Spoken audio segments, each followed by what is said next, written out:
Chapter 321. As the survivors' understanding of the apocalypse deepened, more and more people began to try various methods to improve their strength. In this process, the energy contained in the crystal cores became increasingly significant to them. After countless people's blood-wrenching research and experiments, the survivors finally succeeded in purifying and utilizing the zombie crystal cores. The purified crystal cores contain the purest supernatural energy.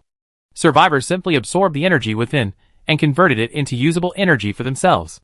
With the discovery of purified crystal cores, more and more people began to incorporate them into their daily cultivation. After using the purified crystal cores, these supernatural beings were able to increase their energy more rapidly and possess greater power. In this apocalypse, possessing great strength has become a crucial survival criterion. Thus, crystal cores became the key to improving strength. Naturally, light-type supernatural beings who could purify crystal cores became increasingly popular among the ranks of those awakened by supernatural powers. Although only 30% of the pure energy remains after the crystal core is purified, this also depends on the strength of the light-type psychic. The higher the strength, the more efficient they are at upgrading low-level crystal cores, and the purity will also increase accordingly. Similarly, when a low-level light-type psychic purifies a high-level crystal core, the efficiency decreases, and the purity becomes very low. The 7th-level crystal core in Lan Xinyue's hand made the eyes of those around her sparkle. At this moment, an officer stepped forward, saluted, and asked, "Staff Officer Lan, since the danger has been averted, should we disband the search and rescue team now?" Lan Xinyue pocketed the crystal core and nodded slightly. "We've been busy all night. Let's all go back and get some rest. Notify the responsible persons at each location. 9 o'clock sharp. Bring all survivors to the central square. Commander Mu has an important announcement." The officer replied, then turned and led his men, quickly beginning the evacuation. Lan Xinyue paused to survey the ruins, then gently touched the crystal core in her pocket. "Ling Yi." She whispered Ling Yi's name, and then walked away. In Mu Tianxiong's study, Lan Xinyue was reporting everything that had happened. After hearing this, Mu Tianxiong's face turned ashen, and he slammed the table and roared. "What? 12 suspicious individuals were found? This is a matter of life and death for the nation, and these idiots, instead of trying to unite, are actually planting their minions among us. Damn it! Hateful! Pathetic! Pass the order, arrest them immediately. I want to know who these old bastards are. In this situation, they still have the time to fight for power." Lan Xinyue didn't immediately follow the order, but spoke softly. "Commander, shouldn't you ask Ling Yi for his opinion? When he came back just now, he specifically told me to come back and find him. It seems he has other plans." Mu Tianxiong frowned and muttered. "Could this kid have a backup plan? You just said he deliberately showed up in front of the survivors when he returned. And he did it in a very high-profile manner, flying on a flying craft? Do you know what the significance of his actions is?" Lan Xinyue shook her head slightly, indicating that she didn't know. Mu Tianxiong stood up, took a few steps, and then spoke. "The arrest operation is temporarily cancelled. Go meet Ling Yi first, and see if he has any other plans. You must fully cooperate with him in any requests. And remember to bring him to the central square on time." Lan Xinyue nodded in understanding, then asked with some concern. "Should we tell Ling Yi in advance to avoid any complications later?" Mu Tianxiong pondered for a moment, then spoke slowly. "Forget it, just bring him along. This kid's temper is beyond my comprehension. And he's incredibly powerful. He might not appreciate what we offer. So, I'm going to force him to accept this appointment." Lan Xinyue remained bewildered all the way to Mu Xia's room. To get Ling Yi to accept the rank of Lieutenant General, Commander Mu, a man as upright as he is, resorted to shady tactics. He wanted to use coercive tactics to imprint the southern military region's influence on Ling Yi. You have to understand that Lan Xinyue, like Xianyuan Mingchen, had followed Mu Tianxiong since childhood. Lan Xinyue knew exactly what kind of person he was. Mu Tianxiong never liked those who played tricks. He favored upright and loyal warriors, like Xianyuan Mingchen. Of course, the Xianyuan Mingchen I'm referring to here refers to when he was under his command, not his current, careless appearance in Blood Moon City. In short, Mu Tianxiong had already violated his long-standing ethics in order to tie Ling Yi to his side. This also shows that Ling Yi had become an extremely important figure in Mu Tianxiong's mind. This made Lan Xinyue even more anxious, and her interest in Ling Yi intensified. Before she knew it, she had arrived at her destination. She was about to knock on the door, but suddenly stopped, her raised hand hovering in the air. As for the reason, there were some strange noises coming from inside the house. Lan Xinyu listened carefully for a moment, her face instantly flushing. She finally understood what was happening. Ling Yi and Mu Xie were having an intimate moment. Lan Xinyu froze in place, her cheeks burning. She didn't know how to face this sudden scene. She tried to control her emotions, but the conflict and loss within her heart prevented her from calming down. Lan Xinyu began to consider how to handle this awkward situation. Should she leave or not? She knew that Ling Yi and Mu Xie's relationship had been made public before Mu Tianxiong. She also knew that she couldn't harbor any inappropriate thoughts, let alone let such feelings sway her. Lan Xinyu decided to approach the situation with a mature and rational attitude. She took a deep breath, trying to calm herself. Then, mustering her courage, she gently knocked on the door.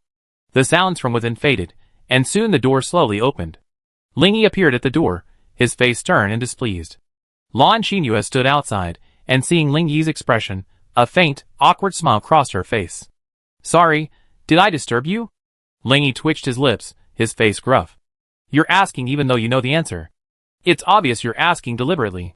What's the matter? Why is it so urgent? Can't you just wait a moment?" Lan Xinyu was completely distraught after hearing Ling Yi's words. She felt like countless alpaca horses were galloping through her heart. "What do you mean by wait a moment? Big brother, you're teasing me. You're galloping along inside, enjoying the beauty of life, and I'm left outside listening to these erotic sounds. Is that human behavior?" Chapter 322. Under Ling Yi's impatient gaze, Lan Xinyu finally spoke. "Didn't you tell me to come back and find you?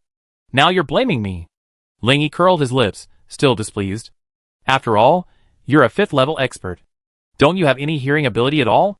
Lan Xinyu felt a pang of inexplicable resentment at Ling Yi's words. She knew her actions were somewhat unkind. But Ling Yi's attitude at that moment chilled her. Lan Xinyu took a deep breath and responded calmly. "I understand what you mean. I'm sorry, but I have my own feelings and emotions." At this moment, Mu Xie had just arrived beside Ling Yi, her face still slightly flushed. After hearing Lan Xinyu's words, she felt a little surprised, and couldn't help but glance at her a few more times. Feeling Mu Xie's gaze, Lan Xinyu lowered her head nervously, her eyes evasive. Watching Lan Xinyu's performance, Mu Xie's mind couldn't help but flash back to the bloody, scab-covered teeth mark on Ling Yi's shoulder. She glanced at Ling Yi with a hint of amusement, then softly advised. "Ling Yi, come on! Stop bullying Sister Lan. Are you up to something bad again?" Ling Yi was speechless, his expression as if he were accusing her of something.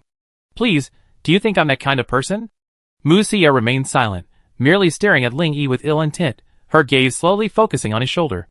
Ling Yi's heart skipped a beat, and he thought to himself, "This is bad. I was so busy dealing with zombies that I forgot about the wound on my shoulder. Oh my god, I ended up losing more than I gained." Thinking of this, Ling Yi coughed awkwardly. He knew he absolutely couldn't speak now. Even if he explained, it wouldn't make sense. With such obvious bite marks, could he lie and say they were from a zombie? That was too unrealistic. Lan Xinyu noticed Mu Xie's gaze, and considering what had just happened inside, her face flushed instantly. How could she not understand what had happened? Oh no! Did Xie notice something? Did she see the wound? Damn it! Now she's got a mouth to speak up. What woman would leave a bite mark on a man's shoulder for no reason? You Ling Yi, you got me killed this time. Lan Xinyu hesitated for a moment, took a deep breath, and then let it out softly before explaining. "See yeah, I need to explain." But before she could finish, Mu Xie suddenly interrupted. "Could it be you, Sister Lan?"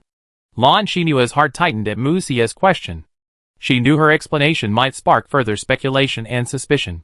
Lan Xinyu blinked, trying to calm herself. Finally, she decided it was best to explain, to avoid jeopardizing Ling Yi and Mu Xie's relationship. "See yeah, this wound wasn't. Alas, it was indeed caused by me. Actually, it was Ling Yi who sustained it while protecting me." Mu Xie frowned slightly upon hearing Lan Xinyu's explanation. But she thought to herself, as expected, it seems a lot happened between the two of you on this trip. Ling Yi, how can I say hello? Are you just too charming? Or are you just too good at flirting? Lan Xinyu watched Mu Xie's expression shift, realizing her explanation might not be clear enough. So, she decided to explain the situation further. But before she could say anything, Mu Xie smiled, took her hand, and said, "This stinky man just deserves to be bitten. A good bite, a wonderful bite, a bite that makes him scream." Lan Xinyu felt her brain freeze for a moment.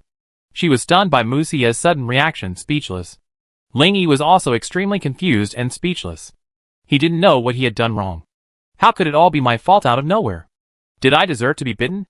This was Ling Yi's current thought, but he chose to remain silent, silently comforting himself. It's okay, whatever you want. Mu Xia pulled Lan Xinyu into the house, and waved to Ling Yi. Stop staring blankly there. If you need anything from Sister Lan, just tell her. Lan Xinyu was pulled into the house, and caught a whiff of something strange. She sniffed intensely, then, as if realizing the reason, her face flushed bright red. Mu Xia also noticed Lan Xinyu's behavior, and, knowing what was going on, blushed as well. Only Ling Yi, as if nothing had happened, sauntered onto the sofa, lit a cigarette, and said, "Bring out the map. We finally lured out that big fish." Lan Xinyu, seeing Ling Yi getting down to business, collected her attention, and quickly pulled out the map she had brought with her. "Why don't you come over here? It's so far away, how can I show you the location?" Ling Yi complained unhappily to Lan Xinyu. Lan Xinyu, hearing this, quickly stood up, holding the map, and came to Ling Yi's side, waiting for his instructions. But after a long wait, with no response, she looked up questioningly at Ling Yi. "What are you looking at? You're holding the map so high, are you expecting me to stand up and look at it? You have no sense at all." Ling Yi glared at her. "You?" Lan Xinyu was fuming, wanting to vent but unable to, but she was already cursing in her heart. "Ling Yi, you bastard, you shameless bastard. You just interrupted your happy life. Why are you treating me like this? You really treat me like your subordinate. Why are you putting on airs?" But no matter how much she complained in her heart, she could only bite her lip helplessly. Then, reluctantly, she squatted down and held the map in front of Ling Yi. Mu Xia watched this scene, somewhat surprised by Lan Xinyu's behavior. This woman, a woman who obeyed no one but her grandfather, was so submissive in front of Ling Yi that it was unbelievable. She wanted to persuade Ling Yi, but thought better of it. In the end, she didn't speak, but sat quietly by the side. Ling Yi nodded with satisfaction at Lan Xinyu's performance. He pointed to 3 locations on the map and began describing the people's appearances. Lan Xinyu, with a pen, carefully wrote down the blank spaces on the map. "Capture these marked individuals, and your base's hidden spies should be eliminated." Lan Xinyu looked at the 3 individuals Ling Yi had just located, feeling a sense of shock.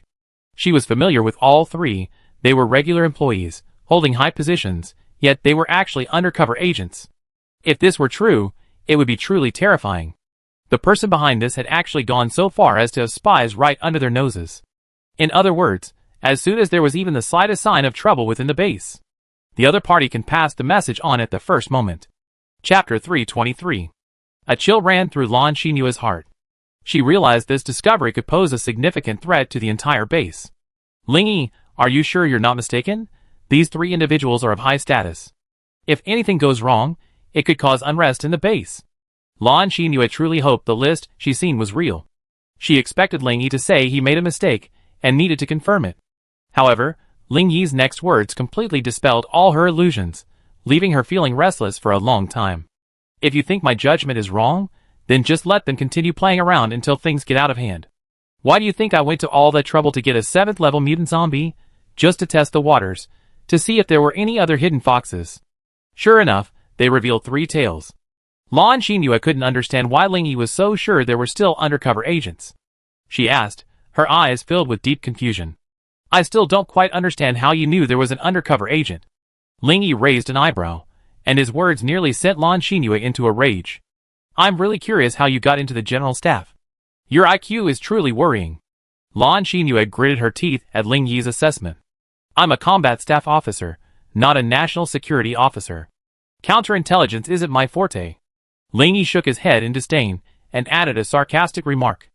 "A spy has infiltrated our own ranks, and the general staff is completely unaware of it. You're a combat staff officer, and the confidential information is right there on our opponent's desk. Are you leading your men to die?" Lan Xinyu was rendered speechless by Ling Yi's retort. She opened and closed her mouth, but no words came out. "All right, Ling Yi, tell me what's happened since yesterday. What's your real purpose behind all your actions? Since you already identified those spies, why didn't you arrest them immediately? And how did you know there were other, even more hidden spies?" Mu Xia couldn't stand it any longer. Lan Xinyu was like a punching bag in front of Ling Yi. "So," she asked immediately, These questions were exactly what Lan Xinyu was concerned about. So Lan Xinyu gave Mu Xia a grateful look. Ling Yi gave Mu Xia a meaningful look. How could he not see that she was trying to save the situation?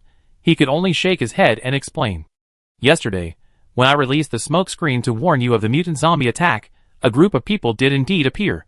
After receiving the news, they immediately began spreading it. Because, according to common sense, a true undercover agent's first priority is to ensure the authenticity of the information. Those people, however, simply sprang into action upon hearing the rumor. That's too impulsive. So, I suspect these people are just peripheral spies. After hearing Ling Yi's explanation, Mu Xia and Lan Xinyu nodded repeatedly. This speculation was reasonable. Ling Yi continued. So, I decided to make the news more realistic. Let's make it a full show, and see if there are any other hidden individuals. After I eliminated the 7th level mutant zombie, a thought suddenly occurred to me. This plan was designed entirely to counter the Fong family's arrival. Since we come this far, why not test the waters, and see if there are any spies from other factions? But Xia's affairs certainly won't interest them. Lan Xinyu listened intently to Ling Yi's words, her eyes growing brighter. When Ling Yi paused, she blurted out, So you appeared before the search and rescue team in a high-profile manner. The Fong family's spies were concerned about Xia, but if there were spies from other factions, they focus on the base's foundation and its high-end combat capabilities. And what you demonstrated, whether it was the combat prowess of easily annihilating a 7th level mutant zombie, or the miraculous ability to fly with a sword, it deeply shocked everyone. Such momentous news directly moved even the spies hidden deep within. In other words, these 3 people were wary of your strength. Or perhaps they were afraid that the forces behind them might accidentally backfire. So they jumped out to pass on this crucial information as soon as possible. Ling Yi smiled faintly, and said teasingly, Not bad, it seems you're not that stupid after all. You deserve praise. Lan Xinyu's mouth twitched. The words were uncomfortable to hear. Mu Xia, however, praised him with admiration. I didn't expect you to be so thoughtful, and have such a plan. You're truly amazing. Ling Yi smiled faintly, and replied nonchalantly. If I said I had no plan from the beginning, would you believe me? Mu Xia chuckled and said with determination. I believe it. In fact, Ling Yi wasn't lying. He hadn't given it much thought at first. To him, the fate of the Fong family was already a foregone conclusion. There was no need for such fuss. But for Mu Xia, he had to make the originally simple matter a bit more complicated. Firstly, this base belonged to his grandfather after all. Helping to eliminate some hidden dangers was a piece of cake. Secondly, Mu Xia's parents were still in the imperial capital, completely under the Fong family's control. If the Fong family were pushed too far, they might hold the elders hostage to force Mu Tianxiong to submit. Then, there were only 2 possible outcomes. Mu Tianxiong would either compromise with the Fong family and hand Mu Xia over to them. But would Ling Yi agree to that? So there was only one outcome. Mu Tianxiong would die young. Either way, it would be a devastating blow to Mu Xia. Ling Yi wanted a happy Mu Xia, full of dreams for the future. Not a tearful woman wallowing in the grief of losing a loved one. This was how Ling Yi came up with his strategy of taking 3 steps at a time. The goal was to resolve this matter perfectly, so Mu Xia wouldn't be heartbroken. Xinyu, you can block the signal now, and start the arrests immediately. Once these people are captured, we wait for the Fong family to arrive, and fall into their trap. Ling Yi smiled faintly. Although things had become a little more complicated, the process had become much more interesting. Lan Xinyu was startled when she heard Ling Yi calling her. Why had his tone suddenly changed? Just now, he had acted so aggressive and predatory, but now, he was calling her so affectionately. A sudden chill ran through her heart, and she pondered to herself. This bastard, is he schizophrenic? Otherwise, why would he be so moody? If Ling Yi could read Lan Xinyu's mind, he would definitely be furious and verbally attack her again. Mu Xia glanced thoughtfully at Ling Yi and Lan Xinyu, then pouted with a hint of amusement. You can't let Ling Yi get in touch with beautiful women. If you're not careful, you might end up with another sister. Chapter 324. Ling Yi saw Lan Xinyu staring at him blankly without replying, and he couldn't help but ask. Silly girl, I'm talking to you, why are you daydreaming? Lan Xinyu finally smiled, muttering to herself. It's this feeling, being with him, this way, that makes me feel normal. Why do I feel a little cheap? Recovering her thoughts, Lan Xinyu nodded in response. Wait here for me. I need you later. I'm going to ask the commander for permission to arrest her right away. With that, she hurried outside, completely ignoring Ling Yi's calls from behind. You told me to wait, and I'm going to wait? Wouldn't that be embarrassing? Musia, covering her mouth with her hand, chuckled softly, then said softly, It seems you and Sister Lan are getting along well. Are you planning to take her into your room? Lingy waved his hand, looking innocent. Please, do you think I have the energy to discipline this silly girl? Musia said softly after getting up to make Lingy a cup of tea. You disciplined me well, haven't you? I used to have a personality similar to Sister Lan's. But now, I feel like I changed a lot. During this time with you, I learned a lot from your subtle influence. Lingy blew on the tea leaves floating on the surface of the cup and chuckled. Is that really that exaggerated? Not really. Musia gently squeezed Lingy's shoulder, leaned her head close to his ear, and spoke softly. Of course I've been disciplined, but with so many women around you, it's easy to overlook it. Lingy was taken aback for a moment, then a gentle smile appeared on his face. He gently patted Musia's hand, then looked up at her and said, Why do I feel a sour taste? When did you become so jealous? Musia's lips curled into a shy smile, as she replied softly, I'm not jealous. If anyone is jealous, it's Bing Bing and the others. At least you're by my side now, and belong to me alone. After saying this, she gently rested Lingy's head against her chest, and began to massage him gently. Lingy felt a warm feeling well up in his heart at Musia's words. He gently held Musia's hand, his eyes filled with sincerity and determination. Sia, you are one of the most important people in my life. I have never forgotten the promise I made to you. No matter how many women surround me, there will always be a place for you in my heart. Musia's eyes flickered with emotion and relief after hearing Lingy's words. She squeezed Lingy's hand tightly, and said with a smile, You don't have to explain. I believe you. Lan Xinhua hurriedly delivered the information to Mu Tianxiong. When the latter saw the name written on the map, he flew into a rage. Am I blind? For so many years, I had someone else's lackey hiding among me. Mu Tianxiong stood up angrily, picked up the map, and stared at the name on it. His brow furrowed, his heart filled with anger and disappointment. How hateful. I worked so hard to train them, but they're just 3 ungrateful bastards. Mu Tianxiong's voice was filled with anger and disappointment. Lan Xinhua lowered her head, a look of resignation on her face. She said softly, Commander, this isn't your fault. Who could have imagined they could hide so deeply? Mu Tianxiong sneered, a flicker of regret in his eyes. They exploited my trust and resources, but secretly passed the information to their master. Capture them all, not a single one spared. I want to know how much information they betrayed. Lan Xinhua could still hear Mu Tianxiong sighing from inside the house even after she left the scene. This feeling of betrayal was truly unpleasant. Although Lan Xinhua harbored a glimmer of hope, hoping Ling Yi's suspicions were wrong, but after Ling Yi explained the plan in detail, the probability of such a mistake was almost zero. In the imperial capital, however, 3 families were in a state of shock. They had just received a secret report from the southern military region, 2 of which contained 3 pieces of information. First, the Fong family had sent someone to pick up their future daughter-in-law, Musia. Second, Musia had been attacked by a 7th-level mutant zombie, her residence under martial law, and her extent of injury was unknown. 3. A powerful individual appeared in the southern military region, his realm unknown. He could easily annihilate a 7th-level mutant zombie and fly with a flying craft, resembling a legendary immortal cultivator. However, the Fong family received intelligence on items 2 and 3. The head of the family, Fong Yamo, looked at the intelligence in his hand, his brow furrowed. He handed the intelligence to a middle-aged man and asked, Boss, what do you think? Fong Yamo took the intelligence and carefully examined it, then handed it to another middle-aged man beside him. Dad, isn't this too coincidental? We just sent our men out, and Musia was attacked by zombies. Could this be a self-directed plot by that old man Mu Tianxiong? After reading the intelligence, the second middle-aged man, Fang Zheng, passed it to a young man and said, I agree with Big Brother. This is definitely Mu Tianxiong's doing. It's to delay us from retrieving Musia. It seems the old man is still unwilling to get close to us. Fang Yamo didn't reply, but instead looked at the young man beside him with interest. Renjie, what are your thoughts? Fang Renjie nodded and then answered. Grandpa, I think father and second uncle's guess is correct. This must be a deception by Mu Tianxiong to prevent me from getting Musia. But there's one thing I find very strange, and we must pay attention to it. It's the destruction of the 7th-level mutant zombies and the so-called immortal cultivators. Fang Yamo smiled slightly and nodded with satisfaction.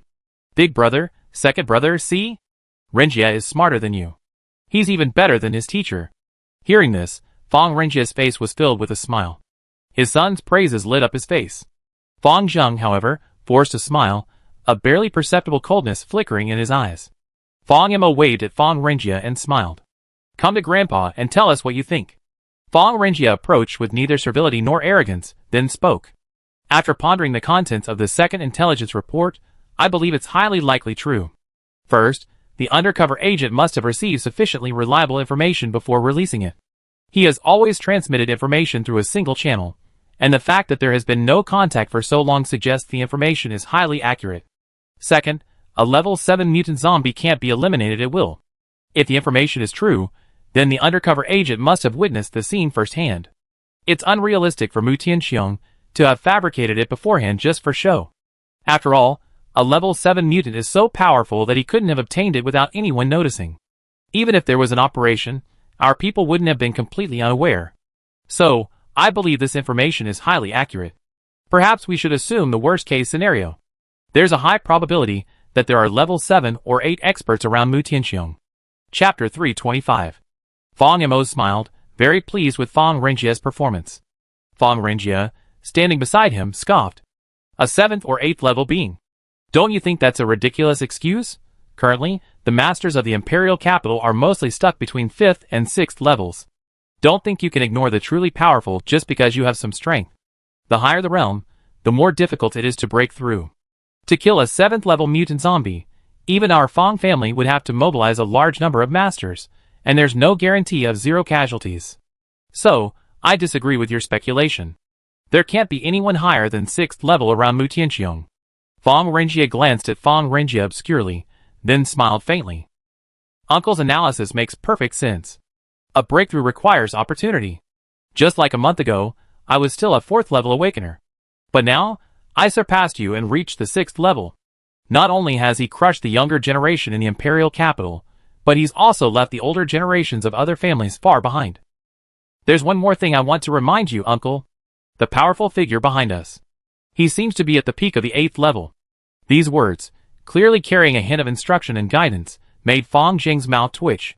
Fang Mo was overjoyed, unconcerned with Fang Renjia's implicit sarcasm towards his son, and laughed heartily. Renjia is truly my grandson. He's both brave and resourceful. As you said, we have someone behind us.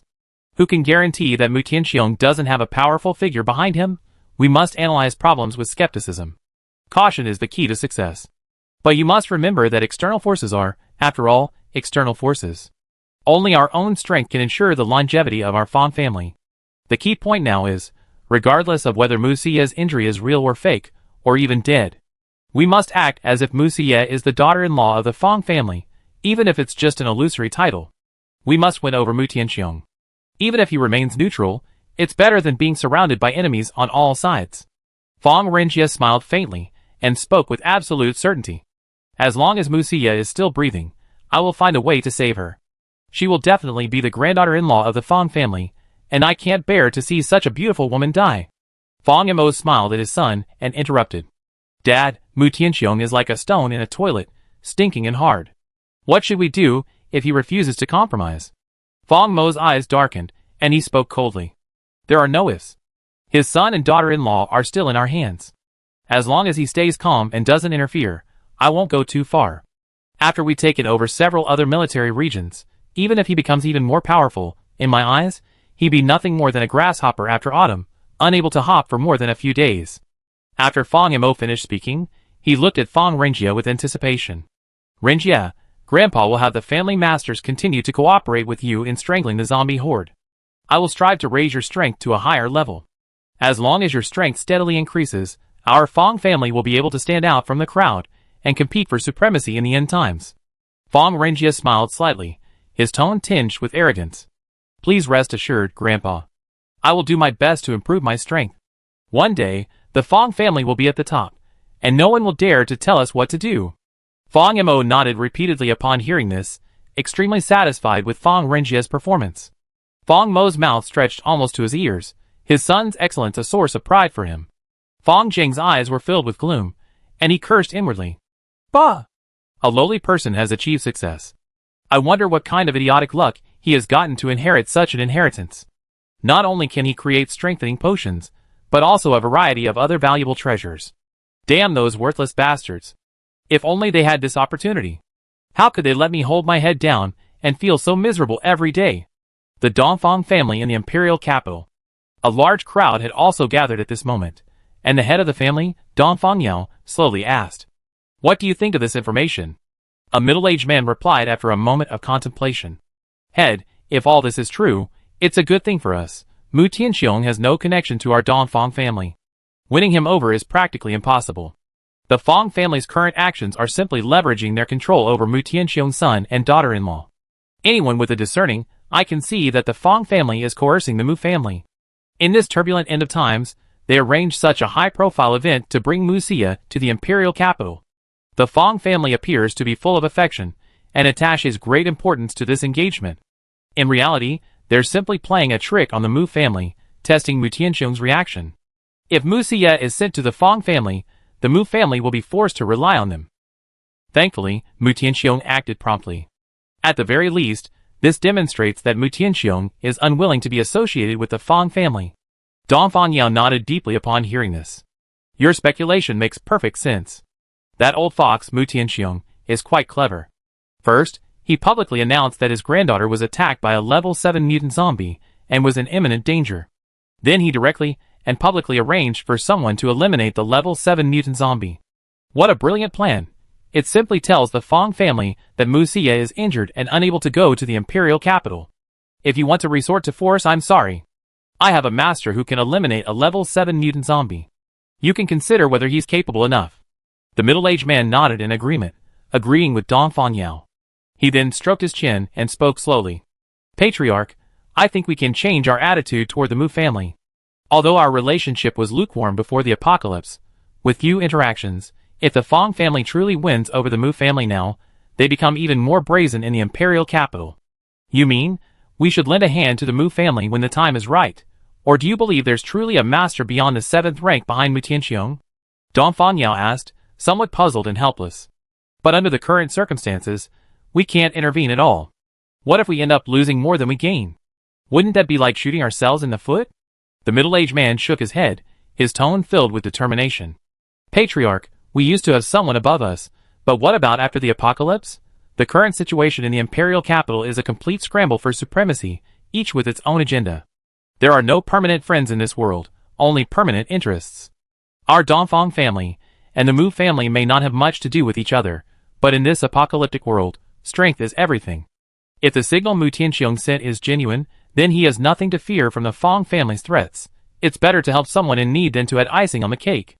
Patriarch can do something covertly, while it avoids arousing the Fang family's suspicion and allows you to stay close to the Mu family. Why not?"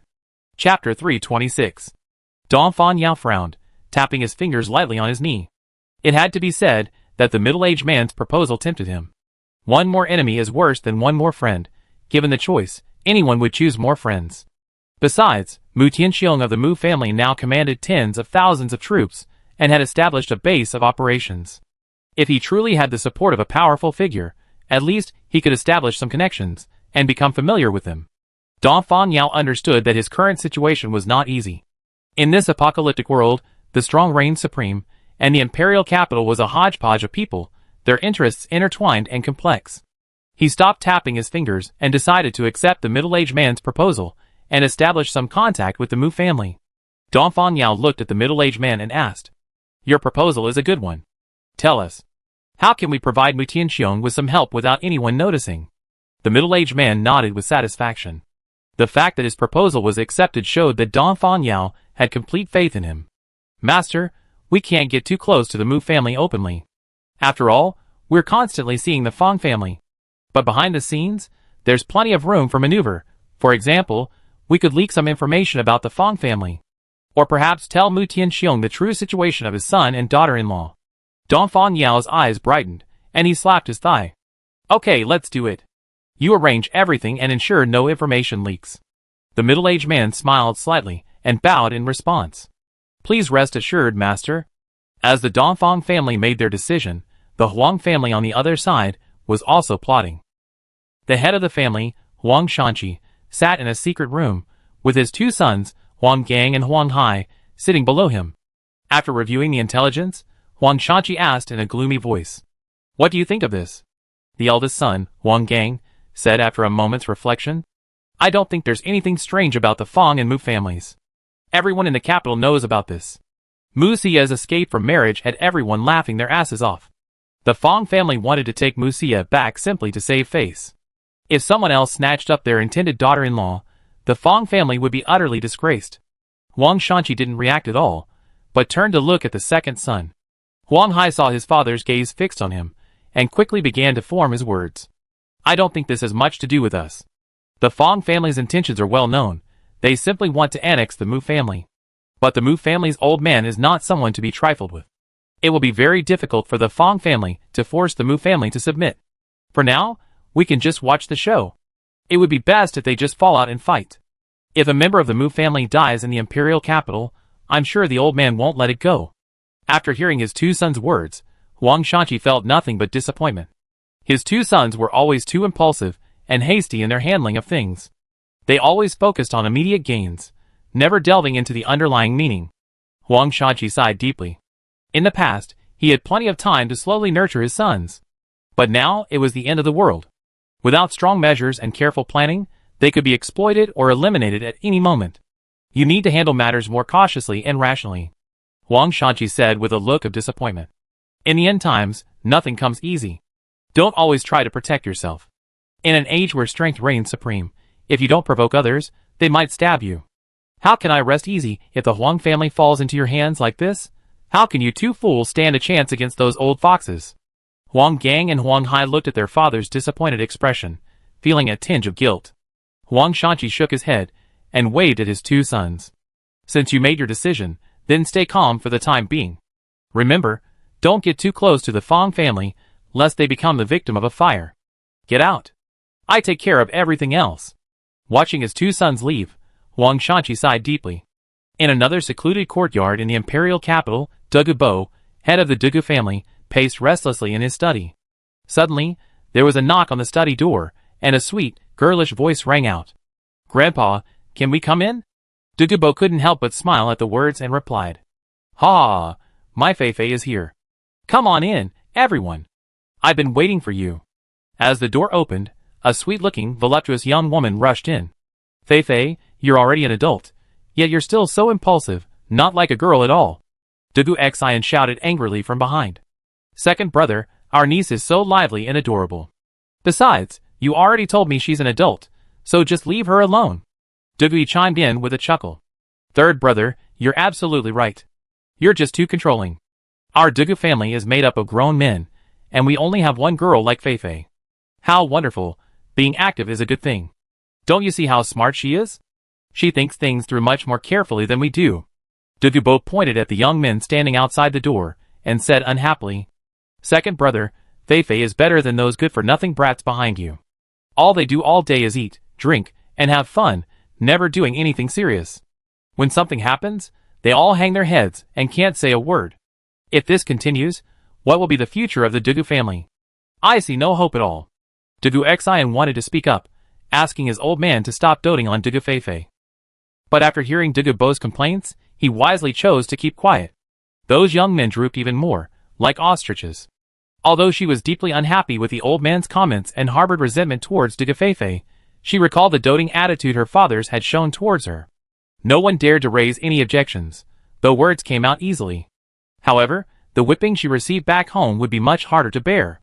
Dugu Feifei, noticing the atmosphere had grown uneasy, stepped forward, took Dugu Bo's arm, and said coquettishly, "Grandpa, the older brothers have been quietly working hard, you just haven't seen it. I know they all broken through to the 5th level, and their strength is growing rapidly." Several young men, seeing Dugu Feifei helping to speak for the old man, looked at her with gratitude.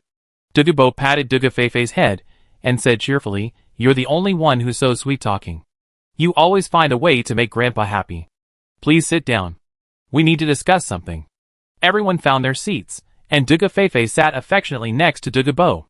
Even if her father Dugu Xian winked at her, she pretended not to see it. Chapter 327. Desperate, Dugu Xian could only choose to ignore it, out of sight, out of mind. Dugu Bo paid no attention to these minor details. After taking a sip of water to moisten his throat, he said, Just got some news from the Fong family. It seems they're stirring things up again. No one cared where this news came from. Every major family has spies planted within them. Knowing yourself and your enemy is key to victory. Duguli asked first. Father, the Fong family is acting as if they are in control of everything.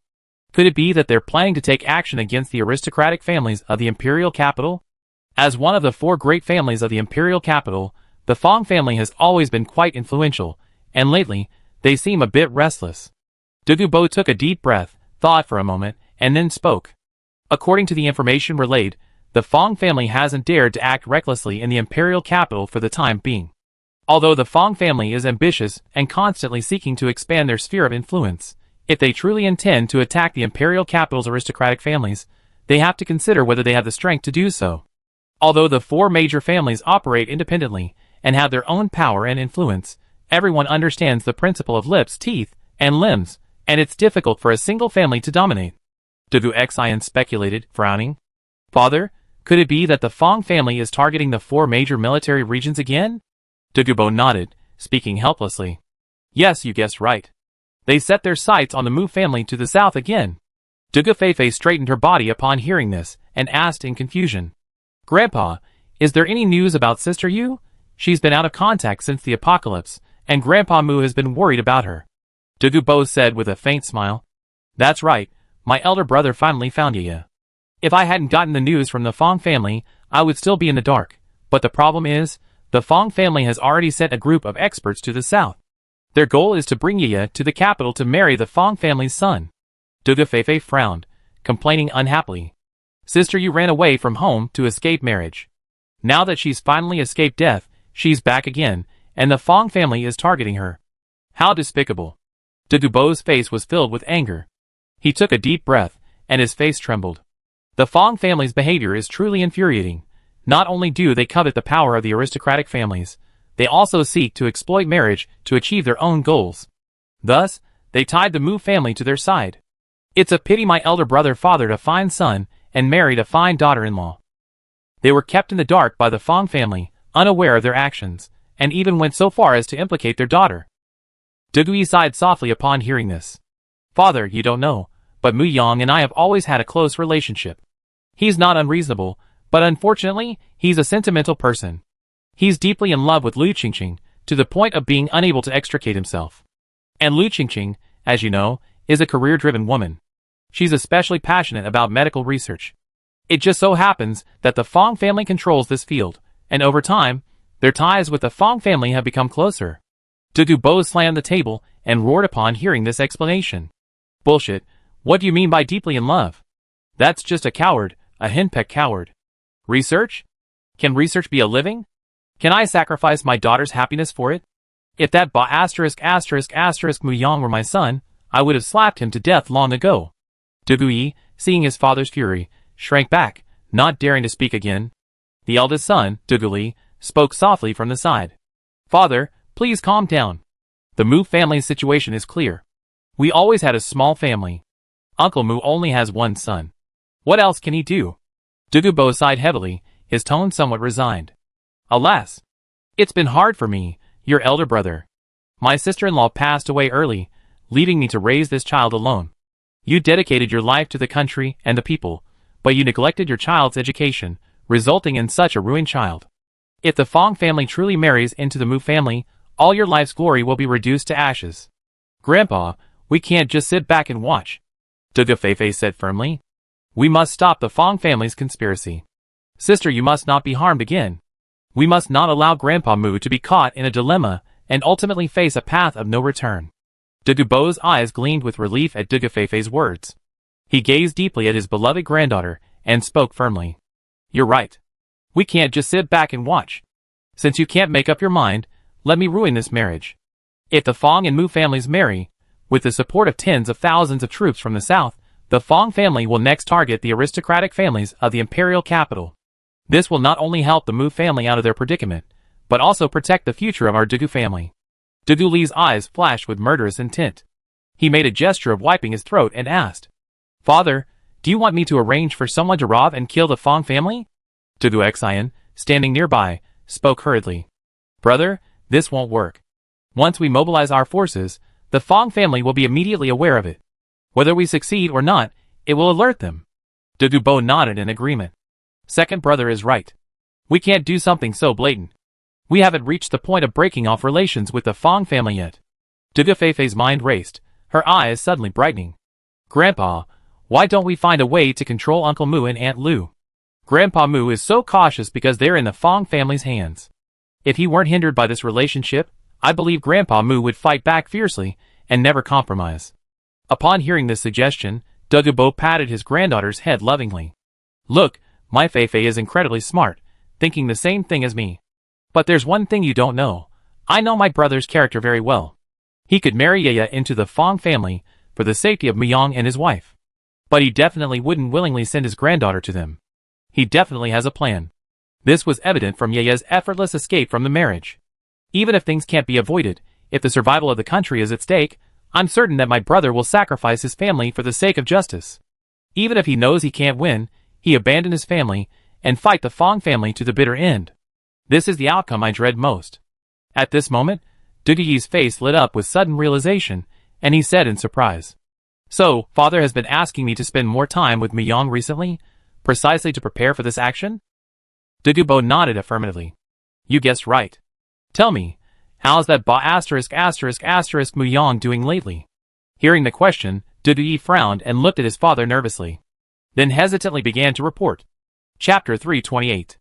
Well, actually, Dugubo, watching the third child hesitate, shouted sharply.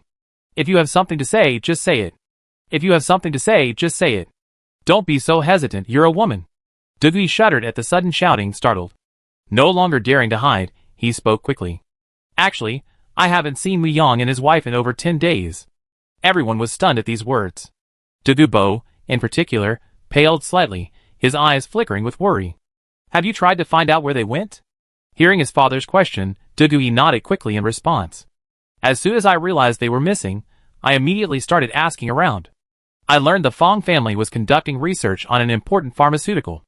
All researchers were secretly transferred from their posts to an underground research institute. Dugubo rubbed his temples, feeling a slight headache.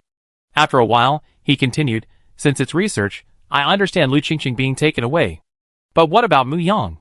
He's part of the Imperial Capital's security forces. Why would he obey the Fong family's orders for no reason? Duguyi replied, somewhat puzzled. I'm also very puzzled about this, so I asked a friend in the security team about it. Muyang was requested by the Fong family, and he was indeed personally assigned by higher-ups to protect the research institute. What's even more strange is that Muyang is responsible for internal security, while the external security personnel are all from the Fong family. After hearing this, Dugubo remained silent for a long time, unable to grasp the key point. He absent-mindedly took a sip of water and muttered to himself. This shouldn't be the case. Why would the higher-ups let Muyang serve as internal security for the Fong family? You know, they take their safety very seriously. This seems a bit unbelievable, doesn't it? Just as everyone was pondering, Dugu Feifei's words instantly made everyone's eyes light up, and they suddenly realized. Grandpa, the Fong family just recently developed a strengthening potion. If they really are researching something new, it's going to be something earth-shattering. And simply asking Uncle Mu to serve as internal security, there's really no reason for the higher-ups to refuse. After all, the benefits of the strengthening potion have already been tasted by those above them. Dugubo nodded in agreement. Feifei's words make sense. The Fong family's strengthening potion has sparked a cultivation craze in the imperial capital, winning over a large number of powerful followers. Even we're forced to exchange resources for it. Duguyi turned to Duguyi and asked. Third brother, if you say so, then we can't see Muyang and his wife now, right? Duguyi nodded affirmatively. Indeed, I tried many methods. The Fong family values the Underground Research Institute far more than outsiders imagine. It's guarded by directly affiliated experts, truly ensuring that not even a fly can get in. Dugubo fell silent upon hearing this. If that were truly the case, then hoping to rescue Muyang and his wife unnoticed would be sheer wishful thinking. A deathly silence fell over the scene, and everyone fell into deep thought.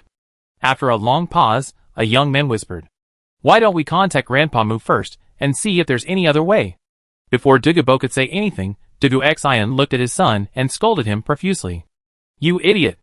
I always tell you to read more, but you never do. Such a foolish idea. You're so surprised you came up with it. Do you think communicating via satellite is absolutely safe, If the message is intercepted, the consequences will be disastrous. The young man lowered his head, not daring to speak again. Dugubo glanced at everyone and could only sigh helplessly. Forget it, forget it. Since there's no better solution for now, let's wait and see what Big Brother has planned. For now, let's keep a close eye on the Fong family and see what they're up to. After arresting his spies, Mu Tianxiong immediately imprisoned them. He didn't choose to interrogate them immediately because he had something more important to do. That was to completely tie Ling Yi to the Mu family. The vast number of survivors headed towards the central square. Everyone was curious, speculating about the reason for this gathering. Hey! You said Commander Mu called everyone together. Is there something big going on? I think it has something to do with the attack by the 7th level mutant zombies. No. I personally lean towards that cultivator. It's very likely he'd be there. Huh?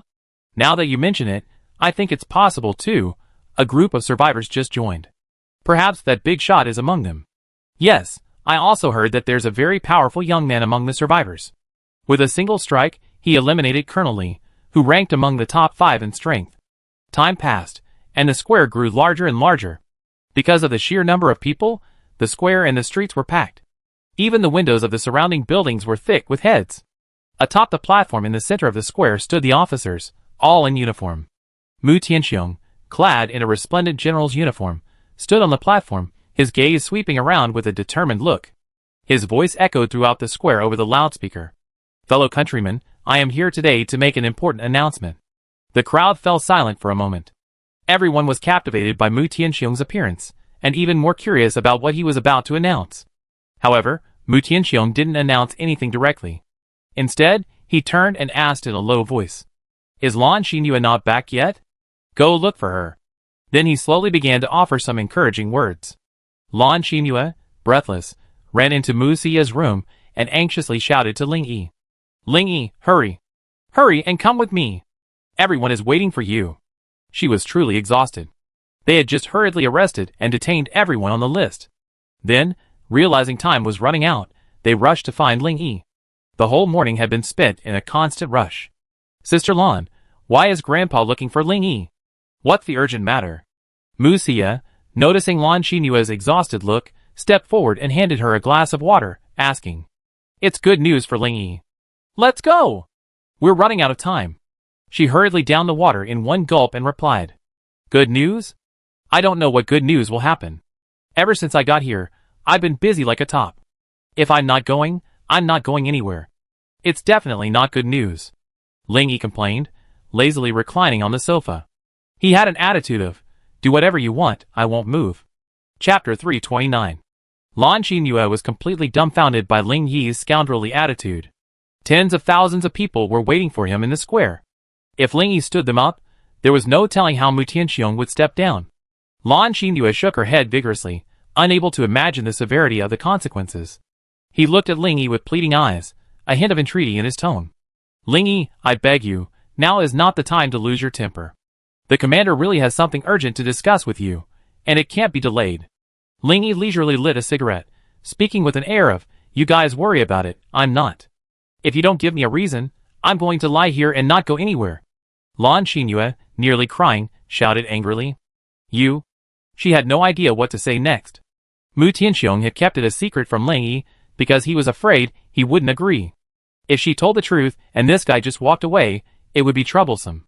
Lan Xinyu could only look at Mu Xia with pleading eyes. Now she had to rely on her to persuade him. Mu Xia nodded in understanding, gently leaning on Ling Yi's shoulder. "Ling Yi, don't make things difficult for Sister Lan.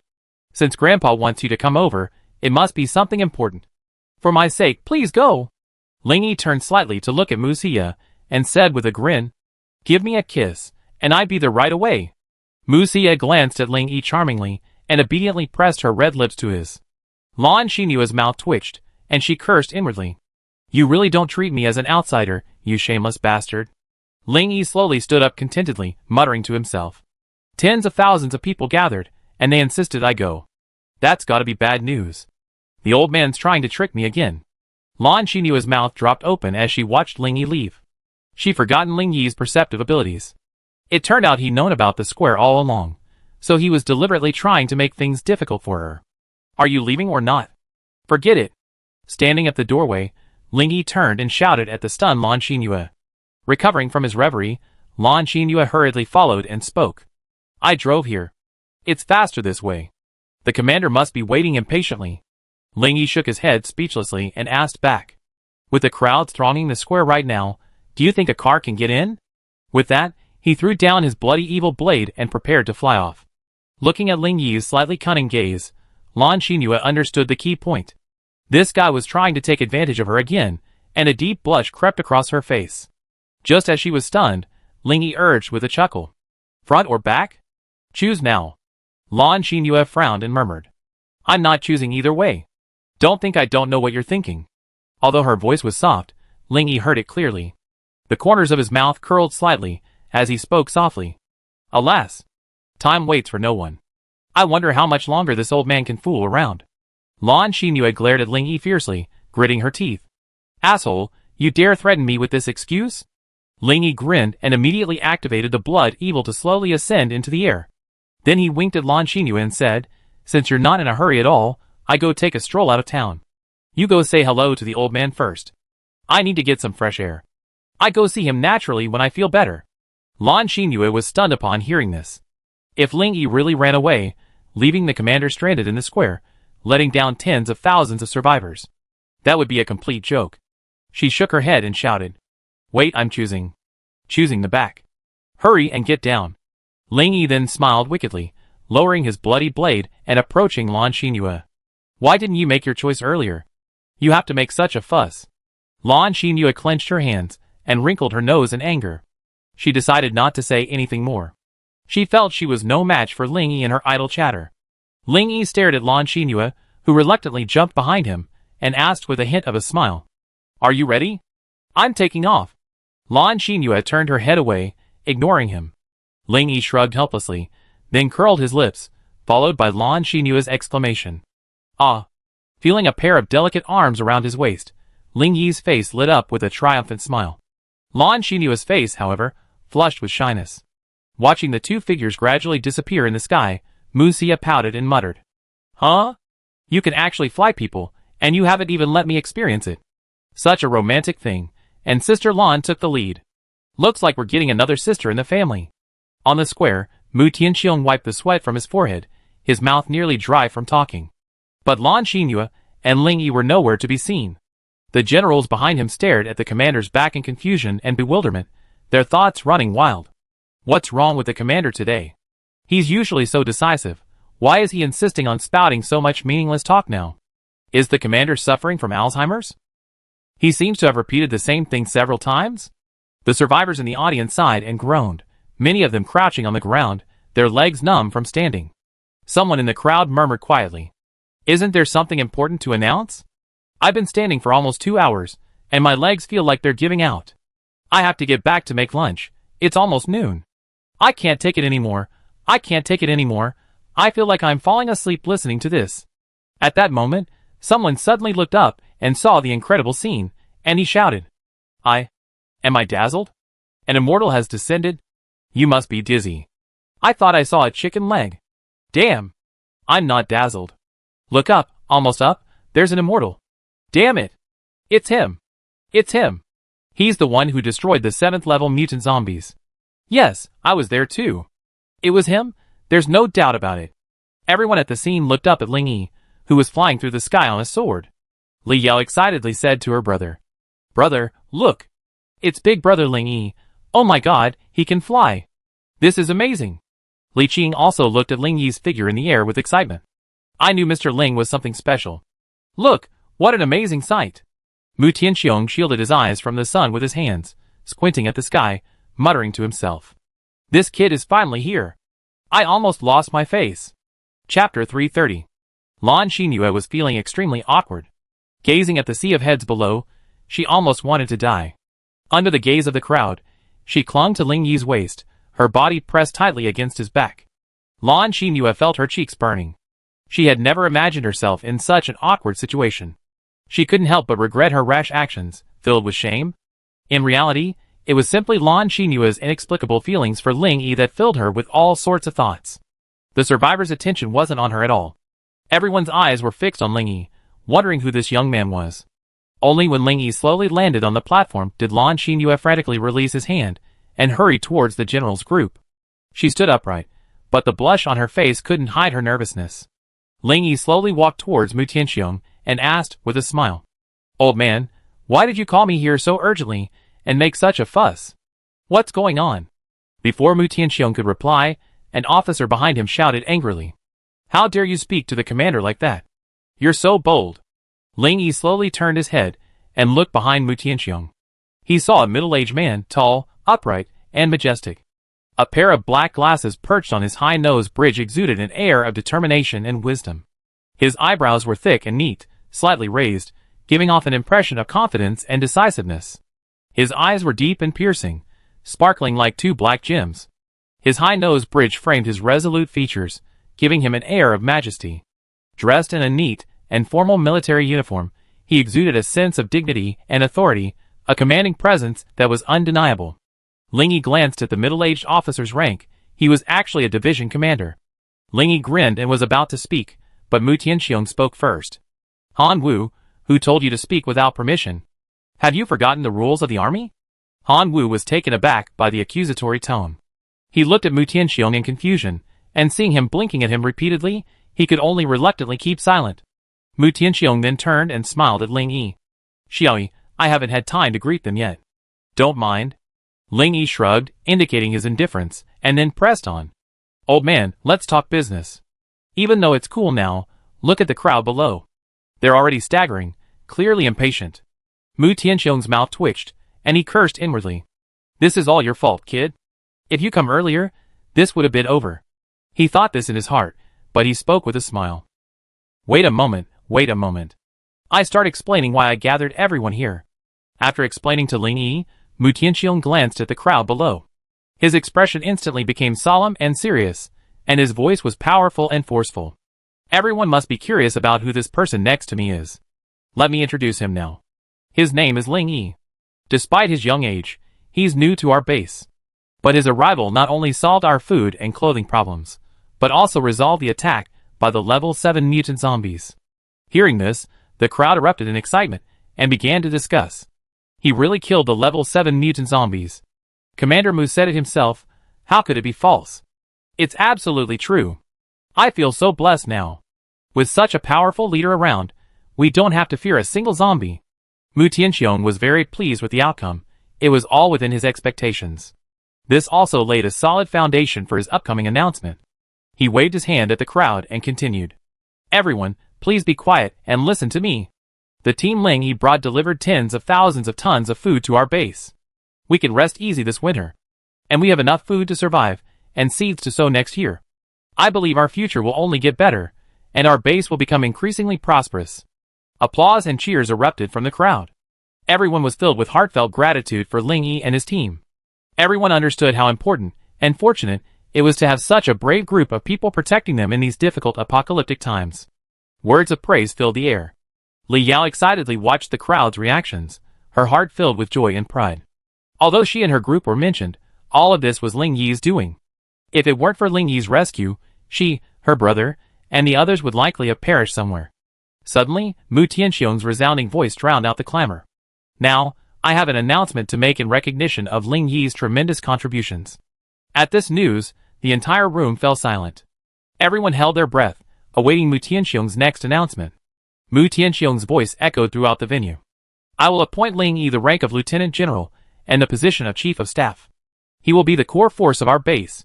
He will lead our army to conquer the lands and defend our homeland." The survivors stood up and cheered. "Congratulations, General Ling. Excellent. With a powerful general in command, we no longer have to fear zombie attacks." Compared to the survivors' excitement, the officers on the stage were in an uproar. Ling Yi was so young, they had never seen anyone like him before. He had suddenly become their superior, a dismay that filled them with anxiety. "Commander, isn't this too hasty? Commander, this is inappropriate and against protocol. Commander." Mu Tianxiong turned and gazed at the officers, his eyes gleaming with an undeniable glint. "What do you mean by too hasty, and what do you mean by breaking the rules? If everyone here could do the same as Ling Yi, single-handedly slay tens of thousands of zombies, and bring me tens of thousands of tons of food. Or perhaps, with ease, slay a 7th-order mutant zombie. I could even make him a general, given the apocalyptic climate. If I weren't afraid of people thinking I'm overstepping my bounds, making Ling Yi a general wouldn't be excessive. Mu Tianxiong's powerful words silenced the officers. For a moment, they were stunned by the news, forgetting that it was the apocalypse. Although Mu Tianxiong's private promotion of Ling Yi to lieutenant general was against the rules, if it were the imperial capital, with a formidable figure like Ling Yi, it would be possible to promote him to general. Chapter 331. Everyone was silent for a moment, then began to discuss the matter. Some agreed, believing that such a reward was crucial to the base's development. Others objected, believing that such a reward was too hasty and unfair. However, no matter how much the debate raged, the final decision rested with Mu Tianxiong. Watching the officers discuss the matter, Mu Tianxiong pondered. From the outset, he knew this decision might cause some dissatisfaction and controversy. But he believed his judgment was correct, and it was for the long-term development of the entire base. Thus, he had not discussed the matter with his officers beforehand, because he could guess that the result would be this. So, Mu Tianxiong chose a surprise move, confirming Ling Yi's identity in front of tens of thousands of survivors. This would ensure everyone's approval of the decision, while leaving Ling Yi no room for refusal. He took a deep breath and continued. Officers, I know you all have your own opinions and views. But in this apocalyptic world, we must unite and work together to survive. I do not intend to replace anyone or question their abilities. His tone was firm and honest. I simply hope everyone can see the importance of high-end military power and its impact. If anyone has objections or suggestions regarding this decision. Mu Tianxiong paused, his gaze sweeping across the officers present. I regret to inform you that this decision is irrevocable. Mu Tianxiong's words were filled with irresistible dominance. Every officer felt a shudder in their hearts. The veteran general before them was already a little furious. Everyone was silent, knowing full well that this decision was irreversible. They knew that once Commander Mu Tianxiong had made his decision, there was no turning back. But at this moment, an untimely voice rang out. Amplified by the loudspeaker, it was clearly audible to everyone present. I refuse, Ling Yi said expressionlessly. These three simple words betrayed a dismissive attitude. Everyone in the square and on the platform was stunned, staring at Ling Yi in disbelief. The silence was so profound that one could hear a pin drop, but everyone's hearts were racing frantically. What? Did I hear correctly? Oh my god! He actually refused. Wow, he doesn't even care about the rank of lieutenant general. Experts are different. With brother Ling Yi's abilities, he wouldn't even care about these empty titles. Li Yao looked smug. No wonder the commander didn't reveal the news in advance. This doesn't play by the rules at all. Even the commander can't be sure. Lan Xinyua's eyes were filled with curiosity as she stared intently at Ling Yi, who stood with his hands behind his back. Mu Tianxiong's heart skipped a beat after hearing Ling Yi's words, and he secretly thought he was in trouble. He was afraid this kid wouldn't give him face, and wouldn't follow his script. Whatever he thought came true, he ignored the officers staring at Ling Yi in amazement. He quickly turned around and said with a smile, Xiao Yi, I know you despise these empty titles.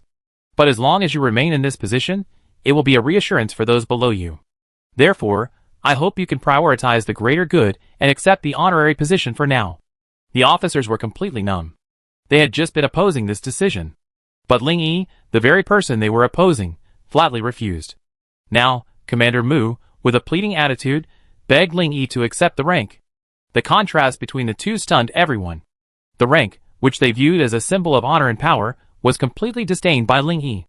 Ling Yi, with his hands behind his back, looked at Mu Tianxiong and said, Old Master, I understand your perspective, but I truly cannot accept this rank. You must know that I'm not a member of the organization, and don't understand its rules and regulations. To rashly accept this great honor would be a disgrace to this uniform. Furthermore, I have a group of brothers and survivors under my command, and we established a survival base. If I don this uniform, I'd be bound by all the rules and regulations. When you're used to being idle, you still find freedom, and the freedom to do whatever you want more satisfying. Ling Yi smiled faintly and continued. Old Master, I hope you understand my perspective. In this apocalyptic world, only by sticking together can we live better. But I still hope to maintain my independence and freedom. If I truly accept this title, I will lose my original freedom and rights. Furthermore, I'm not someone who allows myself to be manipulated or dictated to at will. I'm afraid that one day I'd be accused of a false crime and become a disloyal and unjust person, hated by everyone. After hearing Ling Yi's words, Mu Tianxiong was momentarily at a loss for words. What he had offered was truly useless to Ling Yi. Perhaps it was an honor for the others present, but for Ling Yi, it was truly a constraint. Lan Xinyue was the person on the stage who knew the most inside information. She knew the commander's ultimate goal even better. At that moment, seeing Mu Tianxiong's anxious expression, she involuntarily stepped out of the line. Ling Yi, since you know the commander's intentions, you should understand that this is only a temporary solution. With your current unfathomable strength, nothing in this apocalypse can constrain you. You are now fully capable of establishing your own rules. So, your excuses are completely untenable. Mu Tianxiong's eyes lit up after hearing Lan Xinyue's words, and he secretly gave her a thumbs up. Ling Yi also looked at Lan Xinyue with surprise. He had never expected this carefree, cold beauty. He was truly astonished by such insight. Lan Xinyue's words revealed Ling Yi's underlying evasions. Indeed, the most important thing in the apocalypse is strength. For someone like Ling Yi, who could easily annihilate a 7th-order mutant zombie, I wonder who could set rules for him, and who would dare give you orders? Glancing at Ling Yi's meaningful gaze, Lan Xinyue took a deep breath and met his gaze fearlessly. What? Am I wrong? Lan Xinyue asked expressionlessly. Clap, clap, clap. Ling Yi smiled and suddenly clapped his hands, then offered heartfelt praise. Not bad. It seems you gradually adapted to the rules of survival in the apocalypse. This is a good start. I believe you be among those at the top in the near future. After hearing this, Lan Xinyue felt a touch of bewilderment. She thought Ling Yi would criticize her as usual, but she didn't expect to hear praise from him. Chapter 332. Ling Yi ignored Lan Xinyue and turned to Mu Tianxiong. Old man, I know you're preparing for your trip to the imperial capital. You want to give me a legitimate identity, so I can proceed more easily. Actually, this isn't necessary. Why do you insist on having me take the lead? I think it would be better to have someone they know and are familiar with contact me. Wouldn't it be easier to communicate with someone they know? A sudden outsider like me would easily arouse their suspicion. Mu Tianxiong listened to Ling Yi's words, pondered for a moment, and nodded. I have to admit you're quite right. The best approach is indeed to have someone familiar contact me to avoid unnecessary suspicion.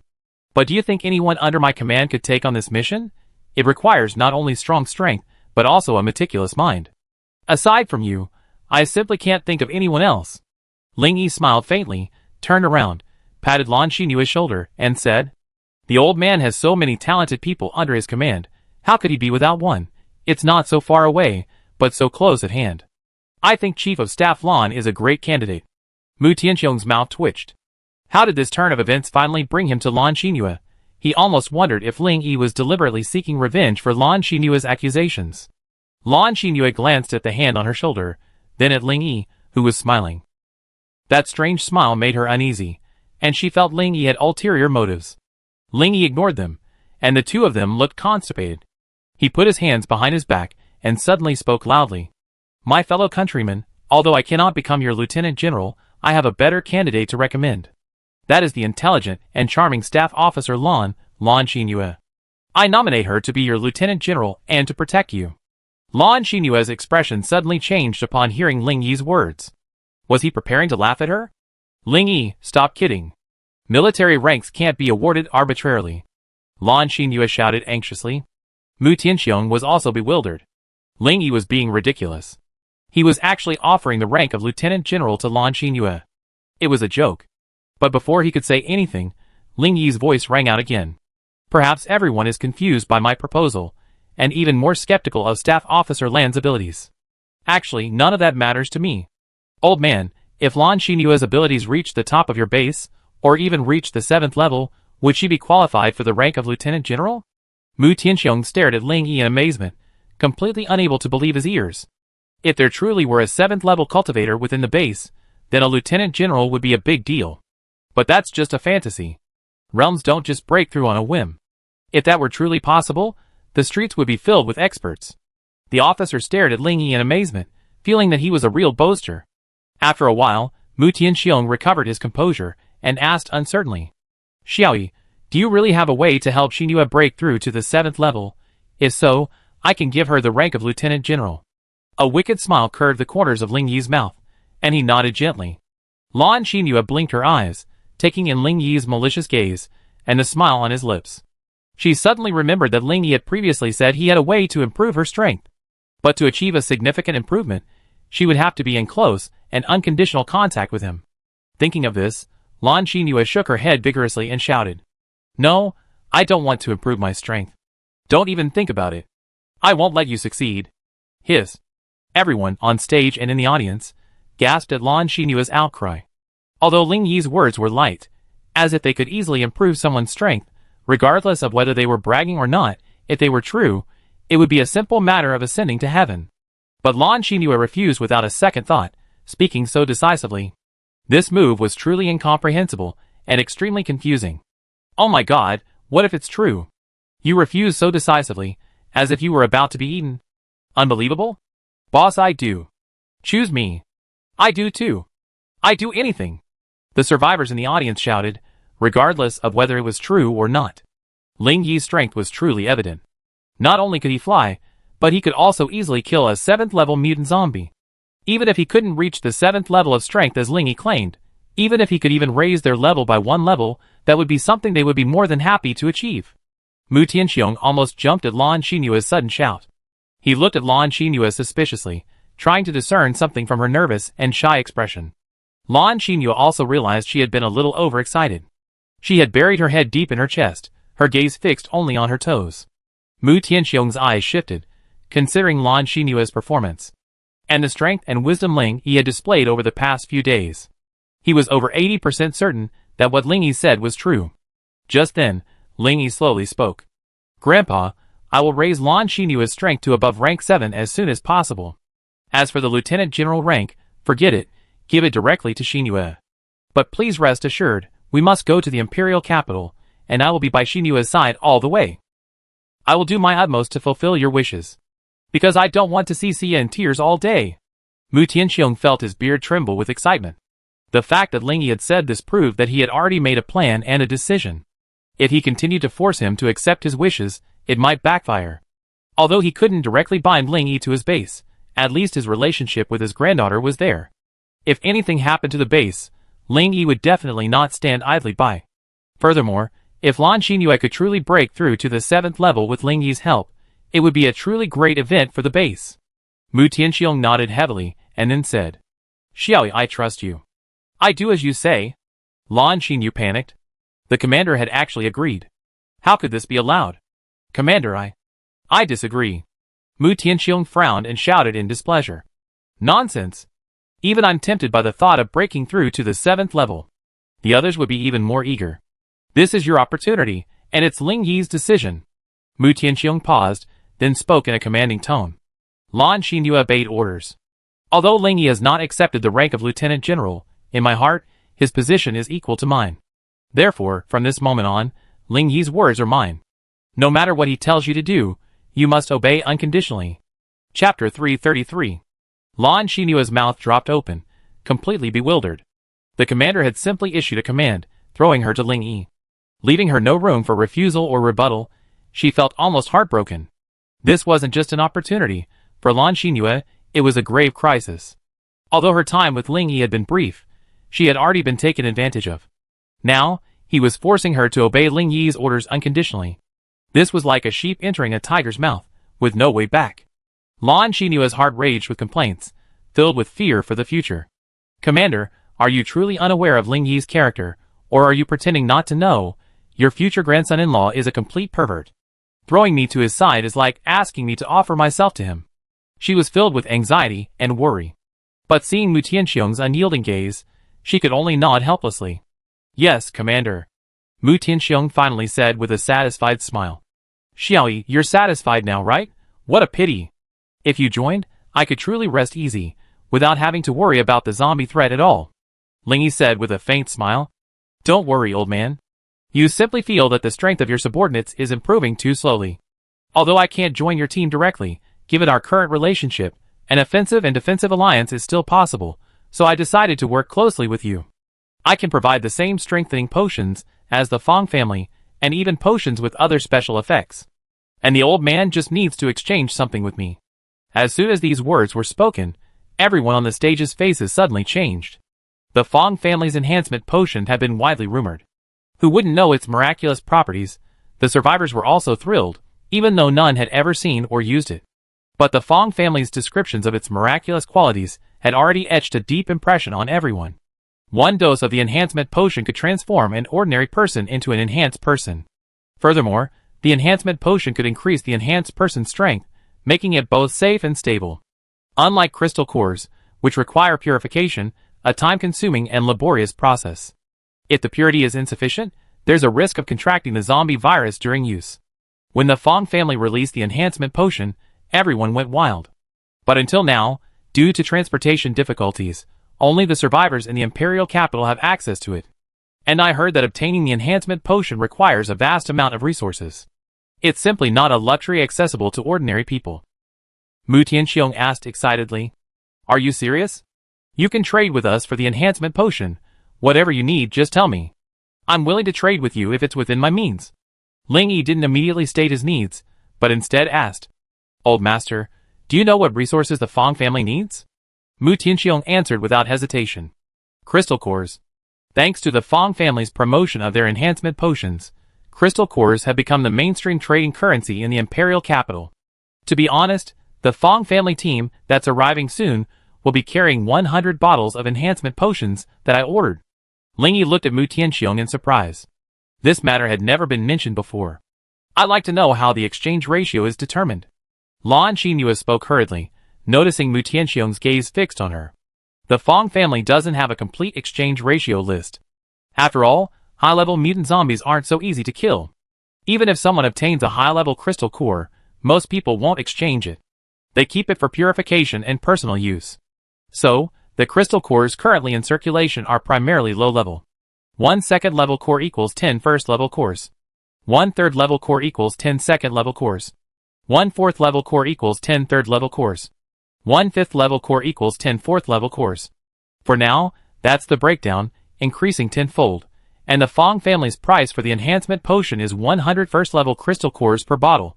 Ling Yi couldn't help but sigh in agreement upon hearing this. TSK. The Fong family is truly ruthless. You need to kill 100 first-level zombies to exchange for 1 bottle of strengthening potion. How about this? Let's use this exchange rate as the standard. I give you a 50% discount. Give me the crystal cores you prepared for the Fong family, and I give you 200 bottles of strengthening potions. How about that? Mu Tianxiong was stunned, suspecting he had misheard. For the same crystal core, Ling Yi was actually willing to pay twice as much for strengthening potions. Mu Tianxiong asked excitedly. Xiao Yi, you're not lying to me, are you? Ling Yi simply smiled faintly, and waved his hand. A pile of neatly arranged medicine bottles suddenly appeared on the ground. Everyone stared in amazement, staring at the scene before them in disbelief.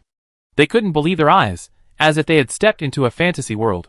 Is this strengthening potion? Mu Tianxiong asked in surprise. Ling Yi nodded. Indeed. His voice was calm and steady, as if he were speaking of something ordinary. I made these potions myself, and each bottle holds immense power. As for their effectiveness, Grandpa can have someone experiment with them. Everyone stepped forward to examine the liquid in the bottles. It was exactly as the Fong family had described, gleaming with an alluring glow. Is this true? Are you sure these are the same strengthening potions the Fong family uses? A young man in the audience couldn't help but ask. Ling Yi replied with a smile. Of course they are. If you're brave enough to face the pain of the strengthening process, I can give you a bottle to try. A hint of provocation lingered in his eyes. But I must tell you something the Fong family hasn't revealed. Using this strengthening potion is risky. Although it can instantly boost your strength and abilities, it's not without danger. If the user's body isn't strong enough to withstand the potion's power, they can die. Everyone listened with fascination, their hearts filled with curiosity and anticipation. The young man began to consider whether to try the enhancement potion, hoping to gain even greater strength. Ling Yi saw the crowd fall silent, knowing his words had still instilled some fear in them. So he added, although taking it directly is riskier, you can also take it in divided doses. Drinking a little bit every day will still increase your strength, but the effect will be greatly reduced. The young man raised his hands and shouted, I'm willing to give it a try. Please give me a bottle. Seeing this, the other survivors also joined in the plea.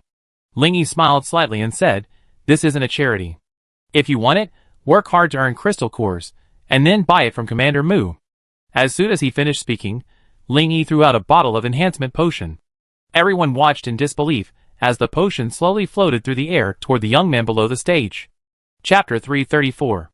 The young man who received the enhancement potion excitedly gulped it down. Although he felt some severe pain after taking it, causing him to cry out in pain, the result was a happy one. He did not transform into a zombie and successfully absorbed the potion. Under the watchful eyes of the crowd, he transformed from an ordinary survivor into an enhancer. The young man burst into tears of joy, bowing repeatedly to Ling Yi in gratitude. "Mr. Ling, thank you. Thank you for giving me a new life." Everyone couldn't contain their shock and excitement. To witness with their own eyes a small potion instantly transform someone into an enhancer. This miraculous event felt like a dream. Oh my god! It really worked. This is incredible. I'm going to work hard to earn crystal cores. I want to become an enhancer too. A miracle, a miracle. This is a miracle. I seen something. I seen the motivation to become stronger. The officers on the stage all focused their attention on Ling Yi. This young man, with unfathomable strength, actually possessed the same enhancement potion as the Fang family. Who was he? The question lingered in their minds, a question they couldn't quite resolve. Mu Tianxiong had only seen descriptions of the enhancement potion in intelligence reports before, and always felt it was exaggerated. Now, after witnessing its miraculous power with his own eyes, he stared at the 200 bottles of enhancement potion lying on the ground, his eyes gleaming. Even his voice trembled slightly. "Xiaoyi, can you trade me more of this enhancement potion?" However, Mu Tianxiong was destined to be disappointed. Ling Yi's own people couldn't keep up with the demand, so how could he sell it in such large quantities? If it weren't for Mu Xia, he wouldn't have given it to him. While the zombie crystal cores were somewhat useful to him, they weren't as cost-effective as the enhancement potion. Ling Yi shook his head slightly, then said, "Grandpa, the enhancement potion requires extracting energy from the crystal cores, and then using complex techniques to prepare it. The process is quite complicated, so large-scale production is impossible." After hearing this, Mu Tianxiong revealed a look of disappointment, muttering to himself, "What a shame, what a shame." Lan Xinyue's hand tightly grasped the intermediate enhancement potion in her pocket. She felt a mixture of emotions. She had originally thought the potion Ling Yi had given her was just average. Just as the Fang family had described, it would be very effective for ordinary people and low-level enhancers. But for high-level enhancers, it would be better than nothing. But what she had in her pocket was a bottle of intermediate enhancement potion, its preciousness self-evident. Lan Xinyue's gaze was fixed on Ling Yi, and she found her curiosity growing. Ling Yi politely declined the ceremony of conferring a generalship, orchestrated by Mu Tianxiong. No one criticized Ling Yi, nor did anyone think he was arrogant. Ling Yi's immense strength, and the strengthening potions he had produced were enough to show that he no longer cared about worldly matters. He could easily acquire power and strength. Moreover, he had already established a survival base, so the rank of lieutenant general meant nothing. Lan Xinyue had diligently followed Mu Tianxiong's orders. When Ling Yi left the square early, she followed closely behind him. Yet, she was apprehensive, completely terrified by Ling Yi's sudden proposal to improve her strength. If it had been a normal method, even a frantic fight like before, she could have accepted it. But Ling Yi's proposal of physical intimacy left her feeling utterly humiliated. Was this pure and innocent woman destined to end up at Ling Yi's hands? Ah! Lan Xinyue, so absorbed in thought, hadn't noticed Ling Yi had stopped walking. She simply bumped into his back. "Silly girl, what are you thinking about? You look so distracted?" Ling Yi turned to look at Lan Xinyue in confusion. "No, nothing. I was just a little distracted." Lan Xinyue smiled awkwardly, unsure how to explain her recent gaffe. If Ling Yi knew she was thinking about intimacy with him, he'd probably laugh his head off. She tried to calm herself, took a deep breath, and changed the subject. "What are you going to do next?" Ling Yi shrugged, his face nonchalant. "What else can I plan? Of course, I raise my strength to level 7 as quickly as possible." Lan Xinyue smacked her lips, momentarily unsure how to continue the conversation. Although she also hoped to see her strength improve dramatically, the process involved was truly difficult for her to articulate. After a long moment of contemplation, Lan Xinyue tentatively asked, Besides the method you mentioned, is there really no other way to quickly improve my strength?" Ling Yi looked at the shy and cold beauty before him with amusement, pretending to be confused. "A method? What method? Did I tell you?" Lan Xinyue felt a surge of anger upon hearing this, biting her lower lip lightly. Finally, she let out a breath and didn't continue the conversation. She truly felt ashamed to talk about her kiss with Ling Yi. "Nothing, that's all. I still have to interrogate those spies." "Excuse me." With that, she hurried away without even a glance back. This silly girl, she really can't stand being teased. Ling Yi chuckled softly and shook his head helplessly. In fact, Ling Yi already had some experience with awakening his second ability. You know, every woman close to him had experienced a second awakening. Although there were some erotic scenes at first, over time, Ling Yi began to try other methods. Physical contact was inevitable, but it wasn't necessary for intimate contact to induce awakening, as Ling Yi had described. He could now use just one finger to initiate the process at the moment the other person was about to advance. With just a light touch on the opponent's body, he could use his own elemental energy as a medium. This would guide the active elements within the opponent's body to mutate, laying the foundation for their reawakening. However, Ling Yi didn't bother explaining anything to Lan Xinyu. He simply wanted to help her break through to the 7th level. Fighting, continuous fighting, is the most effective way to increase strength. Or perhaps I could take Xia and Xinyu and head north, just in time to intercept the Fong family. Ling Yi muttered to himself as he began to plan his next itinerary. Lan Xinyu left the interrogation room with a heavy heart. She hadn't received any useful information. She didn't even know which family the captured individuals belonged to. The 3 people Ling Yi ultimately identified didn't offer any excuses. Instead, they simply ended their lives, as they were all trained assassins. As for the other small-time individuals, they were simply passing information along through separate channels. No one knew the owner of the number, let alone the power behind it. Chapter 335. Mu Tianxiong was in his study, constantly picking up bottles of strengthening potions and examining them. His eyes flickered with excitement and anticipation. These strengthening potions would bring tremendous benefits to the base. Strengthening potions are truly amazing. Mu Tianxiong muttered to himself. Used properly, they can rapidly enhance the strength of ordinary people and low-level enhancers. With the help of these potions, cultivating a group of high-level experts is no longer a dream. He picked up the strengthening potions, carefully examining their color, texture, and scent. Although Mu Tianxiong couldn't discern much, each bottle represented a possibility and opportunity. I must find the right person to administer these potions. Mu Tianxiong decided silently. Only those with potential and strength are worthy of this power. He began to think about how to select those he could trust. Because this process was not easy, he believed that the person he chose must possess sufficient courage, wisdom, and perseverance. The inability to mass-produce the enhancement potion is a drawback. So, we must select the right person to avoid waste. Who can take on this responsibility? Mu Tianxiong muttered to himself. This person must possess sufficient courage and determination to select a group of suitable and loyal personnel for me. They must also possess sufficient wisdom and insight to understand my plan and work hard for it. After a moment's thought, he added, and ideally, they must possess sufficient patience and perseverance to ensure that the warriors who take the enhancement potion continue to improve and become stronger. Lan Xinyu appeared before Mu Tianxiong, a look of dejection on her face. Overhearing his mumbling, she couldn't help but offer a suggestion. Commander, based on your description and requirements, Commander Hong perfectly fits the bill. Mu Tianxiong looked up at Lan Xinyu and asked with a faint smile. Xinyu, you arrived just in time. I was just about to send someone to find you. How's the interrogation going? Have you gotten any substantial intelligence? Seeing Lan Xinyu shake her head helplessly, Mu Tianxiong sighed. Ah! This is to be expected, since they've been chosen as undercover agents. Everyone's living a life of worry and anxiety. Expecting to get information from them is sheer wishful thinking. Never mind, never mind. You suggested letting Han Wu select and train the personnel who would take the enhancement drug, right? Lan Xinyu replied with a slight nod. Well, the commander knows Commander Hong best. He's an experienced commander, and extremely loyal to the organization. You can see that from the teams he leads. Commander Hong has a unique vision, and he's able to discern a person's potential and value. So, I believe he'd be able to select the right candidate. Mu Tianxiong nodded involuntarily after hearing this. Hong Wu is indeed a good candidate. I talked to him later. Successfully implementing this matter will also increase the base's combat power. It's a pity that the enhancement potion can't be mass-produced, otherwise there would be no need to worry about the zombies. Lan Xinyu had touched the intermediate enhancement potion in her pocket, hesitating whether to take it out. If Mu Tianxiong knew Ling Yi had an even more advanced potion, I wonder what he would think. In the end, Lan Xinyu kept the story to herself. Whatever Ling Yi's reason for giving her the potion, he didn't seem to want to disclose it, so Lan Xinyu chose to keep it secret. She herself couldn't understand why she had unconsciously started thinking from Ling Yi's perspective.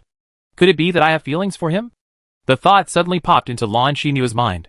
Frightened, she quickly shook her head, trying to regain her composure. Lan Xinyue took a deep breath and tried to calm herself. She knew this feeling shouldn't exist. After all, her relationship with Ling Yi was now merely a work relationship, and he was Mu Xia's boyfriend. I must remain clear-headed and calm. This is just a momentary confusion, Lan Xinyue said to herself. Mu Tianxiong was still carefully examining the strengthening potions, so he didn't see Lan Xinyue's condition.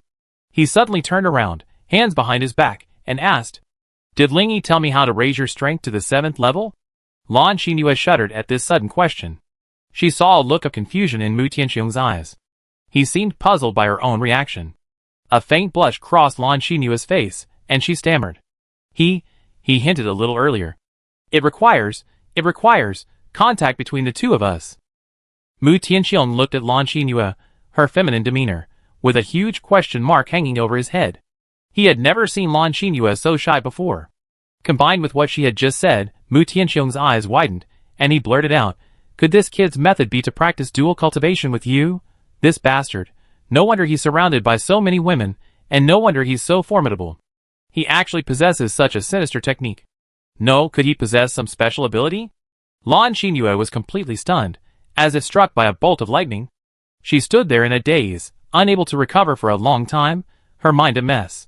What did the commander say? Dual cultivation? What does dual cultivation mean? Does it mean doing something like that with Ling Yi? Please, Commander, that just makes everything seem so different. Lan Xinyue decided to explain. This matter was no joke. After all, Ling Yi's identity was now essentially confirmed. He was undoubtedly the commander's grandson-in-law. If both the commander and Mu Xia had speculated this was the case, the consequences would be disastrous. Not only would the commander be upset, but Mu Xia would also resent him. "Commander, it's not what you think. Ling Yi is just..." Lan Xinyue's explanation wasn't finished when Mu Tianxiong raised his hand to interrupt. "Xinyue, you've been by my side since childhood, and you and Ye grew up together as good sisters. The end of the world, the end of the world. In this climate, there's no need to worry about formalities. I understand what you're saying. Don't worry, I believe Ye is a reasonable person and won't hold a grudge against you. Ling Yi, that rascal, is good in every way, except for his philandering ways. I hope you can work together with Ye in the future and keep a close eye on him. Don't let him keep flirting with other women." Mu Tianxiong rambled on, leaving Lan Xinyue no chance to interrupt. This awkward situation left her completely bewildered and humiliated.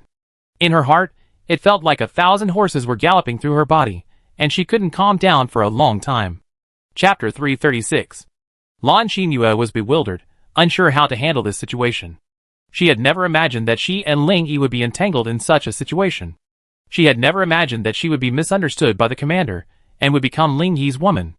It all seemed unreal, like a dream, a nightmare to be exact, leaving her feeling lost. Lan Xinyue walked down the street, unable to recall even how she had left Mu Tianxiong's study. She was like a drunkard, completely in a state of blackout. Suddenly, a gentle breeze blew, bringing a touch of coolness. Lan Xinyue paused and looked up at the white clouds drifting across the sky. She felt her thoughts gradually clear, as if a force was guiding her forward. Slowly closing her eyes, she began to recall what had happened before. She recalled her interactions with Ling Yi over the past few days, and her feelings towards him. Lan Xinyue smiled softly, a blush spreading across her face as she spoke softly. "Even though he always teases me and takes advantage of me when I'm with him, I don't feel disgusted. It's like, I feel an indescribable feeling. It's so relaxing. I really like this atmosphere." Lan Xinyue recalled the brief moments between her and Ling Yi. The seemingly playful scenes brought her immense comfort and joy. She realized that her feelings for Ling Yi had transcended ordinary relationships and had developed into a special bond. If Ling Yi knew that the southern military regions recognized cold beauty, the icy aura around her was slowly melting away. She wondered whether he should be happy or proud. What was Ling Yi doing at that moment? Of course, he was hugging the only woman by his side, Mu Xia. "Can you please keep your hands still?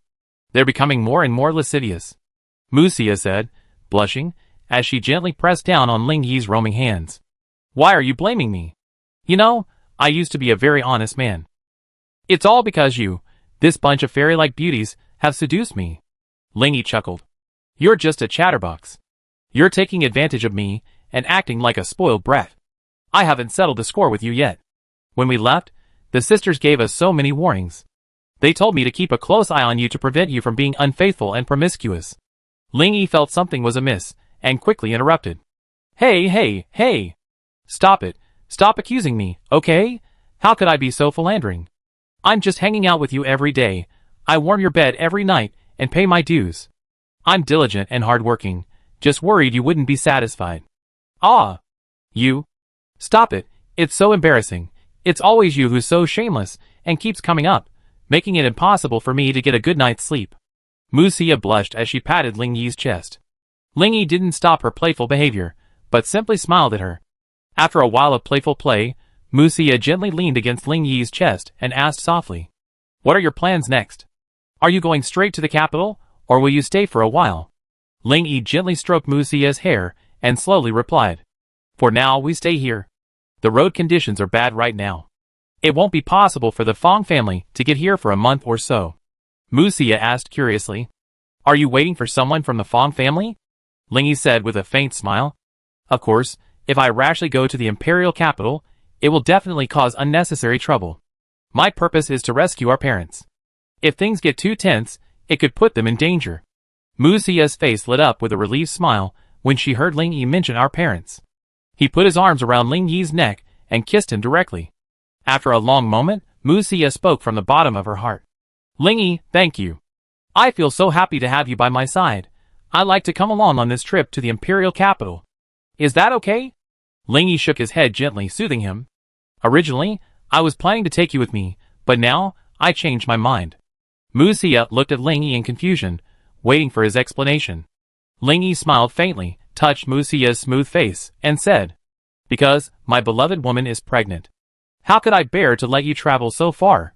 So, you should stay here and take care of yourself, and raise our child to be plump and healthy." Mu Xia's face lit up with happiness upon hearing this, and she smiled faintly. "How could I be so delicate? You said the results wouldn't come until next month. I think going with you won't affect anything at all. Besides, if you leave me here alone, I'd be bored to death. Please take me with you, Ling Yi, please." Seeing Mu Xia's coquettish expression, Ling Yi was about to give in. But the presence of the black-robed figure suddenly tensed his nerves, and he calmed down instantly. His true purpose for this trip to the imperial capital was to determine whether the black-robed figure was colluding with the imperial capital's aristocratic families. He also wanted to find out where the Fong family's strengthening potion came from. Too many uncertainties meant more hidden dangers. Based on the few clues that had surfaced, Ling Yi speculated that the imperial capital might be hiding the forces of two advanced civilizations. If he rashly took Mu Xia with him without clarifying the situation, there was a high risk of an accident. If she weren't pregnant, Ling Yi would have taken her with him without hesitation. Although Mu Xia didn't feel anything at the moment, Ling Yi cherished her dearly. Therefore, he couldn't take the risk of Mu Xia being harmed. He couldn't guarantee the healing potion would be effective for the unborn child. Therefore, Ling Yi took a deep breath and tried to calm his inner turmoil. He knew now was not the time to show emotion, let alone act impulsively. He had to remain calm. "See, yeah, I understand your feelings, but the current situation doesn't lend itself to such action. The presence of the black-robed figure suggests a powerful force behind them. I must first understand their true purpose and intentions. I once secretly vowed that my life's goal is simple, to protect the most important people around me from harm, so they can live happily." After hearing Ling Yi's words, Mu Xia's smile faded, replaced by a hint of worry and emotion. "But because of my parents' situation, I asked you to take such a risk alone. I really don't know how to describe my feelings right now." Ling Yi gently grasped Mu Xia's hand, his eyes firm. "Didn't I tell you? They're our parents. Don't worry, I proceed with caution. I believe you understand the importance of this trip to the imperial capital. Whether it's saving my father-in-law and mother-in-law, or the Fong family's sudden appearance of a strengthening potion, it compels me to go in person to investigate thoroughly." Chapter 337. Ling Yi's voice radiated firmness and determination. Mu Xia gazed lovingly at Ling Yi's resolute eyes, a strange sense of security welling up in her heart.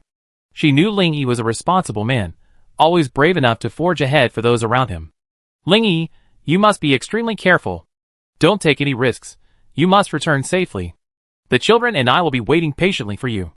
Not only am I waiting, Bing Bing and the others are eagerly awaiting your return." Mu Xia's words resonated with Ling Yi, who felt her care and concern. He looked at her deeply, smiled, and nodded. Don't worry, I will definitely return safely. I can't bear to leave you all, my beautiful ladies. His words, filled with determination and confidence, reassured Musia. Ling Yi paused, then suddenly spoke. Now that you mention it, I actually miss Bing Bing and the others.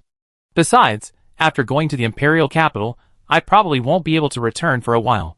How about this? I find a way to open a safe passage between Blood Moon City and this base. Not only can both sides share resources, but they can also keep in touch from afar. This way, whether you want to return to Blood Moon City or stay here with Grandpa, it will be much more convenient. Sia, what do you think of this idea? Musia listened quietly, pondering for a moment. She nodded, agreeing with Ling Yi's idea. I think it's a great idea. This way, we can ensure a closer connection between Grandpa's base and Blood Moon City to meet future challenges. And I believe that under your leadership, both parties are fully capable of achieving this goal. Musia glanced at Ling Yi's reaction, and, seeing he was listening intently, continued. I think we can utilize existing resources to establish a secure channel for communication and exchange when needed. I talked to Grandpa about this. His IT department will surely have a solution. As for road safety, given the uncontrollable nature of the roaming zombies, this may take some time and effort. But I believe we can overcome the difficulties and realize our vision. Ling Yi nodded with satisfaction, deeply appreciating Musia's suggestion. A warmth welled up in his heart. At this moment, Musia's performance and insights made Ling Yi realize. Musia had followed him through many hardships and challenges, and had witnessed the ugliness of human nature and the darkness of the apocalypse.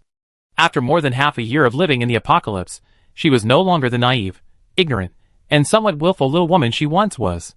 You become increasingly mature, Ling Yi explained with heartfelt admiration. I'm proud of you right now. Musia couldn't help but smile at Ling Yi's compliments. Shouldn't I thank you for the compliment? You're usually the one who's always nagging. To hear words of praise from you is as hard as asking for the stars. Ling Yi smiled and gently patted Musia on the back. Sia, you demonstrated your growth and progress. In this apocalypse, each of us experiences different trials and tribulations. Some, driven by fear, constantly escape reality, ultimately becoming food for the zombies. And you, not only bravely faced difficulties, but also actively thought and came up with constructive ideas. This awareness and insight proves that you gradually adapted to our current way of life, and it makes me admire you even more. Musia smiled shyly at Ling Yi's praise. She could clearly feel Ling Yi's recognition and support, which warmed and encouraged her. Musia said softly with a smile on her face. I'm also very fortunate to have met a man like you. If you hadn't appeared in my life, perhaps there would have been another zombie in the world. The life I have now, and the changes in my personality, are also the result of your tireless guidance. She looked deeply into Ling Yi's eyes and continued. Since you've been with me, I always believe that you can handle any difficulties and dangers. Under your leadership, we will surely create a better future. Ling Yi simply smiled faintly. To him, these matters actually had simpler ways of handling them. Even if he acted alone, they could be easily resolved. But thinking back to his past life, when he had been a loner, he ended up with nothing, even dying. A hint of deep thought flashed through Ling Yi's eyes. He knew that absolute strength could easily resolve any problem. But simplicity doesn't mean it's truly easy. Sometimes, seemingly simple actions can conceal a huge cost. Blindly killing only brings about fearful submission. Obedience without trust only leaves the superior isolated and helpless.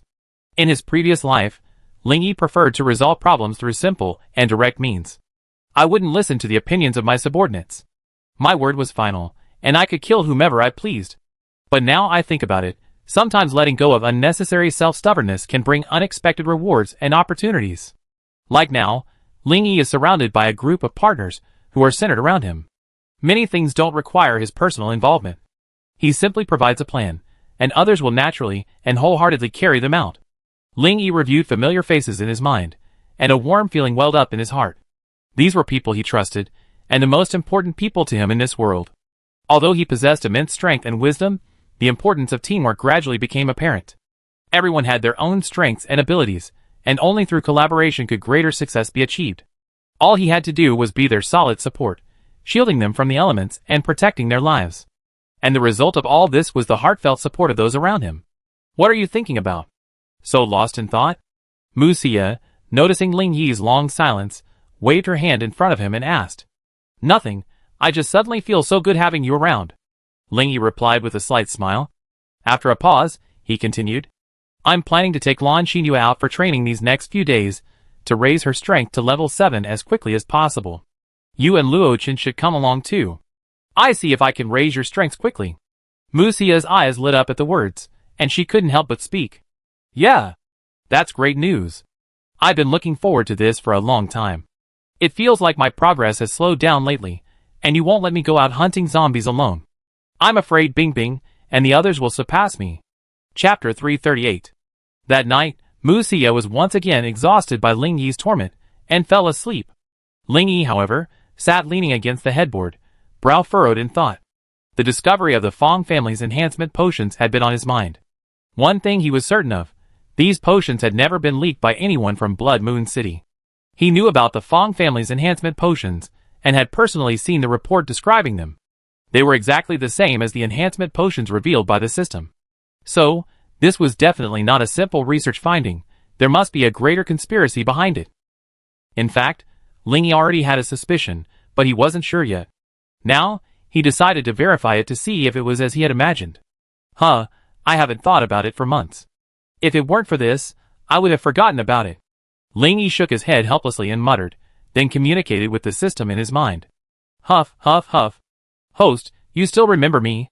It's been months, and you didn't even bother letting me out for some fresh air. Huh? How? How could this be?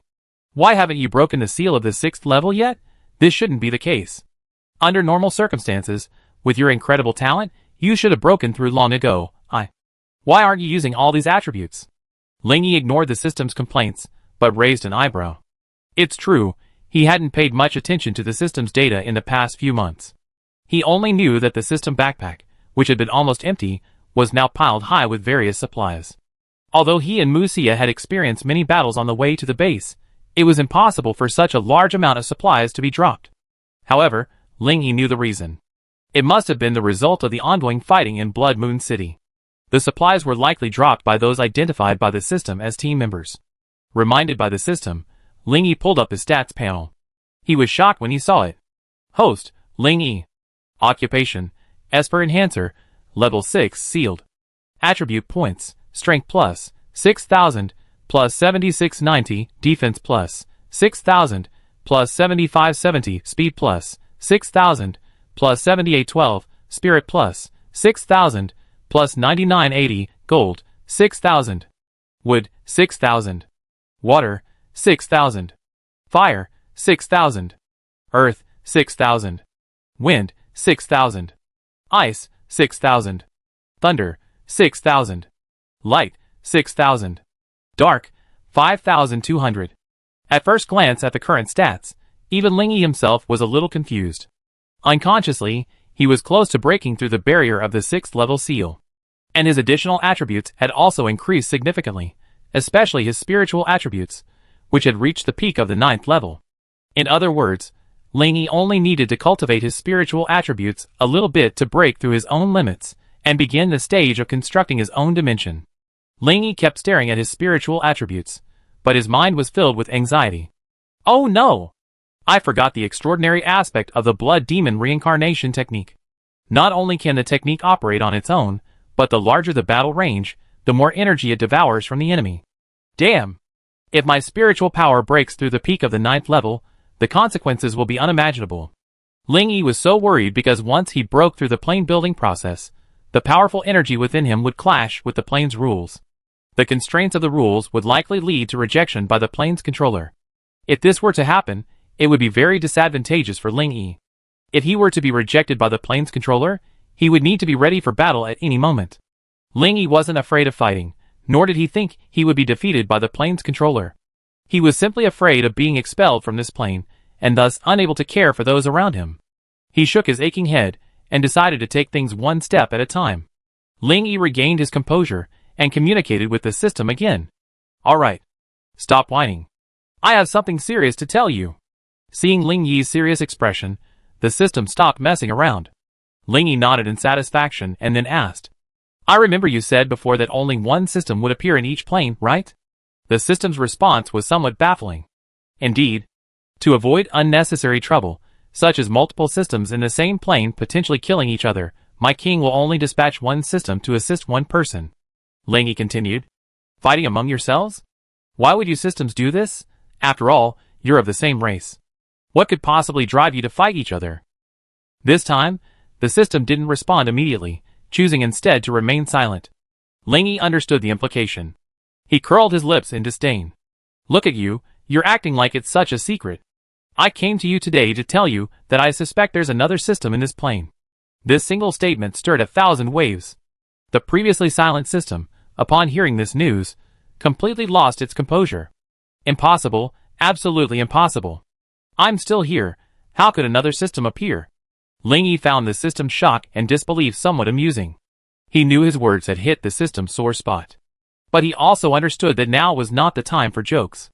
Listen to me, Ling Yi said seriously. My suspicions about the existence of another system are based on facts, and I'm not trying to deceive you, because I discovered the existence of a strengthening potion elsewhere.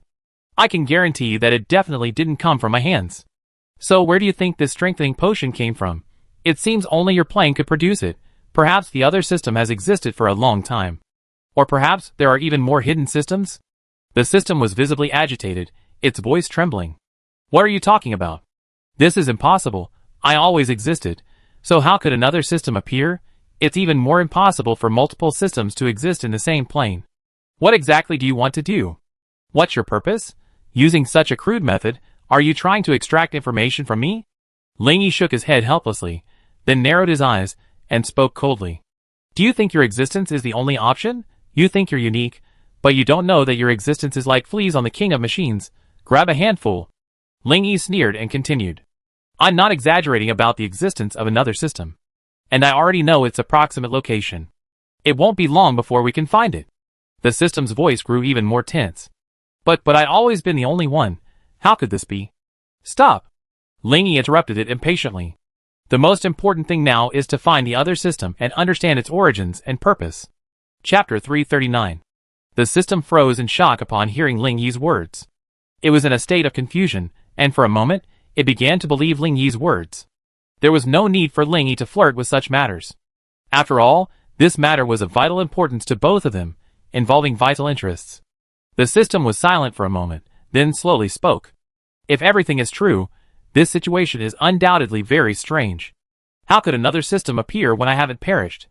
Ling Yi, listening from the side, asked curiously. You mean, under normal circumstances, only if you and I perish simultaneously will the mechanical king be able to rearrange a new system to continue training talents? The system nodded solemnly, indicating that this statement was correct. The corner of Ling Yi's mouth twitched. He began to understand how the other system had appeared. The reason for all this must be that his own original body had blocked and imprisoned the system. As a result, the mechanical king was unable to sense the existence of the system, believing it to be destroyed, and therefore sent another system as a replacement. Thinking of this, Ling Yi was almost certain that his guess was correct. His thoughts began to stir. Perhaps he could gain some benefit from this. His eyes rolled, and he asked tentatively, What do you think is the reason for this situation? Could it be that the mechanical king has assumed you're dead? The system also shook its head in confusion, pondering the question silently. It knew that the mechanical king was an extremely intelligent and shrewd being, and would not easily act in a way that was unrealistic. Perhaps there's a deeper reason behind this. Or perhaps he's feeling his progress is too slow and growing impatient. That's why he's sending other systems here, intending to take his place. But after much reflection, he felt something was amiss. The mechanical king hadn't contacted him at all, as if he vanished. And logically speaking, Ling Yi's strength was improving at a remarkable rate. He could truly be described as a monstrous force. Although this plane has already seen the emergence of 8th level foreign forces, the more talented natives are generally between 5th and 6th levels. Ling Yi's current strength hasn't yet broken through the 6th level seal due to system limitations. The mechanical king, in order to comprehensively and perfectly cultivate a plane controller, established the seal, allowing Ling Yi to reach peak levels in all his abilities and attributes. The planes constructed by such a cultivated controller will be even more perfect, and the corresponding resources and utilization value will be even more valuable. So, on the surface, Ling Yi's realm was only at the peak of the 5th level. But in reality, his combat power was already capable of fighting beyond his level and remaining undefeated. Thankfully, the system was unaware of Ling Yi's additional attributes, independent of its own. If these attributes were combined, Who knows how astonished the system would be? A variety of chaotic thoughts continuously floated through the system's mind. But none of them could reasonably explain the current situation. Ling Yi's question interrupted the system's thoughts, leaving it feeling bewildered once more. System. Did the mechanical king believe you were destroyed, and so a replacement appeared? As Ling Yi asked this, a subtle smile curved his lips. The system's heart trembled at the words, stunned by Ling Yi's question. A new round of struggle began within it. After a long pause, it shook its head vigorously and said, although I cannot contact my king, if I am deemed dead, I will be removed from the mechanical star, cut off from my king's contact, forever losing my number, and never able to return. Even if you successfully create a new dimension, I will not be able to escape and contact my home planet. Ling Yi grinned and said, according to you, the mechanical king's control over your systems is quite tight. It's like guarding against thieves. Could it be that a peak-level 9th level controller is afraid of a rebellion from you, his minions? Although the system felt somewhat dissatisfied with Ling Yi's words, it still answered. Survival of the fittest, no matter which plane. Each plane has different essential attributes, but the way of life is also distinct. The essence of our mechanical star is to devour mechanical bodies of the same attributes to strengthen itself. That is why my king restricts our freedom to prevent interspecies slaughter and devouring. This is the most beneficial means for the development of the entire mechanical star. Only through this method can we, under the leadership of the mechanical king, roam the entire void and stand firm at the peak of the 9th level. Ling Yi's mouth dropped open in disbelief upon hearing the system's response. This was clearly the mechanical king's method of controlling his subordinates' rebellion. Fear of devouring fellow mortals? That's all nonsense. Ling Yi had seen the Machine King's true form in his previous life. The machine star looked like a giant, precision-engineered metal sphere. Unlike other plane controllers, the Machine King's true form was separate from the plane. The Machine King was completely integrated with the metal sphere plane. In battle, it transformed into a gigantic robot, like a transformer. So to Ling Yi, what the system said was a joke. This was the same tactic he used in his previous life to control his subordinates through soul sacrifice. Combined with the machine star's characteristic of devouring its own kind to grow stronger, Ling Yi could deduce that the Machine King merged planes into his true form in order to devour their own energy. He simply had to limit the power of his subordinates' machines and prevent them from devouring to become stronger. Then all the energy generated by the machines would be consumed by him. The more he consumed, the greater his power would become. From these clues, Ling Yi even speculated why the King of Machinery had dispatched the system to other, lower-level planes. A major reason was to rely on the system to control the newly ascended plane masters, guiding them in constructing their mechanical plane worlds. Once the conditions of a plane met the King of Machinery's requirements, he would devour it without hesitation, using it to enhance his own strength. Thinking of this, Ling Yi couldn't help but marvel at it. It's brilliant, truly brilliant. With just a few resources, one can cultivate a first-level plane master, then easily devour him to enhance their power. It goes without saying that this method is completely undetectable and a guaranteed win. Not only can one obtain the resources of the plane world, but one can also control a first-level plane master. Chapter 340. Ling Yi's mind raced with speculation, his astonishment growing. He sighed inwardly. Alas! My defeat in my previous life wasn't unfair at all. These old fellows' methods are truly ingenious. While I was constantly slaughtering and destroying, they sat back and reaped the rewards. Controlling each controller for their own ends, how alas, I'm only serving them. Ling Yi's gaze remained fixed on the system, a bold idea forming in his mind. If his speculations were correct, this so-called system before him was likely the controller of a certain plane. The more he pondered, the more his thoughts became active. This explained why the system could produce so many things. The reason was that it itself controlled a plane, and the things it released were products of that plane. This was the brilliance of the King of Machinery, utilizing the controllers, and using the resources of their planes to cultivate more controllers. All the mechanical king has to pay is a set of codes to control the controller, but in return, he gains countless benefits. Ling Yi's eyes began to roll, and he asked again tentatively, System, just how powerful is your great mechanical king? I imagine it must be very difficult for him to create an individual like you, right? This time, the system responded quite quickly. That's right. My king is omnipotent, and there are countless individuals like me. Ling Yi pressed directly. How impressive. So, if you are placed on the mechanical king's death list, will you still be able to contact him? Well, what I mean is, if an accident occurs, like now, with two systems appearing in the same plane, can we assume that the mechanical king has already considered you a sacrifice? This time, the system paused for a moment, then spoke with certainty. This was definitely an accident. If our systems lost signal while out in the open, our king would have noticed immediately and severed this information chain. Ling Yi's lip curled as he pressed on. Oh! Why would he sever contact with you directly? Could this information chain put a certain burden on the mechanical king? I think the mechanical king is so powerful that such a situation shouldn't occur. The system answered without hesitation. Maintaining a useless information chain only consumes resources. It's more convenient to create a new system. Ling Yi understood instantly after hearing this. He finally got the answer he'd been looking for. To put it bluntly, while the mechanical king controls countless systems, it's not unlimited. It too must bear the burden of so many systems. Just like Ling Yi possesses countless clones, he still needs energy to keep them running. Ling Yi's mind finally cleared up.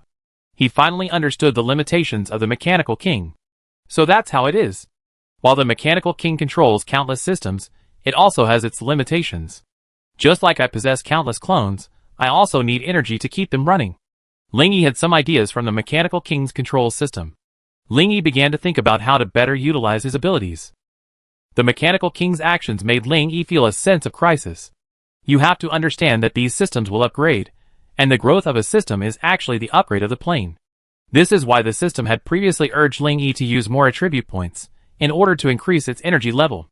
The corresponding result is that as the system upgrades, the mechanical king can absorb more energy, thus increasing its strength. Ling Yi pondered inwardly, realizing that he must find a way to break the mechanical king's scheme.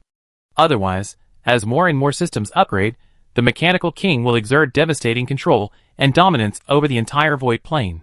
In this case, no matter how hard Ling Yi tries, he will find it difficult to achieve the strength to seek revenge. After taking a deep breath, Ling Yi stared at the system and said, I think you must have been abandoned by the mechanical king. Otherwise, another system wouldn't have appeared. Actually, this should be a good thing for you. Look, the mechanical king has severed his connection with you. Doesn't that mean you are completely free and no longer have to worry about his control? The system was noticeably stunned after hearing Ling Yi's words. Freedom. The word was completely foreign to it. Ling Yi, noticing the system's confusion, continued. You are now free to choose your own path, no longer subject to the control of the machine king. You can choose to continue helping me. Or you can choose to leave and pursue your own destiny. The system was silent for a moment, then slowly spoke. I exist only to obey orders and carry out missions. Even if my king severs the shackles connecting me, I cannot escape your body. From the moment I entered your body, I was destined to share life and death with you, and your assumption will never come true, because my king's power is beyond your imagination or comprehension.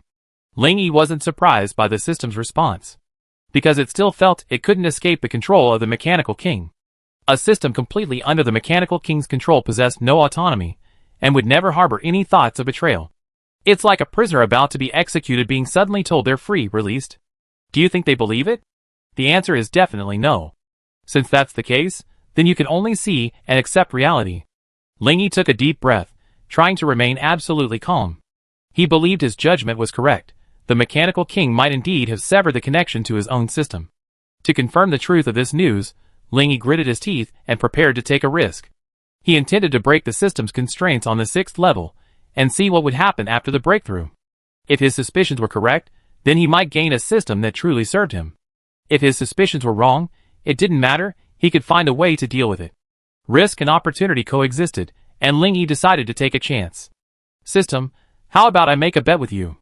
If I break the 6th level seal, and you can still contact the mechanical king, I earn attribute points for you. If not, it means you've been abandoned by the mechanical king and have finally gained complete freedom. My request is simple. Continue to serve me wholeheartedly. How about that? Hearing Ling Yi's words, the system's eyes lit up. This meant it could immediately advance. Furthermore, regardless of whether Ling Yi's proposed bet succeeded or not, it would be beneficial to him. Chapter 341. A glint of excitement flashed in the system's eyes. This was a perfect opportunity to further solidify its position in Ling Yi's heart. The bet is established. The system's voice was filled with confidence. It didn't believe it had been abandoned by the mechanical king. A faint smile graced Ling Yi's face, and he nodded with satisfaction. Very well then, let's wait and see. Without disturbing Mu Xia, Ling Yi quietly stood up and left the room. He arrived alone at the top of an abandoned building, determined to quietly implement his breakthrough plan. Although it was only a 6th level seal, there was no guarantee the Mechanical King had tampered with it. So, for safety's sake, Ling Yi chose a secluded location to avoid any accidents. Lan Xinyue, suffering from insomnia, was sitting on the rooftop of a building. In one hand, she held a 7th level crystal core, in the other, a mid-level strengthening potion. She gazed at the moon in the sky, her mind lost in thought. The building she was in happened to be close to where Ling Yi was. Hey! Why is Ling Yi here? What's he doing here? Lan Xinyue held onto the railing with both hands, staring at Ling Yi, who was not far away, with curiosity. Suddenly, a wave of energy began to vibrate in the air. This is the aura of a peak 5th level cultivator. Is Ling Yi preparing to break through? How is this possible? Is Ling Yi only at the 5th level? Then what about the strength he displayed earlier? How did he get the power to easily crush and capture a 7th level mutant zombie? Lan Xinyue's heart was filled with confusion and bewilderment. She couldn't believe her eyes. The scene before her was utterly shocking. Her mind raced with possibilities, but no solid answer emerged. Is his strength only at level 5? How is that even possible? It's unbelievable. Or, did he previously use some mysterious power to enhance his abilities? That must be the case.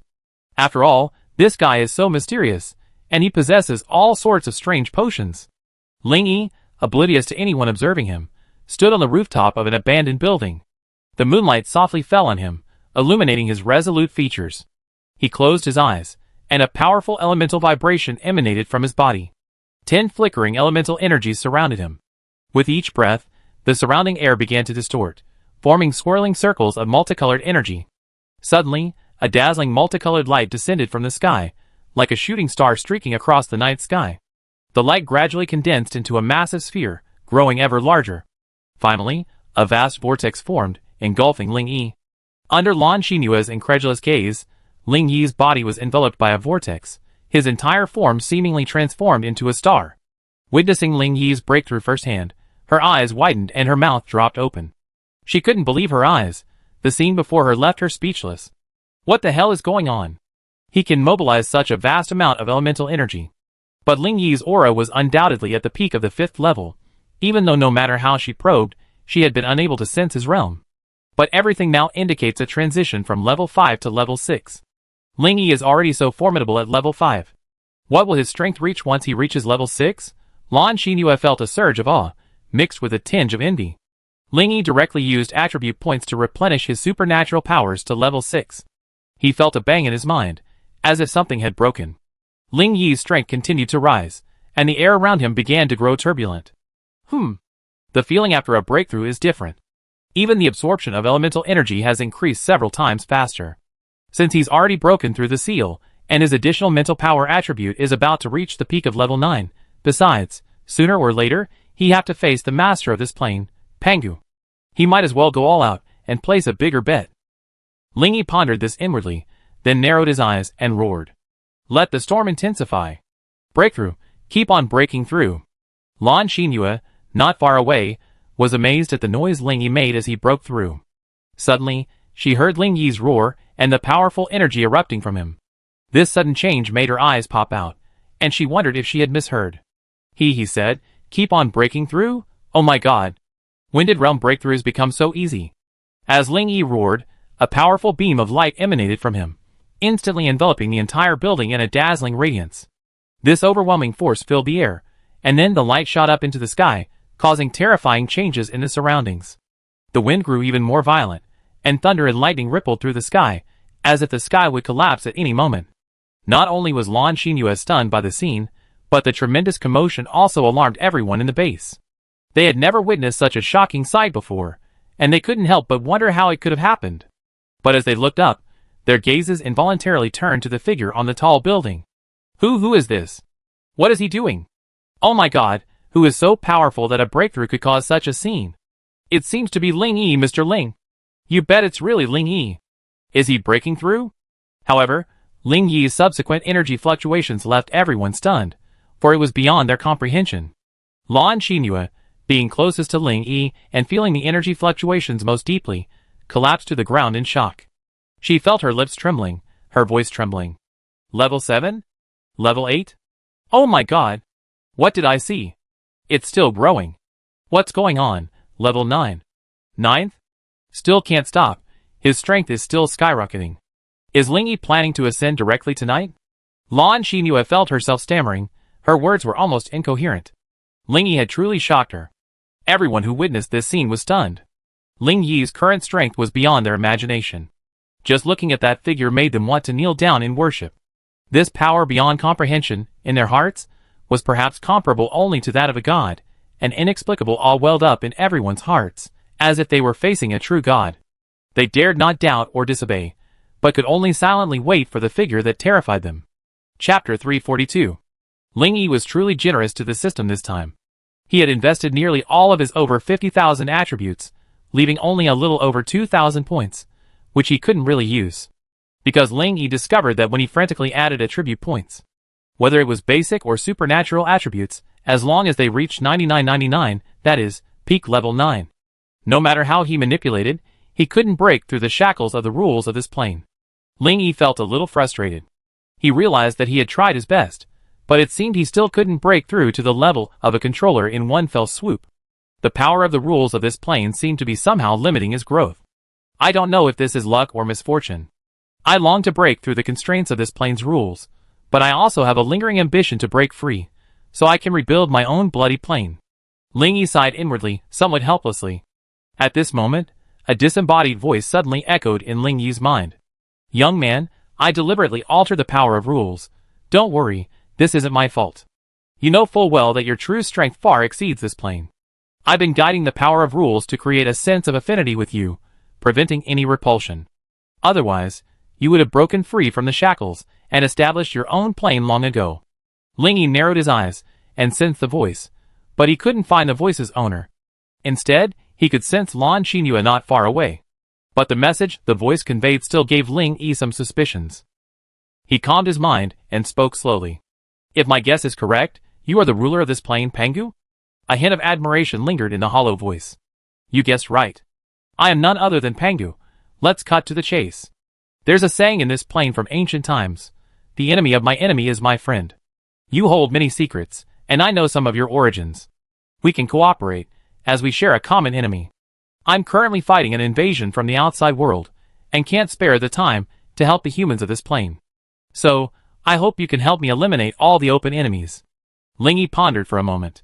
He knew that collaborating with Pangu was an opportunity. At least, he wouldn't be repelled by the power of rules for now. But he was also puzzled by the information Pangu had revealed. Could it be that the higher-level civilization had other means behind the scenes? Otherwise, how could Pangu be so uninvolved? Seeing that Lingyi didn't respond, Pangu seemed a little anxious. Young man, what's up? I don't have much time, so please say something.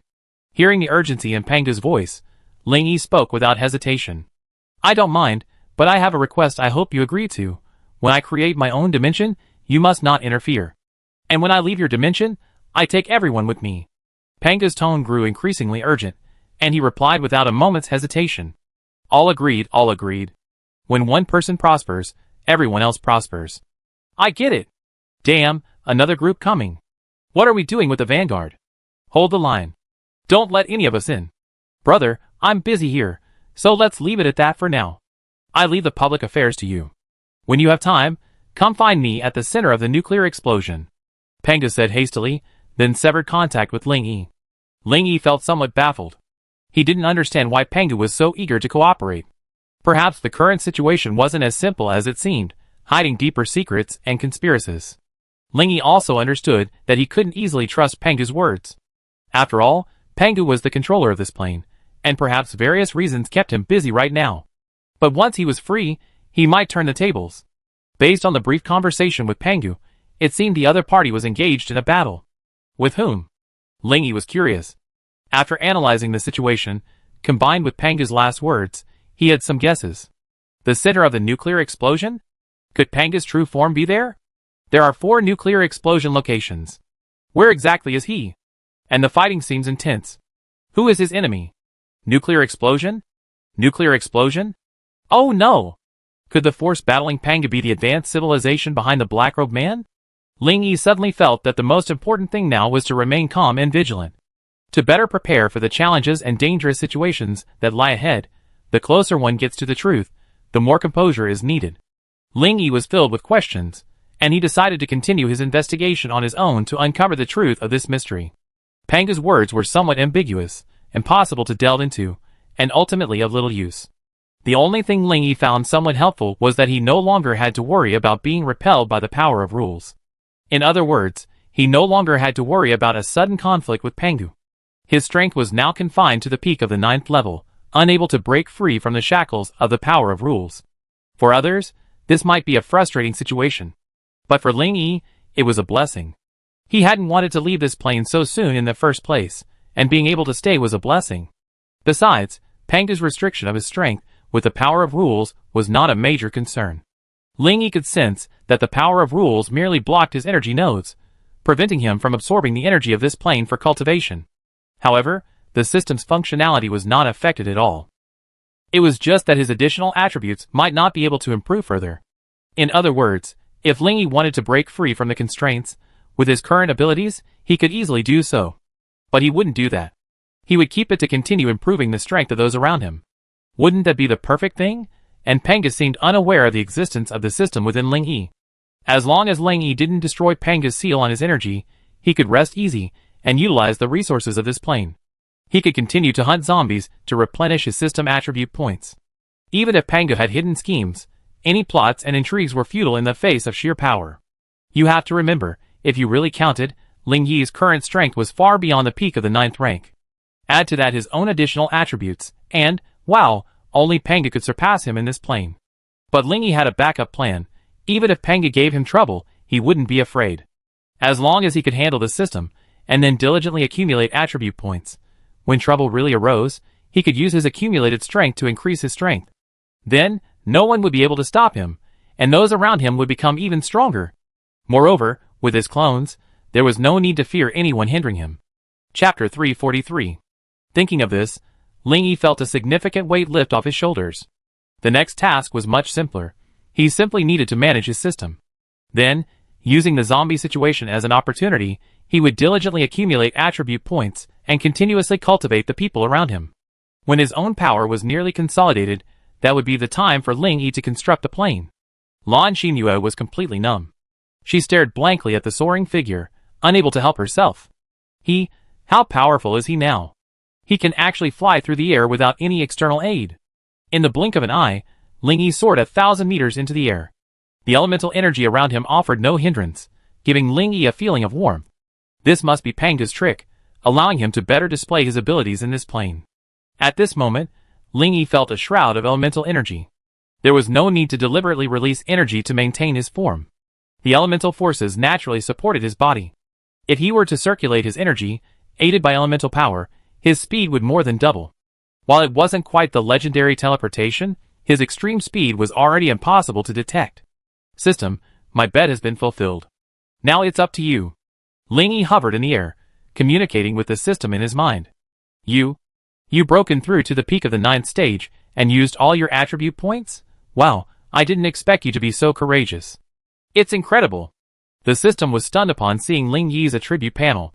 The string of 9s left it completely bewildered.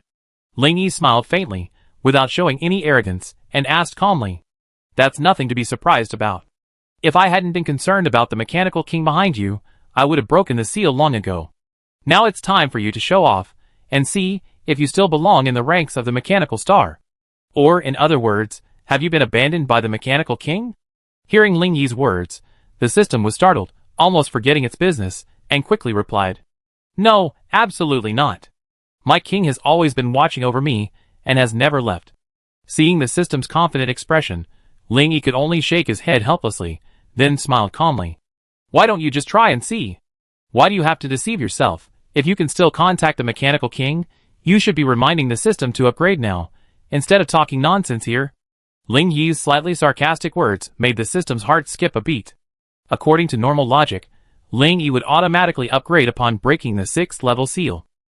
However, Ling Yi had already reached the peak of the 9th level, and the backend hadn't even started the upgrade mode. This made the system panic, and it quickly opened a channel of communication with the mechanical king. Unnoticed by anyone, Ling Yi also concealed the source power in his mind, completely cutting off the system's connection to the outside world. 1 minute, 3 minutes, 10 minutes. Time ticked by, and the system grew increasingly panicked, eventually giving way to despair. No matter what method it tried, it could not communicate with the Mechanical King.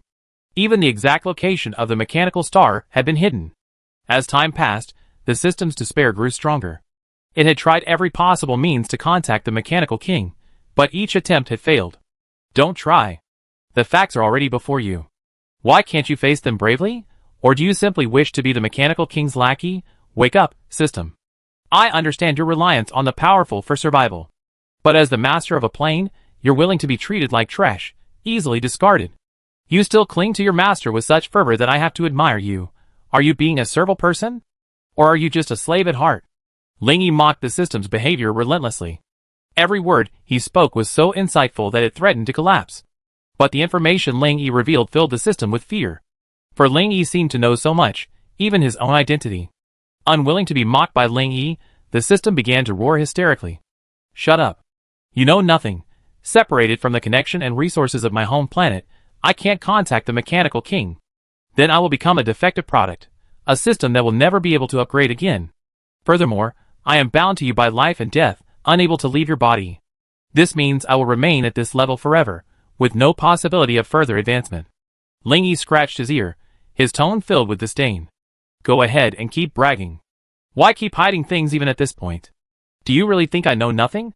The Machine King's intention in sending you here, and your eagerness to have me use attribute points to improve my strength. In fact, I already suspected it. It's simply a desire to completely control me when the time is right. Then, I become like you, constructing a mechanical dimension to serve the Machine King. System, I don't know if what I said is right. After hearing Ling Yi's words, the system's roar grew more intense, as if shattering my entire mind. However, beneath its fury, a hint of unease and fear lay hidden. Shut up. Ling Yi's voice was filled with coldness and unquestionable determination. Before, with the Machine King manipulating things from behind, I had to be cautious. You're nothing but a homeless dog now. Do you still think you can threaten me? I advise you to save your breath. Either accept my previous offer, or I make you disappear into the void forever. The system sneered, a sinister glint in its eyes. Humph. So you think you can threaten me? You're truly overestimating yourself. Believe it or not, I perish with you. The system in his mind erupted with a burst of black energy, instantly enveloping Ling Yi's brain core. This energy was powerful and terrifying, intimidating. How about you try it? If I unleash my energy, we'd both become dust in the void. The system finally revealed its final trump card, attempting to make Ling Yi hesitate. Ha ha ha. What an ignorant machine. You dare to threaten me with such tactics. Remember, even the Mechanical King, Kinsley, who kill you, wouldn't dare to speak so boldly. Just because you are a tiny insect attached to the King of Machinery, you dare to challenge me. How ridiculous. Chapter 344. What, Master? Who are you? How do you know my king's name? The system was completely stunned by Ling Yi's words, its mind a blur. Everything that had happened today was too bizarre, completely beyond its comprehension. But the system didn't withdraw its energy, still clinging to a stalemate with Ling Yi. Ling Yi sighed, then spoke softly. I have to admire the King of Machinery's methods. Even as a discarded pawn, you're still willing to sacrifice yourself for your master. But I must tell you one thing. Kinsley once joined forces with several level 9 controllers to siege me. As a result, I'm still trapped in the vast void. So, relying on your self-destruct program, expecting me to perish with you today is simply wishful thinking. Since you're so stubborn, don't blame me for being rude. I wanted to leave you a path of freedom, but unfortunately, you didn't know how to cherish it and insisted on resisting. When dealing with an enemy, I only offer 2 options. 1. Complete submission. 2. Utter destruction.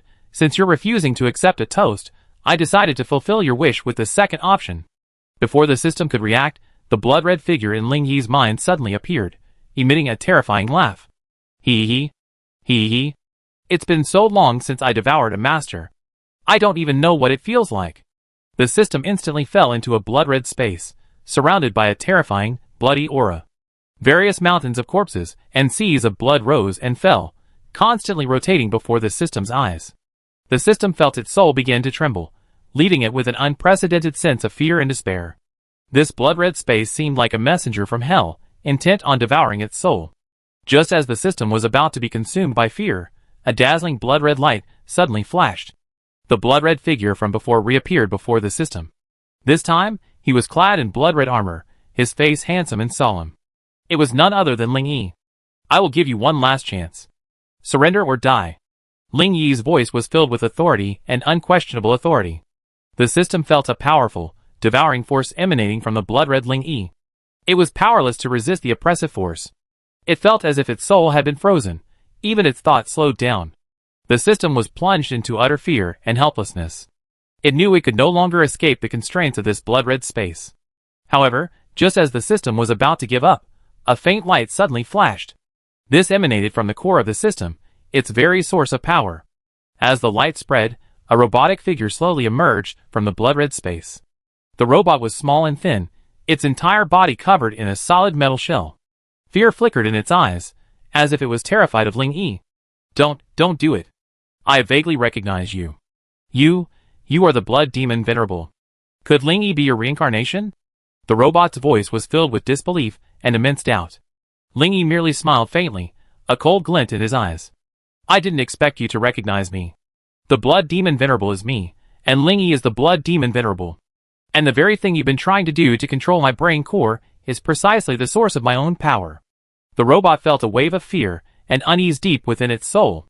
Although it had never seen the blood demon Venerable's true appearance, it had heard of this sinister name resounding throughout the universe. The blood demon Venerable was a legendary being, said to possess immense power and a cruel nature. His name, passed down through generations on every planet and plane, had become a symbol of fear. The robot had heard stories about the blood demon Venerable. It was said that he once ruled a vast blood-colored empire, where countless lives were lost. His power was unmatched, and he possessed various special abilities. For example, he could control the thoughts and actions of other creatures. Or he could devour the lives of entire planes to enhance his own strength. These terrifying abilities made him unrivaled throughout the universe, a nightmare for countless plane controllers. However, there's a saying that evil cannot triumph over good. Rumor has it that the Mechanical King, in tandem with several peak-level 9th-level controllers, led countless planes high and low to encircle and suppress the Blood Demon Venerable. It's said that the Blood Demon Venerable single-handedly defied all the plane controllers in the universe. That battle dyed the entire universe red, and countless controllers' blood stained the galaxy. And now, Ling Yi claimed to be the Blood Demon Venerable, which meant that the encirclement and suppression didn't kill him. This surprised and frightened the mechanical body. Its trembling voice betrayed its deep fear. This isn't true. The Mechanical King has always boasted of his achievements. He said that the Blood Demon Venerable ultimately perished at his hands. Ling Yi smiled calmly, looking up at the vast, blood-red ocean. The Mechanical King wasn't exaggerating. He attacked me when I was exhausted. He did indeed deliver the final blow. But so what? A trace of my origin power was cast into the void before the battle even began. After hearing Ling Yi's words, the robotic body was completely stunned. It turned out that the origin power that the host had chosen, and which it had been coveting, was actually the reincarnation of the Blood Demon Venerable. I feel I exhausted my nonsense. Since you insist on your own way and refuse to lend a helping hand, then I can only send you on your way. While you may be of some use to me, you're not essential. Ling Yi stared coldly at the robotic body, his tone filled with impatience. The robot body could deeply sense Ling Yi's indifference and threat, and a sense of powerlessness welled up within it. It had once believed it could successfully complete the mission assigned by the Machine King, then return to its home planet, accept the rewards of the mission, and thus upgrade its dimension. But now it seemed nothing more than a superfluous existence, a pawn to be discarded at will. The robot body's heart was filled with loss and loneliness. It had dreams, hoping to one day become as powerful as the Machine King. But now it seemed all just fantasies. It had been completely abandoned by the Machine King, leaving it with not even the slightest connection. Even the single data point that controlled its life and death had been erased. This was complete exile, a utter oblivion. Ling Yi watched the robot body's every move. Observing the system's distraught expression, a subtle smile curled the corners of his mouth. Chapter 345. Ling Yi's gaze gradually deepened, as if he were pondering something, or perhaps brewing a conspiracy. Perhaps I can give you a chance. Let you become the new Mechanical King, a being that surpasses Kenzi. His voice brimmed with endless temptation. The robot's eyes lit up at Ling Yi's words, a glimmer of hope welling up in its despairing heart. Perhaps this was a chance to start over. Blindly seeking death would bring it no glory.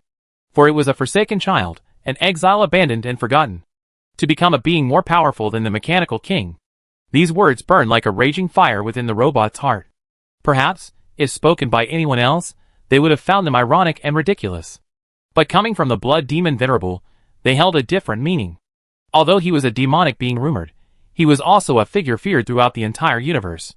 His words were not ridiculous, but rather had the potential to become a true reflection of reality. At this moment, the robot's gaze grew determined. It cried out in its heart, "I will not accept being abandoned.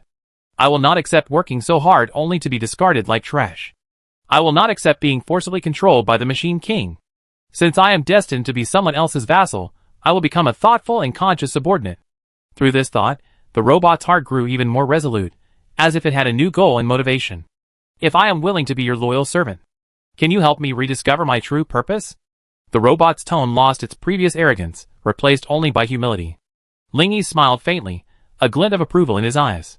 This was the result he desired. Only by completely turning the system against him could he force it to serve him wholeheartedly. Ling Yi looked at the robot before him and could sense its shifting emotions. He knew the system had made up its mind. He had completely seduced its deepest ambition. "Excellent. You made a wise choice. Since I dare to speak so, I guarantee that you will realize your dream. The King of Machines has reached his current state by devouring the energy of lower-level controllers like you. This is also why he constantly cultivates new mechanical planes. So, I can be sure of one thing.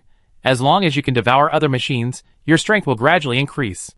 Follow me, and when you proudly roam the void in the future, I guarantee you be well fed on the conquests of the mechanical star." Hearing Ling Yi's words, the robot's eyes flashed with excitement. It knelt respectfully, its hands raised high, a drop of silver liquid condensed on them. "Thank you, my master. I will do my best to serve you." Ling Yi's gaze fell on the drop of liquid, deeply impressed by the robot's actions. With a slight flick of his finger, the drop of silver liquid instantly sank into his palm and was absorbed into his body. This drop of silver liquid was a part of the robot's original power. By handing it to Ling Yi, it also expressed its attitude. It was like surrendering one's life. A single thought from Ling Yi would annihilate it. Ling Yi felt the primordial power coursing through the robotic body, and his heart was filled with excitement. He knew he now had complete control over this system. He could use it with peace of mind, just like the Mechanical King's control system before, without fear of rebellion. But after comparing it to the Mechanical King, Ling Yi couldn't help but curl his lips and grumble inwardly. How ridiculous. A system so carelessly discarded by the Mechanical King. To me now, it's like a treasure. Ling Yi shook his head helplessly. To return to the top, the road ahead was long and arduous. He then addressed the kneeling robotic body. "Get up. Since you made your decision, you belong to me from now on. Do you have a name? I can't just keep calling you system like before." Hearing Ling Yi's words, the robotic body immediately stood up and looked at him respectfully. "Thank you, my master. My name is Carl." Ling Yi muttered several times, as if trying to memorize the name thoroughly. After a while, he finally spoke. "Carl, without the support of the Mechanical King, besides being unable to level up, are there any other functions that are restricted or unavailable?" This question was what Ling Yi was most concerned about. He wanted a system that could provide him with assistance, not just a decorative element, capable of only talking to him or calling him master. Carl didn't answer immediately. Instead, he frowned in thought, as if checking his own functions and permissions. After a long moment, he finally spoke. "Master, my functions are still relatively complete. Although I lost the support of the Mechanical King, I can still provide you with some basic services with my own dimensional resources. The only regret is that the replica system may have to be shelved." Ling Yi frowned at Carl's explanation, his heart skipping a beat. "The replica system is broken? Doesn't that mean I can no longer enter the dimensional world within it? That means I won't be able to capture the dimension controllers every month. This is a huge problem." Ling Yi was still hoping to devour the controllers to create clones. Ling Yi cursed inwardly, but he knew losing his temper was pointless, so he could only ask tentatively. "Carl, do you have any way to repair the replica system?" Carl shook his head, somewhat helplessly. "I'm sorry, master. With my current abilities, I simply can't repair the replica system. Although my functions are basically complete, my authority and abilities are limited due to the loss of the Mechanical King's support." Ling Yi felt a pang of disappointment upon hearing Carl's answer. He knew his hopes had been dashed, but he wasn't about to give up. So he pressed on, hoping for a different answer. "Is there really no way out? Not even getting in?" Carl pondered for a moment, then suddenly a light flashed in his eyes, a glimmer of hope in his eyes, as he replied. If the master simply wishes to enter, it can be done. In reality, this dungeon system is merely a prison created by the mechanical king. He imprisons those low-level controllers who refuse to submit within it, and constructs a massive dimensional framework. He then confines each controller within this framework, creating different smaller dimensional spaces. Its primary function is to train and cultivate the hosts possessed by the system. Chapter 346. The reason I said the dungeon system is paralyzed is because I lost contact with the mechanical king, and I can no longer grasp and control any changes within the dungeon. Although I can still open the dungeon system, if the master enters, even if the mission is completed, there will be no reward. And if an accident occurs like before, I won't be able to provide any assistance. I believe the master is well aware of the dangers involved. Carl tried to persuade Ling Yi to abandon the dungeon system with this explanation.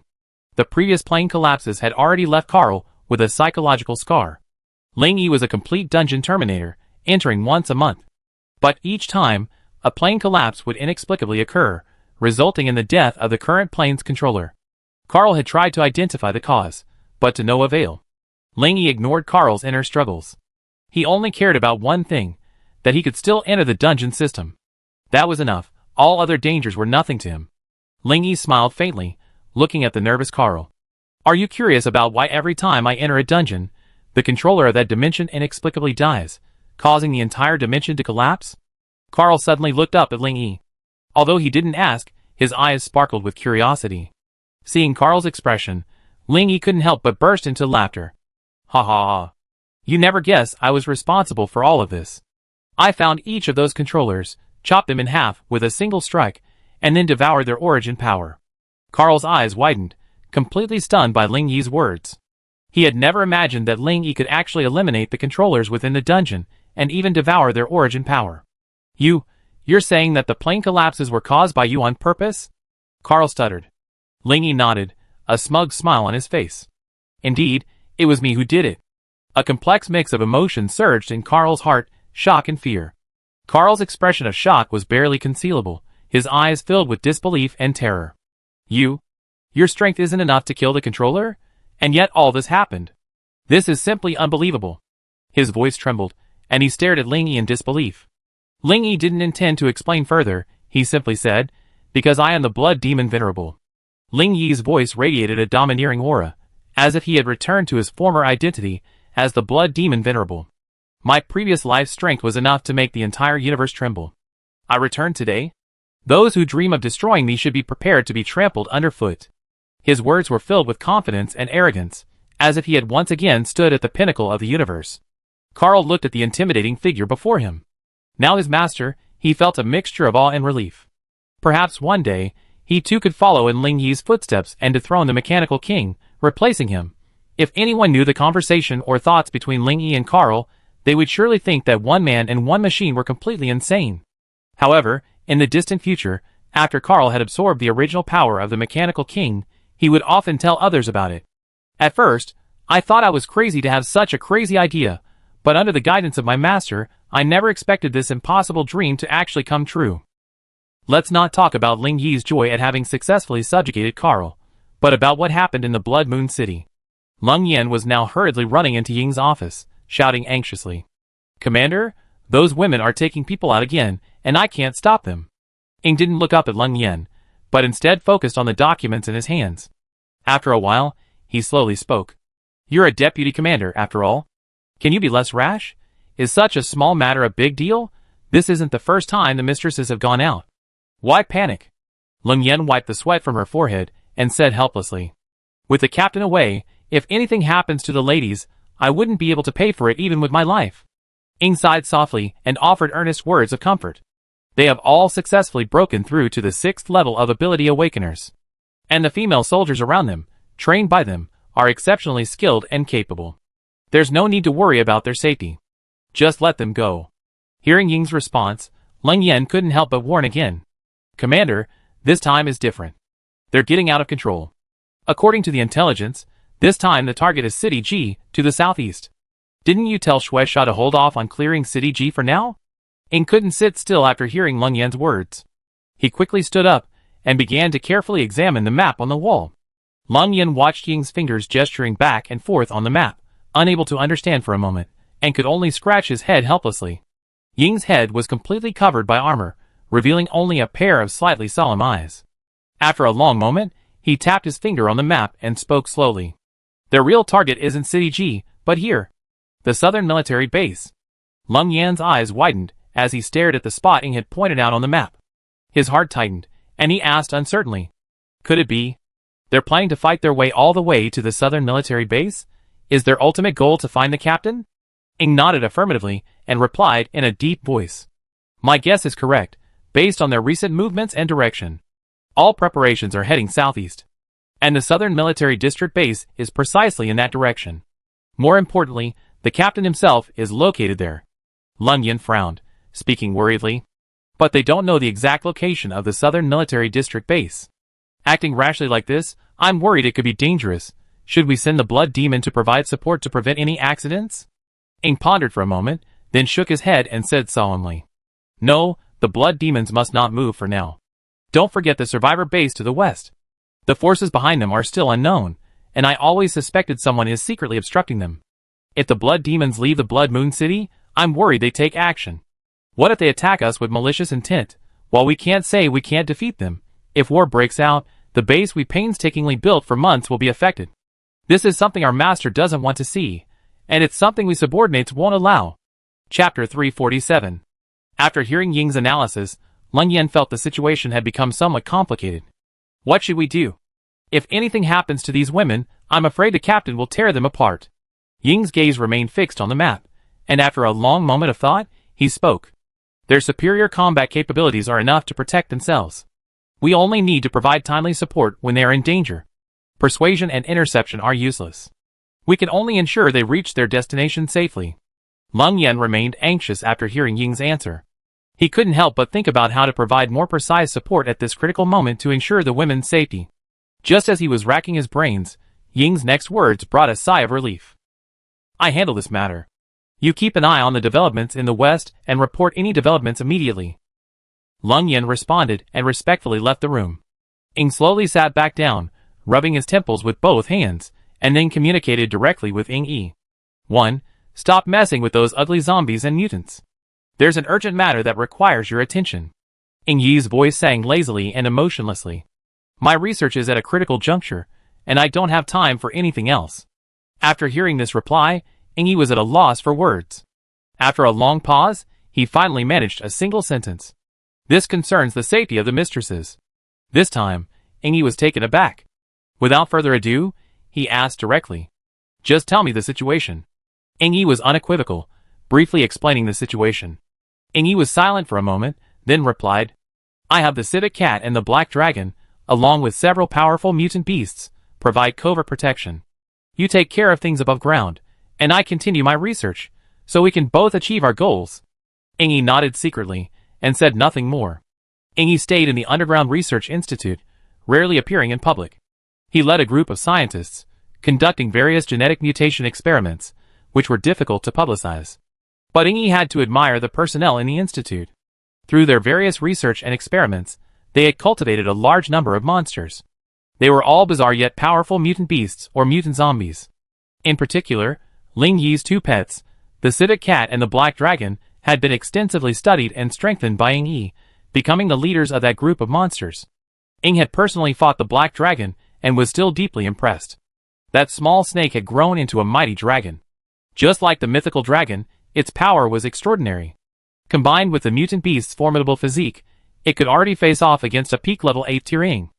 As for the spirit cat's strength, it surpassed even the black dragon's. It couldn't even be described as a cat. That would be a complete misunderstanding of cats. Ying Yi, for some unknown reason, had trained the spirit cat to be completely unlike a cat. Mythology has winged tigers, but in the apocalypse, there are winged cats? No, its current appearance resembles that of a lion with its fur standing on end, a black lion with wings, quite eye-catching. Ying felt increasingly alarmed the more he thought about it. He shook his head, unwilling to dwell on these powerful beings. Since Ying Yi had already given the order, he would have the spirit cat and the black dragon take action. There was no need to worry about the safety of the mistresses. With these two mutant beasts leading the charge, even if they encountered a 9th-level enemy, they could still hold their own together for a while. This buffer time was enough for the mistresses to evacuate safely. Ing nodded secretly, then sat back down and continued to read the documents on the table. In the suburbs of City G, a fully armed team of over 100 men was resting. They all wore uniform, lightweight metal armor. Even on their chests was a distinctive pattern, a red blood moon. Even more surprising was that this team was entirely composed of women. The leaders, in particular, were all stunningly beautiful, with voluptuous, curvaceous figures.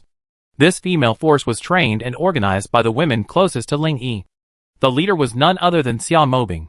She stood on a high ground, her gaze fixed on the distant city skyline. Xia Moyang, beside him, fiddled idly with a blade of grass, speaking with a hint of worry. Sister, we've taken our own team and run off to find my brother-in-law. If Commander Shadow finds out, will he send someone to take us out? Xianyuan Yushua rubbed her chin and interjected. Probably not. I'm betting Commander Shadow is aware of our recent movements. And he's definitely guessed our ultimate goal. But given the complex situation at the base right now, I'm sure he won't easily send someone to intercept us. Xia Mobing bit her lip lightly, her eyes fixed with determination. No matter what happens, we will fight for Ling Yi. Commander Shadow must know that we are not weaklings. We possess our own strength and resolve. He always remembered Ling Yi's instructions, and took great care of us, even sending Blood Demon to secretly protect us. But this is not what we desire. Only through continuous battle and training can we become stronger, and be worthy of standing beside Ling Yi. In this damned apocalypse, without strength, we can only silently await death. You know, several of our sisters already have Ling Yi's children. If we lack strength, we won't even be able to protect the children. Do we have to keep Ling Yi tied to our side at all times to protect us? Thus, self-improvement is the key to survival in the apocalypse. Even if Commander Shadow himself comes to stop me, he can't stop me from finding Ling Yi. As soon as Xia Mobing finished speaking, everyone's eyes focused on her. A fierce determination surged in everyone's hearts. They would continue to fight for their own survival, for their children, and for Ling Yi. As Xia Mobing had said, in this apocalypse, the only thing that matters is strength, something you can rely on and protect. Warm sunlight shone on Xia Mobing's resolute face. Her gaze seemed unbothered by anything. Shaken. Under Ling Yi's subtle guidance, she deeply understood. In the apocalypse, only by constantly striving can she protect herself and be worthy of accompanying Ling Yi on this journey. So, to become stronger, Xia Mobing would move forward without hesitation, no matter how much the Shadow Commander tried to stop her. She would take her sisters to find Ling Yi. They would prove it to everyone. Ling Yi's women were not just for show, each one was as capable as any man. Everyone around Ling Yi felt the same way as Xia Mobing. And the reason for this action was Ling Yi's departure without them. Chapter 348. Although the women knew Ling Yi wasn't intentionally leaving them behind, his ultimate goal was their safety. But precisely because of this, the women harbored a nagging fear that they would hinder Ling Yi. So, under Xia Mobing's leadership, to demonstrate their strength and independence, they would strive to make everyone understand through continuous hard work and struggle that they were not Ling Yi's appendages, but rather a group of independent, strong women who could help him achieve his goals. This trip to the southern military region wasn't a spur-of-the-moment decision. It was something they had planned since Ling Yi's departure. To ensure the smooth operation, everyone trained day and night. It could be said that these days were incredibly grueling. Not only did they have to frantically improve their strength, but they also had to find time to formulate a plan and route. To avoid arousing the Shadow Commander's suspicion and potentially hindering their progress, they had to do so. Even under the guise of training, they began to continuously clear out the zombies and mutant beasts surrounding Blood Moon City. As the clearing operation expanded, they gradually moved further away from the Blood Moon City's sphere of influence. This led to this unexpected rapid march, which caught the Blood Demon members, who were secretly protecting them off guard. By the time word reached Lung Yin and Ying, it was too late to intervene. Of course, Xia Mobing led the sisters forward, to prove that they were not just Ling Yi's women, but that they were the pillars of support capable of protecting themselves and everyone else. So while searching for Ling Yi, they also wanted to make their own contributions to the future development of Blood Moon City. The clearing operations along the way were merely training exercises. The real purpose was to open a safe and reliable passage. Their goal coincided with Ling Yi's, to open a safe passage to the southern military district base, facilitating travel between the two areas. Suddenly, a beautiful figure quickly approached the group. Xia Mobing raised her eyebrows and asked with a smile. "Z, how's the investigation going?"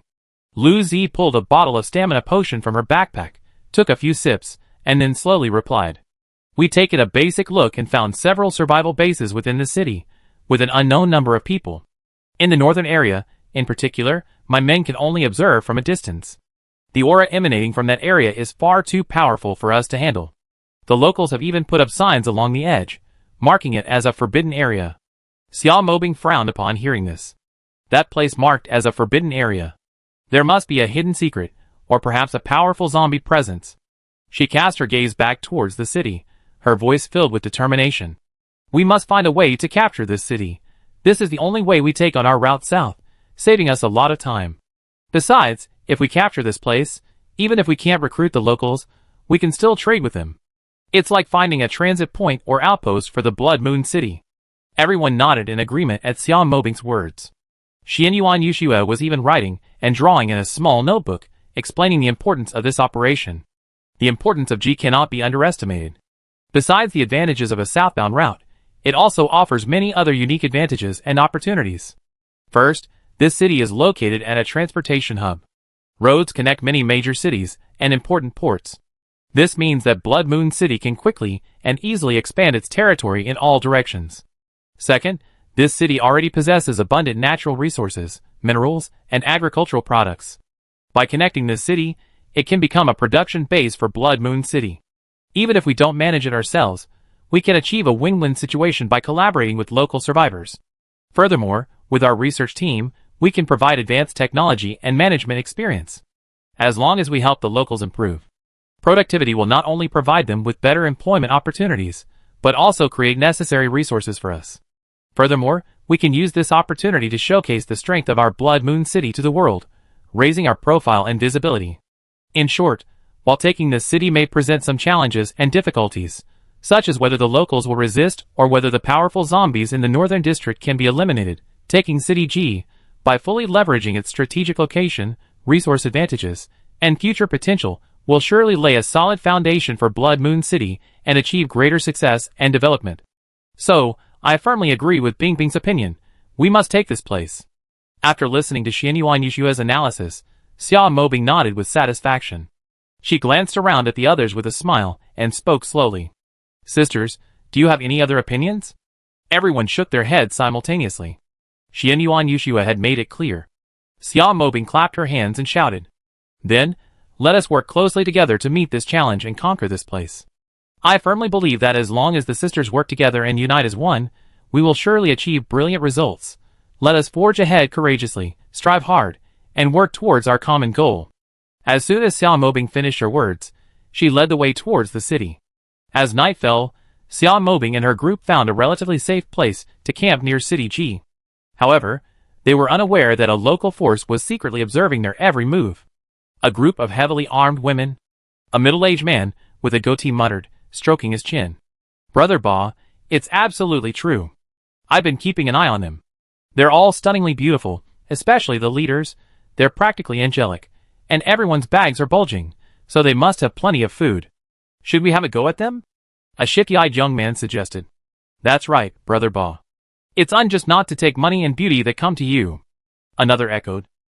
Can you lustful bastards, use your brains? How could a bunch of delicate women suddenly appear in our area? Either they're inherently powerful, or they have some powerful backing. If you rashly jump out and start trouble, I'm afraid you end up losing more than you gain. Van Ba cursed, frowning in frustration. Brother Ba, do you really think those women pose any threat? One person asked doubtfully. In the apocalypse, don't underestimate anyone. Sometimes, the power of women is immeasurable. Van Ba sighed deeply, as if reminiscing about the past. Before the apocalypse, I saw and came into contact with many strong women. They possess not only breathtaking beauty, but also unwavering will and fearless courage. So no matter why these women come, we must carefully monitor their every move. Chapter 349. After hearing their boss's sentiments, everyone looked at each other in bewilderment. They seemed to have not given it much thought, perhaps even forgetting that we were in the apocalypse. Those with some talent had either already been strengthened or had awakened special abilities. If they didn't investigate thoroughly, they might face a setback. Everyone looked at Fan Ba with admiration, and began to understand that his concerns were justified. As the saying goes, the more beautiful the flower, the sharper its hidden thorns. Everyone pondered the problems they faced. In this apocalyptic era, with zombies rampant, there was no reason to be complacent. After all, at this moment, anyone could become a crucial figure in a matter of life and death. Perhaps even the smallest action could lead to irreversible consequences. A young man asked tentatively, "Brother Ba, what should we do next?" Fan Ba gazed at the crowd, a look of determination flashing across his face. He spoke slowly. "We can't easily show hostility, and we mustn't take the initiative to provoke trouble. Tell your subordinates to watch their mouths and eyes. If trouble comes to me, I will definitely stand by and watch." Hearing Fan Ba's words, everyone nodded silently. His cold tone made it seem as if one could sense his inner coldness and determination. Everyone decided to suppress their emotions and avoid unnecessary trouble. Since Fan Ba couldn't speak up, then he should just stay out of the way. In this strange and dangerous world, protecting yourself is paramount. If you want to achieve both wealth and beauty, you must also consider whether you are truly capable enough. Forget about Xia Mobing's plans for G City. Let's turn back and see what's going on with Ling Yi. Didn't you eat enough? Chop harder, take the head off. If we don't finish them off with one strike, the zombies will probably bite back. I don't know why the old man let you join the army. Why are you sticking your chest out? How can that thing stop the zombies? Ling Yi hovered in the air, his roars and complaints echoing. Below him, Mu Xie and Lan Qinyue were charging into the zombie horde, the battle fierce. That bastard, all he can do is talk nonsense. Do I want to stick my chest out? It's already sticking out. Lan Qinyue cursed fiercely, severing the head of a level 3 mutant zombie. Mu Xie felt an immense warmth upon hearing these long-lost words. Alright. He's got a sharp tongue but a soft heart. He says harsh things, but he really cares about you. Lan Qinyue didn't seem to buy it, shaking her head and muttering. Oh, caring about me? I don't see that at all. It's been 5 days since we were brought out. We're either killing zombies, or on our way to killing them. Day and night, non-stop. Even the strongest person can't handle it. Mu Xie had come through this state. How could she not understand Ling Yi's intentions? She could only softly comfort Lan Qinyue. Stop complaining. His mission for us is to fight continuously to unleash our potential. Although the intensity seems a bit excessive, with the help of the potion, my strength is rapidly increasing. Don't you notice that your energy is becoming increasingly condensed, ready to break through to the 6th level at any moment? Mu Xie was actually feeling exhausted, but her heart was filled with determination. 5 days of relentless fighting had made her realize even more clearly that if she wanted to improve her strength, she couldn't be lazy or retreat. She had to forge ahead courageously. And Ling Yi, though harsh in his words, was their staunch support. He was constantly monitoring the battlefield situation, always on guard against any danger. His presence made Mu Xie feel reassured. After hearing Mu Xie's words, Lan Qinyue, unusually, didn't object. She wasn't stupid. She knew her own body best. With the help of Ling Yi's miraculous potions, aside from a slight mental fatigue, she was otherwise completely normal. Just as Mu Xie had described, her strength was soaring, and a breakthrough was possible at any moment. She had never imagined such a rapid improvement. It was like riding a rocket. Mu Xie smiled, noticing that Lan Qinyue's mood had gradually calmed down. Did you see that armor he's wearing? Lan Qinyue glanced at Ling Yi out of the corner of her eye, her lips twitching as she responded. Does he think wearing armor makes him look like a medieval knight? To me, that iron cloak with that helmet that only shows his eyes. From behind, it looks like a giant iron barrel. Mu Xie couldn't help but chuckle at this. You know what, now that you mention it, it certainly seems like it. But do you know how heavy this armor is?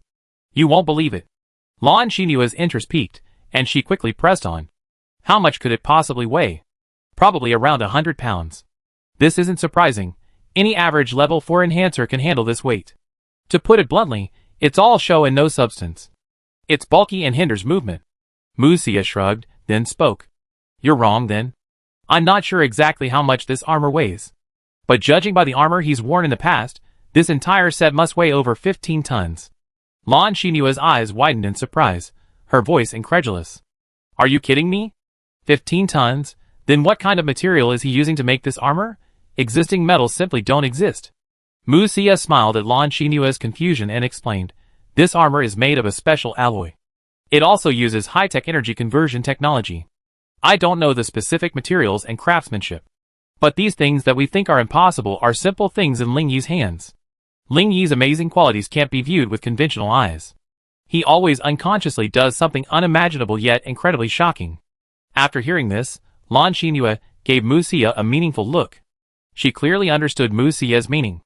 She had been wondering why she was bringing up the armor for no reason. It turned out she was using this incident to teach herself not to take Ling Yi too seriously. When you're around him, you never know what benefits you might gain. Lan Xinyu involuntarily looked up at Ling Yi's figure, muttering to herself. What a freak! How can he fly wearing such heavy armor? Just as Lan Xinyu was stunned, she suddenly saw Ling Yi. He casually threw the armed guard towards her, frightening her so much that her hair stood on end. Followed by a loud bang, Ling Yi's voice, which had always annoyed Lan Xinyu, rang out again. You big-breasted, brainless woman, just fight. Why are you daydreaming? Zombies almost bit you in the ass, don't you know? Chapter 350. Lan Xinyu was startled awake by Ling Yi's roar. She turned around in confusion, a stunned expression on her face. She saw a skinny, 5th-level mutant zombie quietly approaching from behind her. Its head was already buried deep in the earth, its body still trembling erratically. And the cause of all this was the armed guard she had just seen. It was because of this armed guard that the zombie's head had been smashed into the earth. Lan Xinyu swallowed hard, a hint of fear in her eyes. Oh my god! The weight of this armed guard is incredible. If it had hit me just now, I would have been dead. She couldn't help but look at Ling Yi, her eyes filled with gratitude. But Ling Yi's next words once again made Lan Xinyu want to rush over and bite him. What are you looking at, you insane woman? You're distracted in the middle of a fight. Do you think your life's too long? Also, if that bit on your butt had just been bitten, and 2 pounds of flesh were missing, the feel would have been compromised. After hearing Ling Yi's words, Lan Xinyu had completely forgotten Mu Xia's warning. She angrily shouted at Ling Yi. You shameless bastard! It's none of your business whether my butt is a little fleshy or not. It affects the feel? How dare you say that? What's it got to do with you? Mu Xia dispatched a few zombies, shaking her head helplessly and muttering. Alas! It started again! This is so speechless. Ling Yi casually recalled the armed guard from the dirt and spoke calmly. Now, drink the intermediate strengthening potion and prepare to break through the bottleneck of the 6th level. Mu Xia had been planning to distance herself from the bickering pair, but upon hearing this, she stopped dead in her tracks and looked at Ling Yi excitedly. Ling Yi, can you help me awaken my 3rd superpower? Ling Yi casually drew a circle, and a transparent barrier enveloped the 3 of them. The surrounding zombies were completely isolated, and no matter how hard they attacked, they couldn't break through the barrier. After doing this, Ling Yi slowly landed on the ground and lifted the visor of his helmet, revealing a resolute face. See, yeah, I don't recommend awakening your 3rd superpower.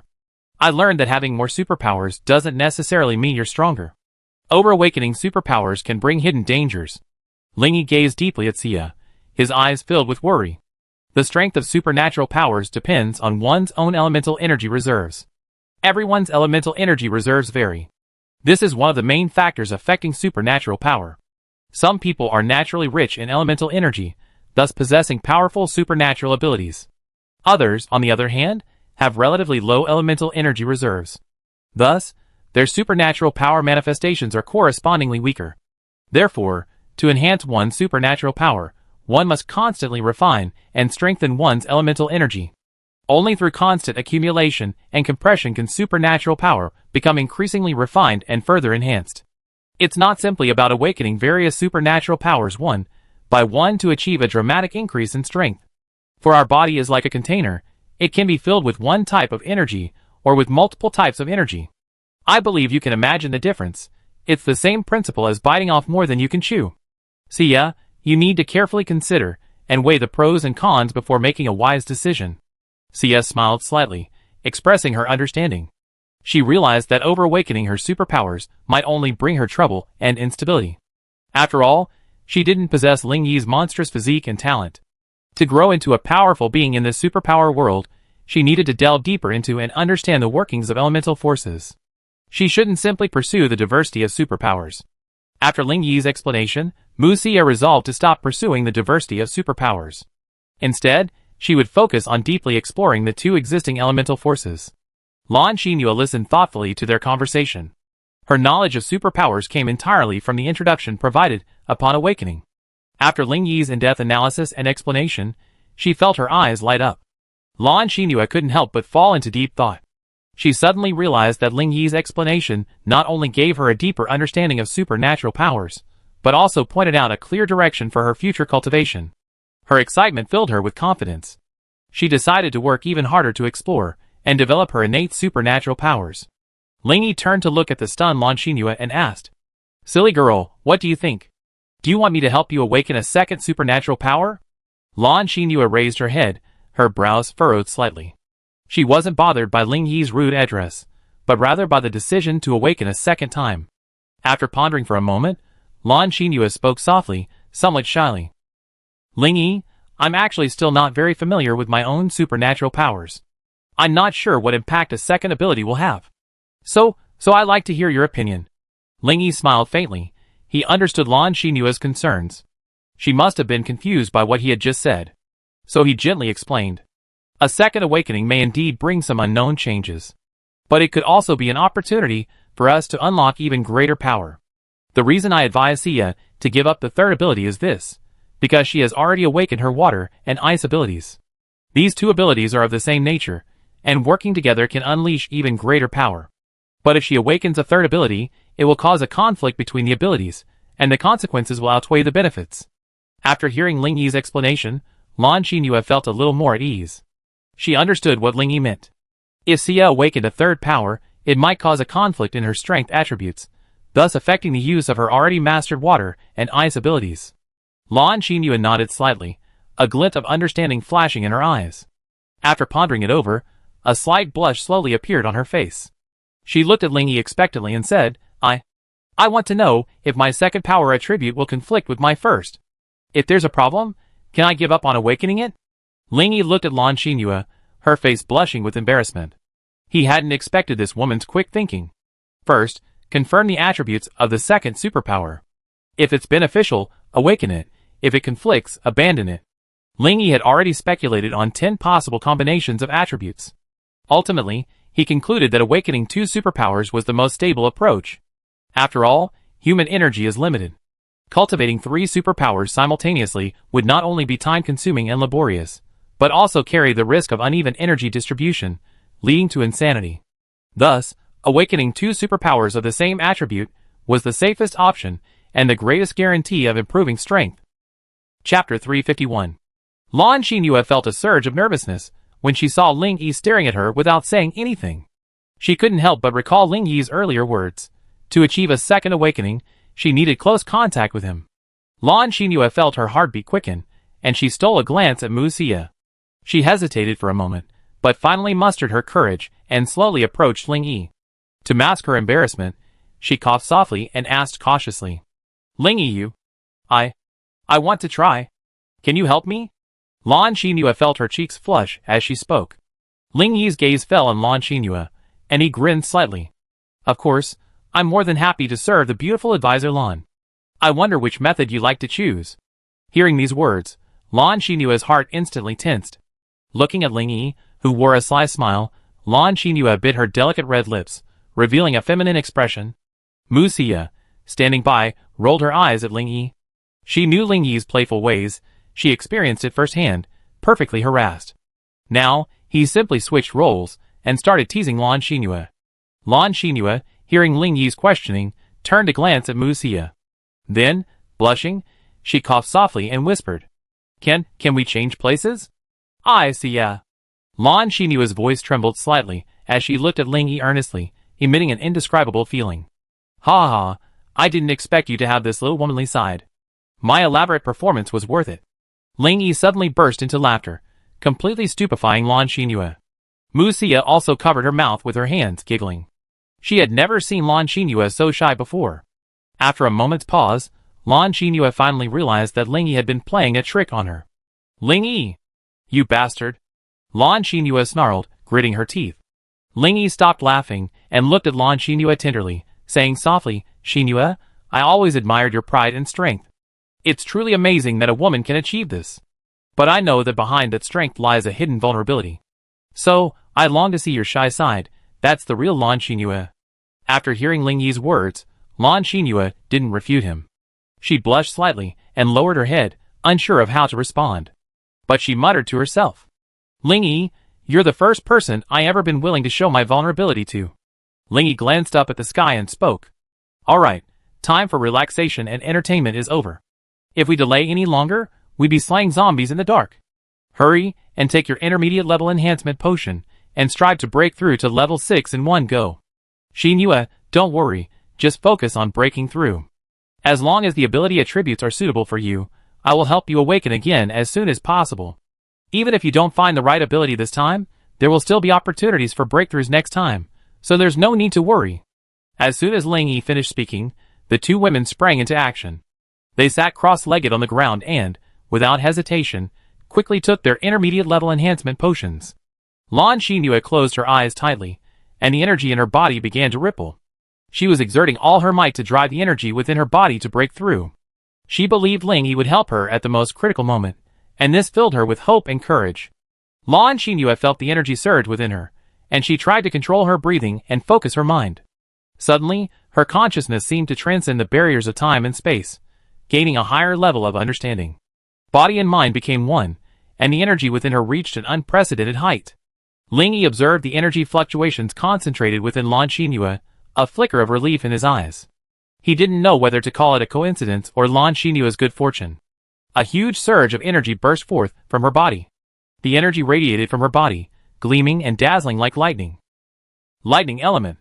Ling Yi nodded secretly, as he observed the lightning fluctuations surrounding Lan Xinyue's body. The power of wind and thunder, a perfect combination. It's decided for you, the lightning ability. Ling Yi held his breath, concentrating his attention on the lightning fluctuations surrounding Lan Xinyue, a strong sense of determination welling up within him. Thunder and wind abilities are a perfect combination, bringing endless possibilities to Lan Xinyue's combat potential. As long as Lan Xinyue maximizes the dual advantages of both, she will become an exceptional dual ability awakener. Her dominant thunder ability can unleash powerful lightning, instantly crippling enemy defenses. Her wind ability, on the other hand, can manipulate airflow, allowing her to nimbly dodge attacks. He mentally simulated the combined use of the two abilities, ensuring they blended seamlessly without conflict. Ling Yi made up his mind, and lightly approached Lan Xinyue. Looking at Lan Xinyue, who had her eyes closed, Ling Yi smiled faintly. He then extended a hand, and gently placed it on her shoulder. A stream of pure lightning element flowed from his palm into Lan Xinyue's body, gradually flowing through her veins. Lan Xinyue felt a powerful shock, causing her body to tremble comfortably.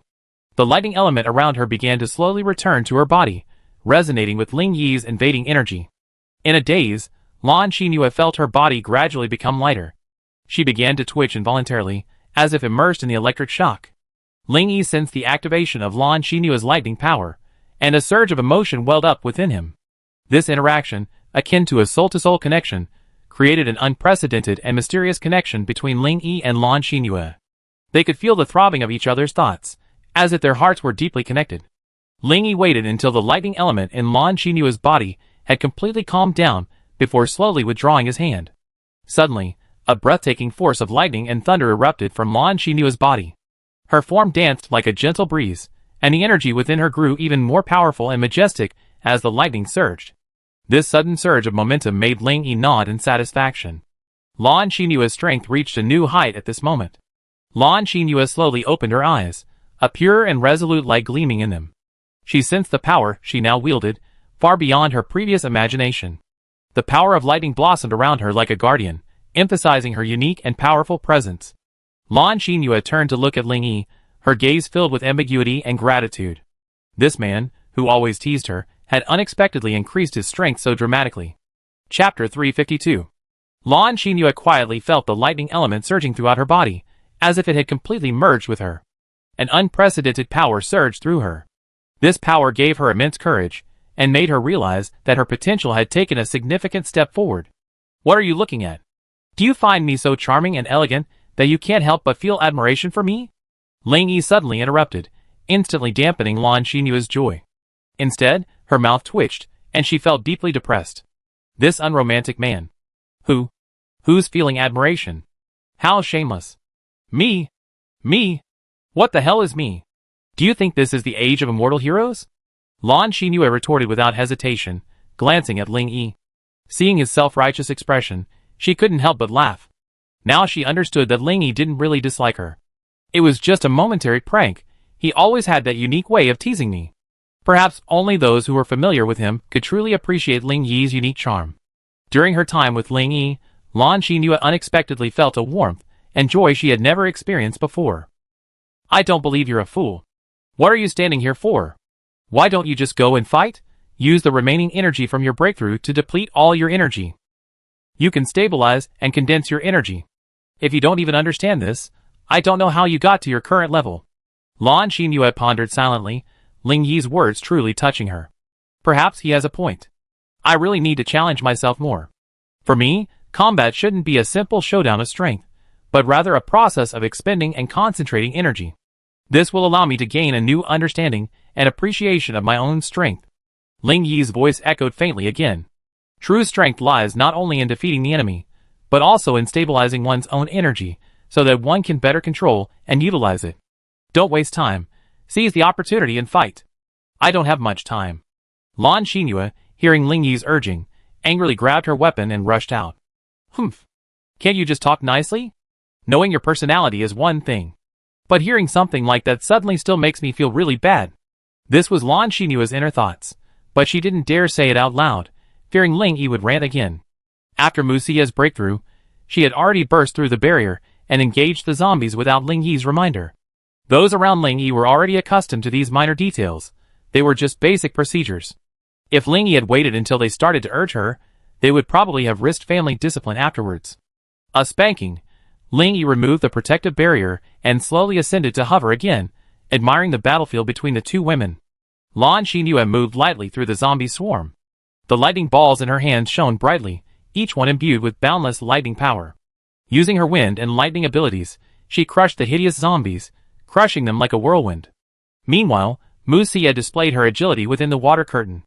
Her ice abilities unleashed piercing ice blades, shattering the zombies in an instant. The two had long been authorized by Ling Yi to use their supernatural powers without restraint. Energy potions in one hand and stamina potions in the other, ready for replenishment.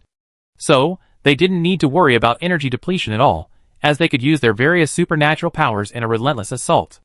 The two worked in perfect harmony, their fighting spirit high, and the zombie horde retreated steadily under their attacks. Lan Xinyu and Musia were like fairies descending from the battlefield. Manipulating the power of thunder and the might of ice and snow, they harnessed elemental energy to fight. The threat of the zombie horde was completely crushed by the two, leaving only a streak of broken limbs and corpses scattered across the mountains and plains. As the bright moonlight cast its shadow across the sky, peace returned to the earth. Lan Xinyu and Musia didn't despise the debris strewn across the ground. The two sat breathlessly on the blood-stained ground, silently sensing the energy within their bodies. Oh my god! My realm has already stabilized at the mid-6th level. This is incredible! Lan Xinyu explained in surprise after repeatedly checking her strength. It had only been 5 days, and she had not only broken through to the 6th level, but had also significantly increased her strength. She looked up at Ling Yi, who was resting his chin on his hand, lost in thought. It was under his pressure that she had achieved her current results. Sister Xinyu, are you attracted to Ling Yi? Musia looked at Lan Xinyu and asked with a smile. No, no! Who could be attracted to such a shameless and arrogant person? Lan Xinyu lowered her eyes and replied shyly. Musia smiled slightly, a glint of tenderness in her eyes, and she whispered, Perhaps Ling Yi is not what you think. He actually possesses a gentleness and kindness beneath his unruly exterior. Lan Xinyu blushed and nodded softly after hearing Musia's words. She knew it well, recent events were proof enough. Sister Xinyu, we grew up together, and I know your personality very well. In all these years, you haven't fallen for a single man. Now that you met him, don't hesitate, bravely reach out and grab him. Lan Xinyu raised her head, looking at Musia with some surprise. She asked tentatively, But he's your man after all. Musia smiled faintly and spoke easily. No, he doesn't belong to me alone. I have 9 sisters around me, and perhaps even more in the future. Lan Xinyu's pupil shrank, and her eyes widened, a look of disbelief on her face. Musia didn't find this action strange at all, and continued with a smile. You might think he's a playboy, but you don't know that he was actually a shy boy before. The reason why my sisters and I are with him now is because we did it willingly. Or maybe you could say Ling Yi was forced by us. Lan Xinyu felt her mind was a little confused. The news Musia revealed was truly shocking. But, with so many of you, wouldn't jealousy arise? Lan Xinyu asked doubtfully. Sister Xinyu, once you're with him, you understand one thing. Ling Yi's power and mystery are beyond imagination. A man like him can possess anything he desires. So, as his woman, I have only one thought. As long as he has me in his heart, I'd be content. So, we sisters have reached a consensus, like real sisters. No one will engage in foolish schemes, deceptions, or jealous vying for favor. Because even if Ling Yi isn't unfaithful, there will always be women more outstanding than us who will throw themselves at his feet. Rather than annoying Ling Yi, it's better to live in harmony and accompany him together. Chapter 353. Mu Xia's explanation left Lan Xinyu stunned, her heart restless for a long time.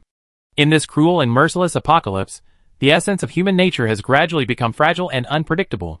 The relentless struggle for survival has made people cunning and resourceful, focusing solely on their own interests, unconcerned with the lives of others. On the streets of the survivor base, pedestrians hurried by like passing tourists, maintaining a cold distance from one another. Their expressions were impassive, as if the harsh reality had stripped their hearts of any tenderness. Even some powerful individuals harbor inner evil and ambition, driving them to commit a variety of inhumane and wrongdoings. In pursuit of personal gain and power, these people will do anything to trample on the dignity and lives of others. They can disregard the boundaries of morality and humanity, merging evil with ambition, pushing their crimes to the extreme.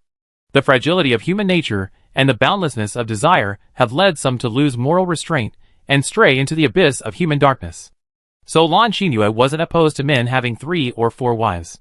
For example, within the base, due to the drastic population decline, in order to allow for more births, Mu Tianxiong also turned a blind eye, abandoning many pre-apocalyptic laws. It wasn't uncommon for powerful individuals to have multiple women. As long as it wasn't forced and was consensual, no one would say anything. Lan Xinyu's gaze fell on Ling Yi again, and she found her curiosity growing even more. This man possessed enviable strength, but he was usually careless, acting like a lecher. But she hadn't expected so many stories behind him. You could even say he could be described as a good man. Lan Xinyu felt she was far from understanding Ling Yi's true self. Perhaps what she saw was just a facade of Ling Yi's. She decided to try harder to understand him, to explore his inner self. Perhaps she could truly trust him with her life. Mu Xia's lips curled up subtly. She knew what Lan Xinyu was thinking from the look on her face. The words had been made clear, and she had expressed her willingness to accept them. There was no point in saying more. Ling Yi had no idea that Mu Xia was helping him expand his harem again. He was looking at the zombie corpses strewn across the floor, muttering with heartache. What a waste! So many crystal cores, and it's a shame there's no time to recycle them. Although Ling Yi didn't need the crystal cores to improve his strength, he rarely used them even for those close to him. But he couldn't stop the Blood Moon City from being behind him. Those survivors, who weren't direct descendants, didn't have such good treatment, free access to resources. Ling Yi's items required points to redeem. Ordinary enhancers or awakeners simply didn't have the strength to hunt enough zombies to redeem points. So, to avoid the risk of earning points, most people resorted to using crystal cores to increase their energy. Furthermore, the mutant beasts created by the Yingyi Research Institute were crystal core terminators. Their rapid power increase was entirely due to the effect of consuming crystal cores. Only those who manage the household know how valuable firewood and rice are. Ever since founding the Blood Moon City, Ling Yi had to be frugal. He would scrape out even the first-level crystal cores if he could. Not to mention the piles of corpses before him. Thousands and thousands of crystal cores. If he could collect the crystal cores from these corpses, it would be a colossal treasure. In the apocalypse, every human dies, and the zombies are no less depleted. Looking at these crystal cores so readily available, I don't have the time to collect them. If I had known earlier, I should have asked Li Qing to bring the team along. At least I could have helped collect them. Alas, the more I look at them, the more heartbroken I feel. Just as Ling Yi was feeling regretful about not being able to collect the crystal cores, the voice of System Carl suddenly rang out. Master, if you wish to collect these crystal cores, I can use the technology of my own dimension to help you create a prop. Since Carl's complete submission, Ling Yi no longer blocked its perception of the outside world. So while Ling Yi sighed, Carl began to think of a solution. Carl, is everything you said true? Ling Yi asked excitedly, raising an eyebrow. Yes, master, I made a honeycomb-like machine. Ling Yi's heart was filled with anticipation. If Carl truly could create a honeycomb-like machine, then there would be hope of collecting crystal cores. Killing the zombies himself would allow him to directly recycle all useful resources. But in a sparring match like today's, without the support of a logistics team, the crystal cores would simply be wasted. So when Carl proposed a solution, Ling Yi waited impatiently. He was eagerly anticipating Carl showing him this amazing machine, hoping its capabilities would surprise him. I already placed the mechanical honeycomb in the system backpack. Master, just take it out and bind it to use. As soon as Carl finished speaking, Ling Yi's eyes sparkled with excitement. He quickly pulled out an exquisite mechanical box from the system backpack. Looking at this technologically advanced box in his hands, Ling Yi's excitement grew even more intense. He carefully opened the box, revealing a miniature honeycomb model. The replica honeycomb's delicate form, like a lifelike work of art, was incredibly impressive. Looking at the densely packed holes, Ling Yi took a deep breath and joyfully bound the mechanical honeycomb. After binding the honeycomb, Ling Yi felt a faint vibration on his hand. The information in his mind gradually became clearer, as if he were communicating with the hive. This filled Ling Yi's eyes with boundless curiosity and anticipation. He couldn't help but admire the technology of the mechanical plane. It felt like limitless possibilities. Tentatively, Ling Yi set a command to the mechanical hive. The hive trembled, and Ling Yi immediately sensed the swarm's swift response. This highly efficient communication method excited him immensely. He also became deeply interested in how the mechanical hive would collect crystal cores. Ling Yi issued a single command, and countless tiny nanorobots flew out of the mechanical hive. These tiny robots, about the size of mosquitoes, buzzed toward the ground. Ling Yi felt as if he had become one with their movements. Guided by his mental instructions, the robots quickly dispersed, searching the corpses on the ground for traces of crystal cores. They worked together like a tacit team, working closely, and with a clear goal. Ling Yi observed that when the robots found a crystal core, they would precisely drill directly into the zombie's head and retrieve it. Chapter 354. Ling Yi's eyes were fixed on the movements of the small robots, his heart filled with amazement. The control capabilities of these small nanorobots were simply incredible. While completing their tasks, they also displayed unprecedented intelligence and collaborative capabilities. With unparalleled speed, they carried out the task of recovering the crystal cores. The nanorobots' operating speed was simply incredible. If an ordinary person were present at this moment, they probably wouldn't even be able to see their figures. Perhaps only a buzzing sound like bees flying in the air could be heard. Ling Yi couldn't help but feel astonished by the power of technology. In silent operation, the crystal cores were recovered one by one and sent into the system's backpack. The small mechanical robots were like dancing points of light, outlining a complete pattern. After a long while, Ling Yi looked down at the mechanical honeycomb in his hand and complained. "Carl, I'm not saying anything bad, but why didn't you take out such a good thing before?" The system replied somewhat embarrassedly. "Master, you don't know that I was previously bound by the Machine King. I was also powerless, possessing no autonomy at all. All my actions were bound by the rules. Back then, I was like a constrained set of program code.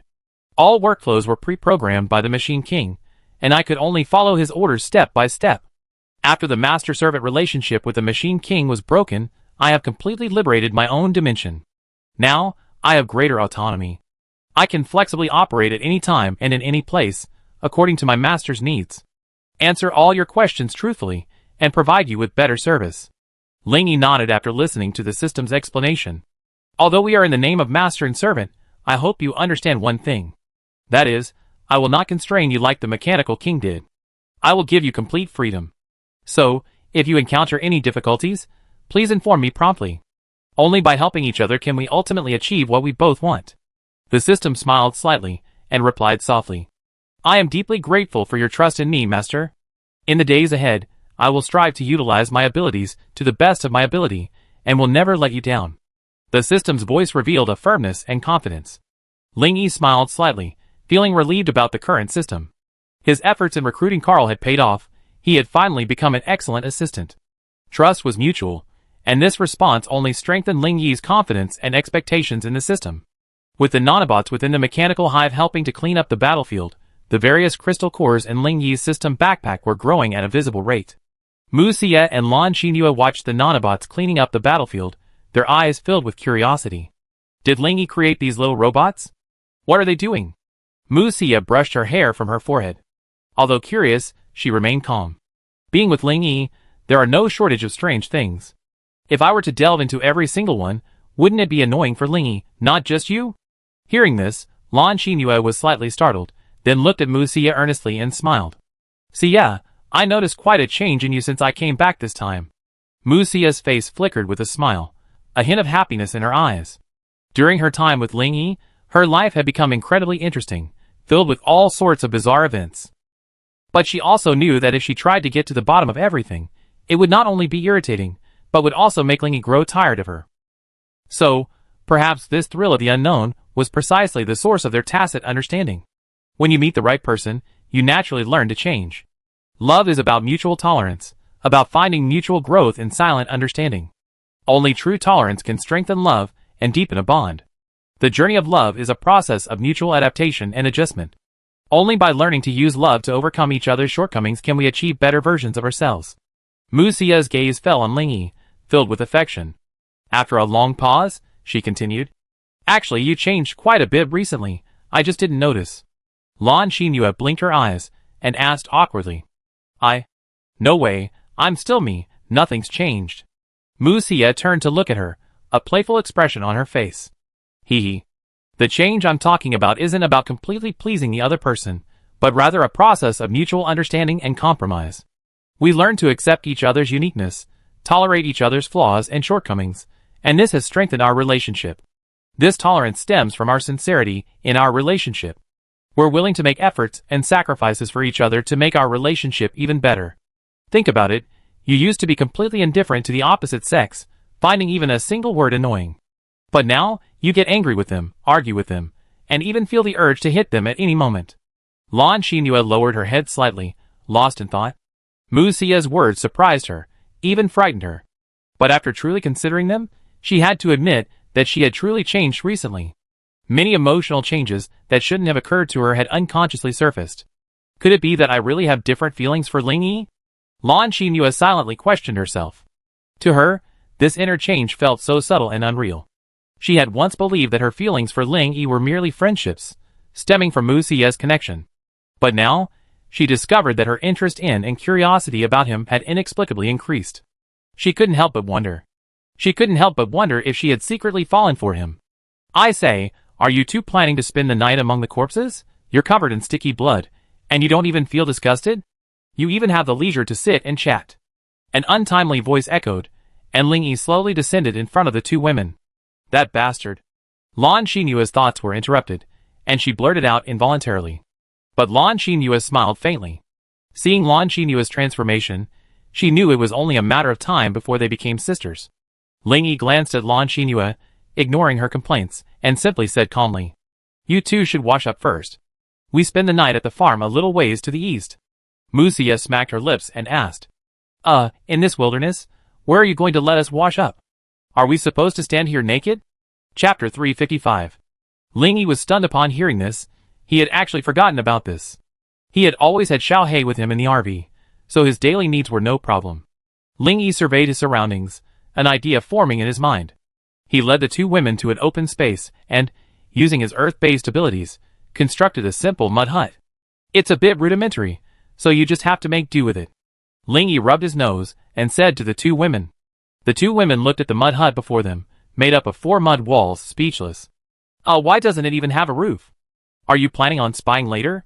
Lan Xinyu asked, looking at Lingy with ill intent. Lingyi's mouth twitched.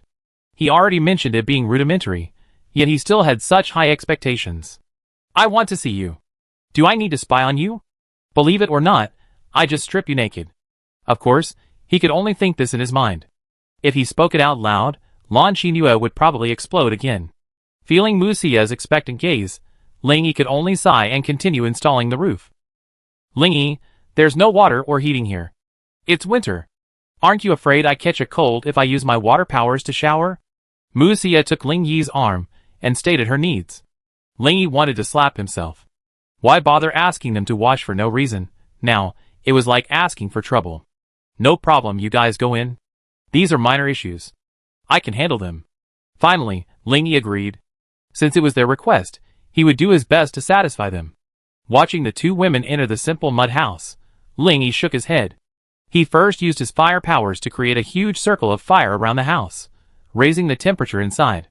When the two women felt the temperature was comfortable, Lingy used the system to forge 2 large iron buckets, filled them with water, and heated them with his fire powers. As the two women began to soak in their baths, Lingy continued to heat the surrounding flames to ensure comfort within the house. I don't know what's wrong with his brain. He can use his powers to such an extent. Lan Xinyu explained in admiration as she took a bath. This is Ling Yi. He's always teaching us how to survive in the apocalypse. Superpowers aren't just for combat, they can be used in many aspects of daily life. Musia said with a smile. Lan Xinyu nodded undeniably. Ling Yi taught them not only combat skills, but also the wisdom to survive in the apocalypse. Applying superpowers to every aspect of life was something she had never imagined before. Although it was just a simple bath, it made her realize even more deeply the value of her superpowers. Some might be speechless at Ling Yi's behavior. After all, the primary purpose of superpowers is to fight. In the apocalypse, how many people would enjoy life like Ling Yi? For the survivors, simply staying alive was the greatest luxury. For the next month or so, Ling Yi led the two women through survival and battle in the wild. He fully demonstrated his leadership skills, guiding the two women in wilderness survival techniques. Through continuous combat, training improved their combat capabilities. However, time is often fleeting.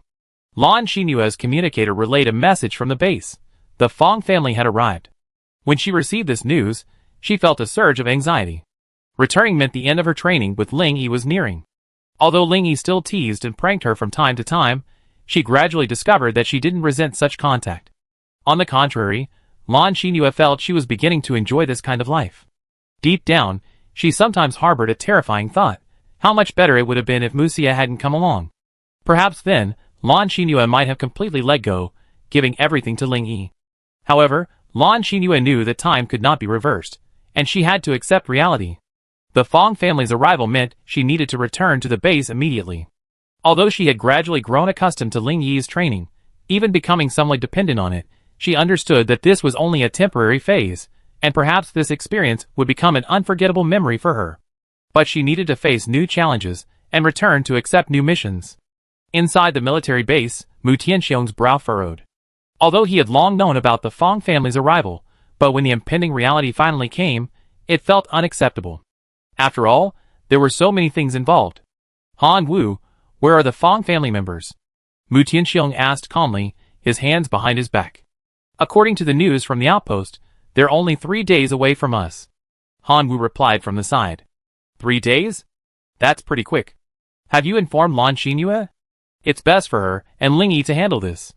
After all, the trip to the imperial capital still requires them to go together. Seeing Hong Wu's reassuring nod, Mu Tianxiong narrowed his eyes, pondering to himself.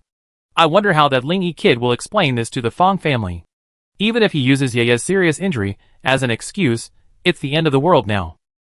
The person coming must be highly skilled. If they want to examine her injuries, or secretly use their senses to investigate, then all these excuses will be shattered. Damn Ling Yi, he's been out for so long and hasn't even come back. I really don't know what he's doing with Ye and Lan Xinyue. Just as Mu Tianxiong was swirling with worry and resentment, a team of a dozen people was driving down the highway. A handsome young man was smoking a cigarette in the passenger seat. Captain Liu, they should be almost here, right? Lu Jingji nodded in response. If the address provided by the outpost is correct, and nothing unexpected happens, we arrive in 3 days. Young master, you'll soon be able to meet your long-cherished fiancé. The handsome young man was none other than Fong Renjie, a prominent figure in the imperial capital, and Mu Xia's nominal fiancé. Captain Liu frowned slightly, and breathed a sigh of relief. Young master, I must warn you that even if we approach our destination, we may still face obstacles from the Mu family. Fong Renjie said with a dismissive smile. Captain Liu, don't worry too much. We have accurate intelligence and a carefully planned action plan, and we won't be easily hindered by the Mu family. Just remain vigilant, and everything will go smoothly. Captain Liu relaxed slightly after hearing Fong Renjie's words, but still nodded cautiously. Although Fong Renjie spoke lightly, everyone knew that Mu Tianxiong had always held a grudge against the Fong family. This marriage was entirely a private arrangement between Mu Xia's parents and the Fong family. It can be said that Mu Tianxiong's consent was not obtained at all, so Mr. Mu has always been unhappy. Chapter 356. Although Fong Renjie's words seemed casual, Lu Jingji could still sense a hint of insincerity in his words. After all, Mu Tianxiong had always held a prejudice against the Fong family, and this marriage looked like a political marriage. 3 days later, Fong Renjie and his group successfully entered the base and immediately met Mu Tianxiong. In the reception room, Mu Tianxiong sat at the head of the table, squinting at Fong Renjie without a word. Fong Renjie smiled helplessly, feeling a little resentful of Mu Tianxiong's indifference. Although this marriage might be a constraint for Mu Xie, after all, no one wants to be forced to marry someone they don't like. But Fang Renjie didn't think he was that bad, even if it was the result of a political marriage. But it was a fact set in stone. Even if Mu Tianxiong disliked him, he shouldn't have treated him this way. Fang Renjie clenched his fists, a glint of determination in his eyes. He couldn't let himself be discouraged or angry over Mu Tianxiong's indifference. Since the interests of the Fang family were at stake, he absolutely couldn't fall out with them. After all, Mu Tianxiong held such power and prestige. Thus, Fang Renjie decided to demonstrate his worth through concrete actions. True strength cannot be faked. In the apocalypse, only by demonstrating one's strength can one achieve true fame, wealth, and power. Powerful support can easily achieve one's goals, eliminating the need for empty promises. In the most brutal of circumstances, superficial hypocrisy will be ruthlessly exposed, and strength is the only guarantee. In the face of crises, only strong strength can bring peace of mind. In the face of opportunities, only strong strength can give people the confidence and courage to pursue them. Thus, Fang Renjie prepared to go straight to the point and demonstrate his true value through his strength. Grandpa Mu, I'm sure you understand the purpose of my visit. I also brought the 100 bottles of strengthening potions you ordered. Of course, since this is my first visit, I give you an extra 10. I think those worldly things these days really don't make good gifts. Strengthening one's strength is far more practical. Fang Renjie waved his hand, signaling the people behind him to open a box and present it to Mu Tianxiong. But something unexpected happened. Mu Tianxiong's expression remained unchanged as he gazed at the neatly arranged potions, merely glancing at them calmly. Just as Fang Renjie was about to introduce them, Mu Tianxiong's voice finally rang out. I give you 5,000 first-grade crystal cores. If you're okay, keep them. If not, take them back. Fang Renjie was slightly taken aback. He hadn't expected Mu Tianxiong to be so dismissive of these precious potions. He couldn't help but wonder if he hadn't carefully read the potion's effects. Grandpa Mu, this price was already agreed upon. You suddenly changed your mind and cut off half of the crystal cores.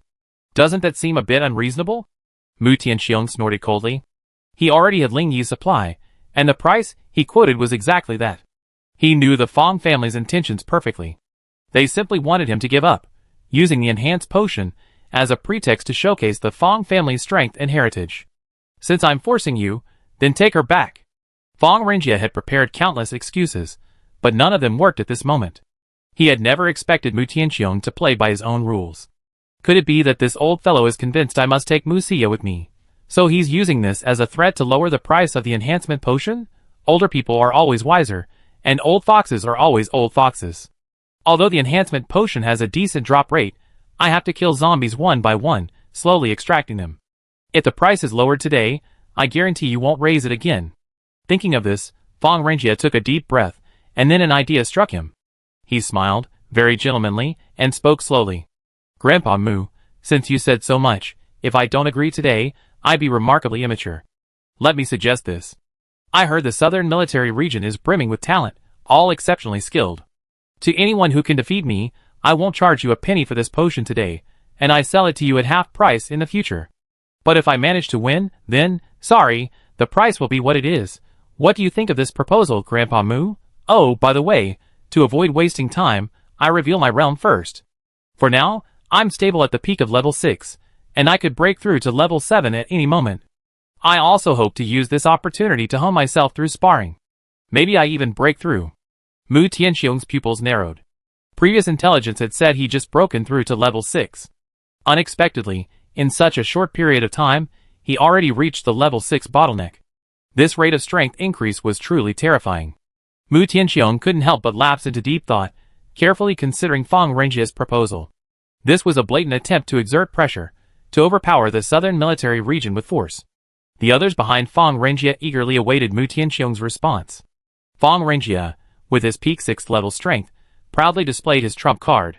He was clearly planning to seize this opportunity, not only to force the southern military region into submission, but also to achieve a breakthrough to a higher realm. Although Mu Tianxiong disliked Fang Renjie's behavior, he secretly marveled at the remarkable youth of today. The Yangtze River's waves push forward, one wave after another. The older generation, like them, is almost at the end of their days. That's an interesting idea, unless I agree. Outsiders might think my soldiers are afraid of your Fang family.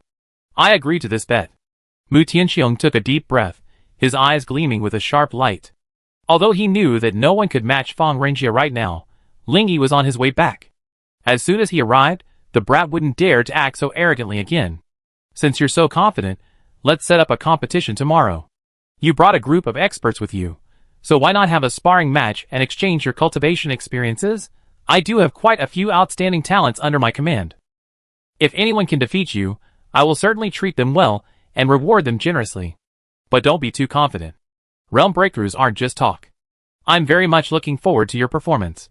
Mu Tianxiong was unfazed. He directly challenged Fang Renjie, and even everyone he brought with him, to defeat him. He even threatened to reward the victorious subordinate handsomely. The moment his words fell, the atmosphere suddenly became unsettling and tense. Chapter 357. Fang Renjie was stunned by Mu Tianxiong's attitude, then smiled, a flicker of determination in his eyes. He wasn't afraid of Mu Tianxiong's provocation at all. He even felt a slight anticipation. What kind of confidence fuels this? Could it be the immortal cultivator mentioned in the intelligence? I want to see who this person is. Fang Renjie pondered inwardly. As for the people behind him, they also displayed a fierce look, as if to say, come and give it a try. On the other hand, the soldiers around Mu Tianxiong all wore a faint smile, unmoved. Fang Renjie looked at the indifferent southern soldiers, and his smile gradually froze. This caused a slight wave of emotion within Fang Renjie. Even after revealing his strength, the other party didn't feel oppressed or frightened, but instead took it in stride. Where did Mu Tianxiong's confidence come from? What lay hidden behind the soldiers' disdainful expressions? That seemingly casual smile betrayed a resolute determination to win. Fang Renjie secretly slowed his breathing. The bet was already established. He couldn't afford to hesitate even a moment, or else his opponent would only look down on him even more. He was determined to make Mu Tianxiong despair, and tomorrow, he would defeat all challengers with real action. After receiving the news, Ling Yi, accompanied by the two women, soared back to the base at high speed. When they reached the base, he slowly landed and said, "Xia, disguise yourself and sneak back. Don't let anyone from the Fang family recognize you." Mu Xia wrinkled her nose and said unhappily, "What a hassle. Why not just shoo that annoying fly away? Why make it so complicated?" Ling Yi shook his head slightly, scratching Mu Xia's nose as he explained, "You're truly worthy of being my woman. You spoke in my truest thoughts. Unfortunately, the reality of the situation doesn't allow me to do so. Not only do I need to understand the situation in the imperial capital, but more importantly, I want to prevent the Fang family from becoming desperate and harming your parents." Mu Xia finally put aside her temper, a flicker of understanding and gratitude in her eyes. She nodded, a confident smile playing on her lips. Then, using her water-based abilities, she misted her face and quietly blended into the crowd. Ling Yi watched her disappear, a wave of admiration welling up in his heart. Under his influence, Mu Xia had become adept at applying her supernatural powers to her daily life. "What should we do next?" Lan Xinyu asked softly. But she noticed Ling Yi was standing still, his eyes closed. No matter how she called out, he didn't respond. Sleep? Fallen asleep while standing? Lan Xinyu looked at Ling Yi speechlessly, unsure how to describe her current feelings. What she didn't know was that Ling Yi was currently communicating with System Carl. "Carl, are you sure you can sense the presence of another system in the city?" Ling Yi asked, somewhat surprised. "Absolutely, the other system is definitely in the city. I can clearly sense it," Carl replied solemnly. "Damn it! Could that Fang family member with the system be here too? Oh no!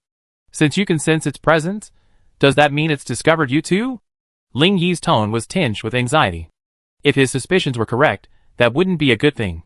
If the Mechanical King knew that Carl hadn't been destroyed, there was no telling what he would do. After all, Carl belonged to the Mechanical Star.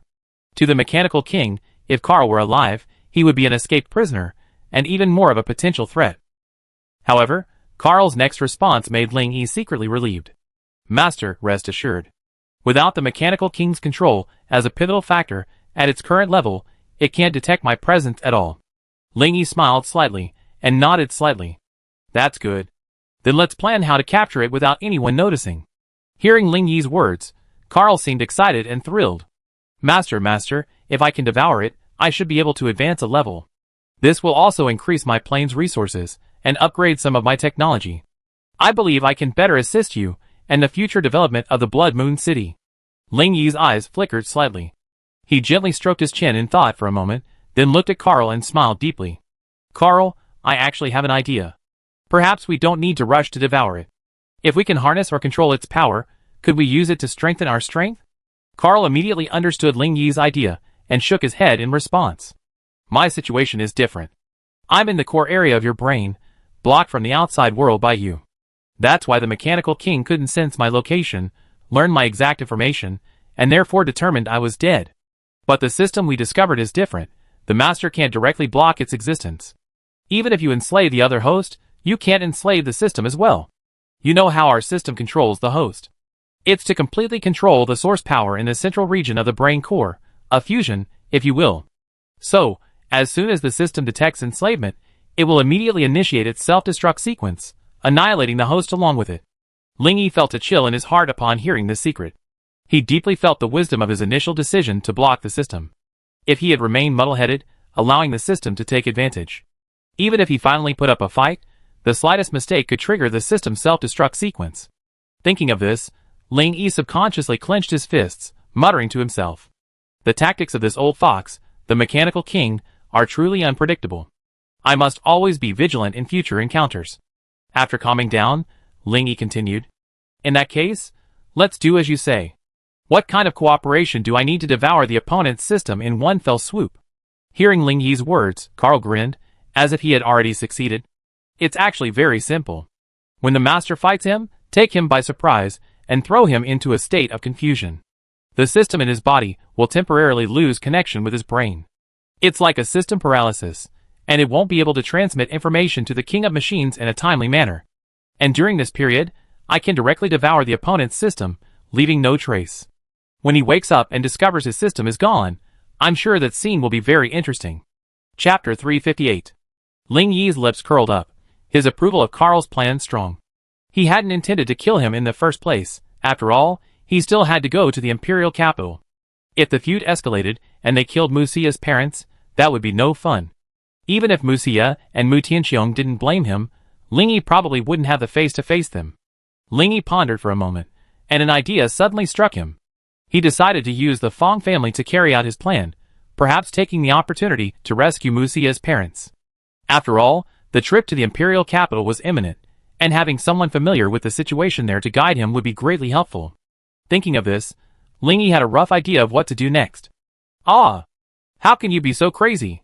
You can even fall asleep while standing. You suddenly opened your eyes, and startled me. Lan Xinhua hadn't expected Ling Yi to open his eyes so suddenly, and she took a step back in shock. Ling Yi watched Lan Xinhua, who kept patting her chest, trying to dispel the aftereffects of her fear reaction. He couldn't help but grin, a hint of teasing in his tone. Xinhua, how about I take a picture for you? Lan Xinhua was momentarily stunned by this and asked, puzzled. What? Then she saw Ling Yi raise an eyebrow and look down, following his gaze. Lan Xinua's pretty face flushed instantly. She clearly didn't understand what Ling Yi was trying to capture. You idiot, can you be a little more normal? Why are you always looking so lecherous? Ling Yi laughed heartily at this and strode forward, his words drifting into Lan Xinua's ears. I'm not Lu Xiaohui. If I could remain calm even when a beautiful woman appeared before me, I wouldn't be a man.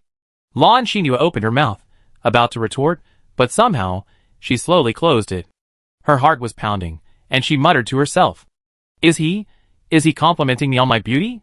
Watching Ling Yi's figure recede into the distance, Lan Xinhua let out a faint smile and hurried to catch up. Officer Lan, you're finally back. Something serious has happened. A sharp-eyed guard spotted Lan Xinhua and Ling Yi approaching side by side, and quickly stepped forward to report. What's the matter with all the panic? Ling Yi asked curiously, looking at the guard. Oh, Mr. Ling, it's like this. The Fong family arrived at our base yesterday. But I didn't expect them to be so arrogant, threatening to challenge our masters. Commander Mu set up the arena today, ready to challenge them. But I never expected them to be so powerful, and our men were no match. The guard reported worriedly. A hint of solemnity crossed Lan Xinua's face upon hearing the guard's report. She took a deep breath, her eyes gleaming with determination. Ling Yi, we can't sit idly by.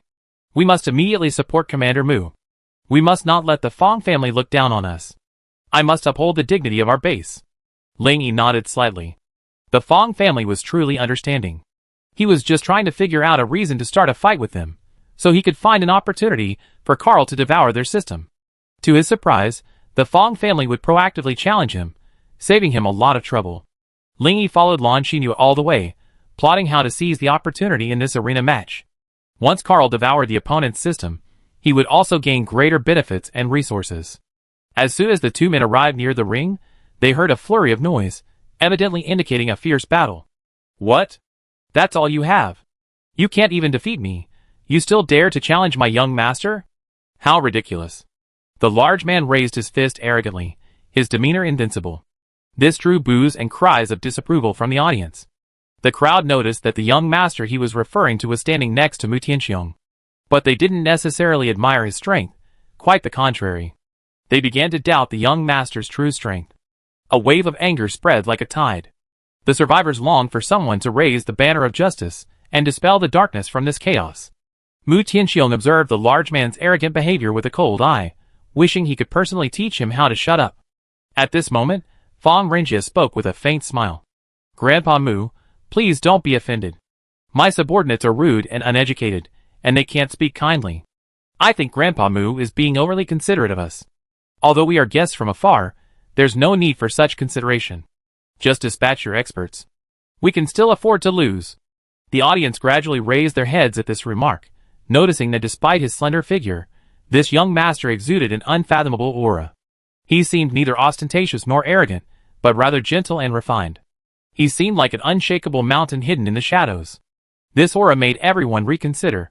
Perhaps this young master truly possessed formidable strength, but it was the arrogance and dominance of his subordinates that lowered his status. Mu Tianxiong gritted his teeth as he heard Fong Renjie's sarcastic remarks. But these guys were truly capable. Several waves of his own men had already been dispatched, but they had all been easily defeated. Mu Tianxiong was anxious, realizing he needed to find a breakthrough to counterattack. His brow furrowed as he pondered his next strategy. It's a shame Ling Yi isn't here, otherwise how could these clowns be so rampant? Lan Xinyua's fingers crackled in the audience, her eyes blazing with anger. Ling Yi patted her shoulder and whispered, Go ahead. These guys are no match for you. Teach them how to be a good guest, but remember, if that young man comes on stage, you must leave immediately. You can't handle him yet. I take care of him. Lan Xinyue followed Ling Yi's gaze, and saw Fong Renjie standing beside Mu Tianxiong. She didn't ask further questions. Since Ling Yi said so, there must be a reason. Lan Xinyue nodded earnestly, indicating she understood, then leaped onto the ring. The crowd, seeing a beautiful figure emerge, couldn't help but stare intently, then erupted in excited cheers. Look, it's Chief of Staff Lan back. Great. Let them get ahead of themselves. Come on, Chief of Staff Lan. Get him down. Beat him hard. The burly man glared at Lan Xinyue with lustful eyes, chuckling. Oh my, are all the men here gone? You're letting a delicate woman like you take the stage. My beauty, I promise I be gentle. Let you feel my tenderness. Lan Xinyue frowned slightly, her face icy. Humph. A dog can't spit out ivory. Enough of the nonsense. Let's get started. The burly man clenched his fist, and then provocatively hooked his finger at Lan Xinyue. I like women who take the initiative. Come on. Chapter 359. Lan Xinyue snorted coldly, her eyes as cold as ice. She took a step forward, unleashing a fierce flurry of punches.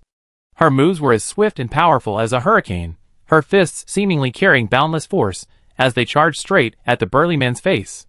A sonic boom echoed through the air, and visible serpents of lightning engulfed Lan Xinyue's entire arm. The man's face suddenly paled at the sight, and he quickly dodged, daring no longer to mock her. Lan Xinyue's fierce aura was terrifying. She concentrated, her breath held, her gaze sharp as a knife. Her form flashed, her fists intertwined, one after another, breaking through the man's defenses. Her movements were nimble, and she approached like a ghost. Although the punches she unleashed were ordinary military boxing techniques, they were aided by wind-based abilities, and blended with the dominance of thunder-based abilities, as she delivered each punch with ferocity. Each blow was accompanied by a piercing sound and explosive force, a heart-wrenching sensation. The burly man could only do his utmost to dodge, fearing the slightest chance of carelessness. He leaped, deftly avoiding Lan Xinyue's terrifying punch, but his scalp still tingled. He realized this woman was no ordinary being. Her strength far exceeded his imagination. She was even a dual-aware awakened superpower. The potential of such individuals was immeasurable. Although it was just an ordinary military punch, the power of Lan Xinyue's superpowers multiplied it, leaving a chilling chill. The burly man knew that to defeat her, he would have to give it his all. Alas, while wishing for something beautiful, reality proved incredibly cruel. Under Lan Xinyue's thunderous attack, the burly man was ultimately defeated and knocked to the ground. The lightning's force scorched his chest. Looking at the unconscious man lying on the ground, the crowd began to cheer. They could finally hold their heads high, no longer enduring the other side's taunts. Lan Xinyue glanced coldly at the fallen man, then turned to look in Feng Renjie's direction. Her gaze held a hint of determination. This was only the beginning. She still had many enemies to defeat. An unyielding will burned within her, like a raging fire, refusing to calm. Next, Lan Xinyue's cold voice echoed across the arena, sending a shiver down the crowd. Mu Tianxiong's face was now filled with a satisfied smile. The moment he saw Lan Xinyue, he knew he was going to get his revenge. This meant Ling Yi had also returned, and no matter how much Feng Renjie tried, it would be useless. Grandpa Mu, who is this woman? She's quite powerful, and she's even a rare dual system awakener. Feng Renjie asked, gazing at Lan Xinyue in surprise. In fact, Mu Tianxiong was also very curious about how Ling Yi had accomplished this. His granddaughter also possessed dual-element abilities, and now Lan Xinyue had also awakened a second time. All of this was undoubtedly Ling Yi's work, beyond a doubt. Though he pondered this, he replied calmly. Lan Xinyue, affiliated with the general staff. Feng Renjie nodded slightly, a hint of a smile playing on his lips. Interesting, a 7th-level cultivator with dual-element awakening abilities. The southern military region is truly a place of hidden talents. It's truly eye-opening.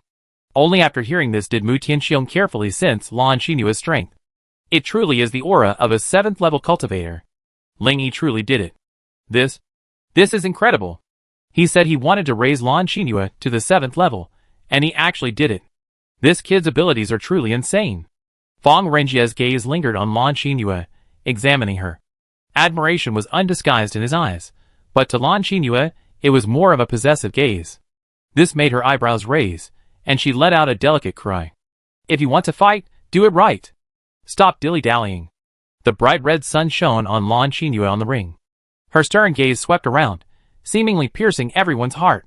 Feng Renjie was stunned at the words, then smiled and nodded to the person behind him. Hey miss, no one likes being too aggressive. Since you're so arrogant, don't blame us for being rude. A voice came from behind Feng Renjie.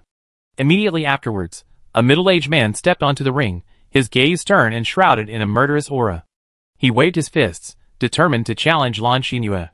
Who's afraid of who? Lan Xinyue sneered, her eyes flashing as she looked defiantly at the burly man. The atmosphere in the ring instantly tensed. The crowd held their breath, their eyes wide open, ready to witness this fierce clash. As time passed, Lan Xinyue perfectly demonstrated to the Feng family the consequences of boasting. She had already won 10 consecutive battles with her unparalleled strength. Every challenger was repelled by her cold and ruthless attacks, leaving everyone marveling at her invincibility. Lan Xinyue's brilliant record amazed everyone. She was more than just a female officer in the general staff. She was a role model of strength at the base. She displayed her fearless courage and tenacious perseverance to everyone present. The Feng family couldn't help but be filled with awe, stunned by her immense strength. Feng Renjie's smile grew wider, his admiration for Lan Xinyue's beauty and displayed strength immense. A woman like this is truly captivating. This young master must capture her. Thinking of this, Feng Renjie's lips curled up, and he said with a smile, Officer Lan, be careful. I'm coming to meet you. Lan Xinyue barely finished speaking when Feng Renjie appeared before her. His hands formed claws, and he attacked her with lightning speed.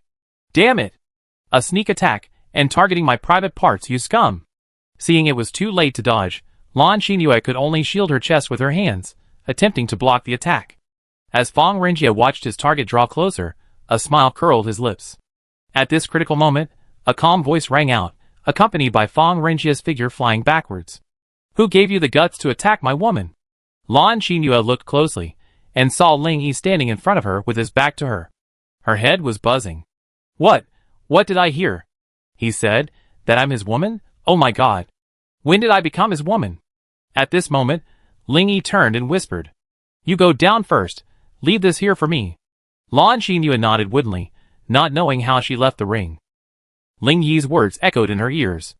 Lan Xinyue felt a warm current surge in her heart, giving her an unprecedented sense of security. The crowd in the audience erupted in excitement at the sight of Ling Yi. Ling Yi's appearance was like a rising star, instantly illuminating the entire ring. The survivors cheered him with thunderous applause. Chapter 360. This young genius had undoubtedly become their new idol, his brilliance bringing boundless possibilities and hope. Ling Yi's previous flight with his sword, resembling that of an immortal, had already deeply impressed everyone. Not to mention that a 7th-level mutant zombie fell as brittle as a pincer in his hands. His bravery and superior combat prowess had long been known throughout the base. He was privately described as a god of war, inspiring awe in the people. Fong Renjie was still completely bewildered. He only saw a flash of white light. Then he felt a pain in his stomach, and was sent flying backwards to the ground.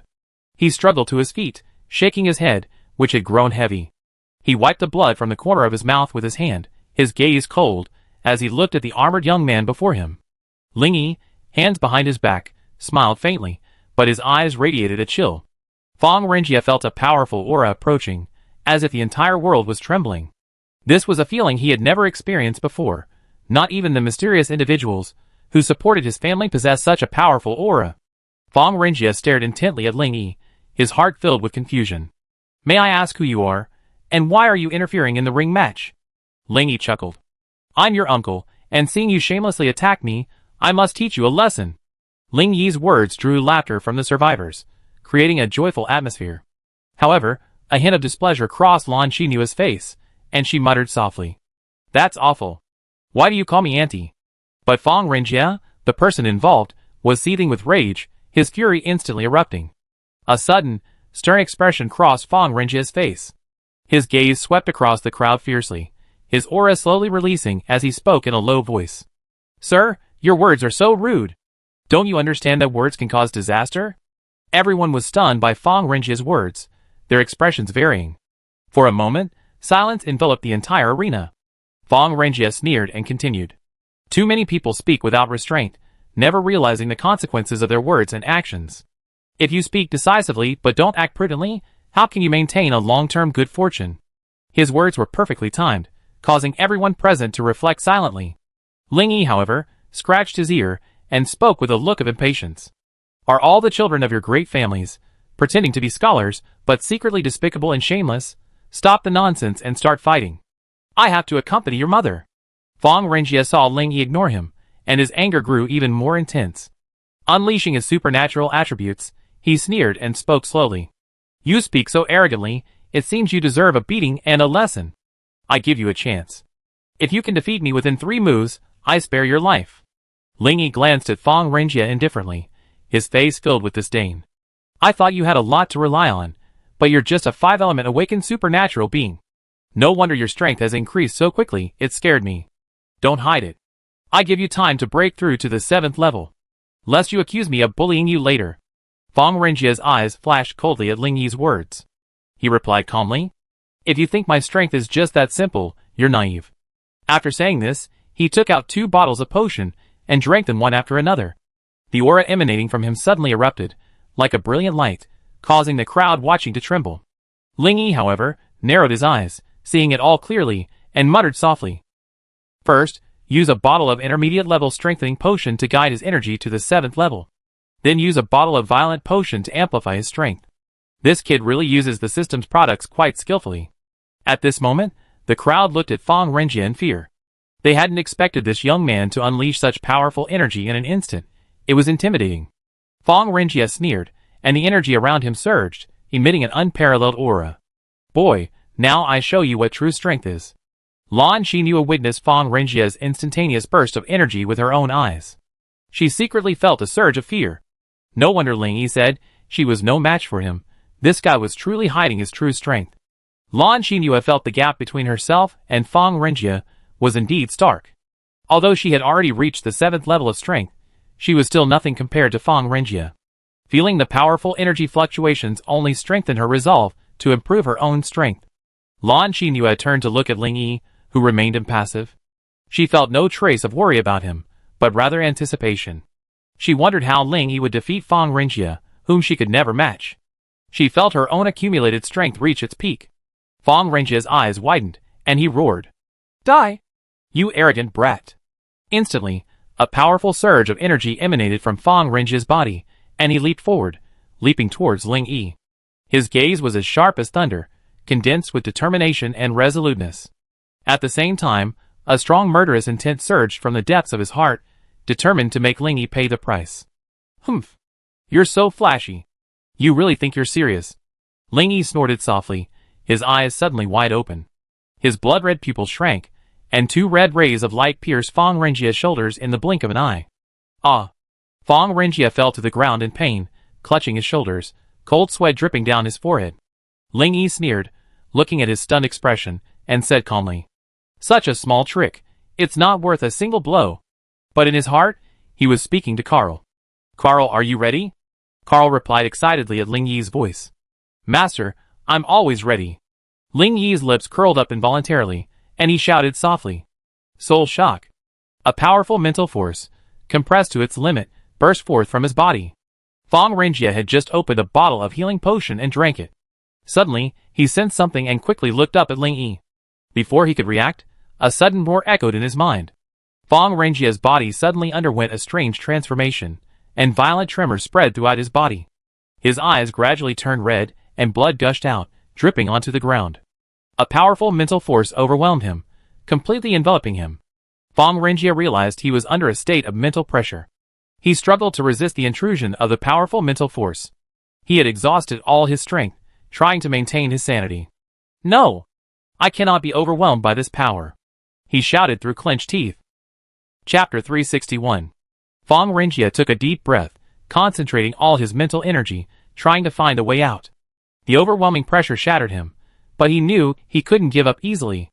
He cried out inwardly, "System, find a solution quickly. I can't hold on any longer." The system in Fang Renjia's mind was also frantically busy. It was constantly trying to block the invading mental energy entering the core area. "What kind of being have you provoked?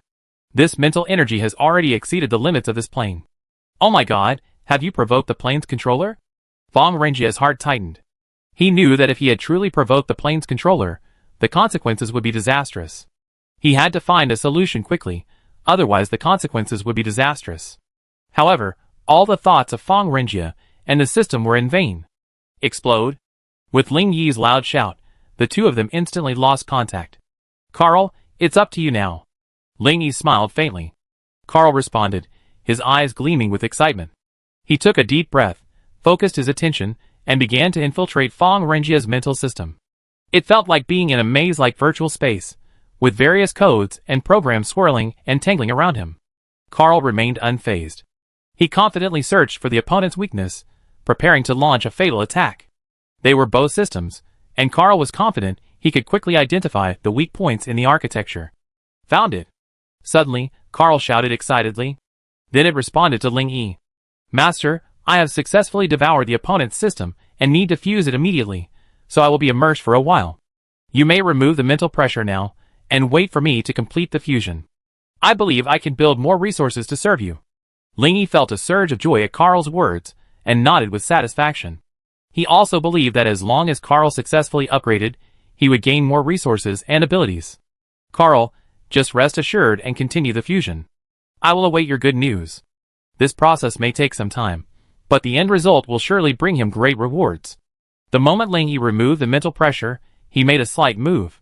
Everyone watched in amazement as Fang Renjia's body collapsed to the ground with a crash. All this happened in the blink of an eye. Outsiders only saw Fang Renjia, who had been so aggressive and arrogant just moments before, fall to the ground after being struck by the red light from Ling Yi's eyes, and suddenly lost consciousness. This bizarre scene filled everyone's minds with questions. What's wrong with him? Mr. Ling's red light looks incredibly powerful. Yes, that red light is incredibly strange. Could it be his special ability? Whatever the reason, the opponent suddenly lost consciousness. It seems he was completely unable to withstand Mr. Ling's attacks. Perhaps Mr. Ling has a special ability that can directly weaken his opponent's willpower, allowing him to defeat them with a single strike. The crowd watching the fight stared at the unconscious Fang Renjia in amazement, discussing and speculating about Ling Yi's abilities. They sensed Ling Li's unfathomable power. They also realized that as his opponents, they were powerless to withstand his attacks. But who could have imagined that this was just the tip of the iceberg, that Ling Yi's body concealed even greater strength? Young master, don't scare me.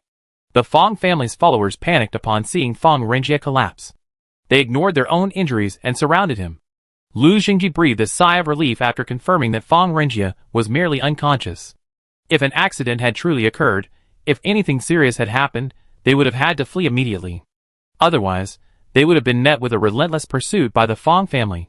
Lu Xingji anxiously examined Fang Renjie's injuries again. He discovered that, thanks to the healing potion, he was already showing signs of recovery. He slowly loosened his clenched fist, praying fervently that everything would be fine. At this moment, an attendant suddenly stood up, pointed at Ling Yi, and shouted angrily, "Do you know who he is? He's the eldest grandson of the Fang family in the imperial capital. If anything happens to young Master Fang today, you all be buried with him." Ling Yi chuckled slightly. The eldest grandson of the Fang family in the imperial capital? I never heard of him. The attendant's face turned pale with anger, but he also knew he couldn't challenge this mysterious figure who had defeated Fang Renjie with a single blow. Ling Yi then sneered, staring directly at the attendant without a trace of fear. He said casually, "So what if he's the eldest grandson of the Fang family in the imperial capital? Does that mean he can do whatever he wants and get away with it? Why would I be afraid of him because of his identity? If the Fang family dares to touch anyone close to me, I will teach them a lesson they never forget. Completely destroy the Fang family in the apocalypse." As soon as he finished speaking, a deathly silence fell around the arena, everyone stunned by his resolute and fearless expression. Ling Yi's unquestionable and overbearing words sent a chill down their spines. You. The follower's fingers trembled constantly. Although he pointed at Ling Yi, he didn't know how to respond. At that moment, a flash of dark light flashed by. The follower screamed, his trembling hand instantly withdrawing, clutching it tightly. Crimson blood slowly dripped from his fingers to the ground. He glanced at the half-broken finger on the arena. He then looked up at a young man who had suddenly appeared, wielding a short blade. When the attendant met the young man's gaze, his pupils suddenly constricted, and he felt a cold sweat break out on his forehead. This young man exudes such a murderous aura. How did he suddenly appear? And why is he attacking me? The man was Luo Chen, who had just returned from training. If you dare point a finger at my master again, it won't be as simple as cutting off a finger. Luo Chen unleashed a powerful, bloody aura, suffocating the attendant. His icy gaze swept across, revealing an unstoppable murderous intent. The attendant couldn't help but want to retreat. Luo Chen, what did your master always teach you? When dealing with an enemy, you must strike with a sharp blow, clean and decisive, leaving them no chance to breathe. By the way, you arrived late and don't know their identities. Telling them would scare you to death. Ling Yi chuckled from the side. Then his voice suddenly turned icy, sending a chill down his spine. They're from the Fang family of the imperial capital. At that, Luo Chen's hand holding the short blade trembled. The others, unsure of the situation, thought the young man was frightened by the Fang family's reputation. But Ling Yi and Mu Tianxiong, present at the scene, knew the truth. Luo Chen wasn't frightened, but rather furious. Chapter 362. Luo Chen's gaze fixed on the group before him, a fierce desire for revenge ignited within him. The Fang family had taken away his most precious possessions, and the vengeance of their annihilation was irreconcilable. His first duty, while alive, was to make the Fang family pay, blood for blood. Luo Chen's eyes were filled with cold murderous intent. Like a trapped beast, ready to erupt at any moment. The Fang family members, captivated by Luo Chen's gaze, felt a chill run down their spines. Fang family? Die! As Luo Chen's suppressed, low voice echoed, the short blade in his hand slashed in a graceful arc. The attendant's eyes widened, his hands clutching his neck, a look of disbelief evident on his face. Bang! The attendant's lifeless body collapsed to the ground, a pool of blood forming around him. Hiss! Everyone gasped. No one could have imagined this young man could be so ruthless. But those with a keen eye could guess the reason behind it. The young man had become so cold, cruel, and ruthless after hearing about the Fang family. The other Fang family members, upon witnessing Luo Chen's ruthless tactics, suddenly felt an overwhelming fear. They all looked at their leader, Lu Xingji, a flicker of fear in their eyes, hoping he would intervene to stop the advancing young man. Lu Xingji put Fang Renjie's body aside, slowly stood up, and bowed to Ling Yi. Sir, we have been blind and have offended you. You may have a grudge against the Fang family, but it has nothing to do with us, our brothers. We're merely employed by the Fang family, not members of the Fang family, so we hope you show some mercy. Lu Xingji, also a seasoned veteran, immediately surrendered to Ling Yi. He still had some foresight. As long as this young man let them go, he believed the young man would have no choice but to give up his attack. Ling Yi waved his hand, signaling Luo Chen to stop. Then, with a slight smile, he looked at Lu Xingji and said, "Do you sound like you're accusing me of being ignorant of right and wrong and maliciously causing trouble?" Ling Yi's expression suddenly changed, and he shouted in a cold voice, "Take money, eliminate disaster for others. Have you ever heard this saying, in the world of gangs?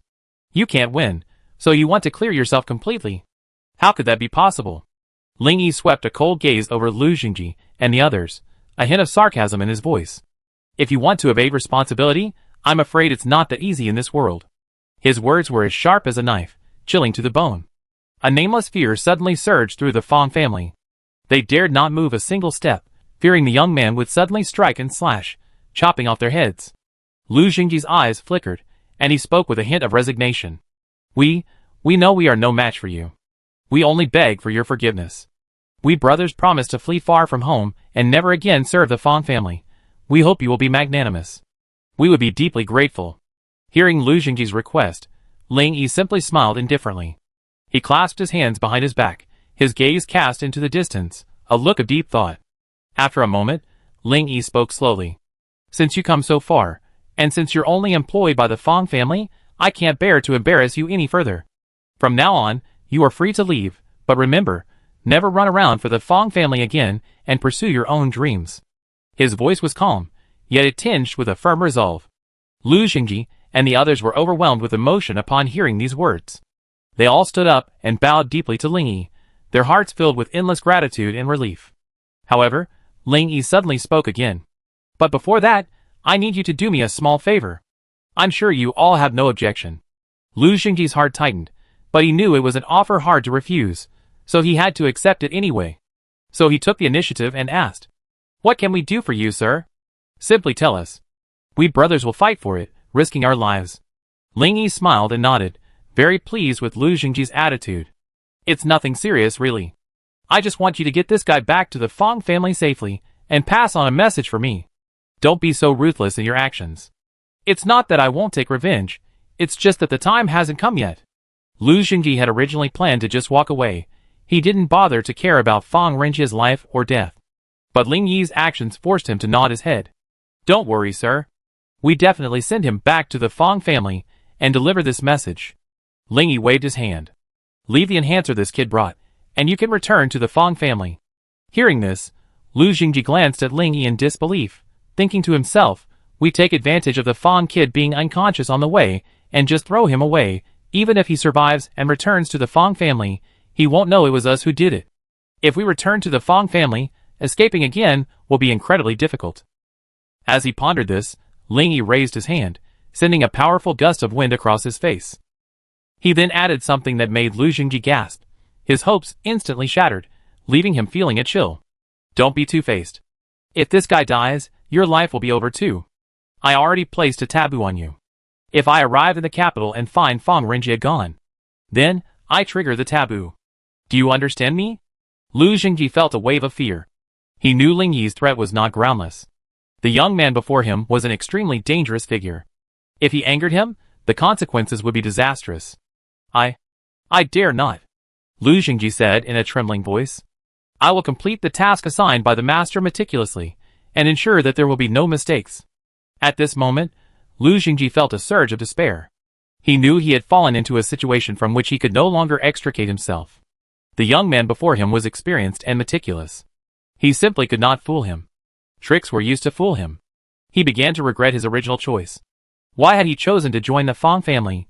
Even more, he regretted volunteering to accompany Fong Renjia here just for a few bottles of strengthening potion. Sadly, now it seemed too late.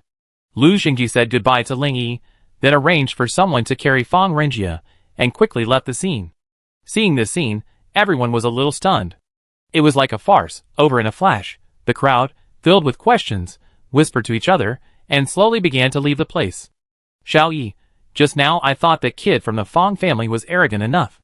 But I didn't expect that compared to you, he's nothing but a small fry, not even worth mentioning." Mu Tianxiong smiled and stepped forward. Chapter 363. Ling Yi turned to look at Mu Tianxiong, but shook his head helplessly. Although the old man was speaking to him, his eyes were fixed on the box of strengthening fluid left by Lu Jingji, practically gleaming. Old man, I can't handle this ill-gotten gains, so I entrust it to you, Ling Yi said to Mu Tianxiong with a smile. Ha ha ha. No problem, no problem. I handle it thoroughly. Mu Tianxiong's eyes lit up at this, and he looked at Ling Yi with great satisfaction, the look of a teachable child. By the way, Lan Xinyue has reached the 7th rank and can be promoted to the rank of Lieutenant General.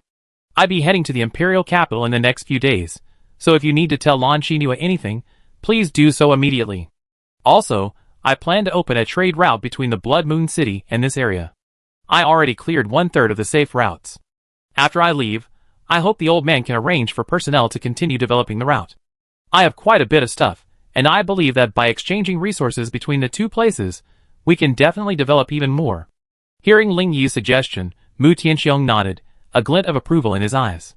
Ling Yi was definitely worthy of both courage and strategy. This young man had a unique vision and decisive decision-making. So he solemnly agreed.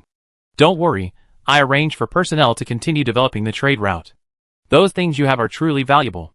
I believe this exchange will bring even greater prosperity to both places. Mu Tianxiong knew that as long as everything went smoothly, this trade route will eventually achieve great success and bring the prosperity and development of the two places to a new level. He hurriedly led his men away from the scene.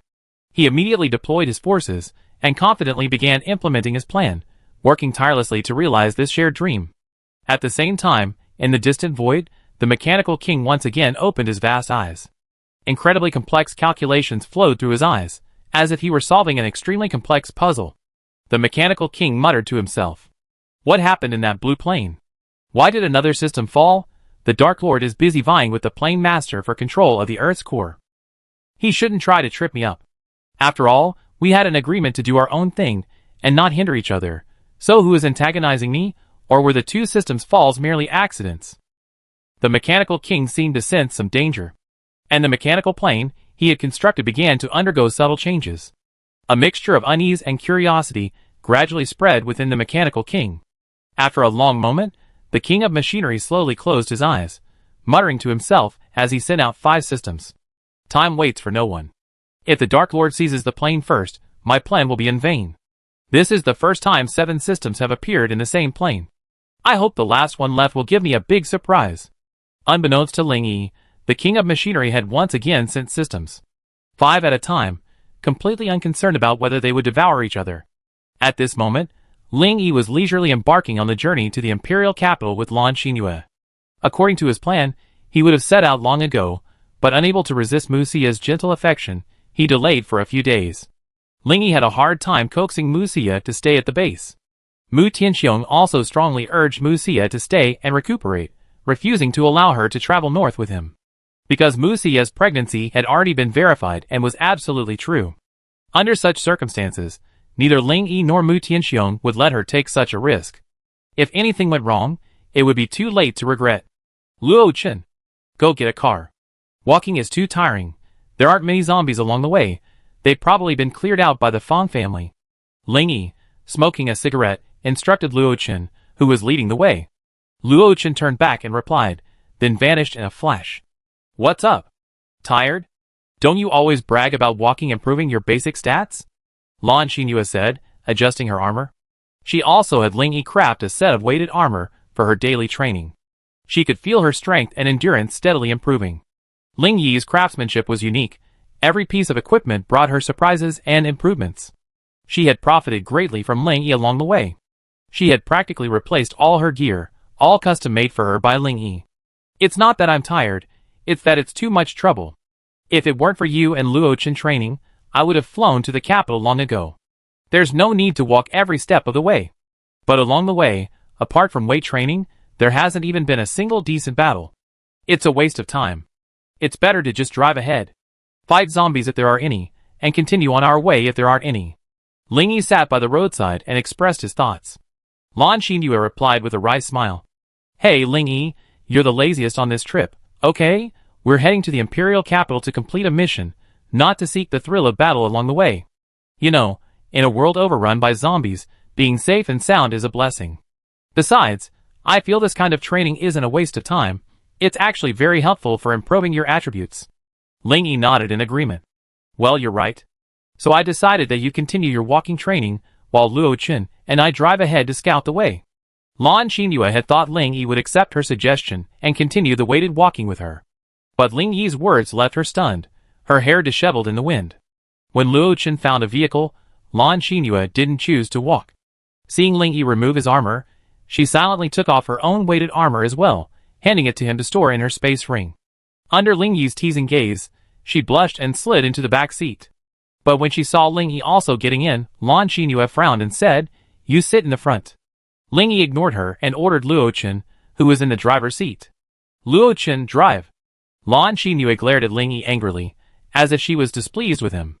But Ling Yi grinned and, quite naturally, placed his hand on her thigh. Lan Qinyue felt her body tremble and instantly stiffen.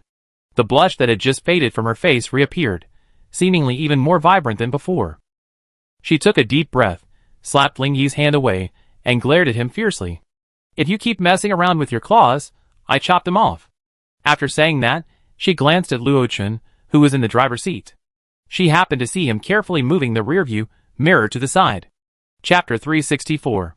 It turned out that Luo Chen had just witnessed the scene. To avoid further embarrassment, he had moved the rearview mirror. "Luo Chen, what are you doing?" Lan Qinyue asked coldly, her eyes narrowed. "Aw, nothing. Nothing. I was concentrating on driving. I didn't see anything. Just keep on pretending I'm not there." As soon as Luo Chen finished speaking, he stomped on the accelerator, the car speeding up instantly, shooting off like an arrow. Lan Qinyue felt her face flush as she watched Luo Chen's serious driving. She could only twitch her lips, not knowing how to explain herself. And then, she almost wanted to strangle Ling Yi, because he actually used her thigh as a pillow and laid down on his side. Lan Qinyue looked at Ling Yi, his eyes closed, his face a sleepy expression, and was utterly furious. But remembering Luo Chen was still in the car, she could only grit her teeth and gesture. Then, he simply closed his eyes and leaned his head back against the seat, believing out of sight, out of mind. And so, the three-man team slowly set out on their journey to the imperial capital. We won't describe the dilapidated ruins along the way. Let's just go check on Xia Mobing and the others. G City. Brother Ba, something bad has happened, something bad has happened. A man rushed into Fan Ba's room, not even knocking. "Fuck you. Can't you see I'm having a good time?" Fan Ba roared, pulling a towel around his lower body. The man who entered sniffed hard. Any man would recognize the smell. He stole a glance at the bed. Although the woman had already pulled the blanket over her, the sight of her long, straight, exposed legs still made the man swallow. "Pa!" Fan Ba slapped the man across the face, cursing viciously. "You bastard, where are you looking? You even dare to have evil intentions towards my woman. Believe it or not, I just kill you." The man covered his swollen face with his hands, tears welling in his eyes, as he choked with fear. Brother Ba, I dare not, I dare not." Fan Ba snorted coldly, then pressed on. "Humph! Tell me, what's going on that makes you look so scared?" The man lowered his head and quickly replied. "Well, people from several other bases have joined a group of women. They're gathering and heading our way. It looks like they're planning a hard fight. What should we do?" Fan Ba frowned, gazing darkly at the man. "Those women actually dared to unite against us? These spineless creatures actually sided with a group of women. How despicable," he said coldly, his heart filled with rage. The man spoke in a trembling voice. "They seem to have received some promises. Those women claimed they could help them achieve greater power. We can only fight alone now. Those fence-sitters have all betrayed us."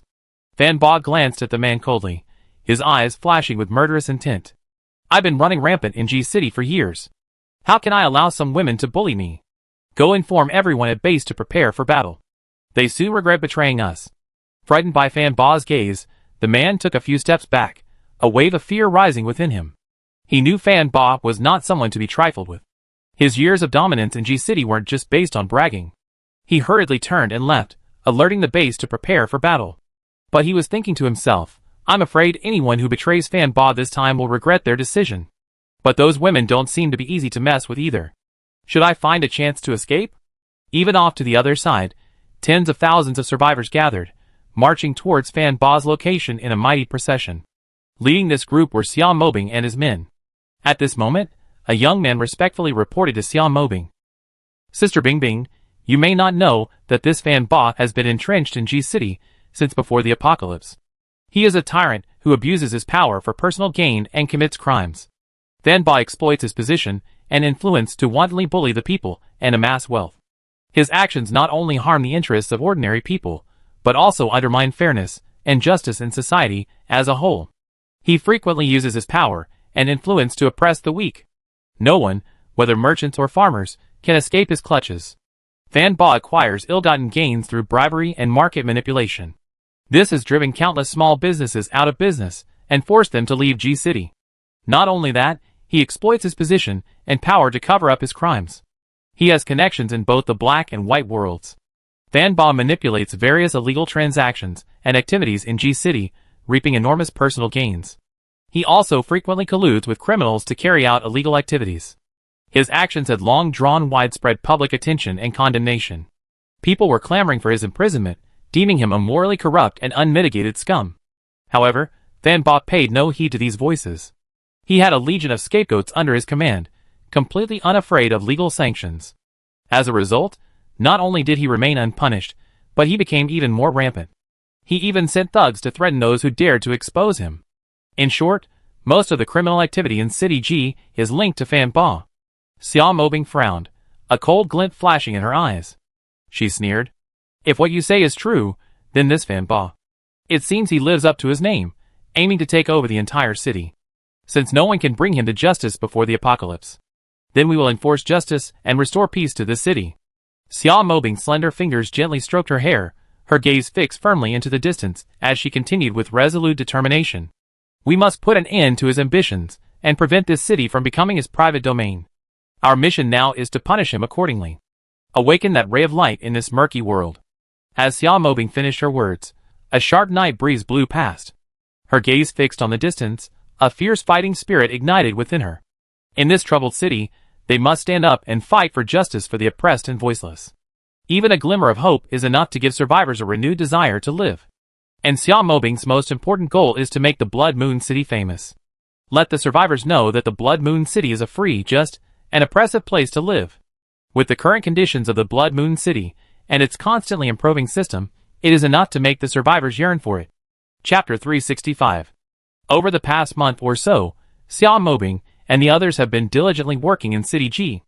After demonstrating their formidable strength, equipment, and exceptional resources, Xia Mobing and the others have successfully recruited most of the local survivors into their ranks. These recruits, after rigorous selection and training, have not only fully utilized their abilities in combat, but have also become an indispensable part of Xia Mobing's team. Their addition has strengthened Xia Mobing and the others' forces, and injected hope and vitality into the reconstruction of City G. Their current goal is to liberate the areas controlled by Fan Ba, and then recruit the enslaved survivors. After completing this step, the next task will be to gradually eliminate the zombies within the city. Thus, they will completely transform City G into a transit point. This is Xia Mobing and the others' plan. Looking up at the sky, Xia Mobing smiled and said to Lu Zi, "Z, it's a night of bright moonlight and dark winds, perfect for murder. This is your Phantom Squad's home turf. We sisters will be the ones holding the fort, and the raid is up to you." Lu Zi's brows arched slightly, a hint of bloodlust in her eyes. She gently stroked the dagger at her waist and replied confidently, "Don't worry, leave the raid to me. I won't let you down." With that, she took a deep breath and vanished into the darkness like a ghost. At the same time, dozens of dark shadows followed closely behind, heading towards the tall building beneath the veil. They swiftly moved through the deserted streets, like ghosts in the darkness. Lu Zi led the Phantom Squad, quietly approaching Fan Ba's stronghold, ready to deliver a fatal blow. The sound of sharp weapons slicing flesh, the spurting of blood, and the cries of the crowd echoed one after another. "Xiao Lu, how's the situation over there? Xiao Lu. Xiao Lu. Alert. Alert. Enemies are sneaking in. Where are they? I don't see anything. They're so fast, over there." The entire building was filled with panicked people running around like headless flies. Xiao Lu hid in the shadows, peeking out. "I saw enemies clad in tight black armor, glimpsing like ghosts in the hallway. Equipped with sharp weapons and nimble figures, they resembled ghostly assassins, ruthlessly preying on lives." The survivors dodged in panic, fleeing for safety in terror. Xiao Lu instinctively tightened his grip on his machete, ready to engage these suddenly appearing enemies. The danger before him was extremely severe. There was no room for complacency. As the figure drew closer, Xiao Lu's eyes flashed with determination, and he charged forward, brandishing his machete. But a flash of white light, visible to the naked eye, vanished faster than he could move. Xiao Lu felt a sharp pain pierce his soul. It left him unable to breathe, unable to utter a single sound. His eyes were filled with despair and helplessness. Blood flowed from his throat, forming a bright red stream. He struggled to speak. "No, don't!" But his voice was choked, unable to utter the words he intended. Such scenes were happening everywhere. Under Lu Zi's leadership, the Phantom Squad used their speed advantage to strike terror into the hearts of those within the stronghold. Those who weren't Fan Ba's diehards took to their heels, evacuating the building. However, what awaited them was Xia Mobing and the others, who were on full alert. Looking at the countless-headed army, the survivors could only wail in despair. They realized they had no chance of escape, trapped within the enemy's encirclement. Xia Mobing looked at the crowd before him, his heart filled with helplessness and sorrow. He knew these people had no hope left, their only choice being surrender or death. "Why are you doing this? Following Fan Ba is aiding and abetting his evil deeds. Are you all evil?" Xia Mobing paused before continuing. "Don't you know this will only bring more suffering to others, including yourselves?" A deep voice echoed from the crowd. "We have no other choice. Disobeying means death," a young man replied, weeping bitterly. "We tried our best. We don't want to." Xia Mobing gave the young man a deep look, then turned to the rest of the crowd. "I know this isn't your fault, but you can't keep running away from reality. You need to bravely face your mistakes and find a new way forward." A deep voice echoed from the crowd again. "You're right," a young man said. "But is it too late for us to repent now? Will you let us go?" But just then, a huge explosion echoed, accompanied by a figure falling from the sky. "Repent?" Suddenly, a gruff voice echoed, its tone filled with sarcasm. "Do you think you ever have a chance to repent after betraying me? Forget letting you go. There's not even a chance of survival." His voice seemed to follow the cold wind, sending chills down people's spines. Despair surged in the crowd. They couldn't imagine the fate that would befall them. Looking at the ferocious figure, with a face full of flesh, someone in the crowd trembled and called out, Fan Ba. "It's me." Fan Ba sneered, his gaze sweeping across the crowd with an icy gaze. "You dare to betray me, and you're doomed to pay for your foolishness." His words exuded an undeniable majesty that instilled fear. Under his shadow, the crowd felt they had no hope of escape, and could only silently accept the impending doom. Xia Mobing narrowed her eyes, as she sized up Fan Ba, her voice icy. "You've done so many bad things. Don't you know how to repent? Survival in the apocalypse requires unity. And yet, for your own selfish desires, you enslave those so desperate. Such behavior is simply infuriating." Fan Ba, hearing Xia Mobing's accusations, wore a mocking smile. "Repentance? Unity? These are just empty words to me. In the apocalypse, the weak are eliminated, and only the strong have the say. I'm simply adapting to the rules." Fan Ba then tilted his head and said contemptuously, "Girls, I was planning to find you later, but I didn't expect you to be even more impatient than I am. Today, I'm going to take you all down in one fell swoop. So many delicate women. I'm sure after some training, you'd be quite charming." These words infuriated Xia Mobing even more. She glared at Fan Ba coldly, tightening her grip on the wind-type longbow. The women behind her were also furious, eager to charge in and start a fight. If anyone in this world could discipline them, it would be Ling Yi. No one else should even think about it.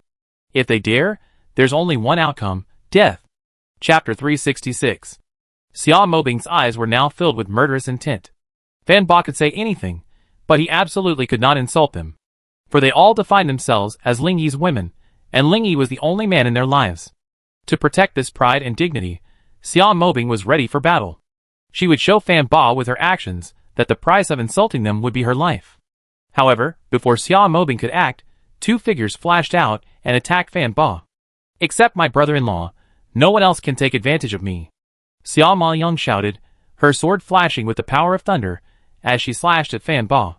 "You arrogant fellow. You're not even a foot above Ling Yi's. You still dare to touch us sisters? Die!" Xian Yuan Yushua attacked simultaneously, holding a water shield in her left hand, and an ice blade in her right. Xia Ma-young's sword blade was swift and sharp, slicing through the darkness and heading straight for Fan Ba. Xian Yuan Yushua, with her masterful water and ice abilities, unleashed a magnificent combo, transforming into a dazzling blizzard of ice and snow that enveloped Fan Ba. The two worked in perfect harmony, their cold gazes betraying an unwavering determination. They would not tolerate anyone defying their authority. Despite Xia Maoyang and Xianyuan Yushua's fierce attacks, Fan Ba also displayed formidable strength. He easily dodged their attacks. His eyes were filled with mockery, and he sneered with disdain. With your limited strength, you dare to challenge me? Ridiculous. No matter how you struggle, you will ultimately be mine. As soon as he finished speaking, Fan Ba's body suddenly began to swell. The clothes on his upper body ripped apart, dangling from his waist like rags. Fan Ba's body gradually grew larger, emanating a terrifying aura. His arms were as thick as pillars, his muscles bulging, as hard as iron and stone. At the same time, his gaze became fierce, filled with the ferocity of a beast. This transformation was unexpected. No one could have imagined Fan Ba would suddenly transform into this. He now looked like a gigantic orc. His face was hideous and terrifying, intimidating. The people around him watched in amazement at the transformation taking place in Fan Ba, their hearts filled with wonder and unease. A perfectly normal human being suddenly displayed such a ferocious and powerful aura. It was as if he had instantly erupted with boundless power and savagery. From a human being, he had transformed into a beast imbued with boundless strength, a terrifying sight. Fan Ba roared, his voice resounding like thunder across the battlefield. His massive body swung his two enormous claws, shattering the nearby buildings to smithereens. His sharp teeth gleamed coldly, and his terrifying laughter echoed like a bellows, making the very hearing of him feel unbearable. Fan Ba's eyes were filled with fanaticism. He was completely absorbed in his savagery, feeling his power was unmatched. Ha ha ha, you ignorant women. You caused all this, making it impossible for me to even be a normal human. Since that's the case, even if I become a monster, I capture you one by one. And then, day and night, I ravage you until you die in agony. This sudden change caused Xia Maoyang and Xianyuan Yushua to retreat back to their group. Xia Maoyang said with some alarm, "How did this guy become such a monster? And his strength has skyrocketed so quickly, he's already broken through to level 8. Xianyuan Yushua frowned, a hint of solemnity flashing in her eyes, as she murmured in speculation. His breakthrough speed is truly extraordinary. It seems he may have had some special opportunity, gaining immense power. Xia Mobing sensed the powerful aura emanating from Fan Ba, and couldn't help but feel a little worried. We can't be careless. We must handle him with caution. This guy is truly bizarre. Let's fight him first and test his strength. If he's truly too strong to match, we protect the team and retreat, fighting another day." Xia Mobing calmly scanned her teammates. She took in everyone's expressions. As the captain, she knew the situation was extremely critical, and there was no room for complacency. So, she spoke again with a warning. "Don't panic, everyone. We're not without a chance. Just stay calm and look for flaws in the enemy's attacks. We definitely find a weakness. And Zaheo, lead the team and begin retreating. Leave this to us." Xia Mobing's tone radiated confidence, greatly inspiring the entire team. And Zaheo, the young man who had previously reported to Xia Mobing, nodded heavily, indicating understanding. "You foolish woman. Do you think you can escape now?" Fan Ba sneered, then roared. "I already agreed to your request, and yet you're still not here to help. Can you bear to watch these fresh, living creatures escape right before your eyes?" Just as Xia Mobing and the others were puzzled, cries of alarm came from the rear of the group. "Oh my god! Zombies! So many zombies! Help! We're surrounded! Zombies are everywhere!" Xia Mobing's heart tightened at the sound of the cries from behind. She quickly turned and saw an endless stream of hungry zombies rapidly approaching. The zombies' cold, ruthless eyes shone with an irresistible terror. Xia Mobing thought to herself, "Oh no!" realizing that the danger this time was more severe than ever. At that moment, a hoarse voice, drowning out the roars of the zombies, reached everyone's ears. "Caw caw caw. Why the rush? If I want to catch them all, I have to make some preparations. Yes, yes. The flesh and blood of tens of thousands of people is enough to elevate my precious child's strength by another level." As the voice fell, a gigantic figure slowly emerged into everyone's sight. If Fan Ba's transformation was already terrifying, then the monster that appeared now was simply despairing. It was like a carbon copy of Fan Ba, but the difference in size was disproportionate. Fan Ba's body at this moment was probably only 3 meters away. The enormous monster that appeared, however, was as tall as a 3-story building. With every step, the ground shook, causing the crowd to stagger, as if in an earthquake, unable to stand. The sheer force and ferocity of this force made it feel as if a tank was approaching, and a sense of despair filled the air. As the enormous monster approached, the people in the group began to flee in panic. They desperately sought cover, trying to avoid the enormous monster. However, the monster didn't seem content with simply driving the crowd away. It began to attack the crowd, devouring every living thing it could catch. Chapter 367.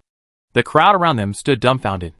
Faced with the monster's frenzied attack, they had no chance to resist. It ferociously bit the survivors it had captured, chewing them relentlessly with its bloody maw, leaving only trails of blood at the scene. The surrounding streets were completely blocked by the horde of corpses, making this place like a vast cage. Everyone felt as if there was no escape, only the slow wait to be devoured by the monster. The monster's speed and power were simply unstoppable. In just a few breaths, the scene descended into chaos and bloodshed. Xiao Mobing and the others saw this, and sensed something was wrong. "Sister, look over there. It's the black-robed figure," Xiao Maoyang shouted, pointing to a platform. "I saw it long ago. Today's fierce battle is inevitable. Let's all prepare to resist." Xiao Mobing gripped her longbow tightly, her eyes filled with determination. Just as they were about to turn around and stop the monster, Fan Ba's attack arrived instantly, and he chuckled. "Your opponent is me. Surrender obediently, and I might consider treating you more gently." Faced with Fan Ba's attack, Xiao Mobing and the others did not retreat. On the contrary, they stood tightly together, their expressions determined. "Damn monster, I kill you!" Xiao Maoyang shouted through gritted teeth. "Sisters, take it down first, then deal with the one behind." As Xiao Mobing's cry rang out, powerful energy erupted from the women. A vibrant riot of energy illuminated the entire battlefield. The combined power of the women filled them with courage, determination, and an indomitable spirit. Meanwhile, the women brought by Xiao Mobing and the others also began to exert their power. Knowing they couldn't intervene in the battle here, they launched attacks on the surrounding zombies. Each woman displayed their unique abilities, transforming the battlefield into a chaotic spectacle. One woman summoned a blazing flame from her hand, reducing the zombies to ash. Another controlled the wind, sweeping them away and rendering them incapable of attack. Water, earth, light, all sorts of supernatural powers filled the battlefield. Their gazes were resolute, their weapons wielding a myriad of dynamic moves. Each strike carried devastating force, forcing the zombies back step by step. In this chaotic battle, they displayed extraordinary courage and strength, becoming an indispensable force in the conflict. "Damn it! This isn't going to work. With our current strength, we're no match for him," Xian Yuan Yushua panted, her gaze fixed on Fan Ba. "Today, either he dies, or we sisters perish here and now. There's no other choice." Xiao Mobing frowned, her hand gripping the bow trembling uncontrollably. The other women were also exhausted, but their unyielding eyes were unusually bright. Fan Ba pounded his chest with his fists, his arrogant laughter echoing throughout the battlefield. "Wahahaha. This feels so good. If I had known I could possess such great power, I should have agreed to become a fallen long ago. Why would I have been hiding in City G for so long?" After saying this, Fan Ba's bull-eyed eyes turned towards Xiao Mobing and the others. His gaze was unconcealed with greed, as if the women before him were already begging for mercy beneath his crotch. However, at this moment, a mysterious energy surge suddenly erupted from the air. After a flash of inky black light, a powerful dark energy instantly appeared above the battlefield. This force swept over like a violent storm, distorting the surrounding air. Fan Ba couldn't help but feel a wave of surprise and nervousness, looking up at the sky in horror. "What is this?" As he pondered, a dark figure gradually took shape. But before he could see its face clearly, it vanished in a flash. Then, Fan Ba felt himself being hurled into the air. He was horrified to discover that he was being repeatedly struck by a powerful dark force. His body tumbled helplessly in the air, unable to control itself. Fan Ba struggled to steady himself, but the force grew stronger and faster. Each impact left deep claw marks on his body, visible to the bone. As time passed, Fan Ba felt himself growing weaker and weaker. His body was thrown uncontrollably, bouncing back and forth in the air. The wounds on his body were densely packed, countless. Xiao Mobing and the others stared at the sky in amazement, watching only flakes of blood rain down.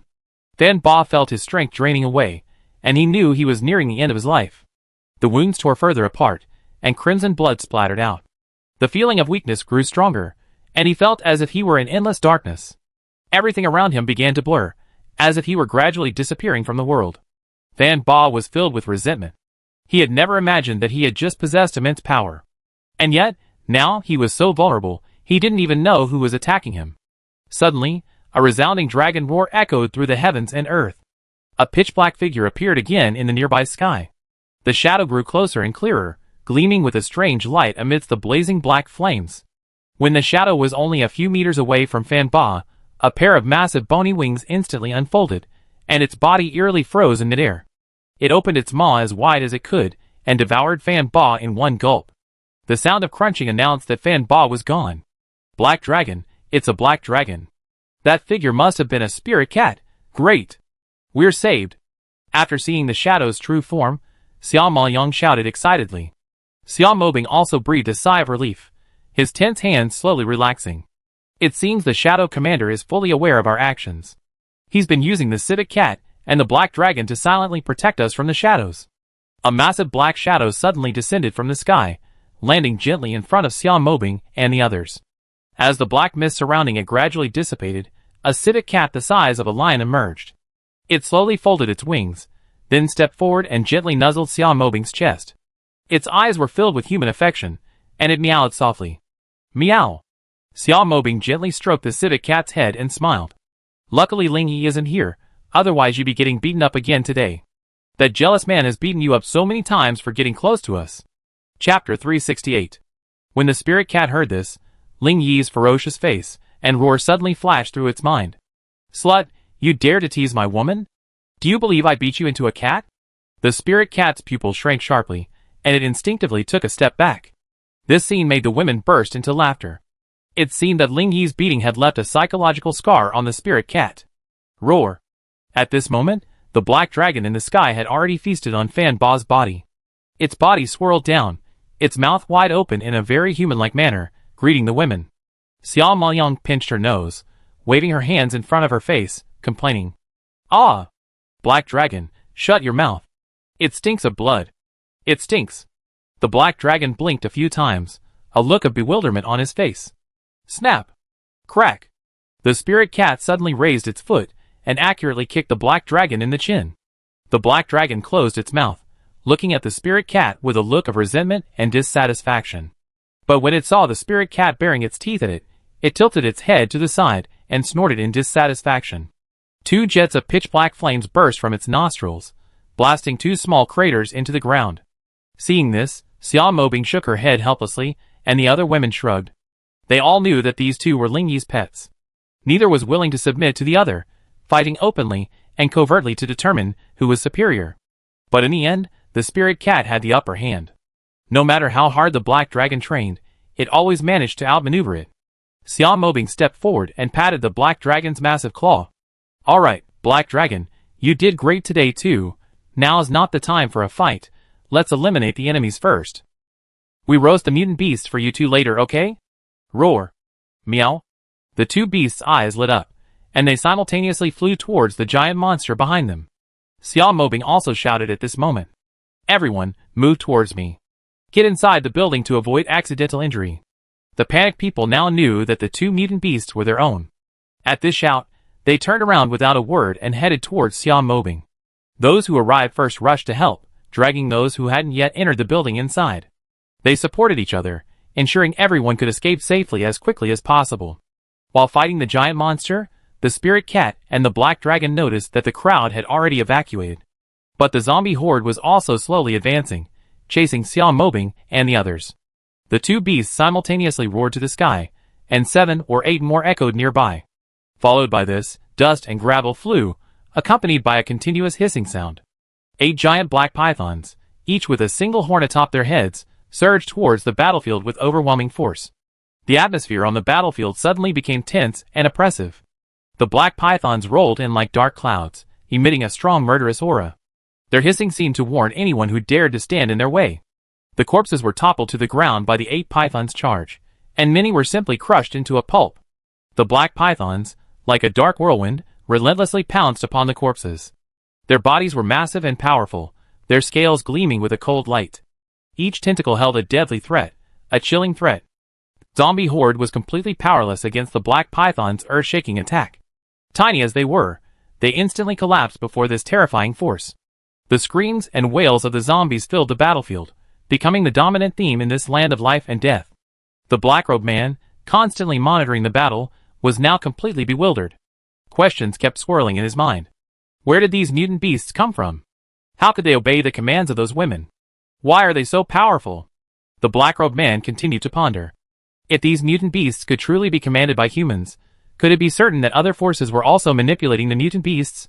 He couldn't help but wonder if there was a greater conspiracy hidden within. What if another force, like them, was cultivating or creating mutant zombies or mutant beasts?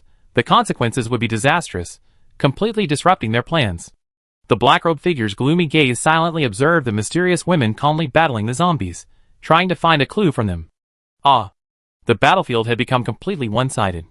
The massive monster, already exhausted from the combined attacks of the civet cat and the black dragon, flailed helplessly at the air. It waved its arms feebly at the two free-flying mutants, but it had no power to strike. The civet cat and the black dragon worked in close coordination, swiftly circling the monster and launching relentless attacks, leaving it helpless. The two beasts' gorilla-like fighting left the massive monster exhausted and panting, losing its previous pride and indomitable spirit. It seemed as if the giant monster was gradually losing its fighting capacity. Two deafening roars suddenly rang out. Roar! Meow! Accompanied by these roars, two figures swooped down from the sky. Like two streaks of black light, they pierced the monster's body with incredible swiftness, transforming it into a shattered fragment of light and shadow. As the afterimages dissipated, the once proudly standing monster suddenly stopped. A gust of night wind blew past, and the massive monster was reduced to a pile of mangled fragments. Limbs, bones, and blood fell, showering the battlefield like rain. The air was thick with the stench of blood, it set wafting on the wind, making one nauseated. The survivors hiding in the building had watched the entire battlefield unfold. Now, they stared in disbelief at the scene before them. They knew the battle was almost over. But everything that had happened in that brief moment felt like a dream, unreal. From excitement to despair, and back to the present moment of euphoria, it filled everyone's hearts with awe and emotion. This battle was truly thrilling, but thankfully, it was a safe bet, a middle-aged man whispered. We finally defeated that gigantic monster.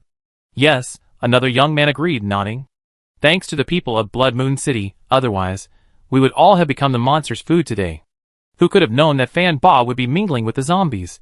If we hadn't had the foresight to join Blood Moon City, the consequences would have been disastrous. Everyone nodded silently in agreement. We must cling to the Blood Moon City. They have such a strong foundation. They even have such powerful mutant beasts supporting them. If we follow them closely, our future safety will be resolved. And Zaheo said solemnly, praising his decision. Chapter 369. And Zaheo was overwhelmed with emotion. He had never imagined such a simple decision would yield such a huge reward. He secretly congratulated himself for decisively supporting Xia Mobing's recruitment plan.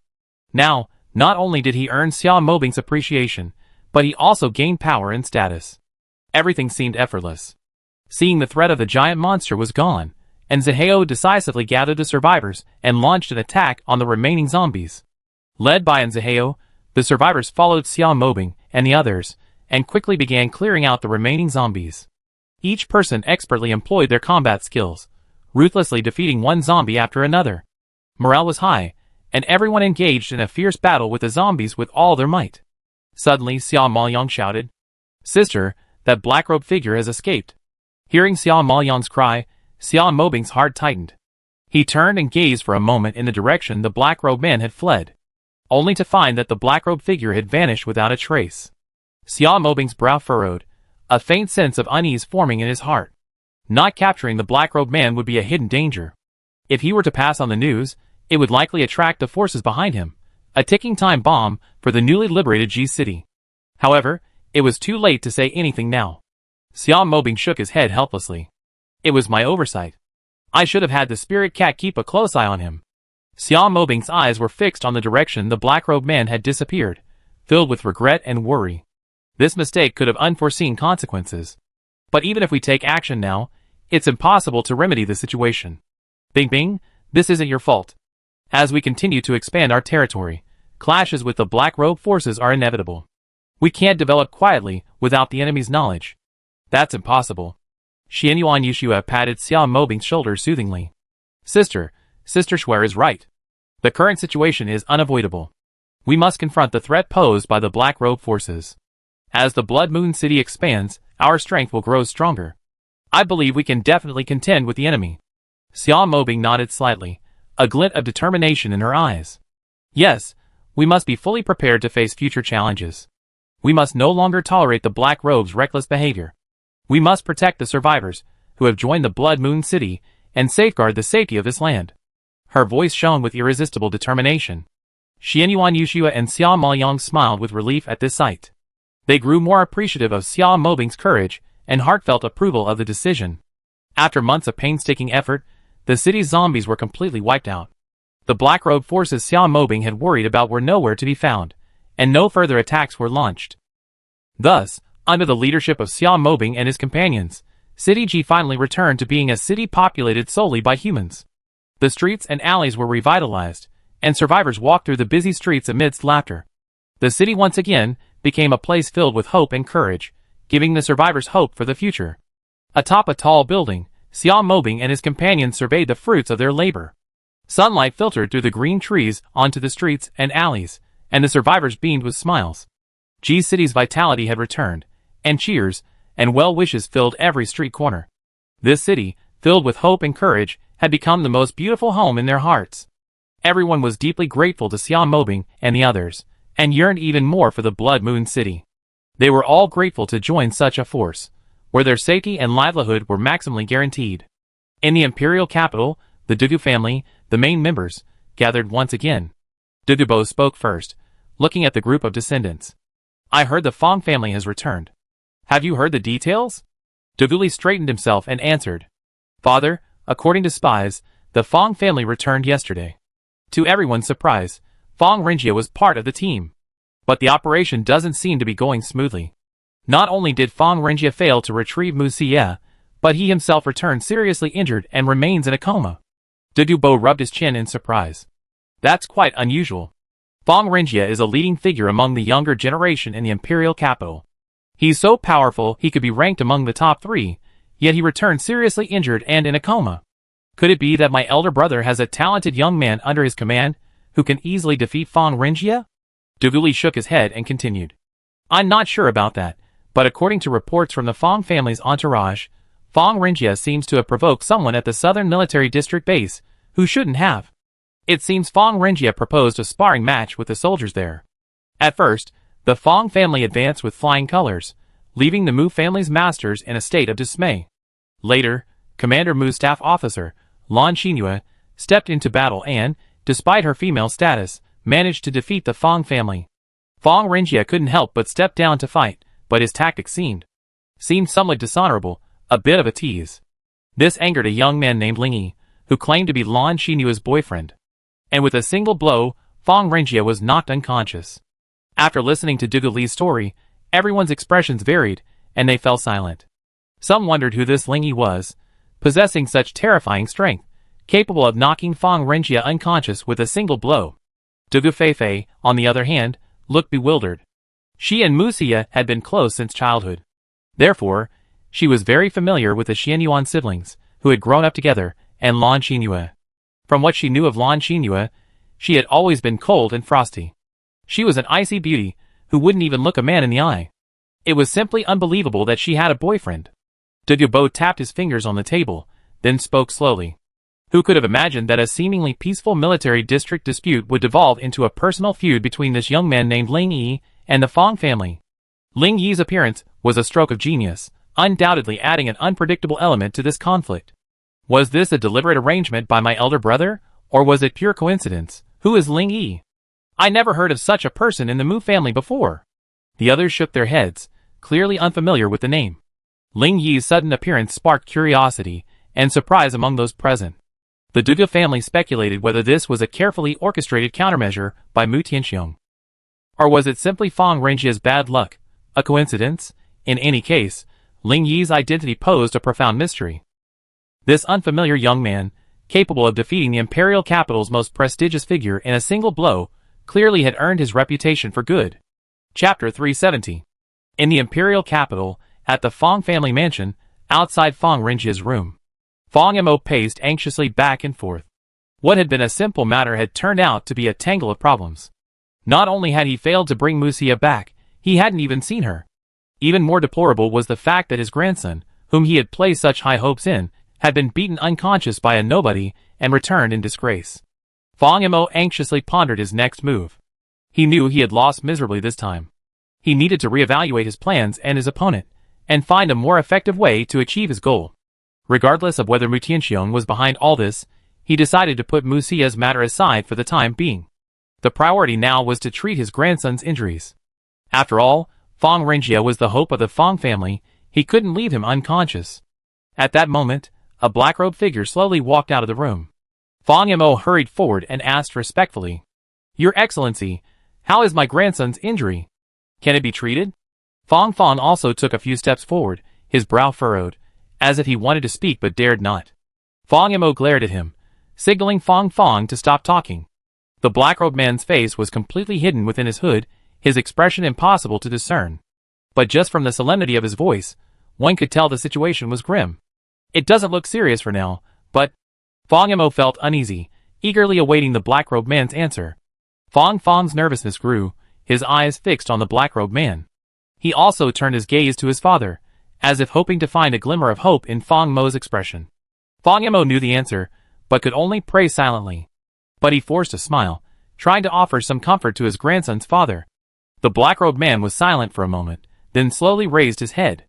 The gaze beneath his hood was deep and cold, as if it could penetrate Fong Mo's soul. Fong Yimou felt a wave of fear, but he couldn't hide his inner desire for answers. The black-robed man finally spoke, his voice low and cold. "Your grandson suffered a powerful mental attack, which has left him in a coma. I can save him, but the cost of repairing the mental damage is too high. I thought about it for a long time, and feel that it won't benefit me much." Fong Mo's heart skipped a beat when he heard this. How could he not understand the other person's meaning? If he wanted to cure Fong Renjie, he had to pay the price. Damn bastard, blackmailing me at this time? It's simply adding insult to injury.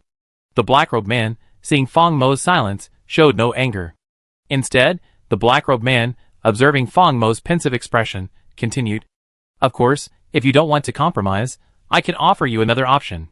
While it won't completely heal his mental trauma, it can alleviate some of his pain, allowing him to regain consciousness and regain awareness. But you must understand, this method can't completely repair the damaged mental trauma. In other words, even if he can wake up, future improvements in his strength will become extremely difficult." Fong Mo's expression instantly grew complex after hearing this. This was a naked threat. Without paying a price, he could only save half of his life, and would never give his all. The black-robed man seemed to be mumbling to himself, smiling slightly, his tone slightly playful. "Don't rush to refuse. Why not listen to my method first? This is a special treatment method that will not only completely heal his mental trauma, but will also, to a certain extent, enhance his strength." Fong Yimou and Fong Shifeng's eyes instantly lit up, and Fong Yimou couldn't help but ask eagerly, "Your Excellency, could you please elaborate?" The black-robed man smiled softly, knowing the other party had taken the bait, and he spoke mysteriously. "This method is a secret forbidden technique, known only to us. However, it comes with a price. Are you sure you want to choose this path?" The black-robed man began to play it safe. The fish was already hooked, so he wasn't anxious. If anyone was anxious, it would be the fish, eager to eat the bait but also to break free from the hook. Fong Shifeng could no longer contain his impatience. This was his son inside. He glanced at his father, and suddenly called out, "Please rescue the dog. I'm willing to bear any price." Fong Yimou expressed no dissatisfaction, and instead looked at the black-robed man with an expectant look. "This price isn't something you can decide, it requires Fong Renjie's contribution." The black-robed man spoke slowly. Fong Yimou and Fong Fong stared at each other for a moment, then a resolute expression crossed Fong Mo's face. He nodded resolutely, without further ado. Fong Fong was struck by a wave of fear. He knew, no matter what, this rescue operation was destined to be a difficult and dangerous undertaking. While it was impossible to know what price Fong Renjie would pay, it was certain it wouldn't be a good one. Shifeng clenched his fists, as if concentrating all his courage and determination into them. He knew Fong Renjie had to be saved, no matter the cost. The Fong family's hopes rested on him. If it was just a small price to pay, and the chance to regain consciousness and further strengthen his power, why not? "Your Excellency, I promise on behalf of my son. No matter the cost," Shifeng said solemnly, gritting his teeth. Fong Mo's eyes gleamed with relief, as he watched Shifang make the decision without hesitation. Fang Renjie meant the rise of the Fang family. Without him, there was no future. Thus, despite the unknown cost, the Fang family was willing to give it a try. They believed Fang Renjie would understand their difficulties once he woke up. Unfortunately, Fang Renjie had no idea that, for the Fang family's future, his father and grandfather had sold him out to the black-robed men. The price he paid when he regained consciousness was simply unbearable. Or rather, any normal person would find such a price unacceptable.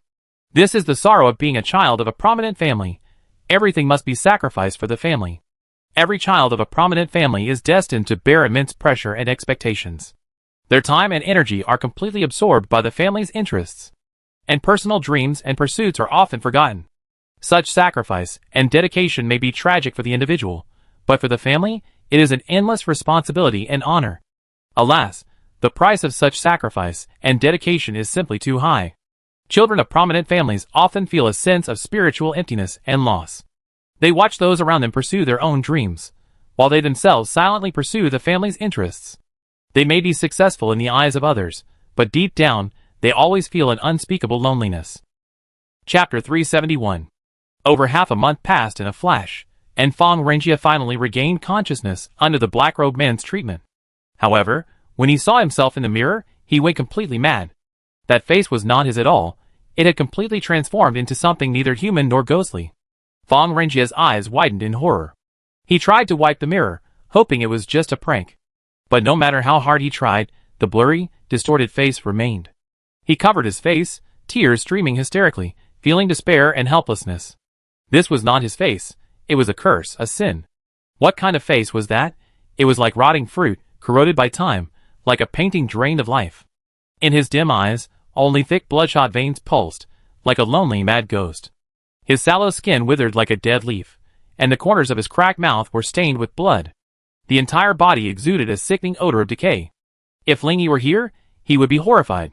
This face was identical to the black-robed man he had killed. Fang Yimou and Fang Shifang stood outside the house, listening to Fang Renjie's hysterical roars, and could only shake their heads helplessly. They had never imagined the price would be so high that Fang Renjie would be transformed into a half-human, half-zombie being. Both men gazed anxiously into the house, the roars from within sometimes deep and sometimes sharp. This completely overturned their imaginations. The half-human, half-zombie Fang Renjie was no longer the family member they had known. Fang Yimou and Fang Shifang felt endless fear and pain in their hearts, as if a nightmare was quietly unfolding. The two men tried to remain calm, knowing that rushing into the house at this moment would be a profoundly unwise decision. The truth was clear, and there was no way to regret it. The most important thing now was that Fang Renjie not give up on himself. But at this request, they could only shake their heads and smile bitterly. If they were in this situation, they probably wouldn't be able to accept it. As if hearing their inner cries, the roaring in the house suddenly ceased, leaving only silence. Just as Fang Yimou and Fang Shifang were at a loss, the door suddenly opened. Fang Renjie was wearing a loose-fitting hooded tracksuit, his face covered by a black triangular bandana. The casual glance he gave Fang Yimou and Fang Shifang shuddered. It was truly terrifying. Run. Renjie? Fang Shifang seemed to want to offer some comfort, but he didn't know how to begin. Grandpa, father, don't worry. No matter what I become, I will always be a member of the Fang family.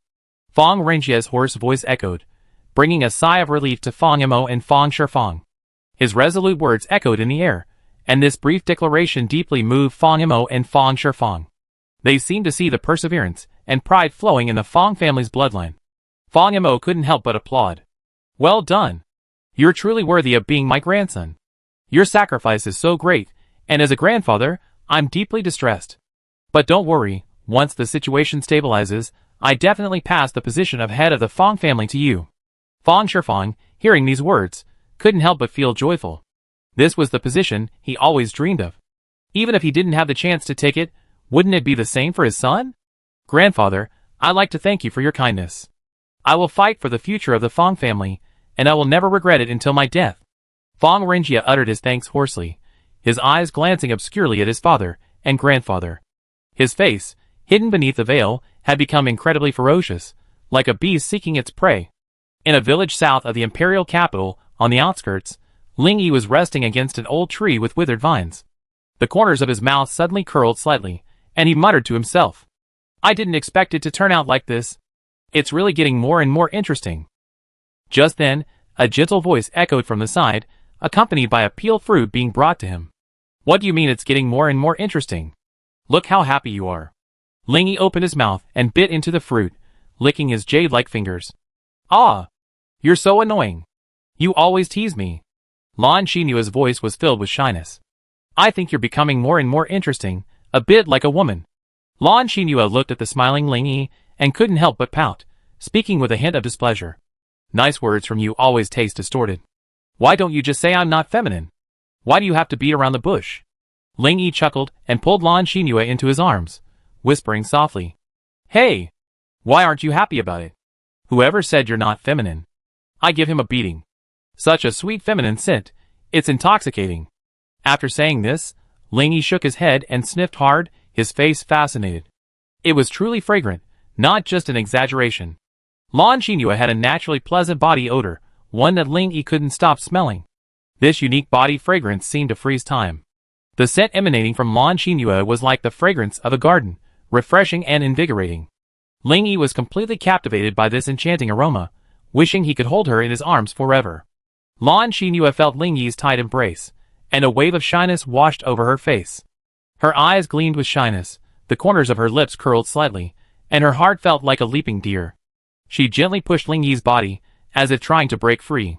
But she was reluctant to let go, and this conflicting feeling made Lingy feel even more pity for her. Seeing no hope of escape, Lan Xinyue could only shyly lower her head, a blush spreading across her face. She bit her lip lightly, her hands tightly grasping the corners of her clothes, clearly unsure how to deal with Lingy's clutches. Lingy smirked, feeling a sweetness in his heart, and couldn't help but feel an even stronger urge to kiss her shimmering lips. However, an inopportune voice suddenly rang out, making Lingy want to just kick him. Master's wife, I grilled the meat. It's ready to eat. Luo Chen, dusty and grimy, carried a large plate of barbecued meat over. Let go! Luo Chen is here. Lan Xinyue urged Lingy anxiously. Why doesn't this have any sense? I've been deliberately making things difficult for him, just to keep him out of the way. But he's always on time, always interrupting my plans at the crucial moment. Lingy reluctantly released his hands, freeing Lan Xinyue. In fact, Luo Chen's address was enough to tell. During this time, Lingy had successfully taken Lan Xinyue into his room. And judging from Lan Xinyue's behavior, Lingy's training was making remarkable progress. But now, the only thing that made Lingy feel depressed and regretful was Luo Chen before him. Chapter 372. Lingy hated why he had brought Luo Chen along on the journey in the first place. This kid was like a giant light bulb. You might say he had no good sense, but he knew how to give Lingy and Lan Xinyue some time alone together. But every time at the crucial moment, this kid would suddenly appear, interrupting Lingy's sweet dreams. Lingy shook his head and sighed. Luo Chen always seemed to show up when he least expected to. Every time he and Lan Xinyue finally had some time alone together, he would always create some kind of situation, preventing Lingy from enjoying their precious time together. Watching Luo Chen approaching impatiently, Lingy felt helpless. It had been a long time since he and Lan Xinyue had been intimate, but Luo Chen's interruption had completely disrupted his plans. Master, how about this? I went to the mountains to get this, just as you requested. This is an 8th level mutant eagle. The meat is so chewy. Looking at Luo Chen, whose face was filled with excitement and anticipation, Lingy's lips twitched, forcing a smile. Lan Xinyue knew exactly what Lingy was thinking. She covered her mouth, wanting to laugh but feeling embarrassed. Looking at Luo Chen's face, covered in the pitch-black charcoal ash, she felt a touch of emotion. She quickly reached out to take the plate, then picked up a piece of meat and tasted it. Luo Chen, your charcoal grilling skills are truly getting better and better. Lan Xinyue murmured a compliment, savoring the grilled mutant eagle with deep emotion. This 8th level mutant eagle is truly a rare delicacy. The meat is tender and rich, absolutely a rare dish. Lingy, try it too. She praised as she brought the meat to Lingy's lips. Looking at Lan Xinyue, who had her back to Luo Chen and was winking at him, Lingy let out a light breath and took a bite of the roast meat.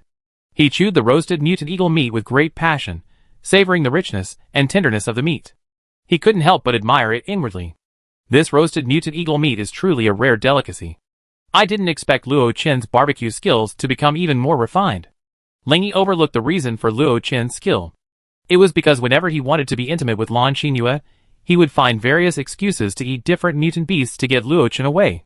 Over time, the level of mutant beasts Luo Chen hunted became higher and higher.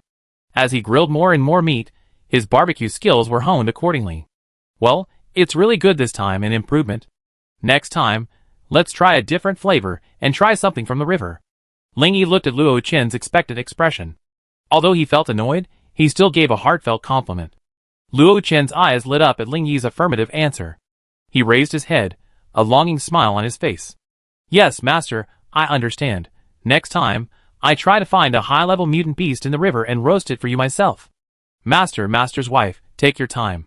There's still plenty of meat over there. I share it with the survivors in the village. Luo Chen's eyes shone with anticipation and excitement, as if he couldn't resist trying it right now.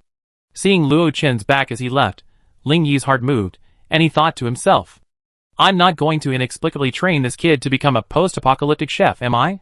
Lan Xinyu fed the meat into Ling Yi's mouth again, and then spoke slowly. I seriously wonder if you're deliberately looking for excuses to make things difficult for Luo Chen, but are actually honing his strength. Luo Chen's strength has changed dramatically during this time. He's already reached the mid-8th stage without him noticing. Meanwhile, I remain stable at the mid-7th stage. The difference is truly unacceptable. Ling Yi chewed a piece of meat, smiled slightly, and replied, It seems you're not that stupid, you just guessed a little right. Lan Xinyu couldn't help but pout at Ling Yi's words, a look of displeasure on her face. Ling Yi, do I look stupid? Ling Yi chuckled, indicating he misspoken, and quickly continued to explain. Haha, it was just a slip of the tongue, but that's not the point. In fact, I do want to help Luo Chen improve his strength through some challenges. After all, this kid's potential is immeasurable. I want to put pressure on him to surpass himself, so he can reveal his potential. It seems my efforts have paid off. His progress is truly astonishing. Lan Xinyu nodded in agreement. Luo Chen's improvement in strength was nothing short of terrifying. At first, whenever Ling Yi wanted to eat a mutant beast, he would emphasize what level would be considered tasty. The level of the mutant beast he quoted was always half a level, or even a level higher than Luo Chen's own. However, to Lan Xinyu's surprise, Luo Chen always managed to capture the level Ling Yi requested. The only difference was probably the time it took to capture it. But as his strength continued to grow, this difference in time became increasingly apparent. Just like today, Ling Yi had just begun to act mischievously when Luo Chen had already brought over the roasted meat. The sheer amount of time it takes to hunt and grill is simply outrageous. But there's one thing I can't understand. I understand you letting him hunt mutant beasts. But having him cook all sorts of delicious dishes every time is a bit puzzling. Are you truly greedy, or are you simply stalling for time, or is it just pure bad taste? Lan Xinyu raised her doubts again. Perhaps you think I did this intentionally. But you don't know that the technique Luo Chen is practicing was taught by me. This technique's unique characteristic is that, during combat, it consumes a portion of the enemy's energy for its own use. But behind its powerful effects, there are also daunting side effects. The practitioner's power continuously grows, but this also brings with it enormous risks. This type of technique that rapidly increases strength can easily be deceptive. It makes it increasingly difficult for practitioners to control their desires, gradually falling into the abyss of obsession. As the rate of strength increases ever more rapidly, practitioners must be extremely careful to avoid falling prey to the brink of obsession. But after tasting the sweetness of power, their hearts gradually become shrouded in darkness. There's no way back to the once pure path of cultivation. Lan Xinyu gasped upon hearing this, a hint of worry rising in her heart. She felt more and more that Ling Yi's path of cultivation wasn't so simple. In the apocalypse, strength is paramount, and Lan Xinyu once yearned for the glory of power. But now, she increasingly felt the terrifying power. Great power brings more than just sweetness or honor, it can also be a path to a dark abyss of no return.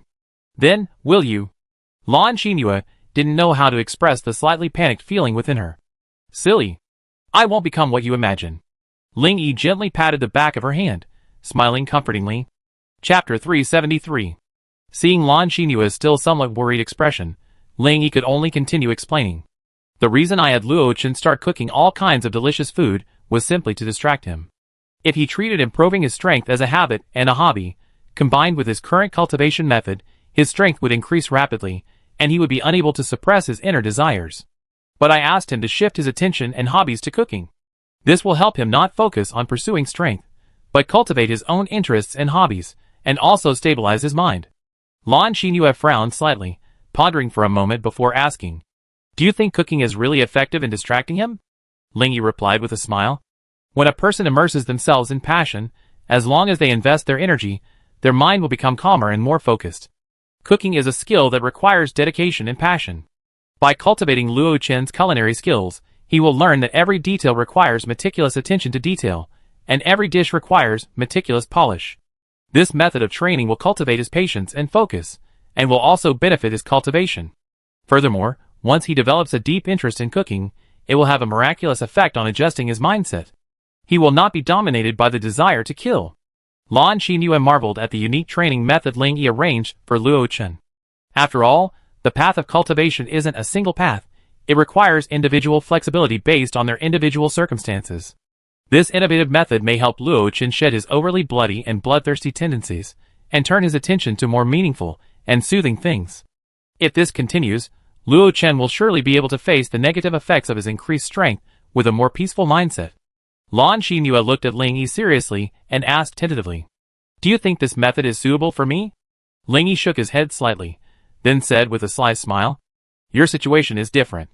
The cultivation techniques Luo Chen and I practice rely entirely on killing to rapidly increase our strength. So, without realizing it, our strength will surge dramatically. If it's not settled and stabilized, it can easily lead to obsession. But you all been following the rules and growing within them, so there's no need to worry." Lan Xinyu nodded in understanding, but couldn't help but offer another piece of advice. But I don't see any hobbies or interests in you. Is that really okay? Why don't you learn to cook?" Looking at Lan Xinyu's serious and worried expression, Ling Yi blinked, speechless. After a long pause, he slowly spoke. "Don't you really know? I actually have a very unique hobby." He deliberately kept it a secret, making Lan Xinyu look at him curiously. Ling Yi smiled faintly and continued. "Liking you is my greatest hobby. With you by my side, why should I bother with anything else?" His eyes flickered with a sly, teasing glint. Lan Xinyu chuckled at this, giving Ling Yi a coquettish look. "You're just a chatterbox.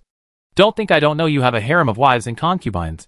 You're clearly a pervert, yet you insist on making up such a high-sounding excuse." Ling Yi chuckled, shrugged, and didn't continue the argument. After a moment, Lan Xinyu raised her gaze toward the north and spoke slowly. "The imperial capital is within reach. We should rush there as quickly as possible. Why do you dawdle the closer we get? I really don't understand your thinking." Ling Yi pulled Lan Xinyu to sit beside him, and spoke slowly. "What's the rush? As the saying goes, knowing yourself and your enemy ensures victory in 100 battles. Let me ask you, what is the purpose of this mission? Are we really going to follow the Fong family's proposal and withdraw the southern base and merge it with the central army?" Lan Xinyu shook her head vigorously, indicating that it was absolutely impossible. Indeed, she had traveled north to negotiate with the central army and refused to integrate her forces. This was something Mu Tianxiong would never allow. It wasn't because he was unpatriotic that he was resisting. He rejected the Fong family's proposal precisely out of consideration for the survivors and the country. The 5 major military divisions guarded the entire country, forming a 5-pointed star. No matter which side is in danger, the other military districts will be able to provide support at the fastest speed. If the major military districts were disbanded or merged, the consequences of an emergency would be disastrous. Furthermore, it's the end of the world. If one mishandles the situation, if the central region is directly besieged by the zombie horde, the entire country will be doomed. Without external forces to break through and rescue, resisting the zombie siege head-on is simply a pipe dream. So when the Fong family issued this order, Mu Tianxiong slammed the table in opposition. This time, Lan Xinyu was arranged to travel north to negotiate this matter. Regardless of the other military districts' decisions, the southern military district, commanded by Mu Tianxiong, would never travel north. They will establish a solid survivor base in the south. They will recruit those survivors, who are about to disperse, to form a large survivor force. They will firmly maintain a strong presence in the south, fighting off the zombies in the southern region and preventing them from forming a large force and heading north. Ling Yi continued, observing Lan Xinyu's reaction. "Secondly, our mission is to find a way to rescue Mu Xia's parents. Do you know where they are? The answer is, we don't. We are completely in the dark. So, rather than being directly exposed to the surveillance of the Fong family in the imperial capital, it would be better to secretly clarify some of the situation first. This will make our operations much more convenient once we enter the imperial capital." Lan Xinyu nodded uncontrollably, deeply impressed by Ling Yi's explanation. However, she suddenly sensed something was amiss and asked, "What you say makes sense, but we're stuck here.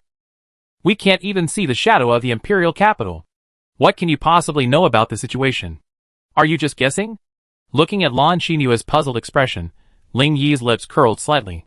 "Don't worry, there will naturally be people helping us gather information. We just do what we need to do.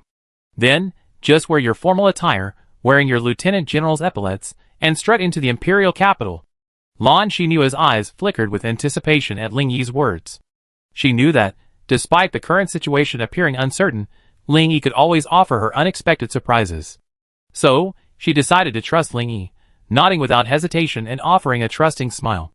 Lan Xinyu rested her head gently on Ling Yi's shoulder, speaking softly. "Since the apocalypse, I haven't thought about anything else. I simply wished I could survive. So, ever since I awakened my powers, I've been cultivating tirelessly. I feared that one day my strength would falter, and I'd die at the hands of zombies. Until I met you, I felt a mixture of love and hate. But I can't deny that I'm now hopelessly in love with you. Because of you, I truly feel warm and safe." Chapter 374. Lan Xinyu suddenly raised her head and gazed into Ling Yi's eyes, her eyes gleaming with genuine emotion. She reached out and gently stroked Ling Yi's cheek. "Do you know? After the apocalypse, I always felt lonely and helpless. Everyone thinks I'm brave, but no one understands my inner world. They only know that I dare to fight zombies, but they overlook that I'm also a woman, afraid and nauseous." Her voice was tinged with sadness. "But now I have your company and support. I feel a deep sense of relief. Because you will always stand silently by my side. Your embrace is my safest haven." Ling Yi hugged Lan Xinyu tightly, feeling her warm body and the sound of her heartbeat. He gently stroked her hair and spoke tenderly. "Silly girl, you're my woman. If I don't protect you, who else can I protect? I will always be by your side, in battle and in life." Ling Yi's voice was filled with determination and warmth. Lan Xinyu's eyes sparkled with gratitude and tenderness. "Having you by my side truly makes me feel at ease." Time flew by, and in the blink of an eye, another 10 days had passed.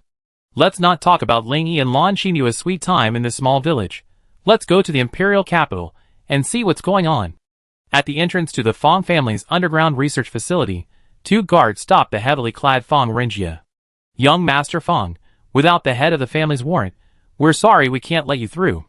Fong Renjie silently reached out and pulled a ring with the family crest from his sleeve. He asked hoarsely.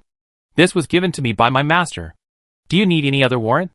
This is the family ring of the future heir." The 2 guards, both core members of the Fong family, naturally recognized the ring in Fong Renjie's hand. After exchanging a glance, they suppressed their surprise. After glancing at the ring again, they quickly opened the tempered door behind them and respectfully let Fong Renjie through. Fong Renjie secretly felt fortunate. If he hadn't obtained the ring from Fong Mo, he wouldn't be able to enter the Fong family's core research area. Watching Fong Renjie slowly pass through the tempered door, the 2 guards' eyes revealed awe. The significance of this ring to the entire Fong family is simply immeasurable. As Fong Renjie entered the heavily guarded underground research institute, he was immediately struck by a solemn atmosphere. He walked through the long corridors and saw densely packed laboratories filled with all kinds of exotic instruments and equipment. As the doors slowly opened, the scene before him astonished him. Heavily armed guards patrolled the area closely, while scientists in white lab coats hurried between laboratories. Fong Renjie couldn't help but wonder about the true purpose of this mysterious research institute. As he delved deeper, the view gradually grew colder and more solemn. His eyes swept over the various experimental equipment and pipes. When Fong Renjie saw the humans and zombies imprisoned in tempered iron cages, Fong Renjie's heart skipped a beat. He finally understood the true purpose of this mysterious research institute. This place wasn't just a place for apocalyptic research, it was more like a terrifying prison, holding humans and zombies as experimental subjects. Fong Renjie shuddered as he realized this. This research institute might be conducting human experiments, or perhaps even creating mutants. As he cautiously advanced, he witnessed more tragic scenes. The imprisoned humans or creatures had vacant eyes. Their bodies were frail, as if they were being cruelly exploited for some sinister purpose. As Fong Renjie neared the core of the institute, he witnessed some shocking scenes. In one room, a group of imprisoned humans were undergoing horrific experiments. They were forced to be injected with various strange drugs and genetically modified agents, causing their bodies to mutate and lose their minds. In another room, a group of newly modified mutants were battling zombies. A dozen scientists in white coats gathered around a transparent glass window, continuously recording data in notebooks. As Fong Renjie stared in amazement, a middle-aged man in combat fatigue suddenly appeared before him. "Who are you, and why are you here? I haven't received any notification that you're coming?" Fong Renjie didn't speak, merely shaking the ring in his hand. The middle-aged man's pupils narrowed, and he bowed his head respectfully. "I wonder if it's the next head of the family arriving." How rude. Fong Renjie studied the middle-aged man, his heart filled with confusion. He had no memory of this middle-aged man. "Who are you? Why haven't I seen you before?" Fong Renjie asked hoarsely.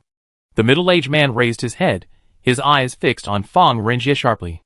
"It's normal that you don't know me. There are many people like me in the Fong family who work in the shadows. You naturally meet them once you fully take over the Fong family. As for my current role, I'm the director of this research institute." Fong Renjie frowned, puzzled by the middle-aged man's words. After pondering for a moment, he couldn't help but ask, "So what exactly does this research institute do? Why haven't I heard the head of the family mention it?" The middle-aged man explained with a smile. "This institute specializes in mutant experiments involving the combination of humans and zombies. We're trying to explore whether the zombies' unique genes can compensate for certain human deficiencies. We hope to explore new directions for biological evolution and provide more options for human survival. We call it the New Human Project. The head of the family probably didn't mention it because the project is still classified. And the current research results are simply unacceptable, so they haven't been made public." Fong Renjie nodded silently, then looked at the imprisoned mutants. He involuntarily reached out and touched his face beneath the veil, a subtle hint of hatred flashing in his eyes. Fong Renjie's voice crackled with a chilling tinge. "Hee. These so-called new humans are practically indistinguishable from zombies. It seems the research results are truly not promising." The middle-aged man nodded in agreement, sighed softly, and looked towards the mutants. In the dim light of the room, he silently observed the experimental subjects, known as new humans. These humans, injected with zombie genes during the experiment, far exceeded his expectations. A powerful dark force emanated from the mutants, a chilling sensation. Their combat capabilities are indeed superior to zombies, and they possess a corresponding level of intelligence, capable of easily following commands. "It's a pity their appearance is so dismal," the middle-aged man said silently. Chapter 375. Yes, they lost their human appearance, as if washed away by time. Zombies at least retain some human traits. But these new humans are neither human nor ghost. Perhaps they can only be described as monsters. Fong Renjie's voice was low and slightly melancholic, his eyes revealing a reminiscence of the past. The middle-aged man looked at Fong Renjie in confusion, puzzled by the reason for the next head of the family's lament. After a long pause, he continued, "These can be considered failures, but now we achieved a significant research breakthrough. We discovered that by using awakened or enhanced individuals with special abilities as the base for genetic modification, the compatibility can reach an astonishing 80%. The only drawback is that the subjects occasionally go berserk, unable to recognize their relatives." Fong Renjie looked at the middle-aged man in surprise, waiting for him to explain further. The middle-aged man looked at Fong Renjie solemnly, his voice low and firm. "This means we're getting closer to achieving perfect genetic modification. Although subjects occasionally experience violent episodes, as long as we find a solution and keep them within acceptable limits, this technology will become a significant milestone in human evolution." The middle-aged man's face lit up with anticipation, as if he had already glimpsed the future. He calmed his excitement and continued, "This breakthrough will bring unprecedented power to those who awaken and enhance their abilities. A brand new era will begin in the hands of our Fong family. Our research is destined to write a glorious chapter in history." Fong Renjie's mouth twitched, though the middle-aged man couldn't see it. In his heart, however, it was like a surging wave, restless for a long time. Who could have imagined such a secret research project? As a direct descendant of the Fong family, he had previously known nothing about it. It's conceivable that if his strength hadn't reached its current level, this secret would only be revealed to him one day. "Can you take me to see the latest research results?" Fong Renjie asked after a moment of emotion. The middle-aged man smiled and nodded, then led him to an empty room. This room looked no different from the cells holding mutants. Just as Fong Renjie was puzzled, the middle-aged man suddenly clapped his hands. The ground silently shifted to both sides. It unfolded, revealing a staircase leading down. Fong Renjie watched in amazement as the staircase extended downward, his heart filled with curiosity. Who could have imagined that beneath this ordinary house lay a truly core research area? The middle-aged man didn't explain further, motioning Fong Renjie to follow. They walked down a long corridor and finally arrived at a massive laboratory. It was ablaze with light, and a variety of instruments and equipment filled the room. Fong Renjie was astounded by the high-tech facilities. He was even more curious about the research results he was about to see. Fong Renjie stepped into the laboratory and was greeted by a bustling scene. Researchers were bustling back and forth, clearly busier than those upstairs. His curiosity suddenly intensified, and he couldn't wait to learn more. What kind of research results will emerge from these high-tech facilities? The latest research results are in the secret room. Follow me. The middle-aged man led Fong Renjie forward, finally stopping outside a metal room. He gently touched the metal wall, and the entire room instantly became transparent, revealing the scene inside. The middle-aged man smiled mysteriously, and gestured for Fong Renjie to come closer. Through the flawless white walls, they could clearly see a large man, tightly strapped to a chair. All over his body were various tiny, delicate instruments and tubes. It was as if his body had become part of these mysterious devices. The man was currently unconscious, his head drooping, his face unclear. But Fong Renjie had a strange feeling of déjà vu. The middle-aged man looked at Fong Renjie, who remained silent, and then spoke slowly. This is the new test subject. Originally a peak-level 5th-level awakened superpower. After genetic modification and fusion, his current strength has stabilized at the early 8th level. If he were to enter a berserk state, his strength could even soar to the peak of the 8th level. Fong Renjie remained silent, his mind swirling with thoughts. His eyes were sharp and deep, revealing his curiosity and anticipation for the new test subject. After a long pause, Fong Renjie asked. A flicker of interest flashed in Fong Renjie's eyes. He desperately wanted to know if this test subject was someone he knew. This test subject gives me a familiar feeling. Do I know him? Just as Fong Renjie's question uttered, the test subject suddenly looked up. His eyes widened, bloodshot, and he instantly became insane. Fong Renjie involuntarily took a step back, staring at the familiar face. His pupils shrank, his face filled with disbelief. How could it be him, Muyang? Fong Renjie couldn't help but gasp, his gaze fixed on the distorted face. Though Muyang's face was still familiar, the madness and bloodshot in those eyes filled him with an unprecedented fear. He turned to the middle-aged man blankly, a mixture of shock and doubt. Could this experimental subject really be Muyang? Seeing the middle-aged man nod affirmatively, Fong Renjie's eyes began to tremble. In the secret room, Muyang roared deafeningly. The sound, like a demon from the depths of hell, shuddered. The ferocious expression and frantic roar sent a chill through the air. Muyang struggled desperately, his bound hands and feet tugging at the instruments around him, causing them to sway. His voice was filled with despair and pain, and the entire room seemed shrouded in fear. Fong Renjie, watching Muyang suffer, couldn't help but wonder. What had he experienced to become so hideous and terrifying? At this moment, a woman in a white coat entered the secret room from the other wall. Her eyes were filled with heartache and worry, and she kept shouting, Muyang! Muyang! It's me! Calm down, don't be angry. She held a syringe in her hand, and approached him cautiously. When Fong Renjie saw her face, he was completely stunned. He stared at the woman's face with an incredulous look. Half of her face was destroyed, a horrifying sight.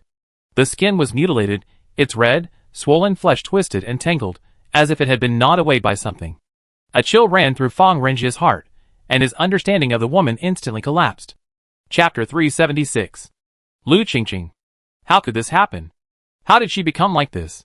Fong Renjie's heart was filled with complex confusion and doubt. Lu Qingqing had once been a beautiful woman. Her eyes were as bright as stars, gleaming with intelligence. Her smile was warm and radiant, as if it could melt away all coldness and fear. She had long, lustrous black hair, gently cascading over her shoulders. Every movement was filled with grace and confidence. She was tall and slender, with graceful curves. Whether she walked or sat, she exuded a unique charm and aura. She emanated a mysterious aura that captivated those around her, drawing envious glances. Fong Renjie's desire for Mu Xia was also due to Lu Qingqing. As the daughter of Muyang and Lu Qingqing, Mu Xia bore an 80% resemblance to her mother. So, after seeing Lu Qingqing's former appearance, Fong Renjie set his sights on Mu Xia. Before the apocalypse, Lu Qingqing was a goddess-like figure in the imperial capital, captivating both young and old. However, now, this woman has become unrecognizable. Her face is covered in scars, a sight that is terrifying. The beauty she once possessed has vanished, replaced by an ugliness so utterly unbearable that it's unbearable to even contemplate. The middle-aged man silently observed the scene in the secret room, a hint of admiration in his eyes. He sighed softly, then spoke in a low voice. I have to admire this woman's passion for research. I admire Mu Yang's commitment as a husband even more. It was she who proposed the idea of using awakeners and enhancers as experimental subjects. At first, she hid it from her husband, Mu Yang, and intended to conduct the experiment on herself. But Mu Yang discovered her, and after refusing to persuade her, he stepped forward and experimented on himself. Unexpectedly, he went berserk. The wounds on Lu Qingqing's face were the result of a bite from Mu Yang, who had lost his consciousness. As soon as the middle-aged man finished speaking, the atmosphere froze. Fang Renjie fell silent, as if he could sense the unbearable past. He looked at Lu Qingqing's still scarred face again, and a surge of admiration welled up in his heart. She paid a huge price for her research, and Mu Yang, with the responsibility and courage of a husband, shouldered it all without hesitation. This is their touching story, and it also reflects the true love and spirit of sacrifice they both pursue. Mu Yang, bound by Lu Qingqing's call, and after being sedated. Love. His emotions slowly calmed, and he asked hoarsely, Qingqing, I didn't hurt you, did I? Looking at her husband, his face covered in sweat and breathing heavily, Lu Qingqing collapsed. She threw herself into Mu Yang's arms, sobbing hysterically. Fang Renjie waved at the middle-aged man and whispered softly, Let's go, give them some privacy. Even until Fang Renjie left the underground laboratory, he couldn't calm down. He touched his face tremblingly, and recalled the scene in the laboratory. Surveying the clan ring on his finger, Fang Renjie couldn't help but chuckle to himself. I always thought they were doing this to keep me alive. But now it seems everything was nothing but an illusion, a deception. Fang Renjie felt a surge of rage burning within him, his mind roaring furiously. The Fang family's interests are above all else. It's all bullshit, head of the family. Ha ha ha, letting me be the head of the family is nothing more than your pawn. No wonder you weren't terrified by my transformation into this state. So you've been researching these diabolical things for a long time. Fang Renjie's heart was filled with anger and pain. He felt betrayed. He had once believed himself the hope of the family, the future heir, but now it seemed all a false illusion. His fingers clenched tightly around the family ring, his eyes gleaming with determination. He vowed to expose the truth, to personally destroy the Fang family, and to make those who had deceived him pay the price. Do you think I'd be controlled by you forever? Wrong. I prove you. What will happen if you use me as a pawn? Fang Renjie's face was filled with hatred, and he gritted his teeth as he spoke inwardly. He fiercely. Ran stood up, his eyes scanning his room with a cold gaze. At this moment, he decided to live for himself, to distance himself from this hypocritical family and his false relatives. He no longer needed their guidance and arrangements, for he had discovered a greater purpose, to make himself stronger and more independent. He took a deep breath, and the rage within him transformed into a resolute force. From now on, he was no longer the Fang family's false hope, but his own true salvation. From this moment on, Fang Renjie decided to reshape his own destiny. Because someone had told him to live for himself and shatter all hypocritical manipulations. Master, you predicted everything. I'm nothing in the Fang family, just a tool to be used. Fang Renjie sighed deeply. In the Fang family compound, Fang Mo sipped his tea and asked calmly, Did he do anything special when he saw the scene inside? If Fang Renjie were there, he would have immediately recognized the middle-aged man standing before Fang Mo as the director of the research institute. Telling you, master, he was more curious about what he had seen along the way than anything else. He didn't show much emotion. The only time he showed some surprise and confusion was when he saw Mu Yang and Lu Qingqing, but he didn't react much. Fang Mo smiled slightly, gently stroking his teacup, a thoughtful glint in his eyes. He wasn't overly surprised by the middle-aged man's answer. He knew that Fang Renjie had become much calmer and more composed after his transformation, and he didn't easily express his emotions. However, the slight surprise he showed when he saw Mu Yang and Lu Qingqing gave Fang Mo some pause. It seems he still has feelings for Mu Xia. Otherwise, he'd probably be indifferent to her parents' plight. We still have to find a way to get Mu Xia. Only then can Renjie be fully committed to the Fang family. That old fellow, Mu Tianxiong, has both his son and daughter-in-law in my hands. You dare challenge me? I'm determined to have your granddaughter. Thinking of this, Fang Mo continued to ask. Representatives from various factions should be arriving soon. How much strengthening potion is left in stock? The middle-aged man pondered for a moment, then replied. After deducting the amount distributed to the family members today, there are still over 3,000 bottles. Fong Mo frowned, gently set down his teacup, and asked with some confusion. So few? Has Renjia not been providing any more supplies recently? What he didn't know was that Fong Renjia no longer had the system. Expecting to receive any more supplies generated by the system was simply wishful thinking. Chapter 377.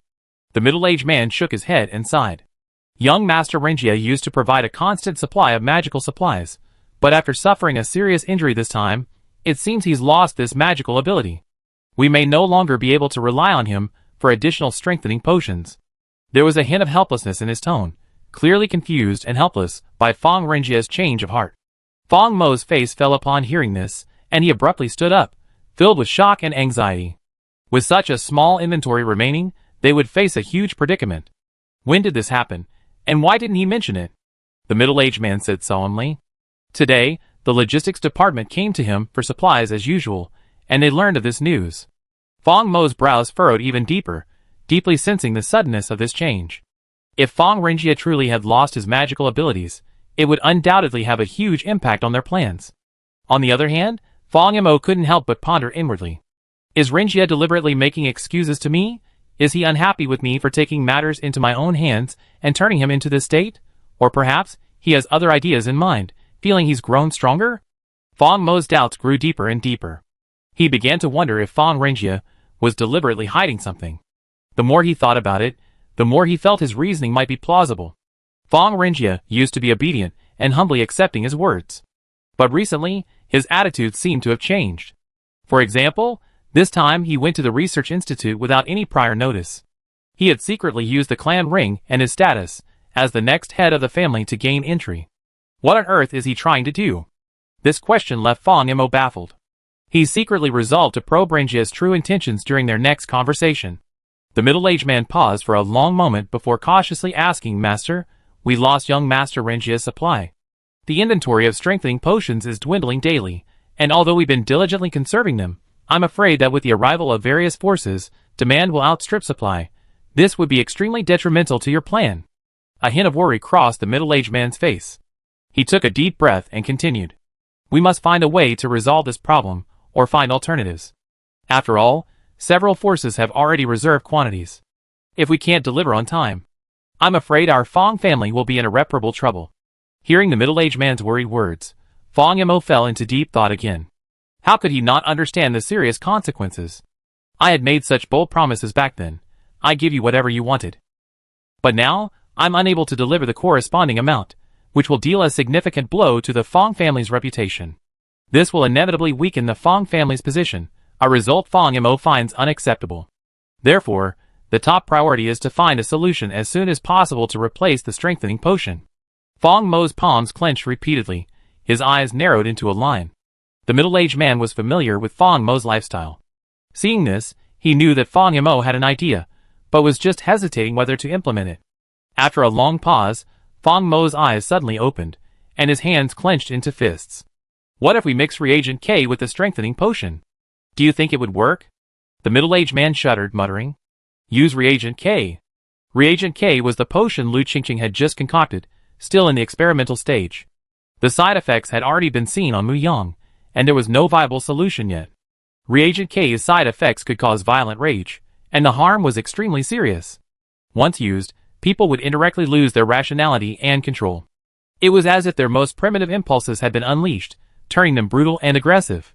The duration of this violent state was uncertain, and each person's reaction was different. It would also overload the user's body with potential, and a single mistake could result in a fatal explosion. Master, even if reagent K was diluted with the strengthening potion, it would probably be impossible to eliminate the side effects. Even if the dosage was reduced, it would still cause uncontrollable factors. The middle-aged man expressed his suspicions. Fong Mo fell into deep thought again. Faced with the middle-aged man's speculation, Fong Mo smiled wryly. He knew the truth, but the arrow was on the string, and had to be released. Although the side effects of reagent K were dangerous, risky, and unpredictable, however, no drug, from ancient times to the present, could guarantee a 100% smooth and safe outcome. He understood that choosing to use reagent K was a gamble. Winning would bring the Fong family fame and fortune. Losing. No, he absolutely could not allow a losing situation to occur. A hint of ruthlessness flashed across Fong Mo's face. For him, using Reagent K was the only solution. Prepare it immediately according to my instructions. A smaller dose should still be effective. The combined potion might not be as effective as the strengthening potions and Reagent K alone. But as long as it has the power to enhance strength, people will be eager to get it. Find a few more people to test the potion's effects, and make sure there are no obvious problems. Remember, no Fong family members are allowed to use it. Even if there are side effects, they are only for other forces. At this moment, Fong Mo displayed the demeanor of a ruthless hero, willing to do anything to achieve his goals. The middle-aged man observed Fong Mo's unquestionable expression, nodded solemnly, and echoed. The head of the family's decision is wise. The side effects of the potion will only sacrifice a few people in exchange for the Fong family's benefit. For us, it's not a big deal. On the contrary, it can further weaken the enemy's strength, killing two birds with one stone. Fong Mo smiled smugly upon hearing this. Seeing Fong Mo's satisfied smile, the middle-aged man smiled back and continued. Furthermore, the side effects of the potion are only temporary. Once it's used on a large scale, it will be equivalent to providing a wide variety of test subjects. As long as we understand the mechanism of its onset, we can further improve it, eventually making it virtually side effect free. This way, we can not only produce the potion stably over the long term, but also win more supporters and vassal forces, thereby strengthening the Fong family. Fong Mo nodded in agreement, then spoke slowly. That's my plan, but this mixed potion can only temporarily help us escape our current predicament. Without the strengthening potion provided by Renjia, we will struggle in the future. So you have a heavy burden on your shoulders. You must expedite the refinement of Potion K. You must replace Potion K with the strengthening potion as quickly as possible. This will strengthen our people and deter those wavering. Chapter 378. Outside the imperial capital, Lan Xinyu hurriedly found Ling Yi and called out. Ling Yi, I just received a message from base. The Fong family has pulled some new tricks. But Ling Yi didn't respond. He just stood there quietly, his eyes fixed unblinkingly on the north. Seeing Ling Yi's concentration, Lan Xinyu couldn't help but stop, trying to find the object that had caught his eye. Looking north, a towering mountain loomed in the mist, seemingly hiding endless secrets. Besides that, nothing else was visible. Lan Xinyu called out again, puzzled. Ling Yi, what's wrong with you? What are you staring at so intently?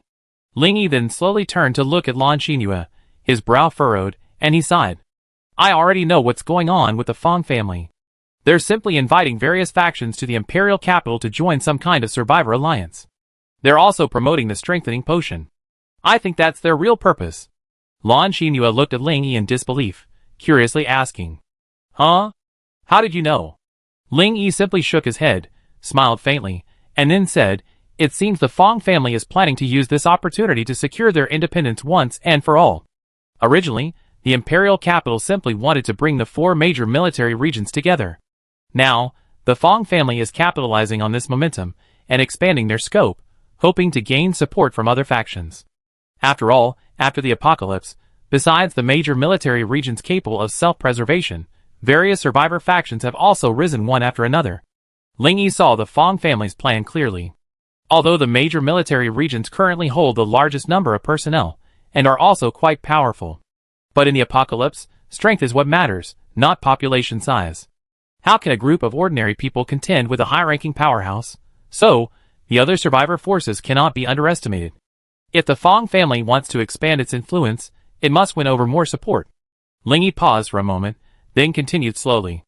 As the saying goes, a country cannot be without a ruler for a day, and a family cannot be without a leader for a day. I suspect the Fong family was the sole instigator of the Survivor Alliance in the imperial capital. An alliance must have a leader. Lan Xinyu's eyes lit up, and she followed Ling Yi's lead.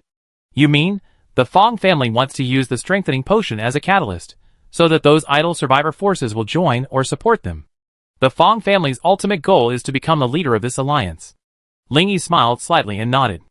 Indeed, the Fong family has always had ambitions. They know that controlling the alliance means controlling the entire imperial capital, and ultimately all survivors. The strengthening potion is just one of the bargaining chips. They hope to recruit vassal forces through this method, thereby achieving their own goals. Lan Xinyu took a breath and asked uncertainly. So what exactly does the Fong family want? In this apocalyptic world, only 1 in 10 people remain. Life is uncertain. Do they still want to rule this zombie-infested world? Ling Yi chuckled sarcastically, looking up at the sky and mocking himself.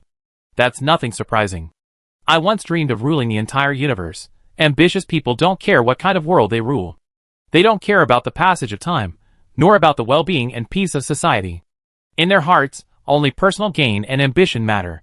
They don't care about the hardships or bloodshed of those below them. They only care about the power and status they hold. For example, the Fong family currently cares only about maintaining their rule and consolidating their authority. No matter how many zombies remain in the world or how difficult it is for the survivors to survive, they will not hesitate to do anything filthy as long as it means the Fong family remains standing. What does the life or death of the survivors matter? In their hearts, only ambition burns, never quenching. Lan Xinyu didn't take Ling Yi's first words seriously, dismissing them as mere jokes. Only Ling Yi could understand the bittersweetness behind those words. But Ling Yi's analysis of the Fong family's intentions filled Lan Xinyu with fear. If all this were to come true, the Fong family's actions would simply be pushing humanity towards extinction. Then what should we do? Should we inform the commander of your suspicions? Lan Xinyu asked anxiously. Ling Yi shook his head and replied. No need. I'm not worried about the Fong family's plans at all. My only worry now is how to tell Xia about her father and daughter. Lan Xinyu was stunned by this, and asked doubtfully. You learned their whereabouts. Did something go wrong? Ling Yi sighed softly, his eyes revealing a hint of helplessness. In answering Lan Xinyu's question, his voice was heavy and confused. If it was an accident, it's easy to explain. I just learned their current location. But this news might not be good for Xia. Lan Xinyu frowned, confused by Ling Yi's words. Why isn't this good news for Xia? Is the place they're in dangerous? Ling Yi said with a wry smile. I don't know how to explain it, but here's what happened. Lan Xinyu's pupils trembled violently after listening to Ling Yi's story. She clenched her fists involuntarily, her muscles tensing as if she were about to face an irresistible collapse. Fear seeped into every cell of her body, like an invisible force, making it almost impossible to breathe. This is too abhorrent. The Fong family is simply ruthless. How could they do such a thing? Uncle Mu and Aunt Lu were actually imprisoned by them. Lan Xinyu shook her head repeatedly, filled with disbelief at the results she had learned. The facts Ling Yi described left her feeling angry and powerless. But she also knew that now wasn't the time to vent her anger. She needed to find a way to rescue Musia's parents. She took a deep breath, resolute, determined not to let the Fong family have it easy. Lan Xinyu couldn't even imagine what would happen if Mu Tianxiong learned of the situation. At this thought, a look of determination crossed her face, and a fire of rage rose within her. Ling Yi, we must expose the Fong family's abominations in broad daylight. No mercy, no retreat. We must seek justice for Uncle Mu and Aunt Lu, and make those heartless individuals pay the price. We must not tolerate their evil deeds continuing to spread. Lan Xinyu clenched her teeth, the fire of rage burning even hotter. Ling Yi observed Lan Xinyu's determined and angry expression, and gently patted her hand in comfort. Chapter 379. After observing that Lan Xinyu's emotions had calmed down somewhat, Ling Yi finally spoke. If I were simply seeking justice from the Fong family, I would have killed them without hesitation. However, according to current intelligence, the Fong family didn't imprison Mu Xia's parents.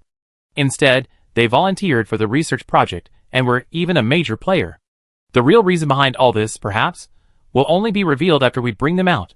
Lan Xinyu stared at Ling Yi intently, a flicker of unease in her eyes. She couldn't imagine why Mu Xia's parents would volunteer for this research project. She couldn't comprehend why they would risk their lives for such a brutal experiment. Perhaps the truth of all this could only be revealed in person. Then what should we do next? Are we just going to wait and see? The longer this goes on, the more I worry Uncle Mu will actually get hurt. After all, they're still in the experimental stage, and any mishap is possible. Lan Xinyu raised the question again. Now she could only rely on Ling Yi to think. What she had learned in such a short time had completely shattered her mind, rendering her unable to think straight. Ling Yi observed Lan Xinyu's anxious expression, took a deep breath, and pondered a suitable strategy. After a long pause, a flicker of determination flashed in his eyes. We can't just sit there and wait for death. We must take the initiative. I do have a vague plan, albeit a bit complicated. But if it succeeds, it could resolve our current predicament. If executed correctly, we could even decimate the Fong family, turning them into a pariah. Upon hearing there was a way to deal with the Fong family, Lan Xinyu excitedly asked. Great. Tell me what you have. Ling Yi replied with a faint smile. I plan to exploit the internal conflicts within the Fong family as a breakthrough point. Further investigate and expose the Fong family's secrets, thereby sparking public outrage. This will significantly damage the Fong family's reputation. And with so many forces converging, they'd be caught in a whirlpool of public opinion.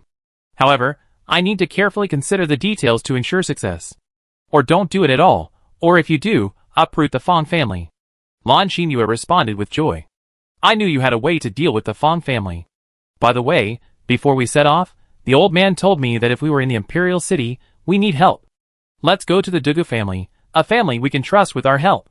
Ling Yi raised an eyebrow. The old man hadn't mentioned this to him, so he couldn't help but mutter. The Dugu family? Lan Xinyu hurriedly explained, noticing Ling Yi's confused expression. The Dugu family is one of the 4 great families of the imperial capital. They have protected the city's peace and order for generations. Although the Fong family is quite powerful, there's still a gap when compared to the Dugu family. The old man and the Dugu family head, Dugu Bo, are close friends and sworn brothers. Lan Xinyu paused before continuing her explanation. The Dugu family head's influence is immense. His status and influence are unchallengeable in the imperial capital. Not only does he have extensive connections in the political and business circles, but he also holds the de facto control of the northern military region. After hearing this, Ling Yi shook his head, somewhat helplessly. You're talking about the period before the apocalypse, but we're now in the midst of it. The Dugu family may have been incredibly powerful before the apocalypse, but the rules have changed, and the power dynamics are complex. Many of their former connections may have perished at the hands of zombies. Large sums of money are like a pile of waste paper. Abundant resources, without the strength to protect them, are simply surrendered. As a result, many families struggle to maintain their former advantages. Whoever possesses sufficient power gains the right to speak and make decisions. Judging from the current situation in the imperial capital, the Dugu family can no longer compete with the Fong family. Lan Xinyu had pondered this for a moment, feeling that Ling Yi's words made sense, and a wave of sadness washed over her. In this imperial capital, where power reigns supreme, strength often determines everything. With their enhanced potions, the Fong family must have cultivated a large number of experts, and their overall strength already surpasses that of other families. So what should we do? Can we overthrow the Fong family on our own? I don't think that's realistic. Lan Xinyu felt that, isolated and without support, it would be sheer wishful thinking to overthrow the Fong family in the imperial capital. Ling Yi said with a calm smile. Perhaps you feel our strength is too weak, and that challenging the Fong family is like striking a stone with an egg. If I personally act, I can wipe out the Fong family in a moment. But considering the impact and the stability of the imperial capital, I decided to seek help from outside forces to break the Fong family's situation. Ling Yi's words left Lan Xinyu somewhat bewildered, and she couldn't help but ask. Didn't you just say that the Dugu family is no longer a contender against the Fong family? Then what external forces can we turn to? Ling Yi gestured for Lan Xinyu to calm down before continuing his explanation. In this world, there are always forces hidden in the darkness, waiting to be awakened. Originally, we needed to find them, unite them, and fight the Fong family together. But now, things have become much simpler. The Fong family has already set the stage. They thought they could soar to the sky, but they didn't realize that their actions are their own fault. I will make the Fong family the target of public criticism at the Alliance Conference. I'm sure the sight of them being besieged by so many powerful forces will be a scene of great excitement. The Fong family is about to face a fate they can't imagine. Lan Xinyu curled her lips. Ling Yi had been talking, but he hadn't gotten to the point. But she knew that Ling Yi had a very detailed plan in mind. She smiled slightly. I won't ask any more, okay? You never get to the specifics. Whatever you say, we do. I do it. Ling Yi gently kissed her forehead and smiled. So good. As my woman, just live happily every day, and don't worry about trivial matters. Leave the fighting, killing, and intrigues to me. Lan Xinyu felt Ling Yi's comfort, and her anxiety gradually dissipated. She understood that trusting him was the best choice. Gazing deeply into Ling Yi's eyes, Lan Xinyu smiled faintly, her heart filled with reliance and trust in him. Ling Yi's steadfastness and commitment gave her an inexplicable sense of security. It made her feel like she had a safe haven to rely on. No matter what difficulties the future held, she was confident that Ling Yi would always be by her side, offering her support and protection. And Ling Yi gently embraced Lan Xinyu in his arms. He gazed toward the north again, a cold sneer in his heart. There's a saying in the Fong family, if you don't seek death, you won't die. I wasn't going to wipe you out so quickly. But you insisted on walking right into the trap. Don't blame me for sending you to hell sooner rather than later. Chapter 380. One day, on a plain in the south, two teams unexpectedly encountered each other. Sir, we spotted a team about 5 kilometers ahead. A young soldier reported. Enemy? Han Wu asked hurriedly. He was the leader of the team sent by Mu Tianxiong to open the way to the Blood Moon City. Not sure, the soldier replied. Because it's a team of women. Women. Han Wu frowned suspiciously. We better be cautious. This is the end of the world. Don't underestimate any woman. Staff Officer Lan. No, Lieutenant General Lan. She's also a woman. Han Wu grew wary, realizing that this team of women might not be a good match. In the end of the world, where zombies roam everywhere, a group of women dared to wander around openly in the wild.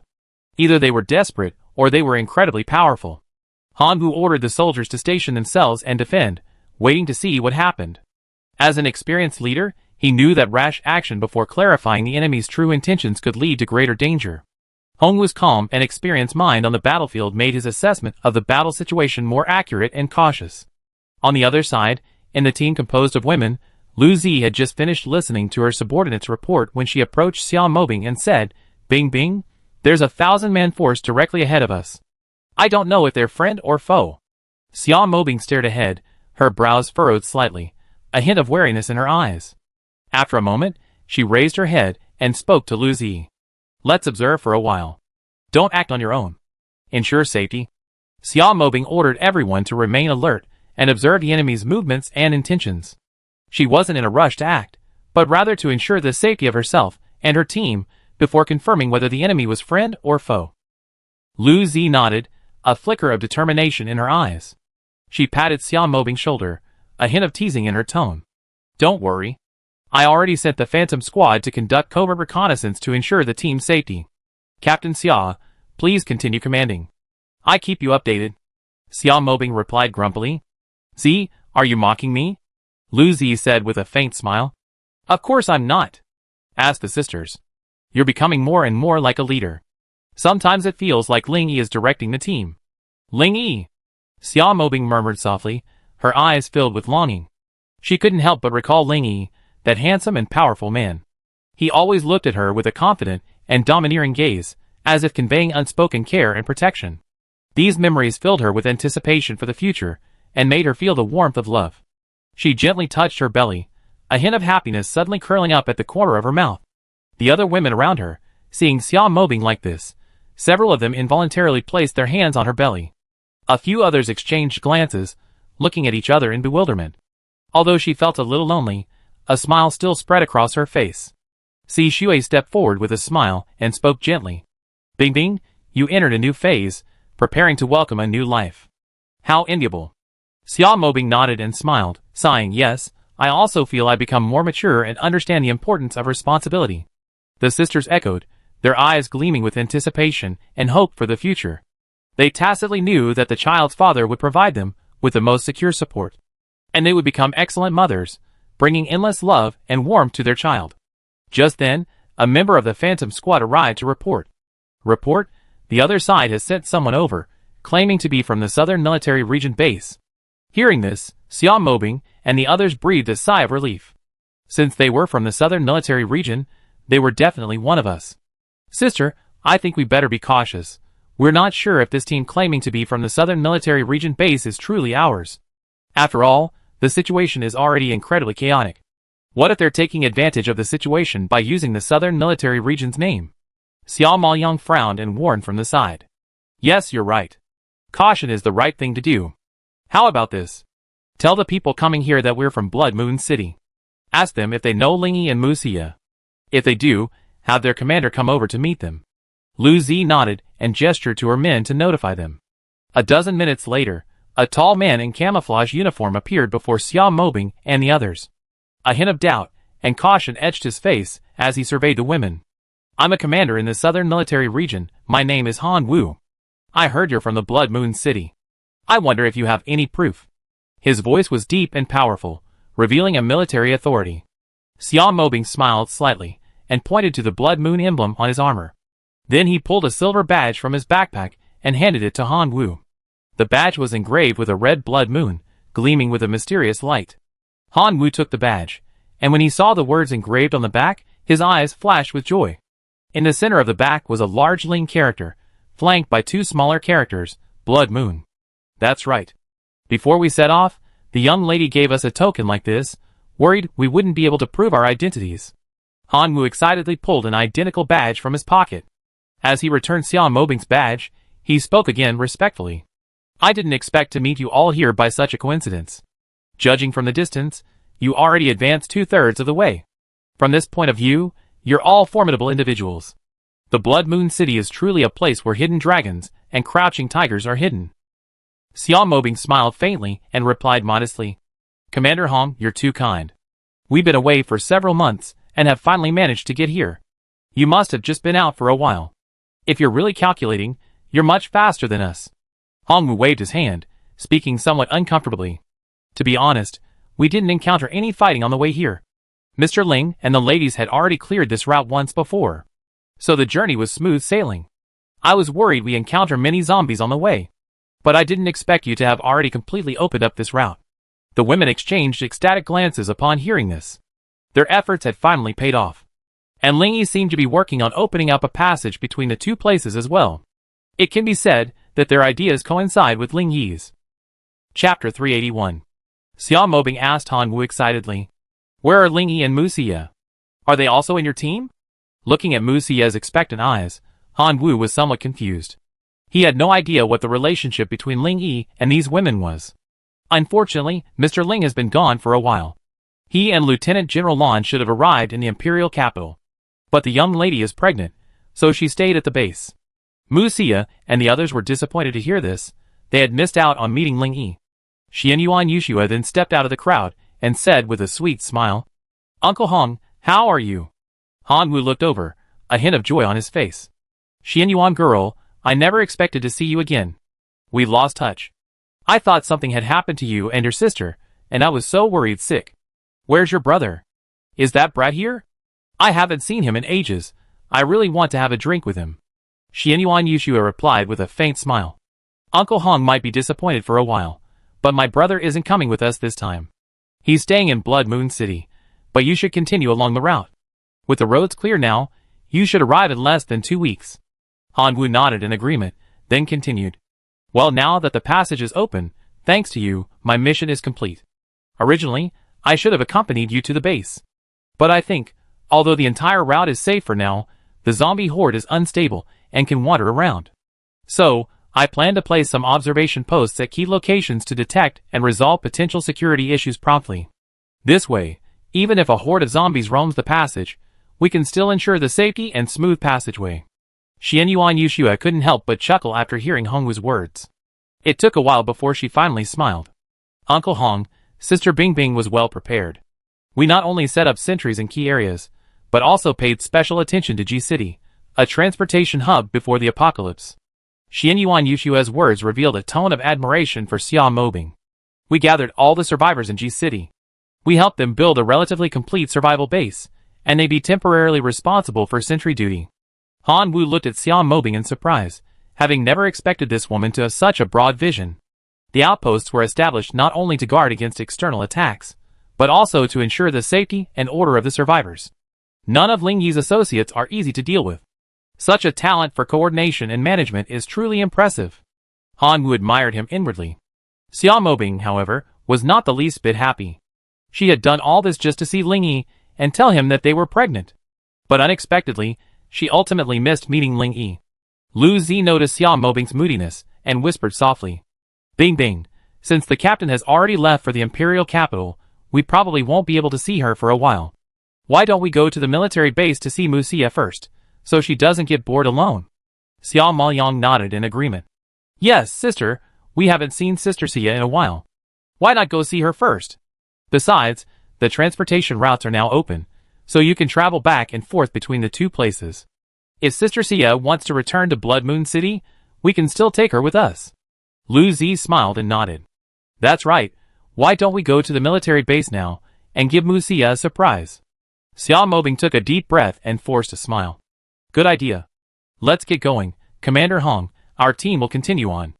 If you continue to explore the route and find areas where additional outposts are needed, or if you need to strengthen the existing ones, that's fine.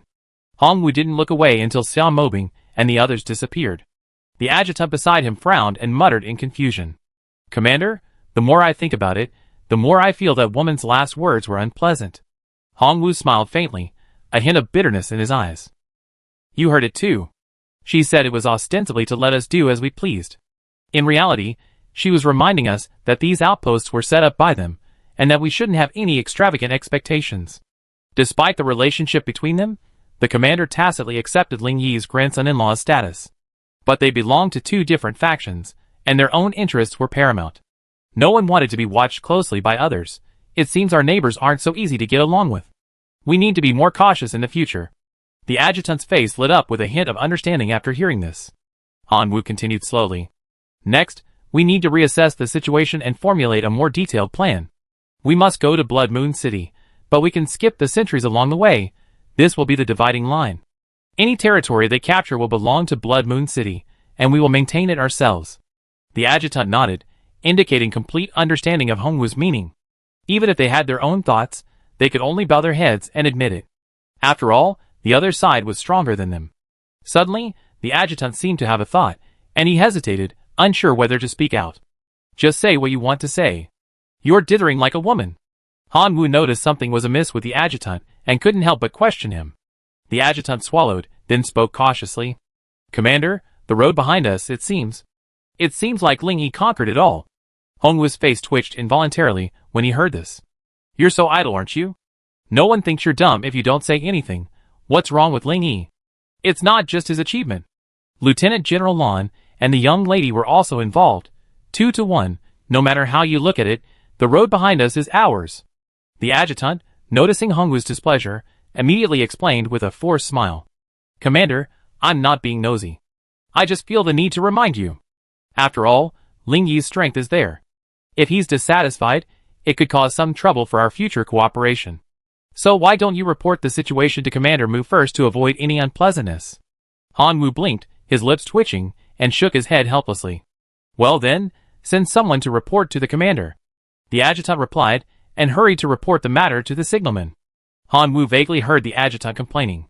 I thought you'd be tough, but you'd be so timid after hearing Ling Yi's name. Hongwu wanted to chase after the adjutant and kick him. What kind of person was Ling Yi? At the military base, he was even considered a godlike figure by the survivors. Hongwu took a deep breath, turned around, and gazed at the distant sky. But in his heart, he was filled with awe for Ling Yi. Chapter 382.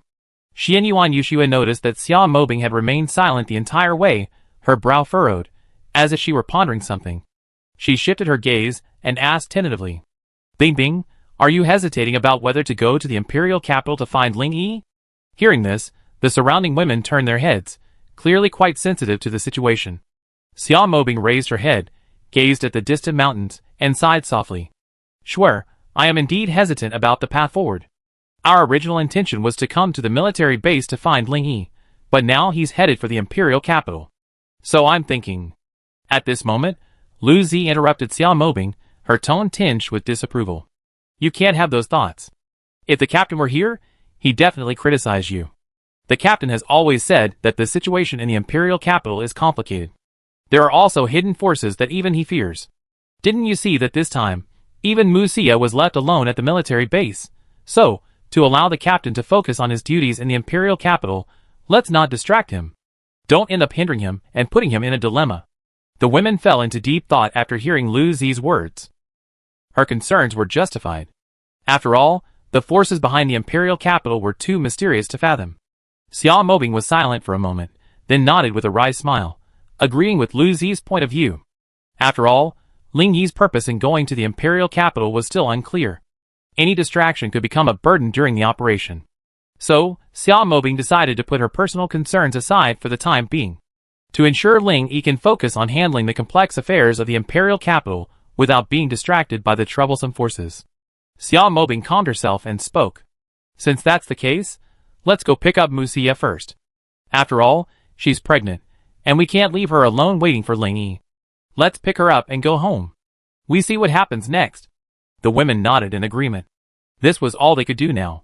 To avoid causing trouble for Ling Yi, they decided to stay safely within their sphere of influence.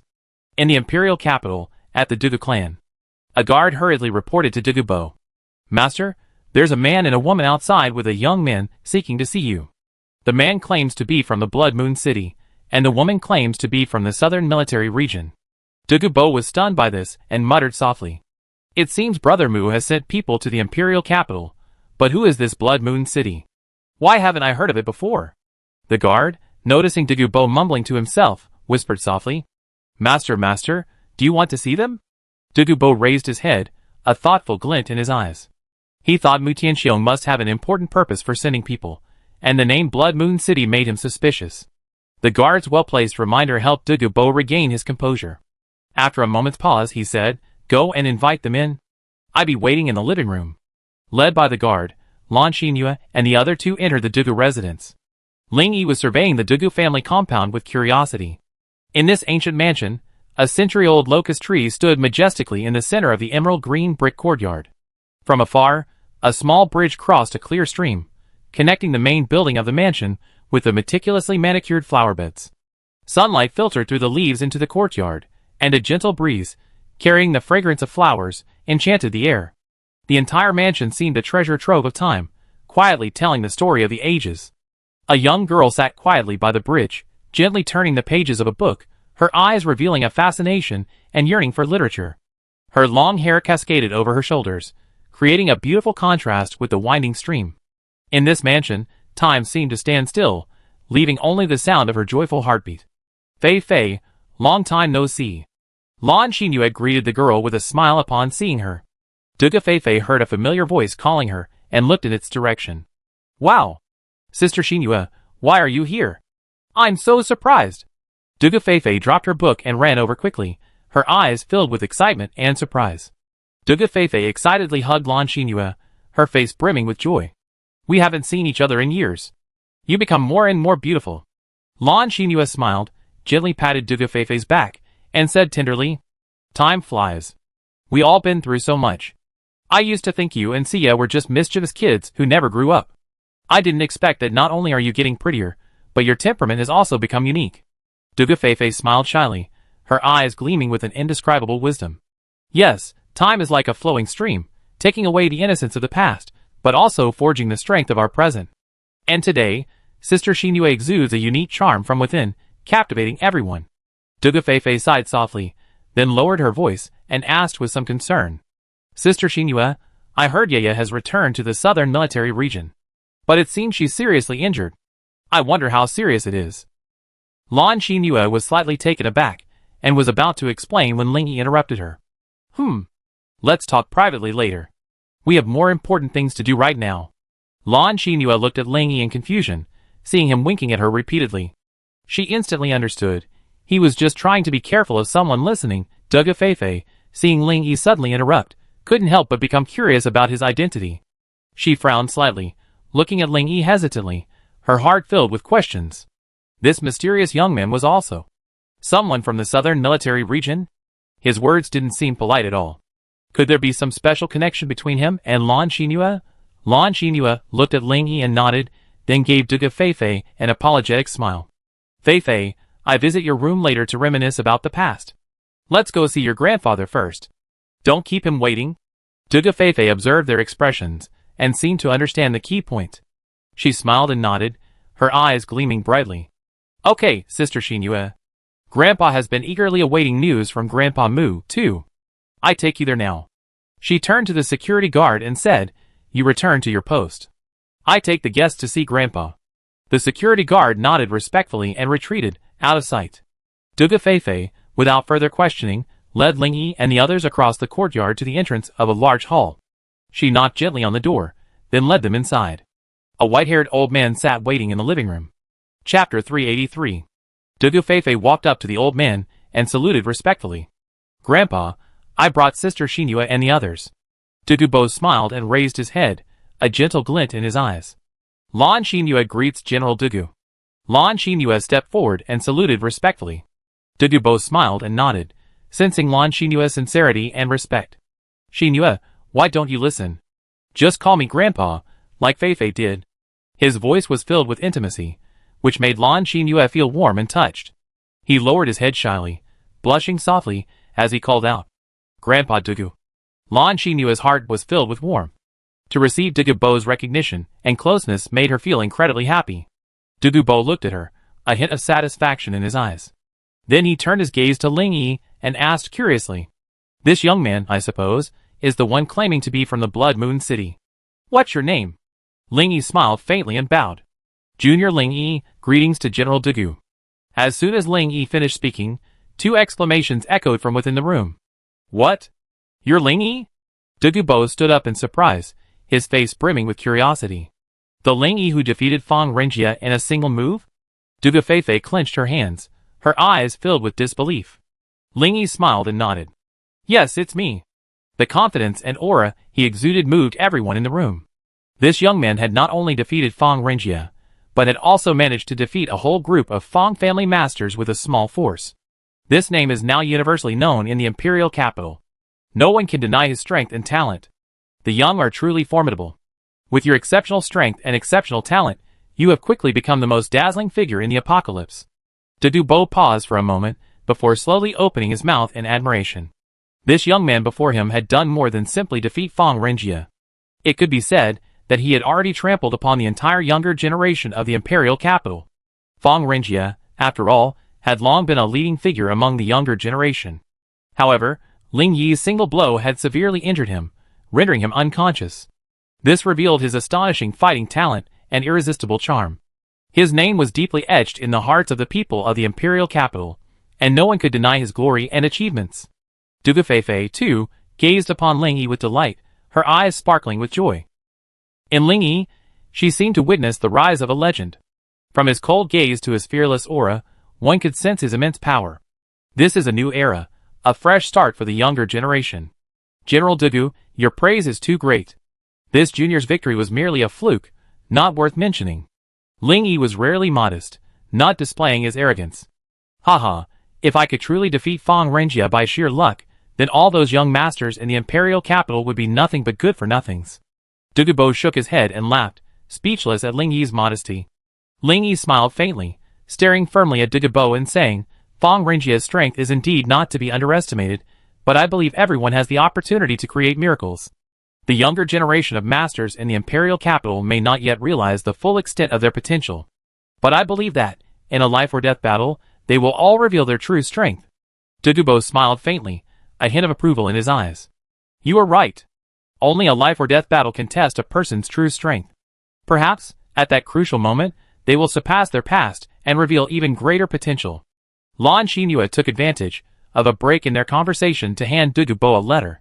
Grandpa Dugu, Commander Mu asked me to pass this on to you. Dugu Bo smiled as he accepted the letter, but he didn't open it immediately. Instead, he gently placed it on the table. He turned to Ling Yi again and asked, Young friend, you claim to be from the Blood Moon City. Forgive my ignorance, but I don't seem to have heard of this place. Ling Yi smiled faintly. The Blood Moon City is a survival base I established after the apocalypse. It has been under construction, and is undergoing consolidation. I believe its name will spread far and wide in the near future. Ling Yi's eyes seemed filled with determination and anticipation, and his voice continued. Blood Moon City is a safe haven I created for the survivors around me. In this city, there's no personal honor or disgrace, only solidarity and mutual assistance can ensure long-term development. Blood Moon City will forever burn with humanity's courage and tenacity. It will become a bastion against the darkness of apocalypse, even if all else falls. Blood Moon City will stand firm, humanity's last ray of hope. Ling Yi's voice grew louder, brimming with charisma and determination. His words were like a mighty sword, igniting a spark of hope in the hearts of those present. It seemed that before this Blood Moon City, the destruction of other cities was merely an unfortunate incident. It would become humanity's last safe haven, a bastion of mutual support and unwavering resistance. No matter how the darkness spread, this city would stubbornly stand at the forefront, fighting for humanity's future until the very end. Dugu Bo's eyes were filled with curiosity. He could not sense the slightest energy fluctuation from Ling Yi. But his words, like a reassurance, made people choose to believe them. Dugu Bo sighed deeply, a flicker of helplessness crossing his eyes. I hope what you said won't come true, or humanity will truly be on the brink of doom and gloom. What kind of changes will the future bring? They will be the product of our current actions and the convergence of a series of possibilities. I hope that humanity can make the right choices at this critical moment and avoid being thrust into a life-or-death situation. Seeing Dugubo's heavy expression, Dugufefe couldn't help but feel a surge of inexplicable worry. She knew her grandfather was a man with a broad perspective, so his words were definitely not spoken casually. Just as she was about to ask, Lingy chimed in. I hope all the survivors on this land can realize the crisis we face. Only by uniting and responding together can humanity's only hope of survival. What a pity! The world seems so chaotic right now, and it makes me even more worried. After hearing Lingy's words, Dugufefe's heart suddenly tensed, as if she felt the weight of life and death. A flicker of surprise flashed in Dugubo's eyes, and he looked at Lingy with confusion. Young man, there's something veiled in your words. I wonder what your true intentions are. Lingy smiled at Dugubo, his eyes revealing a hint of meaning. General Dugu, your vision is truly sharp. Chapter 384. Sit down, everyone, and talk. Feifei, tell everyone outside to stay away from this courtyard. Dugubo's expression grew serious, knowing the real crux of the matter lay ahead. Lingy found a seat and sat down, then said with a faint smile. No need to bother. I can set up a barrier. With a wave of his hand, he waved. Everyone stared at him in amazement, not noticing anything unusual. Dugufefe tentatively sent out her senses, only to find them deflected as soon as they reached the door. She vaguely sensed a powerful force lurking around the house, one that was practically insurmountable. Dugufefe's expression changed slightly, and she couldn't help but glance at Lingy. She hadn't expected such a powerful barrier to be cast with just a casual wave of her hand. She concentrated her mind, unconvinced, and attempted to break through the barrier in one fell swoop. However, with just a single strike, the barrier repelled her, leaving her with dizzy eyes. Ah! It hurts. Dugufefe clutched her head involuntarily, her face awash with pain. Feifei, what's wrong? Dugubo, observing this, looked at his granddaughter in confusion. It's nothing. She tried to break my barrier, and her mental energy was simply repelled. It's nothing serious. She recovered after a while of rest. Dugubo looked around in amazement, deeply impressed by Lingyi's technique. He calmed himself down, then spoke. Young friend, if you want to talk to me, just say it. The fact that Brother Mu trusts you so much speaks volumes about your abilities. Lan Xinhua sat beside Dugufefe, rubbing her head, with a somewhat helpless expression. His face was filled with irritation, clearly speechless at her reckless actions. Dugufefe, on the other hand, gave an awkward smile, then stared intently at Lingyi. It was clear that she was filled with curiosity and admiration. Lingyi turned to Dugubo and said, General Dugu, although I just arrived in the imperial capital and haven't fully grasped the situation, the Fong family's series of actions are sufficient evidence of their ambition. I believe you've seen this too. Dugubo smiled faintly, his gaze fixed on Lingyi. Indeed, you see it clearly. Although the Fong family is a wealthy family, their ambition is obvious. He stroked his beard and continued. However, the Fong family may not be able to shake the entire imperial capital. After all, the families have deep foundations, and are not easily swayed. Dugufefe frowned slightly, pondering. She knew full well that while the Fong family was powerful, they might not be able to completely shake up the situation in the behemoth that was the imperial capital. The other families were no pushovers either, and wouldn't be easily swayed, leaving the Fong family in a dominant position. She truly couldn't understand why Lingyi was so wary of the Fong family. Could it be that the Fong family possessed some crucial power, enough to shake up the entire imperial capital, making the other families feel they couldn't be underestimated? Dugufefe pondered silently, filled with curiosity about the answer. She waited eagerly for Lingyi to uncover the Fong family's secrets. She wanted to see what lay hidden within. After hearing Dugubo's words, Lingyi shook his head slightly. It was clear that the other party didn't completely trust him, and Lingyi didn't completely trust Dugubo either. After all, the reason they were sitting here together was because of their relationship with Mu Tianxiong. They had no prior contact or interaction, so it was natural for them to harbor suspicions about each other. General Dugu, why bother with these polite words? Let's get straight to the point. I came to the imperial capital with only two goals. 1. To rescue Mu Xia's parents. 2. To bring ruin to the Fong family. As soon as he finished speaking, everyone's eyes filled with shock. I hadn't expected Lingyi's purpose to be so clear. Could it be that he already had a detailed plan? Dugubo frowned, feeling that Lingyi was being too arrogant. To want to bring ruin to the Fong family was sheer wishful thinking. Seeing Dugubo's still skeptical expression, Ling Yi smiled inwardly and whispered softly. You may not believe me, but you cannot ignore the evidence I present. I believe that if this information is leaked, the Fong family will instantly become the center of public opinion.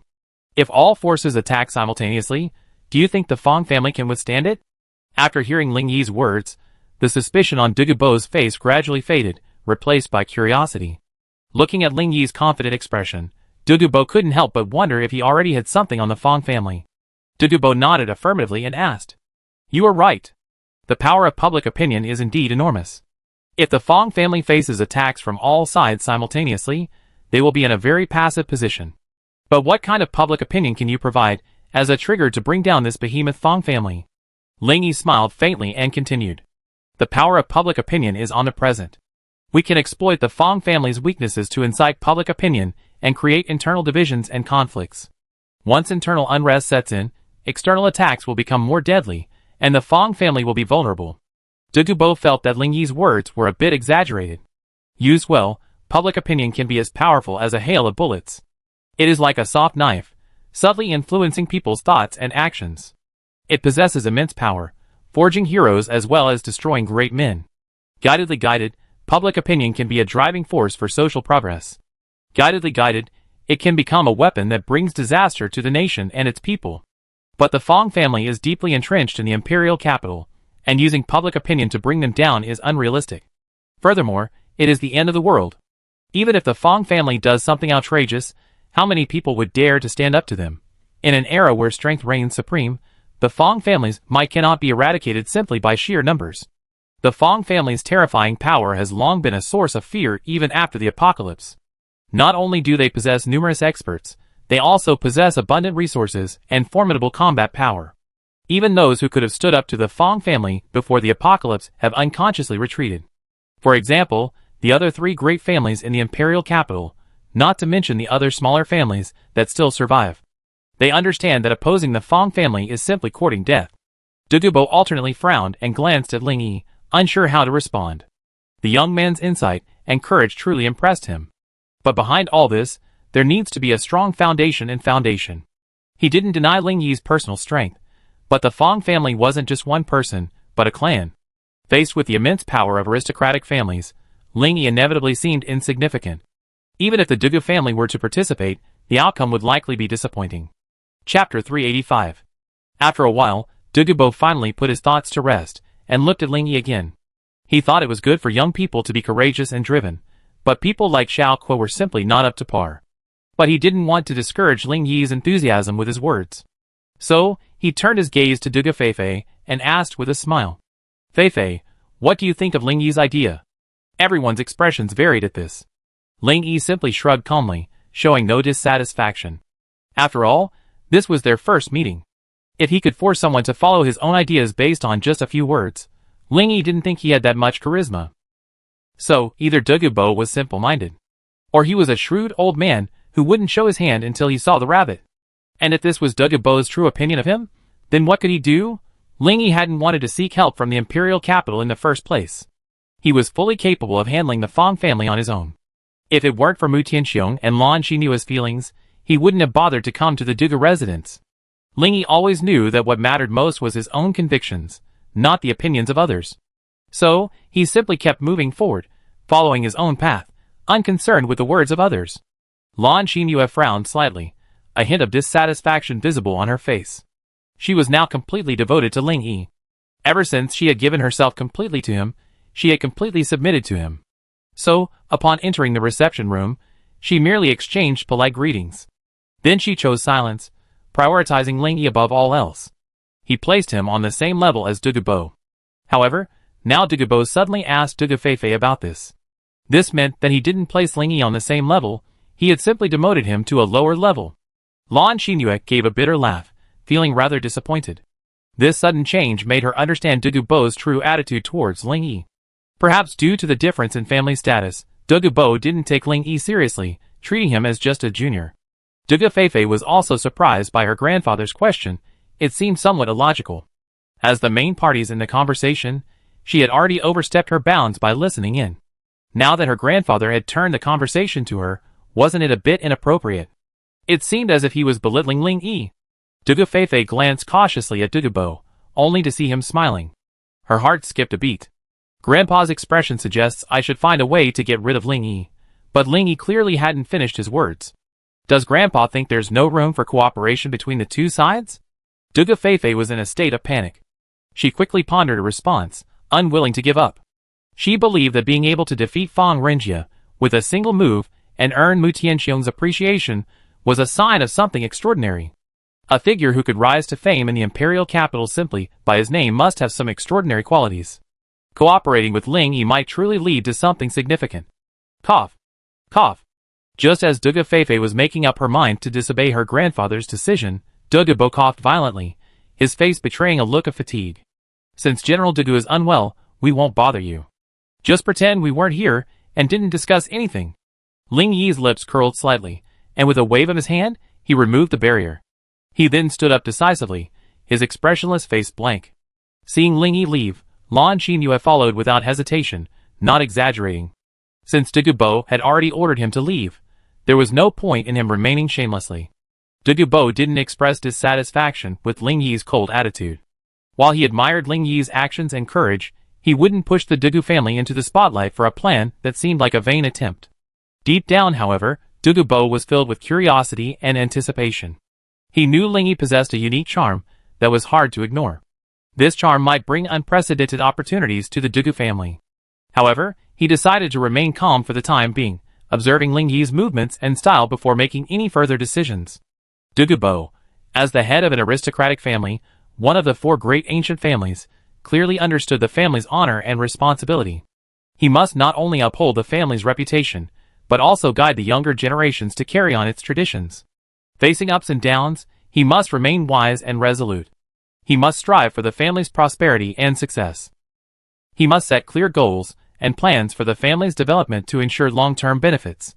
Small families may take a gamble to achieve strength, but large families will never gamble to determine their future unless their survival is at stake. Large families prefer to pursue their development through strategy and wisdom, rather than relying on uncontrollable means like gambling. For large families, they prioritize long-term, stable development, taking into account the family's reputation and interests.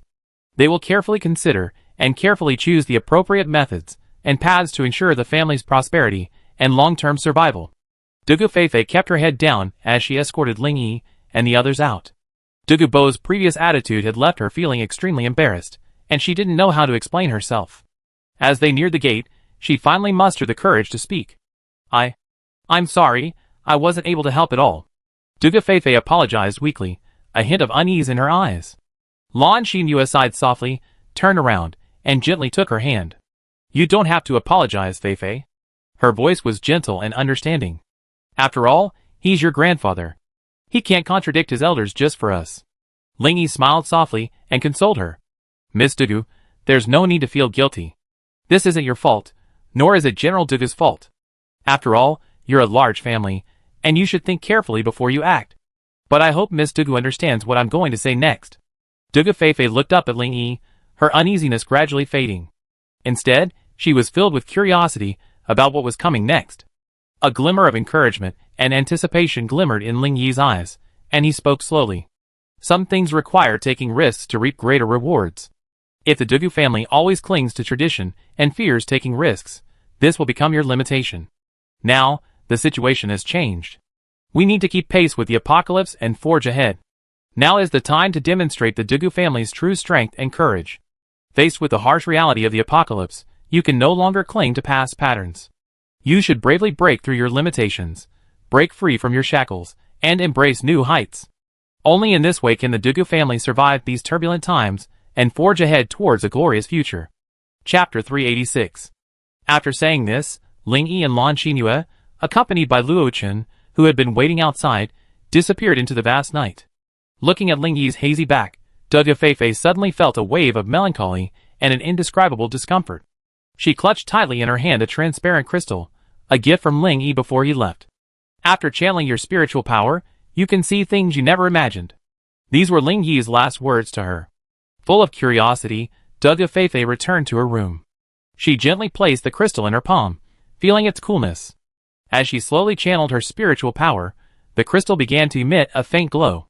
Then, before her, a transparent screen condensed. She leaned closer, her eyes gleaming with curiosity and anticipation, eager to discover the secrets hidden within the crystal. Not long after, the scene on the screen gradually emerged before her. Just as Duga Feifei was feeling a surge of wonder, the image that appeared within stunned her. Duga Feifei's heart suddenly sank, fear spreading from the soles of her feet to her entire body. Her curiosity was instantly quenched, as if a bucket of cold water had been poured down upon her, causing her body to tremble uncontrollably. Duga Feifei decisively severed her mental connection. The image on the transparent screen made her hesitant to continue watching. She closed her eyes, took a deep breath, and tried to calm herself. Then she decided to reopen the transparent screen. After all, what lay hidden behind the fear? Curiosity had taken root in her heart, and she couldn't shake it off. In Dugu Bo's living room, the main family members gathered again.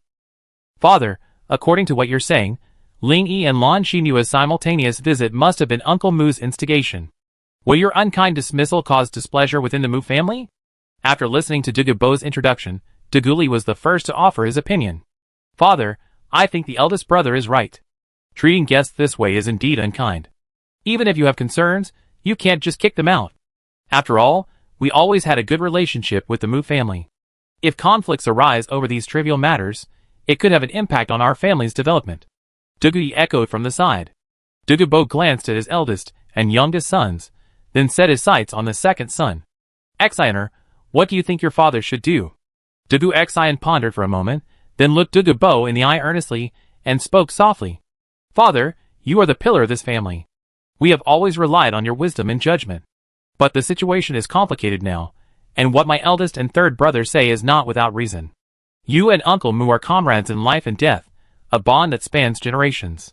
It might be better to speak directly about some things, to avoid mutual suspicion and estrangement. Dugu Bo listened silently to Dugu Xian's words, his eyes flickering with disappointment. After a moment, he sighed softly, his gaze fixed deeply on Dugu Feifei, who bowed her head in silence. Feifei, you were there. Do you think Grandpa went a little too far? Dugu Feifei raised her head, her eyes filled with determination. She thought for a moment, then spoke softly. Grandpa's actions may have been excessive, but you have always prioritized the interests of the family. Perhaps, to you, all this is to protect us. However, facing the harsh reality of the apocalypse, we can no longer cling to the old ways. We must bravely break through our limitations, sever our shackles, and embrace new heights. Dugu Feifei's words, echoing Ling Yi's earlier remarks, plunged everyone present into deep thought. Under her resolute gaze, everyone felt a surge of strength to forge ahead. Indeed, in this apocalyptic era, what is needed is no longer the shackles that bind us. Instead, we must embrace new changes, be bold in innovation, and forge ahead into the future. Dugu Bo stared at Dugu Feifei, his heart filled with disbelief. He knew this truth well. Dugu Bo sensed the courage and anticipation in Dugu Feifei's eyes, yet a strong sense of sadness rose within him. How could he not see that in this apocalyptic era, only those who dared to abandon old ideas and embrace change would survive in this chaotic world? Stand out from the crowd. The burst of creativity will become the weapon that enables the aristocratic family to overcome difficulties, and the key to a stronger future. Dugu Bo's gaze swept across everyone present, finally settling on Dugu Feifei. Alas, the Dugu family has fallen to the point where men are inferior to women. How tragic. How lamentable. Dugu Bo sighed again, his eyes filled with regret and disappointment. He couldn't help but think of the glorious history of the Dugu family's male descendants from ancient times to the present, the scenes of those heroic ancestors bringing glory to the family. However, this glorious history has gradually faded. In its place, the family's children are submissive and servile, which makes him feel extremely sad. Alas! The Dugu family's current state is due to my incompetent leadership. You are not to blame. Dugu Bo's words were filled with deep helplessness and regret. Father! Grandpa! Hearing Dugu Bo's self-recrimination, everyone's faces paled, and they cried out in shock. Everyone understood that the Dugu family's current decline wasn't entirely Dugu Bo's fault. If it weren't for Dugu Bo, struggling to support the family, they might have long been squeezed out of the four great families. The more important factor in the current situation was the various external changes, and the fierce clash of forces. Faced with all this, the Dugu family could only endure silently and strive for survival in order to maintain stability. No, Grandpa, this is not your fault at all. We are all members of the Dugu family. If we're to judge right and wrong, we all have our faults, Dugu Feifei said softly in comfort. The rise and fall of a family is a complex and lengthy process, one that no one can fully control. I believe that as long as we work together and find a new path forward, the Dugu family may not be unable to emerge victorious in the apocalypse. In Dugu Feifei's eyes, Grandpa has always been a selfless and determined leader, and everything he does is for the good of the family. And behind all this, the burden Dugu Bo bears alone is truly immense. Every time Dugu Feifei sees Grandpa rise to the occasion, she feels a surge of admiration and gratitude. But at the same time, she also deeply understands that this family responsibility is a responsibility passed down from generation to generation, one that each generation must shoulder. Thinking of this, Dugu Feifei suddenly stood up, her eyes filled with unwavering determination. Grandpa, we now have a golden opportunity. If we can seize it, I believe the Dugu family will usher in a glorious new era. Dugu Feifei's words stirred Dugu Bo's heart, as if he had guessed something. He smiled slightly, and nodded gently. Feifei, the opportunity you're talking about is Ling Yi, right? Chapter 387. Seeing Dugu Feifei nod heavily, Dugu Bo spoke slowly. Feifei, Grandpa is aware of your intelligence and talent. So you should also understand my thoughts. The Dugu family isn't unwilling to cooperate with Ling Yi. You must know that the Fong family is now a powerful force in the imperial capital. However, we can't decide to cooperate with Ling Yi based solely on our victory over Fong Renjia. This could be a very risky venture for the Dugu family. After all, we only barely scratched the surface of Ling Yi's understanding. We haven't yet fully uncovered his abilities and intentions. Therefore, we need more time and information to make an informed decision. Dugu Feifei didn't deny her grandfather's concerns. Initially, she had shared these concerns. But now, she squeezed the crystal tightly, as if she had already seen the fruits of victory. Grandpa, Ling Yi gave me something before he left. I believe this will change your mind. Hearing Dugu Feifei's words, Dugu Bo frowned slightly, and looked at the crystal in his granddaughter's hand with confusion. She wondered what Ling Yi had given her. Could this crystal be the thing that could change his mind? Everyone gazed at the crystal with curiosity, wondering what it was. However, despite everyone present's desperate attempts to speculate on the crystal's purpose, no one could grasp its true purpose. Dugu Feifei gazed at the crystal in her hand with some fear. She took a deep breath, and a glint flashed in her eyes. As she channeled her spiritual energy, a transparent screen appeared behind the crystal's glow. Is this the Fong family's underground research facility? Dugu Yi abruptly stood up, staring at the scene on the screen in disbelief. The others were also glued to the screen, eager to see what mysteries lay within. Dugu Bo had already leaned in close, his eyes scanning the various devices within the facility. Those instruments, emanating green smoke and bearing strange markings, seemed inextricably linked to the bodies nearby.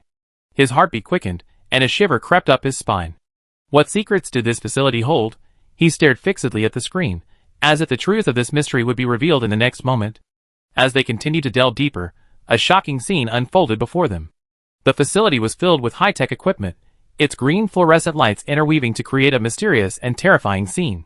In rows of transparent glass chambers, a group of mutants were kept. They had strange shapes, purple skin, claws, and sharp teeth, like demons from hell. Everyone gasped, their gazes meeting in shock.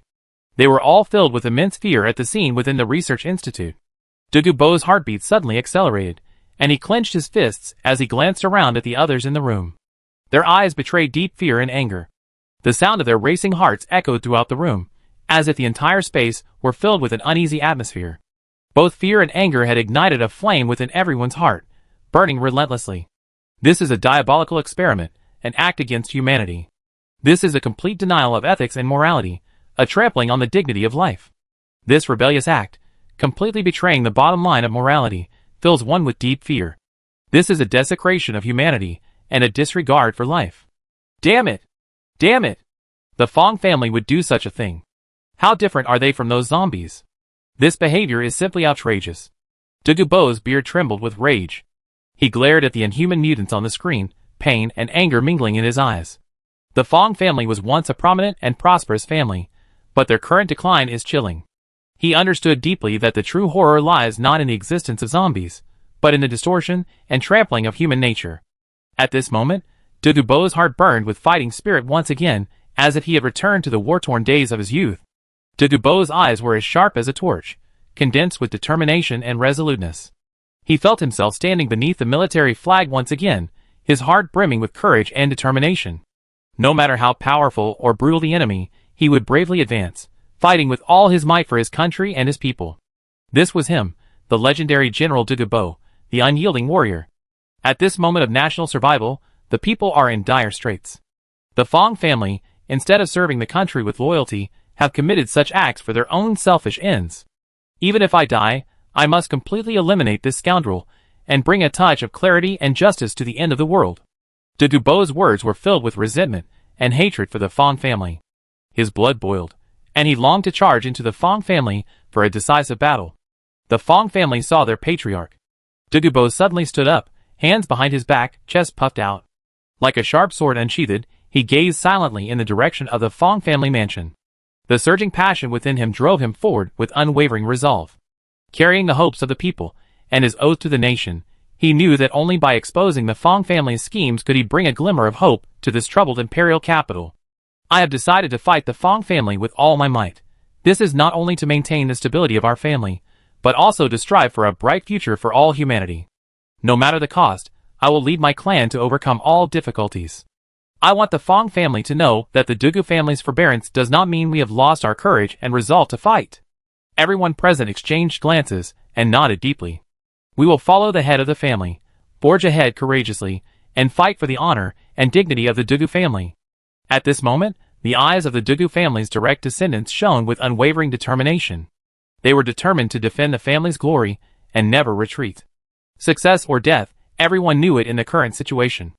As long as the Fong family survived, the mutants in the Research Institute would one day emerge as a scourge threatening humanity. No matter what disasters lay ahead, Dagobah remained steadfast in his mission. Defending the country and its people was their duty. This had always been the Dagobah family's philosophy and goal. At this moment, they knew that only by nipping the mutant threat in the bud could the surviving humans of the imperial capital, and indeed the entire nation, survive the apocalypse. Otherwise, under the dual onslaught of mutants and zombies, the apocalypse would become even darker and more hopeless. This was why Dagobah launched an all-out attack, even at the cost of his own life, to fight the Fong family with all his might. Chapter 388. For the Dagobah family, after setting their goal, they clearly sensed a renewed energy and spirit emanating from Dagobah. It was as if they had witnessed the invincible, steel-like general rising anew. The Dagobah family members felt their blood boiling, rising to their feet, and silently standing behind Dagobah. Burning passion surged in their hearts, and they exuded an impressive aura. Now, filled with confidence, they fearlessly prepared to face the battle against the Fong family. They also looked forward to rising to prominence themselves, becoming the same indestructible figure as the head of the family, like steel. Dagobah turned to look at his descendants, nodded with satisfaction, and said, "Very good, this is the aura we need." A man of the Dagobah family, bearing the blood of their family and the family's mission, must possess this aura. Dagobah took a deep breath and gazed at the younger generation. Their courage and unyielding fighting spirit filled him with immense joy. At this moment, he witnessed the Dagobah family's traditions being perfectly continued. Dagobah's heart was filled with confidence, a deep faith in the Dagobah family's great cause. Thanks to the efforts of these descendants, it will once again shine brightly on Earth. The glory of the Dagobah family will surely be passed down from generation to generation. Dagobah's eyes shone with pride, and his voice grew even louder. You are the future of our family. Carrying the family motto, you will forge ahead courageously, and create the glory that belongs to our Dagobah family. His words ignited the passion of everyone present. Everyone's eyes flashed with determination, declaring their resolve to fight to the bitter end for the glory of the Dagobah family. Returning to their respective seats, Dagobah nodded to Dagobah Fei and said, "Fei, when Ling Yi gave you the secret, did he mention anything else?" Dagobah Fei's face flushed red. The excitement she had just felt had stirred her, and she still hadn't fully recovered. She shook her head gently in response. "Ling Yi didn't mention anything else, he just warned me. If the Dagobah family doesn't rise to the challenge and continues to rest on its laurels, they will be forgotten in the dust of history." Dagobah nodded in agreement and sighed softly. Where did Brother Mu find this young talent? He's so brave and resourceful. Such talent is truly hard to come by. He sighed, a glint of admiration in his eyes. With Ling Yi's support, the Mu family will surely become even more powerful. It's easy to imagine the Mu family's future potential, which Dagobah couldn't have imagined. Ling Yi's joining undoubtedly opened a door to endless possibilities for the Mu family. Dagobah felt a wave of regret and remorse. If only he had held on a little longer. Treat Ling Yi with the same trust he had shown Mu Tianxiong, and accepted his proposal. Joining forces with him to fight the Fong family, perhaps the Dugu family would have gained a more stable foothold in the turbulent imperial capital, even surpassing all the other aristocratic families there. Dugu Bo pondered for a moment before continuing. I regret my initial skepticism of Ling Yi. If I had trusted his abilities earlier and worked with him, perhaps the Dugu family could have truly reached unprecedented heights. Dugu Yi's face lit up with curiosity upon hearing this. He had never met Ling Yi and didn't know what had happened. After much thought, he couldn't help but ask. Father, who exactly is this Ling Yi? Why haven't I heard of him before? He must have just arrived in the imperial capital. Yet, he was able to use such miraculous means to thoroughly investigate the research institute, completely oblivious to the Fong family's knowledge. You know, I tried every possible means these past few months, but I haven't even managed to get through the door. Dugu Bo frowned deeply, pondering for a moment before speaking slowly. The appearance of this Ling Yi is truly a mystery. He seemed to have appeared out of nowhere. In this apocalypse, it's clearly impossible to uncover his origins and background. But he's able to so easily grasp the Fong family's core secrets. He's clearly a remarkable figure. Dugu Bo frowned slightly, his gaze gravely fixed on the crystal on the table. He took a deep breath, stroking his chin, and continued. The conflict between the Fong family and him is probably more than a simple calculation or conflict of interest. Perhaps, there's a deeper grudge involved. But regardless of Ling Yi's ultimate goal, the Mu family's support is a fact. This is enough to prove that the Mu family will never join forces with the Fong family. So, what we need to do now is contact Ling Yi to discuss how to work together. Also, begin to consolidate all of our family's resources, using the pretext of participating in the Alliance Conference as a cover. Let all of our disciples, who are training outside, break down into smaller groups and return. We'd be ready to fight the Fong family at any time. Dugu Li nodded in response. Father, I make arrangements shortly, including with those affiliated forces. Have them begin preparing for war. Dugu Xian interrupted. Father, from your tone earlier, it seems there's some unhappiness between you and Ling Yi. Will this affect our future cooperation? As for the other two major families, the Dongfang and Huang families, should we test the waters? After all, the Fong family's actions are abhorrent to both humans and gods. Given this opportunity to take advantage of their misfortune, I'm sure they'd be happy to participate. Dugu Bo pondered for a moment before replying. Ling Yi is a key figure. He undoubtedly knows more about the Fong family's secrets. He even proposed a plan to cause internal strife within the Fong family. I suspect there's a hidden conspiracy behind this. Ling Yi is a man of great ambition. I believe he doesn't take the previous disagreements to heart. But for the sake of long-term cooperation, we do need to maintain a good relationship with him. As for this person, I think Feifei is up to the task. Hearing that her grandfather would entrust her with the responsibility of contacting Ling Yi, Dugu Feifei felt a mixture of joy and surprise. Ah! Grandpa, why me? I'm afraid I can't do it well. Dugu Bo looked at her encouragingly and said, Feifei, don't be too nervous. Judging from the fact that Ling Yi gave you the crystal, he doesn't dislike you and seems to hope to facilitate this cooperation through you. Besides, you have a good relationship with Lan Xinyue. With this relationship, things will be much simpler. After hearing Dugu Bo's words, Dugu Feifei nodded. Grandpa, I understand. She smiled faintly, a glint of confidence in her eyes. I will proceed cautiously, ensuring the completion of my contact with Ling Yi and promoting mutual cooperation. Dugu Bo was very pleased with his granddaughter's answer, a look of relief on his face. That's right, Feifei. You must always understand that everything we do is for the revival of our family and the future of humanity. Chapter 389. Then, Dugu Bo turned his gaze to Dugu Xian. As for the Dongfang and Huang families, we can test them. If we can gain their support, it will undoubtedly be a good thing for this operation. The Fong family's actions have already threatened everyone. This is a good time for us to join forces. After saying this, Dugu Bo's eyes gleamed with anticipation, his desire for victory growing stronger. Dugu Xian mused quietly for a moment, then raised his head and said, This research institute has been around for some time, and the number of mutants within is still unknown. But it's undeniable that the Fong family is now very powerful. It would be extremely difficult for us alone to defeat them. Father's strategy is correct. We need to use our strength to pressure them, and gather more forces to fight against the Fong family. With the support of the Dongfang and Huang families, our chances of victory will be greatly increased, and this operation will be more likely to succeed. Dugu Xian also offered his own opinion. Father, should we discuss this with Uncle Mu? We can combine the existing forces of the northern and southern military regions and launch a two-pronged attack, trapping the Fang family in the imperial capital and completely eradicating them. Gu Duxian's suggestion immediately caught everyone's attention, and they nodded in agreement. However, Dugubo shook his head slightly and said, "That's not appropriate. The four major families in the imperial capital have always maintained a balance. If we want to involve the Dongfang and Huang families, we can only use forces within the imperial capital." Everyone looked puzzled upon hearing this.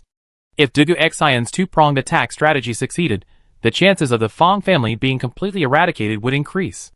But why couldn't forces outside the imperial capital be mobilized? Seeing everyone's puzzled expressions, Dugubo slowly explained the reason. The complex interplay of power in the imperial capital has remained stable thanks to the suppression of our four great families. Although we engage in open and covert strife behind the scenes, we all understand this. Only when the four families exist together can we create a balance and maintain the balance of power in the imperial capital. Allowing any one family to dominate will inevitably lead to greater unrest. The key to their action now is that the Fang family's actions have exceeded the balance point. If the Fang family's scheme succeeds, the imperial capital will be ruled by the Fang family. This is something the other families do not want to see and will resolutely not allow. But if we mobilize armies from the north and south to enter the imperial capital, the situation will change, and there's no guarantee the other two families will react. So we need to act more cautiously to avoid misunderstandings and opposition from other factions. Furthermore, we must also consider the reactions of those above us. If they believe we're taking advantage of the situation to cause chaos, the consequences will be disastrous. If the Fang family falls, our Dugu family will face the same fate. Therefore, we must carefully consider every move. After hearing Dugubo's analysis, everyone's expressions grew solemn. The current situation was truly troubling, and there seemed no clear solution at the moment. Every family shared a common concern. After all, once the situation shifted, the consequences were truly unpredictable. Everyone could not help but silently ponder how to deal with this dilemma. At this moment, Dugu Feifei suddenly spoke up. "Grandpa, if the northern and southern armies cannot be mobilized, the situation will be extremely unfavorable for us. You know, in addition to the four great families, the imperial capital also has a powerful armed force. The imperial capital Central Army. Many of the Fang family's direct descendants are in the military. If the imperial capital Central Army suddenly turned against them at a critical moment, the consequences would be unimaginable." Dugu Feifei's words plunged everyone present into deep thought, their faces etched with deep worry. Indeed, if the imperial capital Central Army took the opposing side, they would face a tremendous crisis. Just as everyone looked at each other, filled with anxiety and helplessness, Dugubo smiled faintly and said, "Don't worry about that. The Fang family doesn't have the final say in the imperial capital Central Army. The true power lies with the top brass. Everyone knows the four great families. The Dugu, Dongfang, Huang, and Fang families. But few know that the Mu family is among the four great families. The Fang family was given a title by the higher-ups due to their strength in scientific research, purely to save face. The most defining characteristic of the four great families is military power. We old bones have earned our honor and friendship through hard work. Although, behind the scenes, there may be some minor friction for the sake of family development. However, as long as number one gives the order, the four military regions in the southeast, northwest, and northeast will become the iron walls defending the nation. Because the nation's mission and safety are above all personal honor and disgrace, therefore, the imperial capital's Central Army is not within our consideration, and the Fang family dares not even touch it. Everyone present here is unaware of these secret matters." After hearing this explanation, a sense of clarity dawned. Dugubo's words were like a refreshing breeze that swept through everyone's hearts, instantly igniting a spark of hope. Dugubo silently planned. "For this operation, I hope to gain number one support and coordination. I also need to personally visit the other two major families and reach a consensus with those two old men. After all, only by working together can we safeguard the safety of the imperial capital and thwart the Fang family's conspiracy." Duguli saw his father remain silent, so he spoke up. "Father, if there are no other plans, let's go and prepare now. The Fang family's alliance conference is less than a month away, and we must race against time to prepare." Dugubo came back to his senses, nodded in agreement, and said, "You're right. The alliance conference is the perfect time to expose the Fang family's conspiracy. All the various forces are gathered here, and their eyes are sharp. As long as we unveil the crystal ball given by Ling Yi at the alliance conference, everyone will witness the Fang family's conspiracy, and there will be no need for us to waste time explaining it. That's all for today. Remember, everyone here, keep your mouths shut. Don't let any rumors leak out. Seeing everyone nod earnestly, Dugubo smiled. But then, Dugui asked, Father, Mu Yang and his wife are still inside the Fong family's research facility. If we start a war with the Fong family, there's a high risk of accidental casualties. However, I haven't been able to enter yet, and I can't contact Mu Yang. Before Dugui could finish, Dugubo waved his hand, interrupting him. Mu Yang is the only male heir in the Mu family. Brother Mu has already assigned Ling Yi to this task. He can easily uncover the true situation at the research facility without anyone noticing. I believe Ling Yi has a way to rescue Mu Yang and his wife. Therefore, you should stay out of this matter, lest you alert the enemy and ruin Ling Yi's rescue plan. Dugui nodded earnestly, finally breathing a sigh of relief.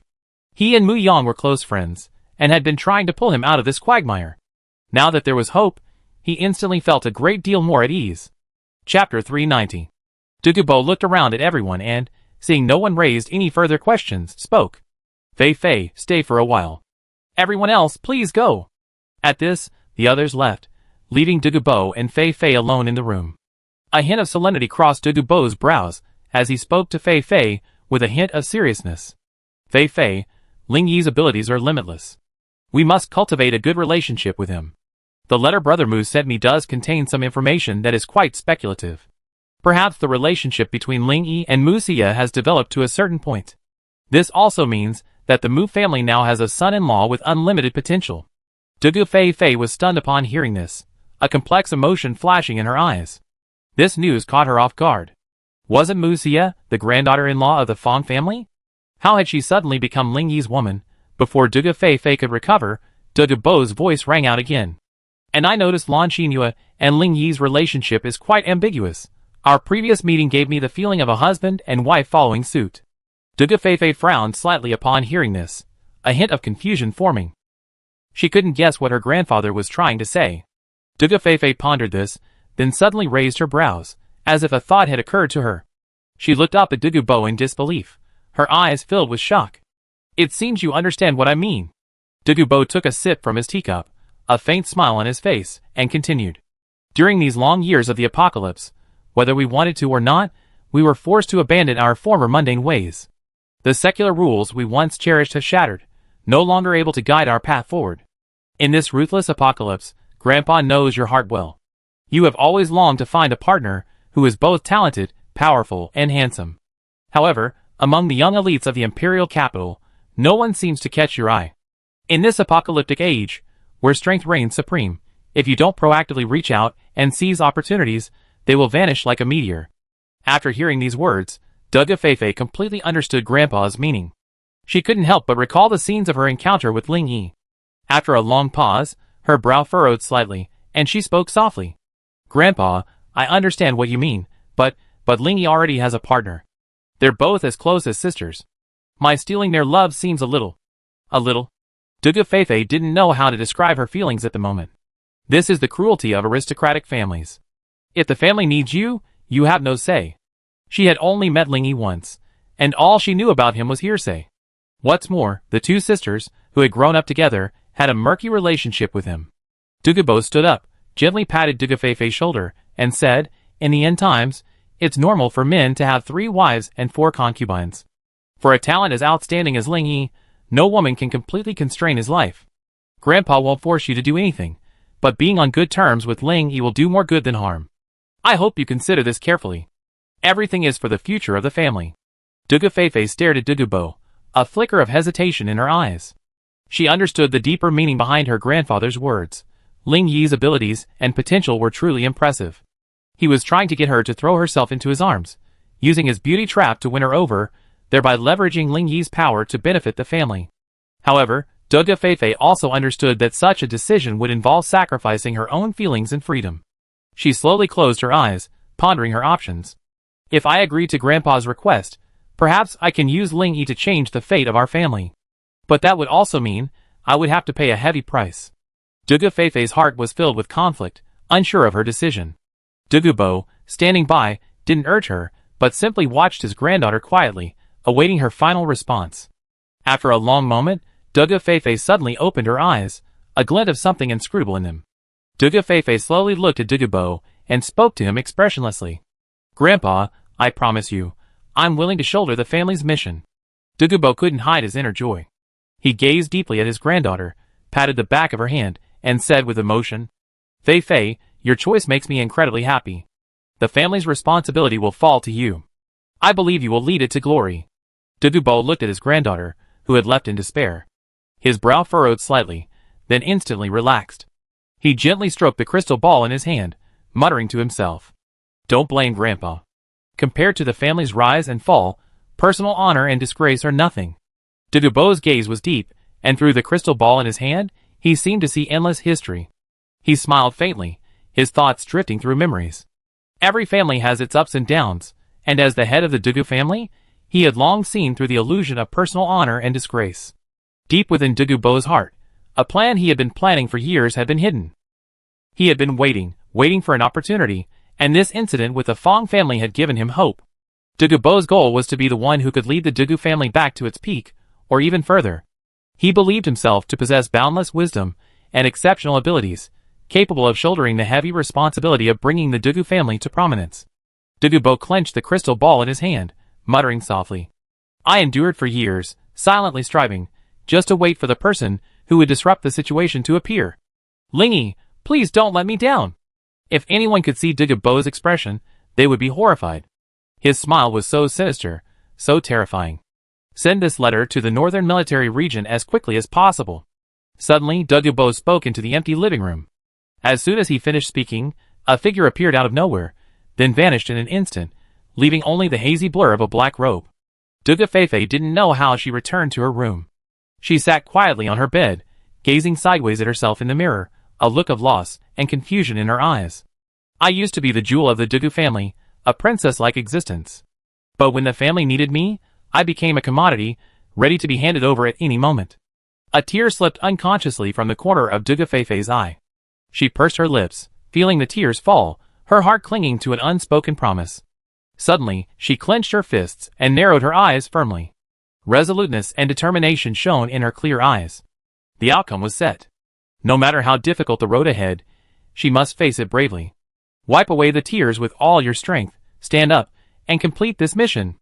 Then leave the Dugu family, and pursue your own dreams. Chapter 391.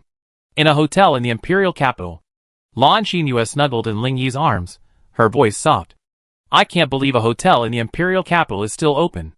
If they hadn't used crystal cores as currency, I have thought I was in the pre-apocalyptic world." Ling Yi chuckled, gently stroking Lan Xinyu's hair, and whispered, "The imperial capital thrives in the apocalyptic world because it possesses unparalleled technology and talent. So many elites from all walks of life gather here. From what I understand, as soon as the apocalypse broke out, the government began sending troops to rescue scientists from all walks of life. Towering skyscrapers still stand tall amidst the ruins of the apocalypse. Gorgeous neon lights illuminate the once bustling streets. Survivors in this wasteland still maintain their pursuit of a better life. How much manpower and material resources have gone into all of this?" Lan Xinyu nodded in agreement, then asked curiously, "What about your Blood Moon City? Is it as prosperous and peaceful as this?" Ling Yi replied, shaking his head slightly. "The Blood Moon City was rebuilt on ruins.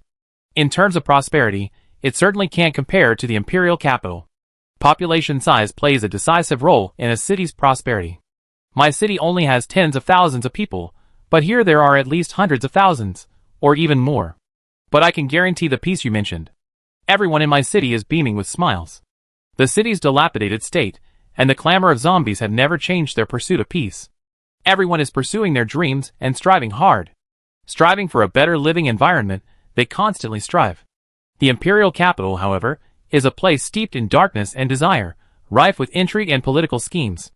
Ling Yi cast his gaze out the window, squinting as he continued. "Here, people habitually conceal their true selves. Hypocrisy is rampant in this city. The lure of profit drives people to climb the ladder, regardless of means.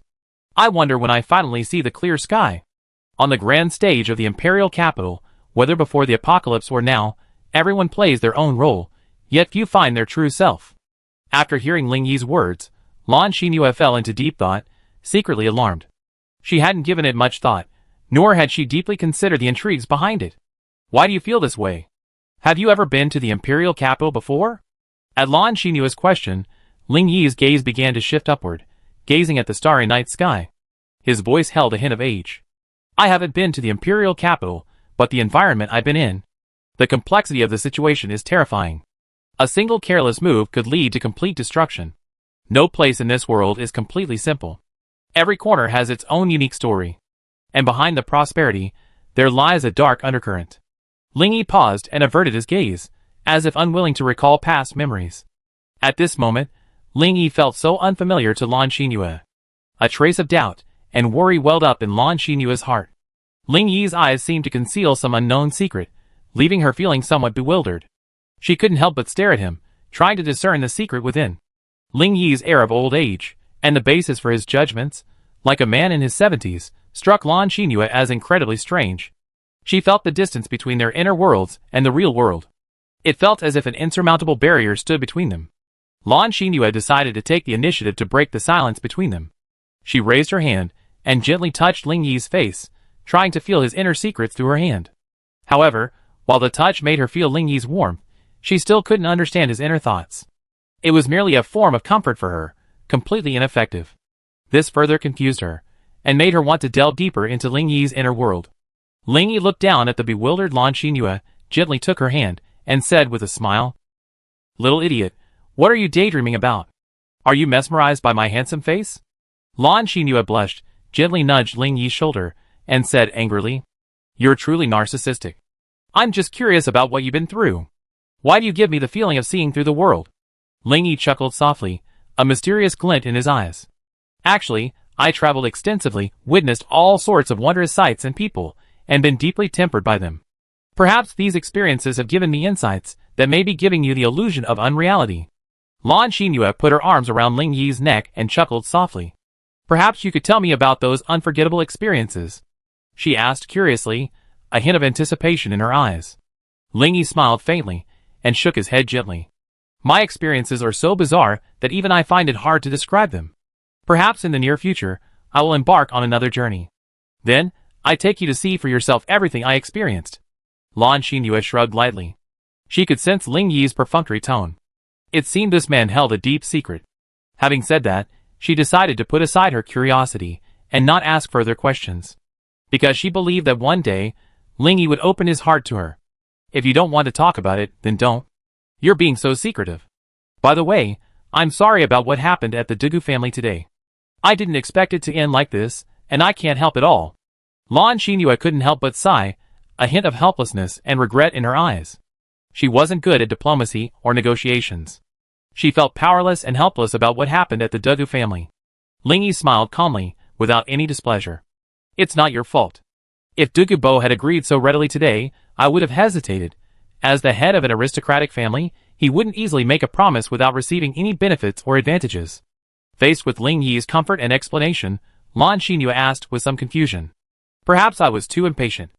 I can't help but feel a little disappointed for a moment. However, since Dugu Bo needed time to consider, why didn't he just say it directly, but instead ordered us to leave?" Ling Yi thought for a moment and replied, "Every promise carries risks and responsibilities. Therefore, Dugu Bo's cautious choice was a wise one. Of course, there could be other reasons as well." Chapter 392. Ling Yi paused, as if trying to formulate his words. "For example, he wants to observe for a while longer, or personally investigate the Fong family's background. Or perhaps, he wants us to ask him for help again, thereby raising the price and gaining more benefits." Lan Xinyue blinked her eyes, listening intently, her face brimming with curiosity. She hadn't expected Ling Yi to grasp so many insights from this. Lan Xinyue was deeply moved, her admiration for Ling Yi evident. "Should we wait a while, or continue our visit tomorrow?" Ling Yi shook his head slightly, then narrowed his eyes, and spoke with a hint of sarcasm. "There's another possibility I haven't mentioned. Dugu Bo is stalking the cicada while the oriole waits behind." As soon as Ling Yi finished speaking, the atmosphere in the room suddenly became tense. Lan Xinyue cast him a questioning glance, as if silently pondering the hidden meaning behind his words. Ling Yi smiled, seeming quite confident in his deductive abilities.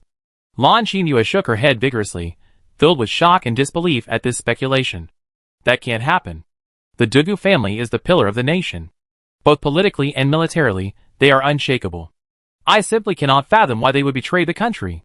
In Lan Xinyue's mind, The Dugu family was like the Mu family. They had always made tremendous contributions to the nation.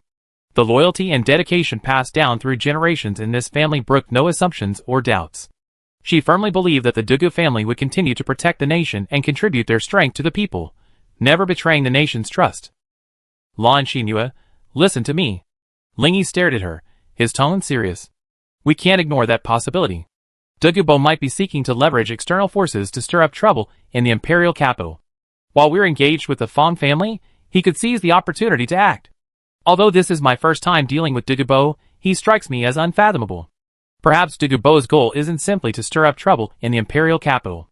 Perhaps he harbors a larger conspiracy, seeking to seize more power with the help of external forces. Whatever Dugubo's true intentions, we can't afford to be complacent. We must be prepared to respond. Ling Yi's tone was filled with an unquestionable attitude. Hearing Ling Yi's resolute words, Lan Xinua's heart trembled, and she asked anxiously, "So what do we do now? Do we stand still, or test Dugubo's attitude again?"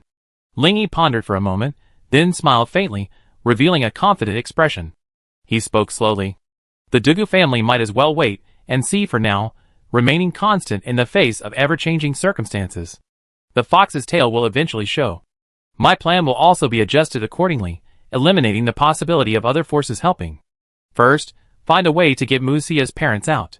After that, we slowly play with the Fong family while we wait for the Alliance Conference. I believe that by then, all the demons and monsters hiding in the shadows will surface one by one. Lan Xinua's eyes flashed with understanding after hearing this. Yes, the main task now is to find a way to rescue Mu Yang and his wife. Dealing with the Fong family is merely a side task. If other forces were involved, this would certainly be much easier. Even if no one helps, if a fight breaks out, with Ling Yi at the helm, there's nothing to fear. Thinking of this, she looked up at Ling Yi and asked, "Do you have a rescue plan? Even though we know where the person is, the research institute is, after all, the Fong family's most heavily guarded location. As soon as we get close, we'd be visible to them. We can't just launch a forced attack, the consequences would be dire." Ling Yi didn't respond immediately, but fell into deep thought. Lan Xinhua was right. A forced attack would inevitably lead to a major war. Although Ling Yi wasn't afraid of a direct war with the Fong family, some of his later plans might be shelved. Declaring war without fully exposing the Fong family's scandals to the public. Even if they were completely eliminated, the consequences would be endless. As long as someone exploited this situation, all the blame would be directed at Ling Yi. All sorts of slander and false accusations would be pinned on him. Even if Ling Yi didn't care, he still had the Blood Moon City and the southern base behind him. Once Ling Yi becomes the public enemy of all factions, those connected to him will inevitably be affected. It's easy to defend against an open attack, but difficult to guard against a hidden one. No matter how formidable one's personal strength is, one can't always take care of everyone. This life is different from the past. Ling Yi is no longer as bloodthirsty and violent as before. His only concern now is to resolve the situation perfectly while protecting those around him. It is this mentality that makes him feel a great sense of responsibility. So, at this moment, he couldn't help but think about how to minimize unnecessary hidden dangers. Ling Yi's mind was racing, and various solutions emerged, only to be rejected one by one. Lan Xinhua couldn't help but feel a surge of anticipation, as she watched Ling Yi's brows alternately furrow and relax. She knew Ling Yi must be thinking hard about solving the problem at hand. Perhaps he'd soon come up with a brilliant solution. Just as Lan Xinhua turned her head away, bored, she caught a glimpse of a dark figure appearing out of nowhere in the room. Lan Xinua's heart trembled, and she stared warily at the figure clad in full black armor. She felt a chill rising from her body, but she didn't panic. She casually condensed a wind blade and swung it at the man, shouting, "Ling Yi, there's an enemy!" Snap! Snap! Two sounds echoed, one after the other, leaving Lan Xinhua momentarily stunned. The first snap was the sound of the wind blade striking the enemy. But unfortunately, it couldn't penetrate the enemy's defense and shattered instantly. The second snap was the sound of the enemy suddenly falling to one knee. "Ing San greets the master, madam," the black-armored Ing San shouted in a resonant voice. Under Lan Xinua's astonished gaze, Ling Yi gently raised his hand and spoke. "Take Luo Chen and head north immediately. Keep a close eye on the Northern Military District troops. Report any developments to me immediately." "Yes, master." Ing San obeyed the order and immediately turned and left. Ling Yi's eyes grew cold. Bo had assumed his actions were so discreet that no one would notice. Unfortunately, he had no idea of the abnormal depth of Ling Yi's mental power. Every little movement he made was under his watchful eye. Ling Yi wanted to know what secrets were hidden in the letter Bo had sent to the Northern Military District, and whether the black-robed figure was the same group he knew. If there were any unusual movements among the Northern Military District troops, he would need to obtain intelligence immediately, so he could formulate a corresponding strategy. Chapter 393. The waters of the imperial capital are murky, and none of the aristocratic families are easy to deal with. From ancient times to the present, the influence of aristocratic families has undoubtedly been vast and far-reaching. Intertwined with luxury and power, their aura shrouds the entire city. Deeply entwined with intrigue and secrets, each of them could be a book to read endlessly. However, the open and covert struggles among these aristocratic families often remain hidden from outsiders. Hidden within magnificent mansions, they secretly plot the gains and losses of the powerful. Only a select few who understand the mysteries can glimpse the true depths of these aristocratic families. The imperial capital is like a thick history book, and the aristocratic families are merely superficial gimmicks, waiting to be deciphered by those with a purpose. Lan Xinyu saw Ing San's fleeting figure, her face filled with confusion. She thought it was an enemy attack, her casual attack being ignored. Then, in a shocking twist, the enemy fell to his knees, calling her mistress. Lan Xinyu stared at Ling Yi's face, completely bewildered. He's one of your men. Ling Yi nodded gently. But I didn't see anyone following us along the way. Could he have been hiding in the shadows? Looking at Lan Xinyu, who was as curious as a baby, Ling Yi gently scratched her nose. Why so many questions? You'd be better off studying me. Lan Xinyu's bright eyes lit up, and she spoke excitedly. I'm studying you, aren't I? You have so many secrets, I can't help but want to learn more about you. Ling Yi sighed softly, covering his face with a hand. I'm impressed. I didn't ask you to research these things. Lan Xinyu frowned, slightly puzzled. What else is there to research? I want to know right now. How many secrets do you have that I don't know? Ling Yi shook his head, suddenly hugged Lan Xinyu, and whispered in her ear. It's getting late. You study me, I study you. Time for bed? Lan Xinyu felt Ling Yi's embrace, and a warmth suddenly surged in her heart. The corners of her mouth curled up, her eyes filled with tenderness. If she still didn't understand Ling Yi's meaning, she would be a fool. In the hotel lobby, Feifei sighed deeply, then walked towards the front desk with a determined look. What a rare guest. Miss Dugu's arrival truly brings honor to our humble establishment. The lobby manager had a sharp eye and recognized Feifei immediately. To survive in the imperial capital, one needs a keen eye. You might offend someone powerful, and end up dead without knowing how. Feifei glanced at the enthusiastic lobby manager, and asked with a faint smile. I'm looking for a Mr. Ling, accompanied by a very beautiful female companion and a young man. Which room are they in? The lobby manager shook his head slightly embarrassedly. I'm sorry, Miss Dugu, but every profession has its own rules. I can't give you an exact location, but I can send someone to inform them. If the guest wishes to see you, we naturally take you there. Feifei frowned slightly. She understood that as a high-end hotel, the rules of protecting guests' privacy must be followed. Although she could use the Dugu family's reputation to force the lobby manager to comply. But if Ling Yi didn't buy it, it would likely cause resentment. Feifei could only nod and said quietly. Then please tell them I'm Feifei. I have something important to discuss, and would like to meet. The lobby manager nodded and quickly turned and left, heading towards the guest rooms. Feifei felt a little uneasy. She knew this Ling Yi was unusual, his background and abilities were difficult to fathom. Anxiety and anticipation surged in her heart. She knew that meeting Ling Yi would have a significant impact on her fate. I hope this meeting goes well. Feifei prayed silently in her heart. A moment later, the lobby manager hurried back, looking at Feifei with an embarrassed expression. Looking at the lobby manager, who seemed hesitant to speak, Feifei's heart skipped a beat. She frowned slightly and asked tentatively. He doesn't want to see me? The lobby manager hurriedly shook his head, hesitating. Well, I didn't see Mr. Ling and the others.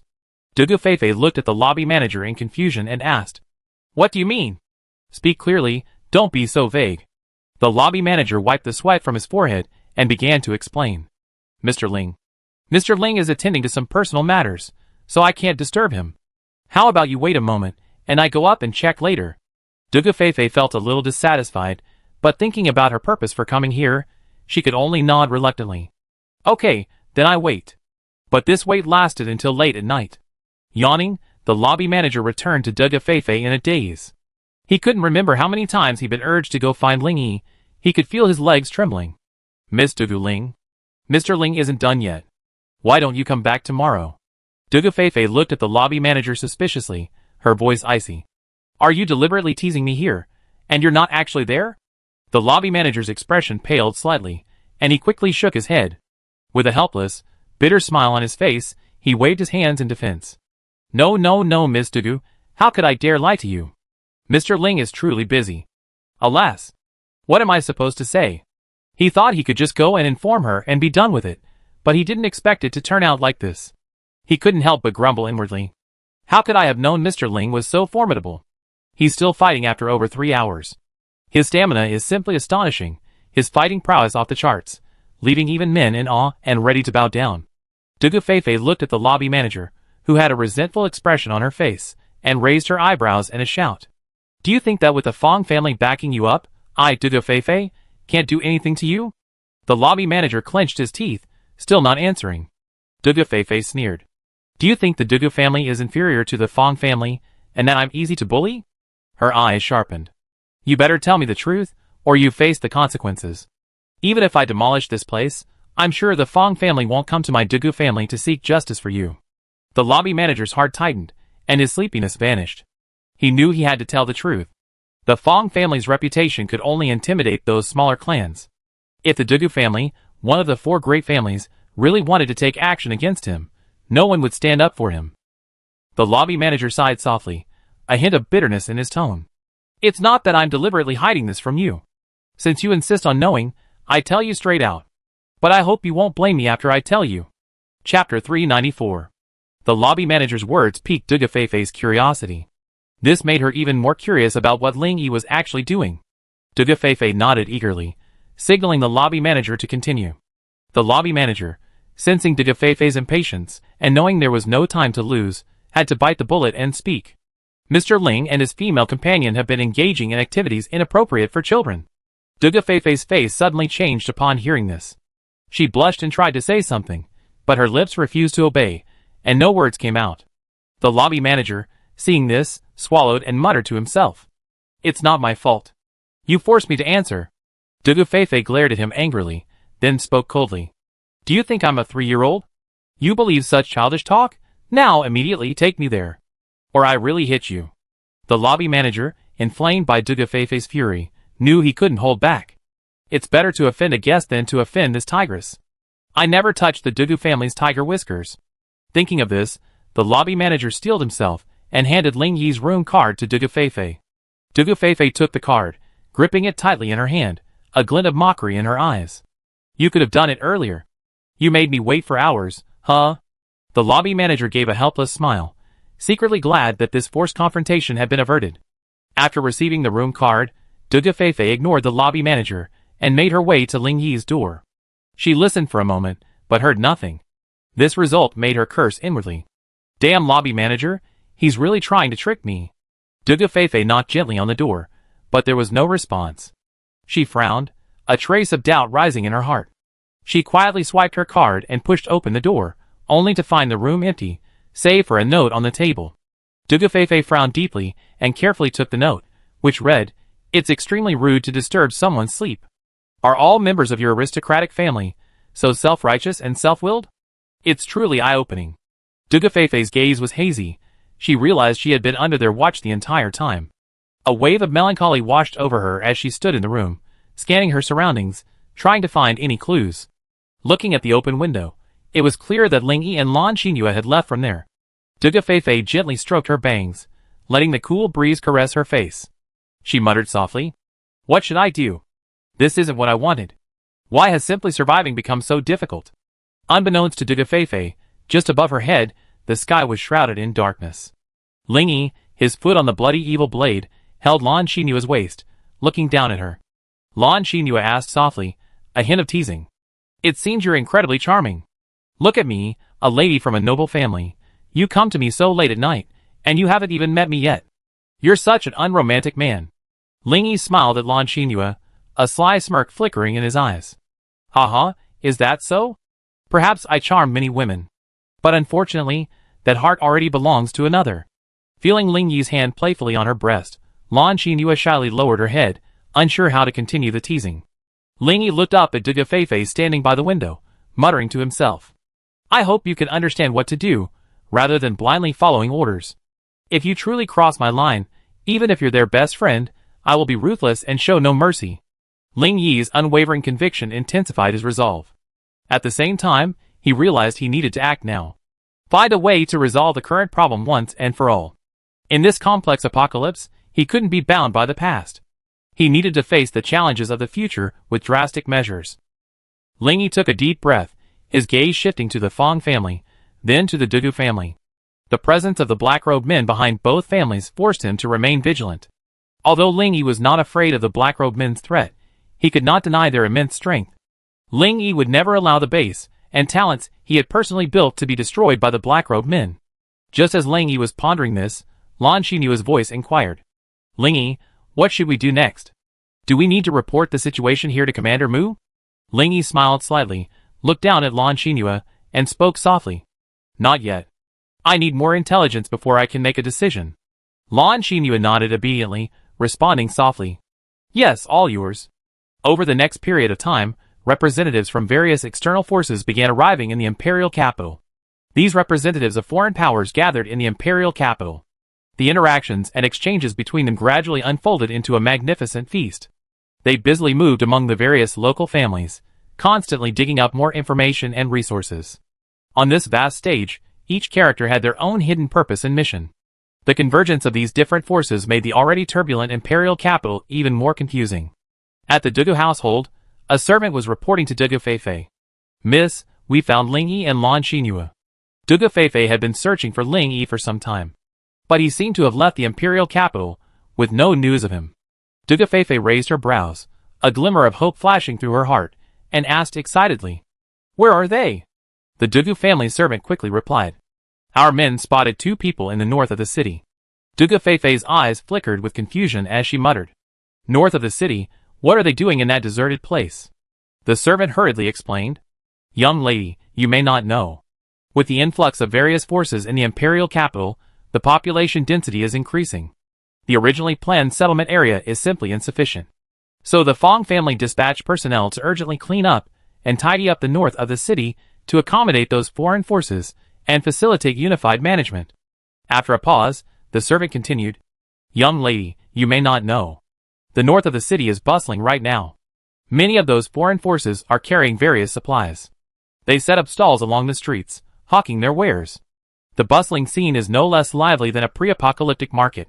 Hearing this, Dugu Feifei was somewhat surprised. It seems the imperial capital has changed quite a bit. Then she continued.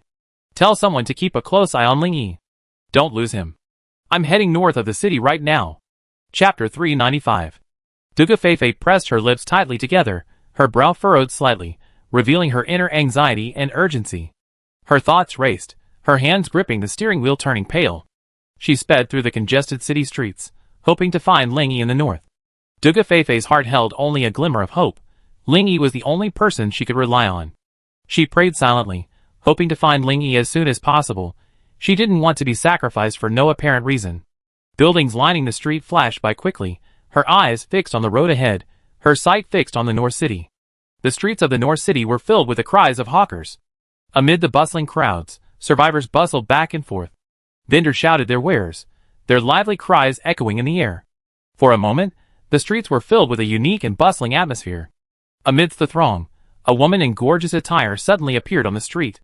She walked gracefully, shimmering like a blooming lotus in the eyes of the crowd.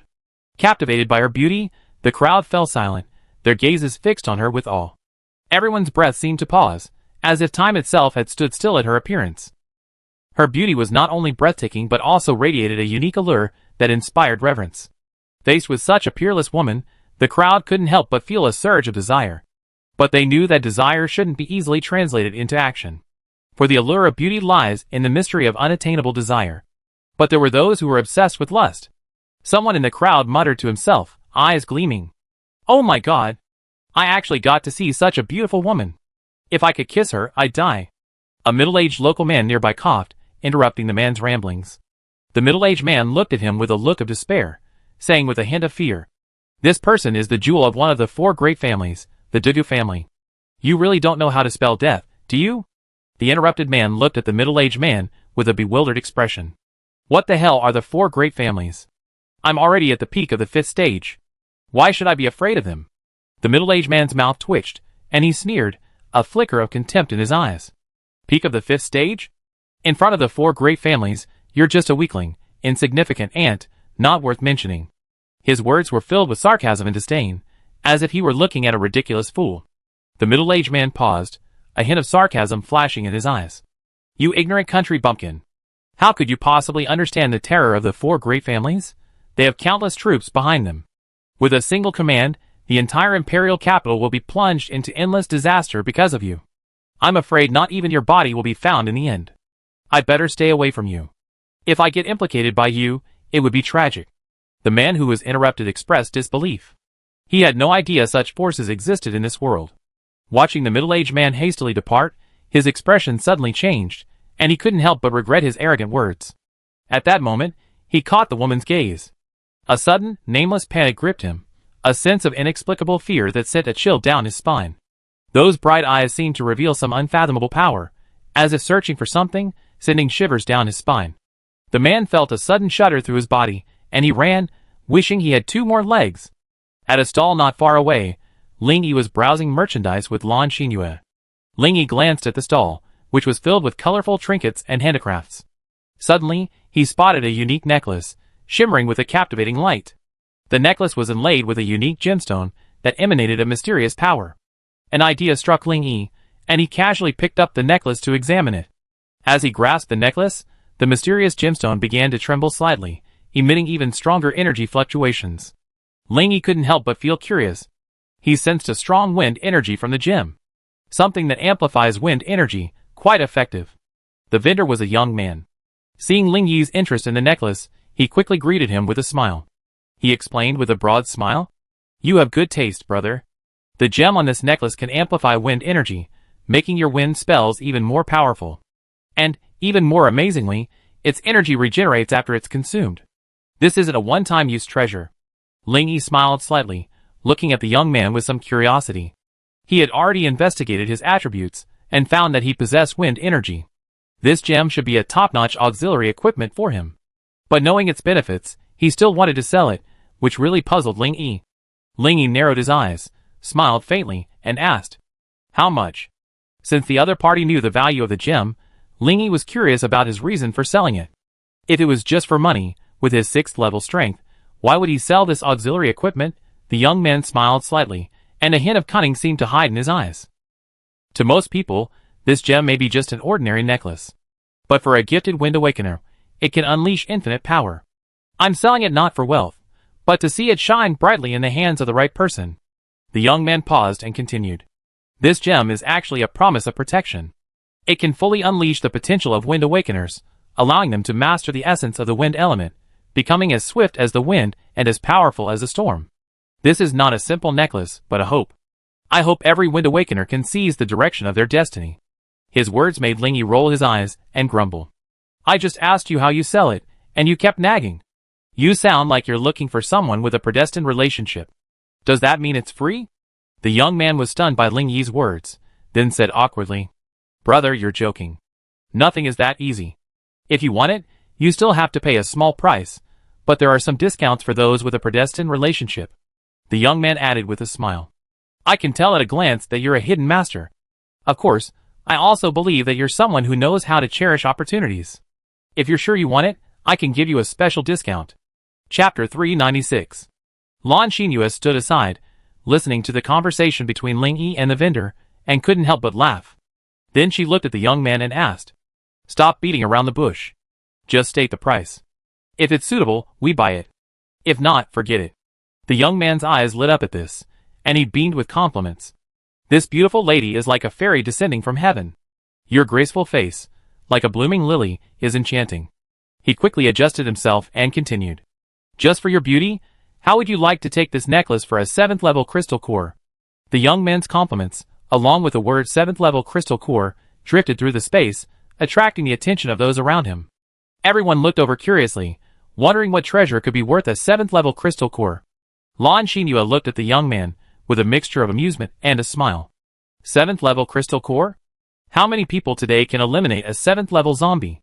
The young man raised his head and smiled confidently, his gaze sweeping across the crowd with determination as he spoke with conviction. Although 7th level crystal cores are indeed rare, destroying an exceptionally powerful 7th level zombie is no easy task. But you too possess unfathomable strength. Beautiful lady, I believe the 7th level crystal core in your pocket is genuine. His voice was filled with confidence and expectation, surprising the people around him. The people around him all shared expressions of surprise. Everyone knew the rarity of 7th level crystal cores, and they knew even more that those who possessed them possessed extraordinary strength. Are you telling me she has a 7th level crystal core? A young man asked, looking at Lan Xinhua. Seeing the young vendor nod affirmatively, everyone present gasped and turned to Lan Xinhua.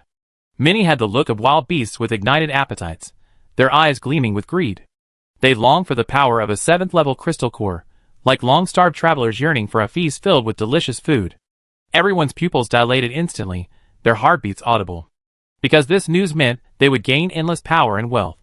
Lan Xinhua, sensing the change in those around her, frowned and asked in confusion. How did you know I have a 7th level crystal core? Facing Lan Xinhua's confusion, the young vendor smiled and explained. No secret in this world is untraceable. I'm a crystal core researcher, with an extremely keen sense of all kinds of crystal cores. Since you asked, my suspicions are spot on. You do possess a 7th level crystal core, and judging by the energy fluctuations, it's likely the core of a 7th level mutant beast. After saying this, the young vendor looked at Lan Xinhua with a smug look. Your plan is quite good, kid. I'm genuinely curious. Even if I offer you a 7th level crystal core right now, in exchange, do you think you can leave here safely? Lingy asked calmly. Hearing the question, the young vendor smiled with narrowed eyes. That's nothing to worry about, brother. As long as you give me the 7th level crystal core, I naturally find a way to leave. Besides, you can leave here safely too. Why not? Looking at the confident young vendor, Ling Yi sneered and suddenly attacked. Let go. The young vendor hadn't expected Ling Yi's sudden attack. His neck was instantly grasped, and he could only struggle desperately. Let go. His voice trembled, and he felt like he would die at any moment. Ling Yi's eyes became cold and heartless, without a trace of pity, as he continued to strangle the vendor's neck. At that moment, a dozen heavily armed troops suddenly appeared on the scene. They quickly surrounded Ling Yi, weapons tightly grasped, staring at him fiercely. Stop this right now. A powerful voice instantly pierced the air, accompanied by a sharp breath. Ling Yi, who was strangling the vendor's neck, turned sharply, and saw a figure rapidly approaching. A gleaming silver blade stabbed at his neck at high speed. A shrill alarm blared, and the crowd retreated. It's the law enforcement team. This young man is in trouble for his rash actions. Someone whispered quietly. Ling Yi snorted coldly, as he watched the approaching blade. Humph. A massive ice shield suddenly formed in front of him, blocking the blade-wielding figure. Everyone was stunned, and Ling Yi's eyes were filled with contempt. He stared fearlessly at the figure blocked by the ice shield, a faint, playful smile curling his lips. Are you guys in the same group? The man, a burly middle-aged man, looked at Ling Yi with some surprise, then spoke. I'm the captain of the law enforcement team sent by the Fong family to maintain law and order in North City. You, sir, openly attacked someone in the street. Do you disregard the rules established by the Fong family? Ling Yi smiled calmly and muttered softly. The rules established by the Fong family are so imposing. The middle-aged man frowned and said in a cold voice. What do you mean, sir? Ling Yi raised his eyes, gave the middle-aged man a deep look, and said with a nonchalant expression. Fong family rules? I have never subscribed to their so-called rules. I only believe in justice and freedom, not in being bound by power. Aren't you here to maintain law in order to protect the interests of the survivors? Are you, the law enforcement team, only here to protect the interests of the Fong family?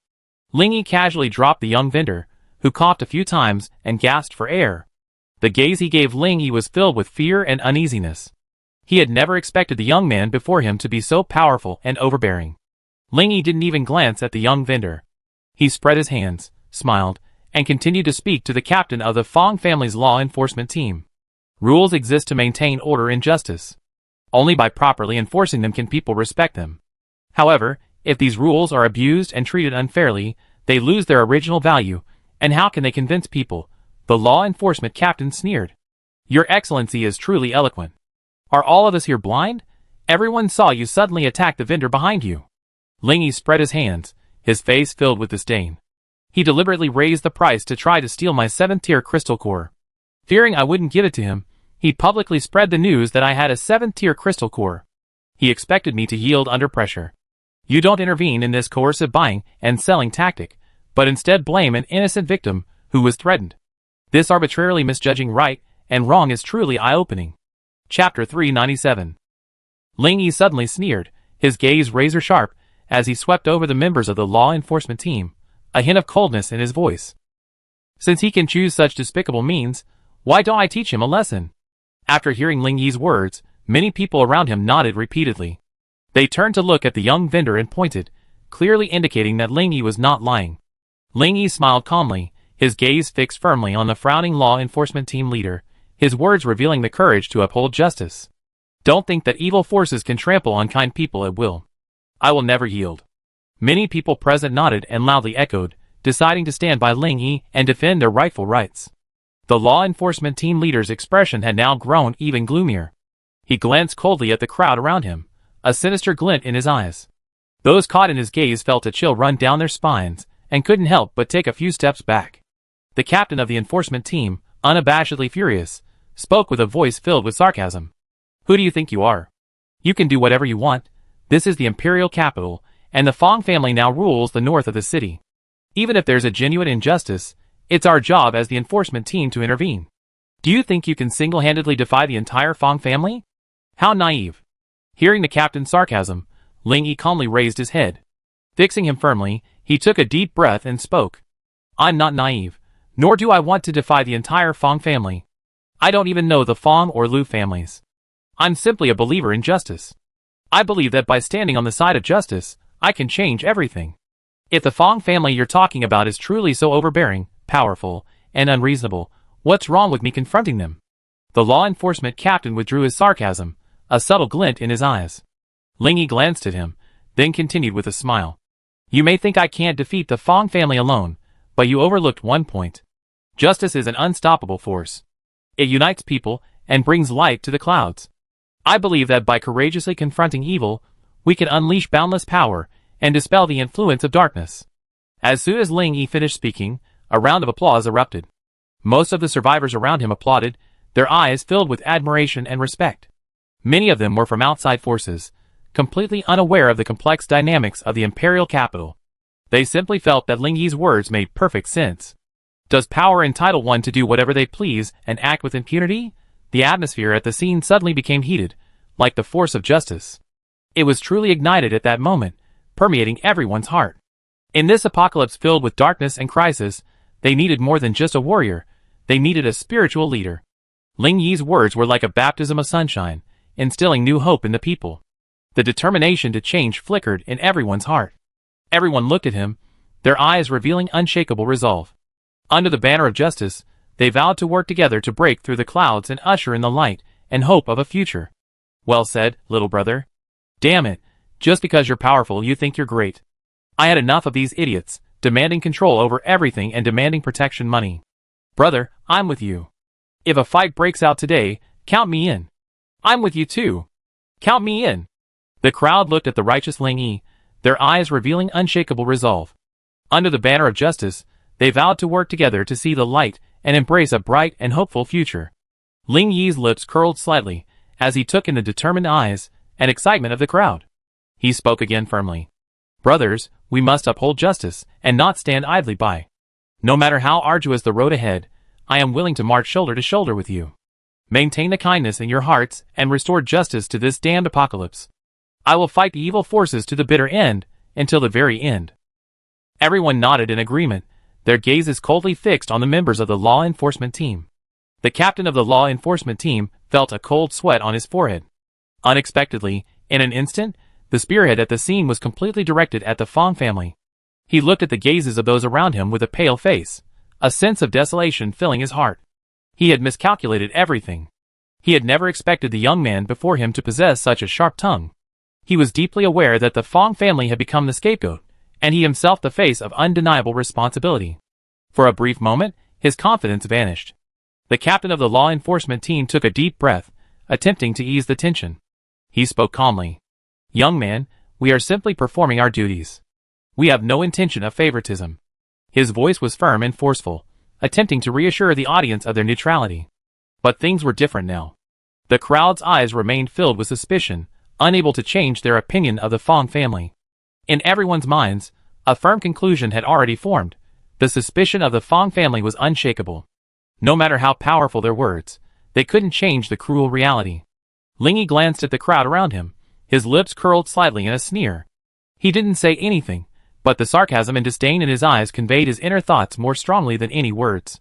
The captain of the law enforcement team saw that Lingy didn't descend the steps he had indicated. His face darkened, and he lowered his voice to threaten. "Don't be so shameless. If you push me too far, I make sure you can't leave this street." Lingy didn't flinch at his threat. He sneered, fixed his gaze on the captain with an icy gaze, and spoke each word with a measured tone. "Can a street fighter's threat still scare me? If you got the guts, just go ahead and strike. Show us all the arrogance and dominance of the Fong family." The captain of the law enforcement team's face instantly turned livid, but Lingyi's resolve remained unshaken. Looking at the young man walking straight toward him with a smile on his face, the corners of his mouth twitched slightly, his teeth clenched, his hands trembling as he clenched them. "Don't force me to fight." At that moment, an angry cry rang out, accompanied by a beautiful figure. "The Fong family is so arrogant. Do they really think they are the most powerful of the aristocratic families?" The crowd suddenly fell silent, and everyone turned to look. A woman in a red robe approached. Her gaze was blazing, like a bright flash of lightning, piercing the Fong family's arrogance. Her proud brows revealed an aura of untouchability. She was like a judge sent down from heaven, upholding justice for the weak. Chapter 398. She gracefully stopped before the captain of the law enforcement team, gazing at them with a calm expression. Her red robe seemed to blaze with blazing flames, emanating an undeniable fury. The Fong family members, ready to attack, froze in an instant. After this woman's arrival, the entire scene fell silent, as if the world had surrendered to her. For a moment, the atmosphere grew tense, and the Fong family members adjusted their stances. Faced with this woman, none of them dared to attack rashly. The powerful aura she emanated made everyone feel an invisible pressure. The captain of the law enforcement team grew increasingly worried, and he secretly groaned. Knowing that today's situation could change drastically, he could only force a dry laugh and say, "Ms. Dugu, things are not as you think. This brat is just making up lies." Dugu Feifei sneered, signaling the captain to shut up. As a fellow resident of the imperial capital, she knew full well that the captain's ability to manipulate the situation meant he was nothing more than a lackey of the Fong family. Dugu Feifei took a deep breath, resolving inwardly that she would never let the Fong family influence her plans. She turned her gaze to Lingyi. The only person who could help her escape this predicament was this man. Lingyi, sensing Dugu Feifei's gaze, simply smiled faintly and shrugged. Dugu Feifei, however, smiled gently and nodded. Her smile was like the morning sun, warm and bright, sending a strange wave of emotion through everyone present. In her, gentleness and strength intertwined. She seemed to possess an incredible magical power, captivating all men. "Who is this beautiful woman? She's so stunning. Oh my God, so beautiful, like a fairy. She seems to know that young man." Amidst the crowd's exclamations, Dugu Feifei smiled and nodded. Her beauty was indeed awe-inspiring, but even more irresistible was her gentle yet resolute demeanor. Of course, this only applied to outsiders, but at this moment, the captain of the law enforcement team was sweating profusely. Dugu Feifei's gaze at him revealed an indescribable power, as if it could see through all deception and hypocrisy. Just when the captain of the law enforcement team was at a loss for words, Dugu Feifei's voice rang out softly, with a tone that brooked no argument.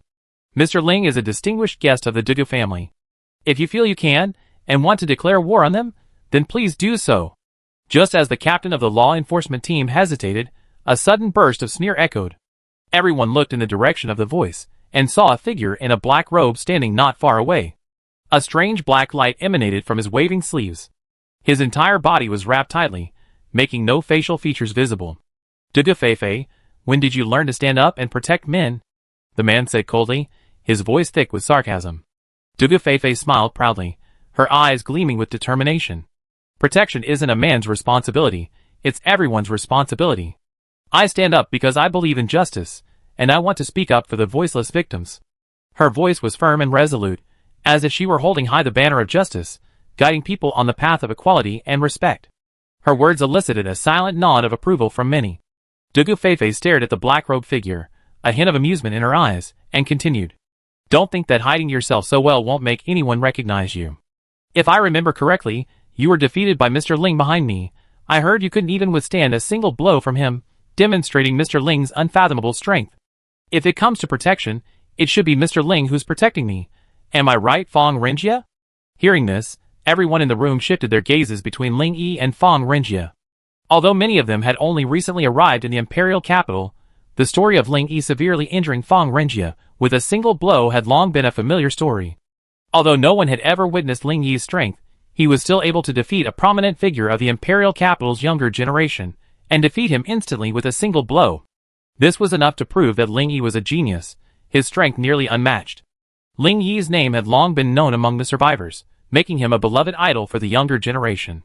So he's Ling Yi. No wonder he possesses a 7th-level crystal core. For a master like him, killing a few high-level zombies is a piece of cake. My idol? I see my idol? An expert is an expert. You can tell the difference at first glance. Ling Yi truly lives up to his reputation. His strength is truly astonishing. People were buzzing with discussion, their admiration for Ling Yi evident in their words. The existence of such a master gives us hope, and makes us believe that justice can triumph over all. Ling Yi is truly an extraordinary man. His presence gives us hope. He emanates an unparalleled power that reassures me. He's not just a master, but the embodiment of justice in our hearts. We must learn from Ling Yi, and become the heroes of our own lives. The survivors chattered, their eyes filled with admiration. The man in the black robe was indeed Fong Renjie, but he seemed calm, and didn't refute anything. He simply smiled faintly and said, "Failure is only temporary. I will get back at you one day. Dugufefe, I remember you. We have a long way to go." Fong Renjie, without waiting for Dugufefe to speak, shouted at the law enforcement team leader. "You disgraceful creature. Go back and face your punishment." As Fong Renjie and the law enforcement team hurried away, the crowd erupted in thunderous cheers. Everyone marveled at Ling Yi's bravery and justice. He became a hero in the hearts of everyone present. The remaining sins pale in comparison to his. And Ling Yi's name has been etched into the pages of history. This is a moment to be remembered, a moment when justice is once again served. Hearing the praises of those around him, Ling Yi smiled faintly. He pressed his hands together, signaling for silence. The survivors at the scene fell silent, waiting for Ling Yi to speak. Ling Yi smiled at the crowd. "Thank you all for your compliments, and even more so for standing up for me today. In the apocalypse, our enemies have not yet been completely defeated. Therefore, we must remain vigilant and continue to strive for improvement. As long as we unite, no evil force can bring us down. The world's collapse has not completely crushed our resolve. Our gaze remains fixed on the future, and we already see endless hope. No matter how powerful the enemy, we will bravely face them. For we believe that as long as we persist, victory will ultimately be ours." Chapter 399. Hearing Ling Yi's impassioned words, the people around him applauded and cheered. They were moved by Ling Yi's courage and determination, feeling deeply inspired. "That's right.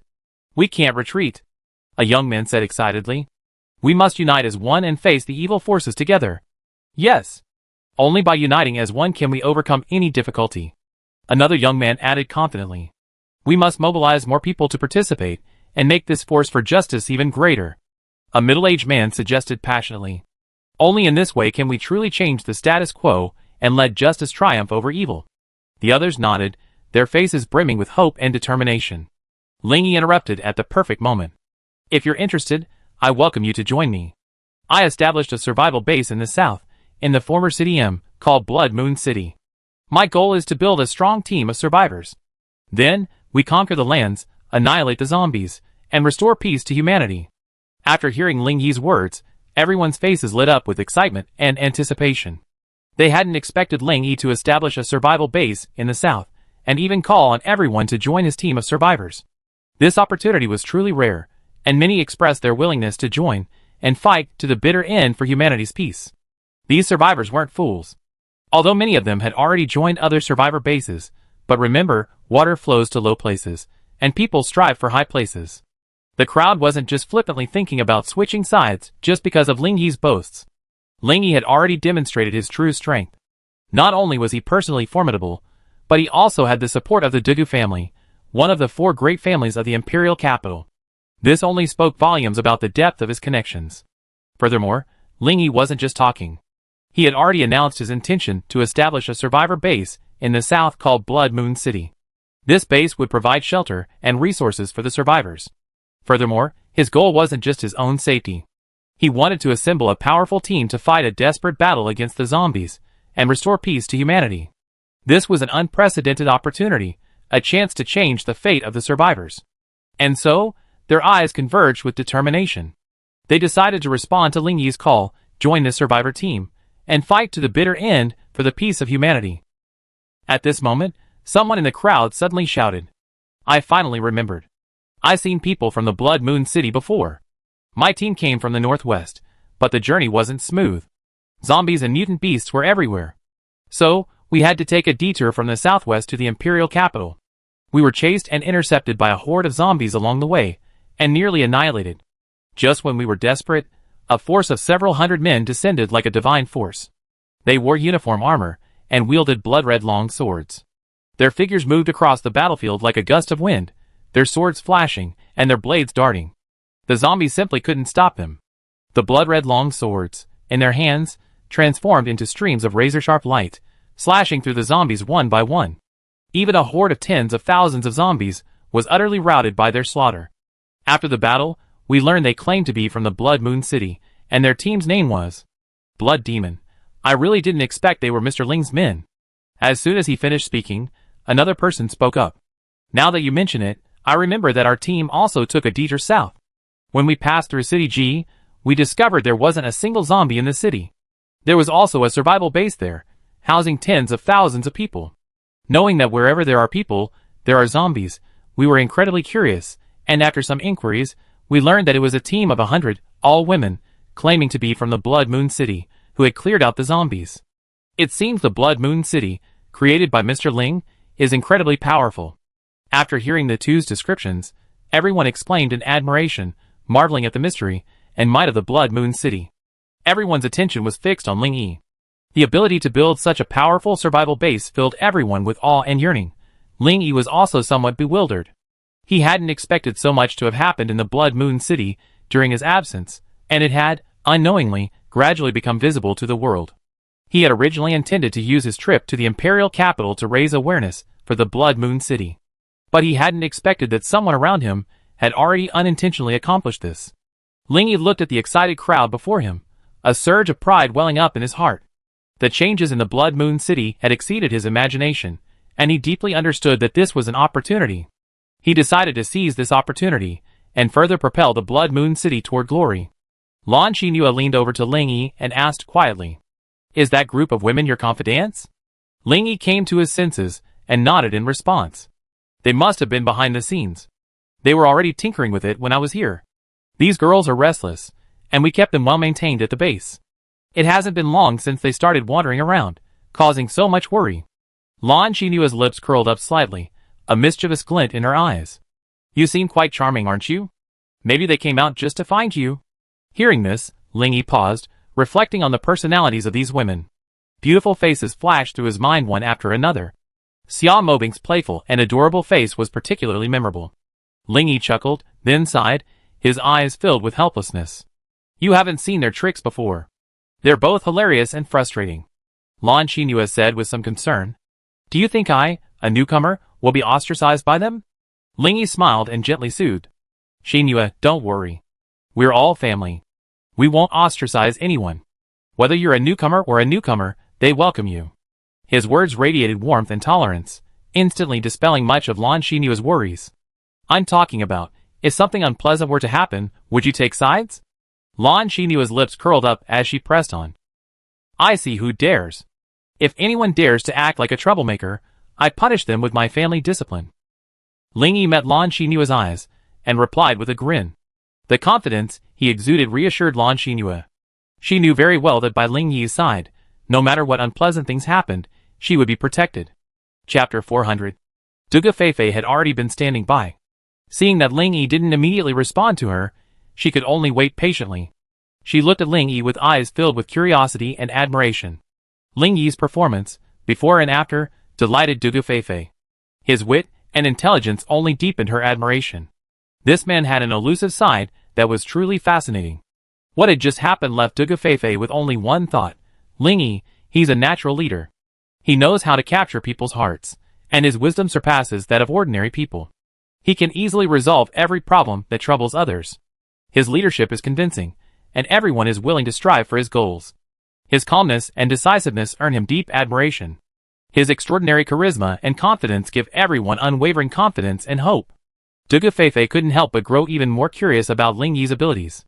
She couldn't help but wonder if he held other secrets. In her eyes, Ling Yi was filled with a unique charm, making her irresistible. At this moment, every whisper between Ling Yi and Lan Xinyu fell into her ears, word for word. Driven by curiosity, Dugu Feifei couldn't help but ask, "What are your family rules?" Lan Xinyu looked at Ling Yi curiously, awaiting his answer. Ling Yi smacked his lips, glanced at the two women, and then said seriously, "Anyone who disobeys will be spanked." Watching Ling Yi stride away, Lan Xinyu and Dugu Feifei stood in the wind, their hair disheveled. They exchanged glances, faces filled with astonishment. Inside the Fong family compound. "Wu Di, is everything you said true?" Fong Yamo asked, frowning. Fong Wu Di was Fong Mo's trusted captain. He nodded in reply. "It's absolutely true. Ling Yi and the Mu family are already in the imperial capital." Fong Yamo pondered for a moment, then looked up and ordered, "Go get Fong Renjie." Fong Wu Di replied, bowing and retreating. Fong Yamo stared at Fong Wu Di's departing figure, his brows furrowed slightly. Now that Ling Yi and the Mu family have arrived in the imperial capital, he must make some careful plans. Soon, Fong Renjie, dressed in a black robe, entered the house, led by Fong Wu Di. "Grandpa, you're looking for me?" Fong Renjie asked calmly. "Well, I heard you ran into Ling Yi and the Mu family in the north of the city. Didn't you have a conflict?"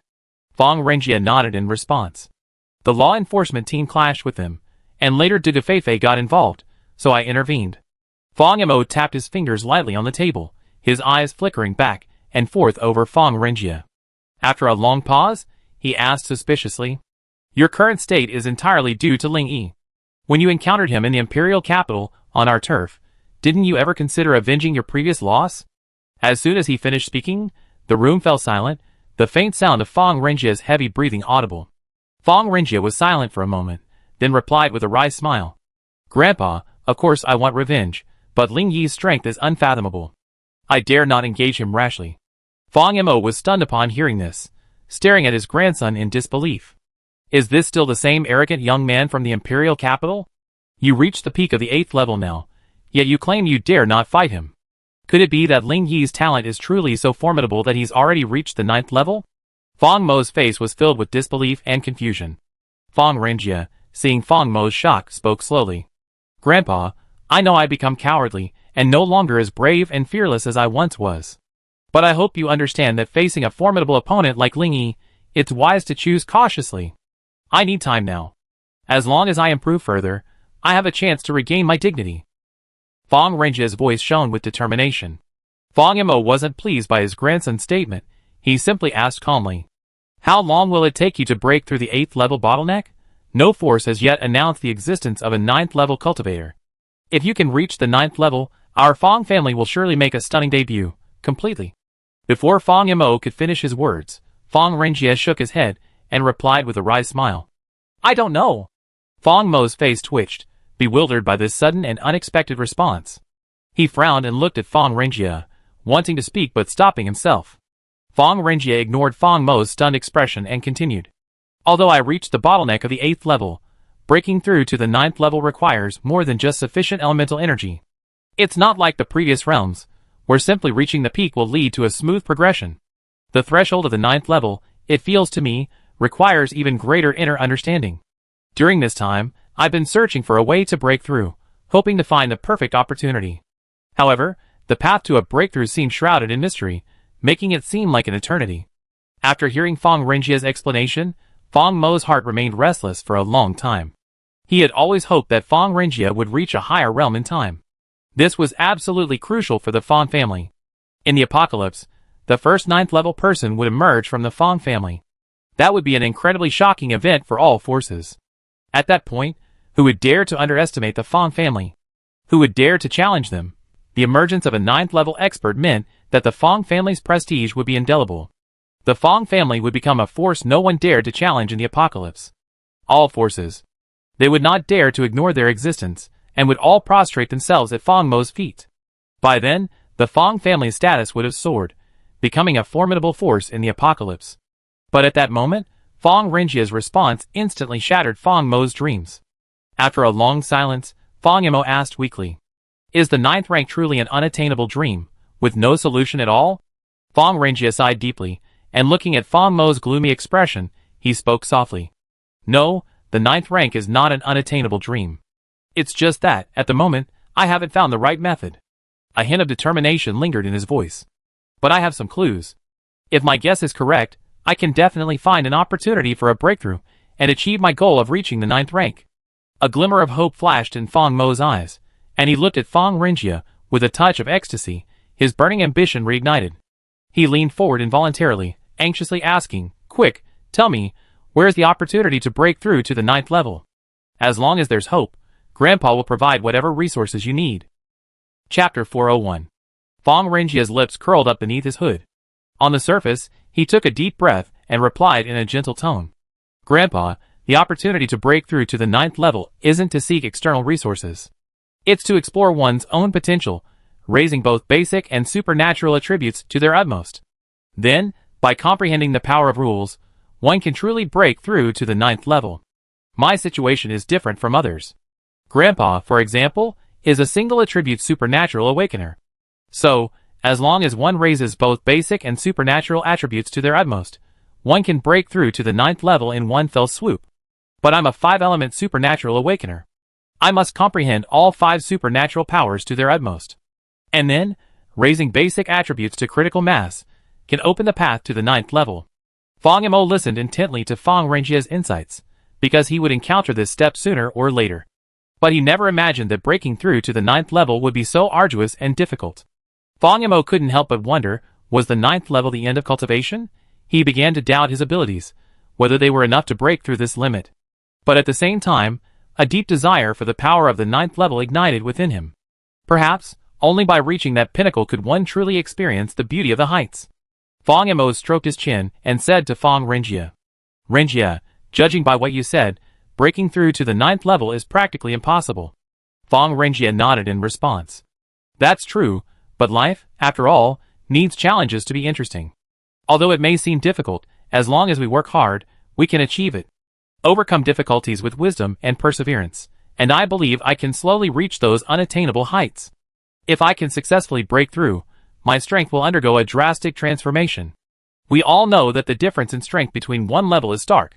And the thought of me building upon my 5-element supernatural powers to achieve 9th level strength is insane. This won't be as simple as 1 + 1 = 2. My strength will surely increase exponentially. By then, within the 9th level, I will be unbeatable. Anyone who dares to look down on our Fong family will be forced to submit to us." After hearing Fong Renjia's bold words, Fong Mo's heart was ablaze with endless desire. He wished he could rapidly amplify Fong Renjia's power, and instantly break through to the 9th level. He seemed to have foreseen the future trend. No one could ignore the Fong family's prestige. With a 9th level expert at their helm, the Fong family was poised to become the true overlord of this world. Fong Renjia watched Fong Mo's smug expression, and sneered inwardly. He stood there in silence, giving Fong Mo ample time to reflect. After a long pause, he slowly continued. "So, Grandpa, I must find a way to rapidly improve my basic attributes and my supernatural powers," Fong Renjia said solemnly. "Only in this way can I break free from my constraints and reach the 9th level in the shortest possible time." After hearing Fong Renjia's request, Fong Mo's eyes grew serious, filled with helplessness and confusion. He now knew he had to break through to the 9th level in the shortest possible time. Fong Renjia needed more than just a simple attribute-enhancing method. This problem was not to be underestimated. It required comprehensive consideration from all aspects to find the path most suitable for his breakthrough. Fong Mo pondered for a moment, a flash of inspiration in his eyes. He took a deep breath, and looked at Fong Renjia with a hint of ruthlessness. Although it was only a fleeting expression, Fong Mo had forgotten that his grandson's strength far surpassed his own. Thus, his little trick had been perfectly captured by Fong Renjia. Fong Renjie sneered inwardly, a hint of contempt in his eyes. He knew Fong Mo's intentions well, and such tricks were already meaningless to him. Renjie, do you think those experimental chemicals at the institute will help you improve your strength? Fong Mo suddenly asked. Fong Renjie sneered inwardly, thinking, as expected, my master. This old fellow is using me as a pawn. He sacrificed any of his family members for his own hegemony. Fong Renjie feigned contemplation, then smiled faintly and replied. The experimental potion should be able to help improve my strength to some extent, but I still need to keep trying to see the results.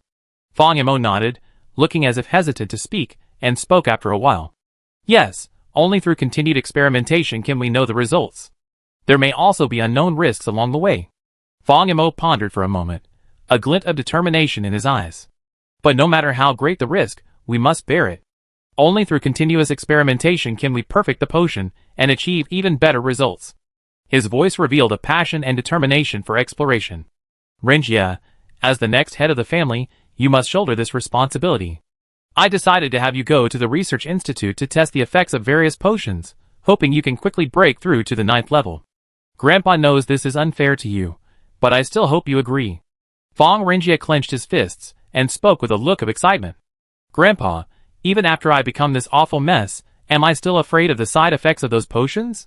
I swear, I will do my best to break through to the 9th level as quickly as possible, and ensure that the Fong family stands at the pinnacle of the apocalypse.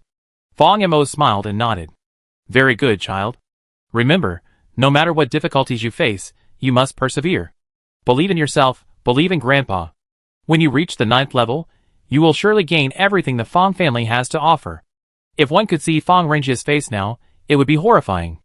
It was a terrifying, ferocious face, his eyes bloodshot, like two demonic pupils burning with flames.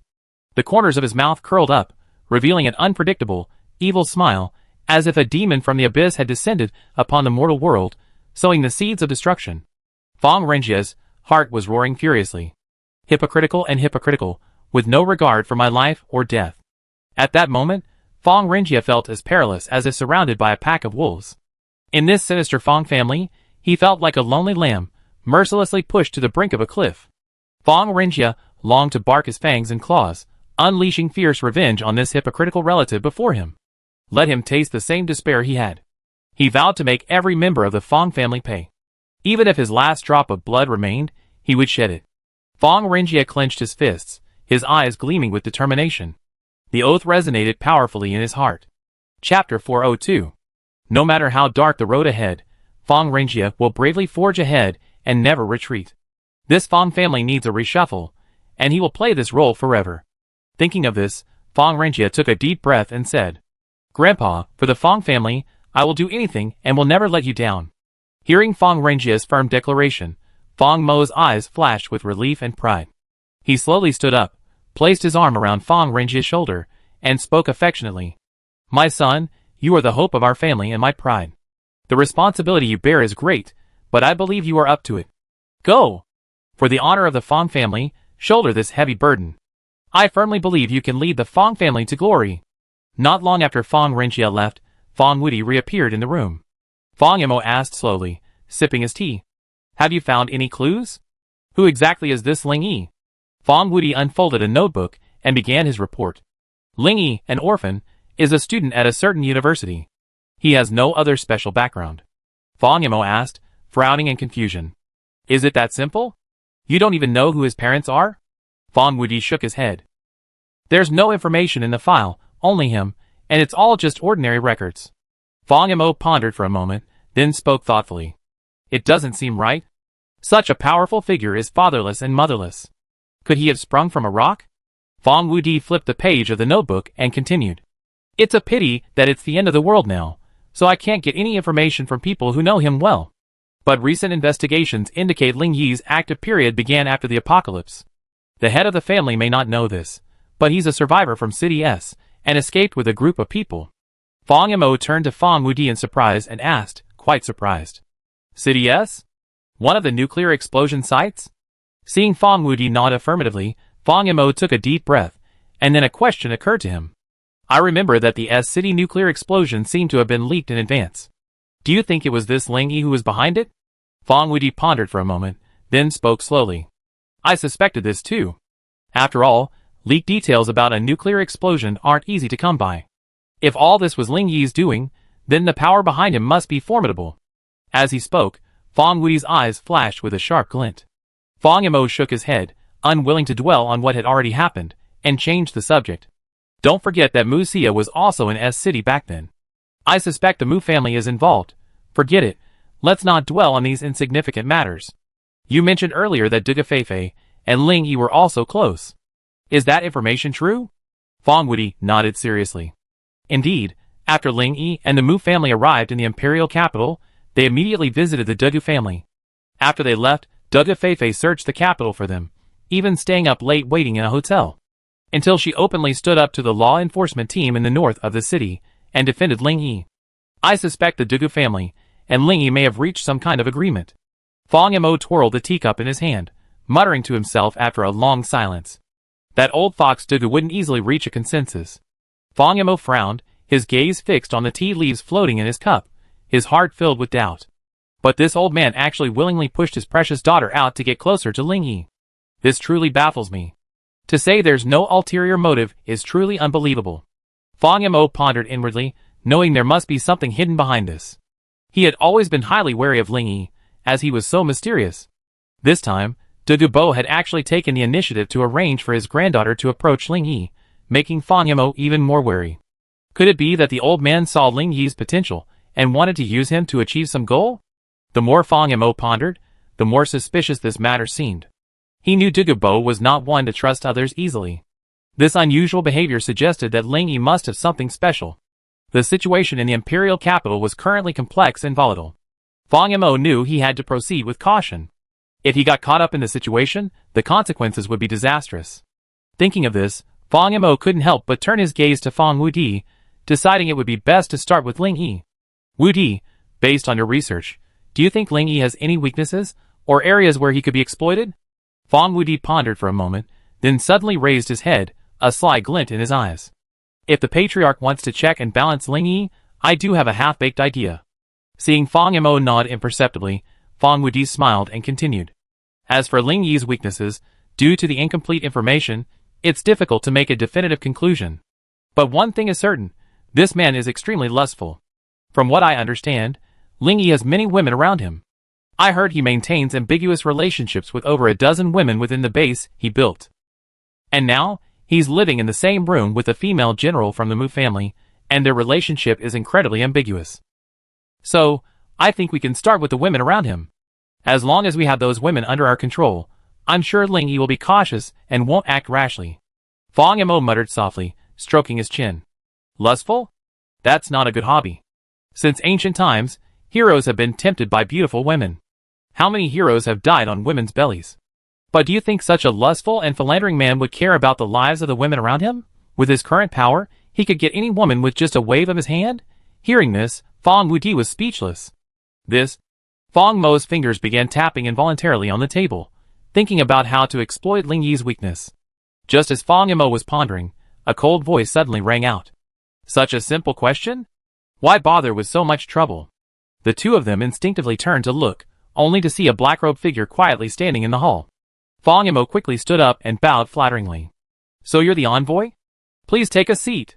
Fong Wudi lowered his head, not even having the courage to look up. The black-robed figure swaggered into the main seat, his gaze sweeping over Fong Yimou with a hint of disdain. You bunch of idiots. You can't even handle such a small matter. I asked you to come here and offered you so many benefits. I didn't expect them to be so incompetent, such hopeless mediocre people, he said coldly, his voice thick with sarcasm. Fong Yimou frowned, indignant but afraid to show it. He knew now was not the time to argue, or the consequences would be disastrous. Chapter 403. The black-robed man snorted coldly, his gaze fixed on Fong Yimou. Humph. I give you one last chance. The higher-ups have issued orders. Ling Yi must be captured, no matter what means necessary. His presence could potentially introduce a surprising twist to our plans. If you disappoint me again, you will pay a heavy price. With that, the black-robed man stood up and left. Just as he was about to leave the room, he suddenly turned back and said, Here's a piece of advice. Since Ling Yi is so lustful, learn from Dugu Bo. Aren't there enough women in the Fong family for him to play with? Those who achieve great things don't mind trivial matters. The greater the price paid, the greater the reward. Think about it. Fong Mo gritted his teeth, clenched his fists, and stared intently at the black-robed man's retreating form, but said nothing. This black-robed man was truly too arrogant and abominable. Fong Mo silently vowed to find an opportunity to make him regret his actions. Fong Wuti could sense that Fong Mo was on the verge of exploding. Therefore, he remained silent, trying to suppress his presence to avoid jarring the other person. Time ticked by, the room humming with the sound of a pin drop. Finally, Fong Mo slowly closed his eyes and spoke calmly. "Did you hear everything he just said?" Fong Wuti shuddered, a cold sweat breaking out on his forehead. Fong Wuti swallowed, nodded slightly, and didn't dare to answer. Fong Mo's voice rang out again, this time with a hint of helplessness and fatigue. "Then do as he says. You make the arrangements." The women of the Fong family. At this point, Fong Mo paused. Though he felt incredibly unwilling, he felt helpless. Suddenly, he gritted his teeth, a hint of ruthlessness in his eyes. Even his most outstanding grandson had been used as a test subject by him, so why should he care about anyone else? Thinking of this, Fong Mo steeled his heart and continued. "Female members of the Fong family, do as you please. As long as I can use Ling Yi, I spare no expense." Fong Wuti was momentarily stunned, then nodded firmly, and left the room, leaving Fong Mo with a grim expression. Deep within him, a conflict raged, two voices roaring at each other. "Fong Mo, you are a sinister and cunning person, and scrupulous in your pursuit of selfish gain. What you're doing is immoral. You can't use your family to achieve your own goals." This righteous voice was now filled with anger and contempt. "Ha ha ha!" Another evil voice scoffed. "Morality? What is that? In this world, only the strong can survive. Only by breaking the shackles of morality can we completely control this world." The voice of justice retorted. "You are wrong. Strength is not achieved through deception, betrayal, and harming others. The truly strong are those who can protect themselves and others." The evil voice sounded again, its tone filled with disdain. "Humph, you so-called righteous people are always so self-righteous. Do you think morality can protect you? Ridiculous. In this world, only strength and supreme power can truly protect oneself." The voice of justice firmly retorted. "You're wrong. Morality is our inner bottom line, the standard by which we distinguish good from evil. Only by always upholding morality can we truly become strong, a leader beloved by all." The evil voice sneered. "Bottom line? Standard? That's just an excuse for the weak. In this cruel apocalypse, only by constantly strengthening ourselves, by resorting to any means necessary, can we survive. And you so-called righteous people only tie your own hands and feet, making yourself weak and powerless." The voice of justice seemed to want to continue its rebuttal, but before it could finish its words, it was interrupted by the evil voice. "Enough, ignorant and weak righteousness, I don't need you at all. Get out." With these words, the voice of justice fell silent, as if it had never appeared. Fong Mo was now panting, leaning against the table. He felt like he had become an extremist. His thoughts had strayed from the right path. This left him feeling confused and uneasy. It was as if he were standing on a precipice, the ground beneath his feet beginning to crumble. He tried to calm his inner turmoil, to regain the faith and direction he had held fast. But this mental tossing and turning left him exhausted. The previous scene left Fong Mo hesitant, and he couldn't help but fall into deep thought. Should he continue to pursue his obsession, or stop in time and return to the right path? After hesitating, he suddenly pulled himself together and resolutely chose the former. He knew it was too late to say anything now. The arrow was on the string, and it had to be released. Only by persevering in one's own determination can one forge one's own path. Despite facing difficulties and uncertainties, his resolve grew stronger. No matter what challenges the future held, he was determined to forge ahead without looking back. Let it be lost. As long as I'm here, the Fong family will remain. Even if everyone in the Fong family vanishes into thin air, as long as I'm still alive, the Fong family will remain standing, and countless descendants will be within easy reach. Under my care, the Fong family will only grow stronger." Fong Mo's face betrayed a morbid madness, his heart roaring with comfort. In a restaurant in the imperial capital, Ling Yi surveyed the table of dishes with some surprise. "The imperial capital is different. Eating is a problem elsewhere. Since you cultivated so many varieties of vegetables. Look at this. Mutated animals are even on the table. What a luxury." Duga Feifei explained with a smile. "Mr. Ling, these aren't mutant animals, but plant-based simulated meat grown using high-tech methods. Their texture and taste are similar to real meat. After all, mutant animals are more or less harbored by viruses, and removing them is time-consuming and laborious. That's why plant-based simulated meat has become a popular dining option in the imperial capital. Ling Yi's eyes lit up, and he became deeply intrigued by this novel concept. Lan Xinhua couldn't help but exclaim in admiration. Technological developments are truly incredible. We can actually create such realistic simulated meat from plants. This not only ensures food safety, but also satisfies people's culinary needs. Dugu Feifei smiled slightly, her eyes gleaming with pride as she spoke softly. Our Dugu family develops more than just simulated meat. Through continuous innovation, we can also satisfy people's diverse palates. For example, plant-based shrimp paste, eel, and more. We have everything you could want. Chapter 404. Dugu Feifei had just finished speaking when she made a gesture of invitation. Mr. Ling, Sister Xinhua, why don't you try it for yourself? Hearing Dugu Feifei's words, Lan Xinhua curiously took a bite of the plant-based shrimp paste she mentioned. With a gentle bite, the delicate texture seemed to melt on the tongue, like a soft cloud dancing in the mouth. Compared to real shrimp paste, this plant-based imitation ingredient not only had no unusual smell, but was also more tender and juicy, seemingly able to satisfy the palate's endless craving for delicious food. Ling Yi also took a sip, and was equally impressed by the Dugu family's innovative spirit. It seemed as if they could always preserve the original flavor even for the most exotic of flavors.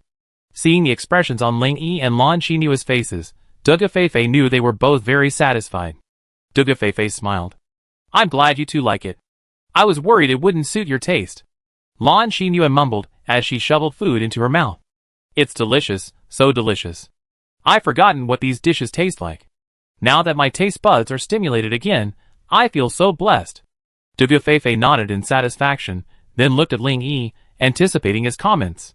Ling Yi raised his eyebrows, smiled, took a sip of his red wine, and looked at her with a playful expression. Dugu Feifei sensed the teasing in Ling Yi's eyes, and a faint blush crept over her face.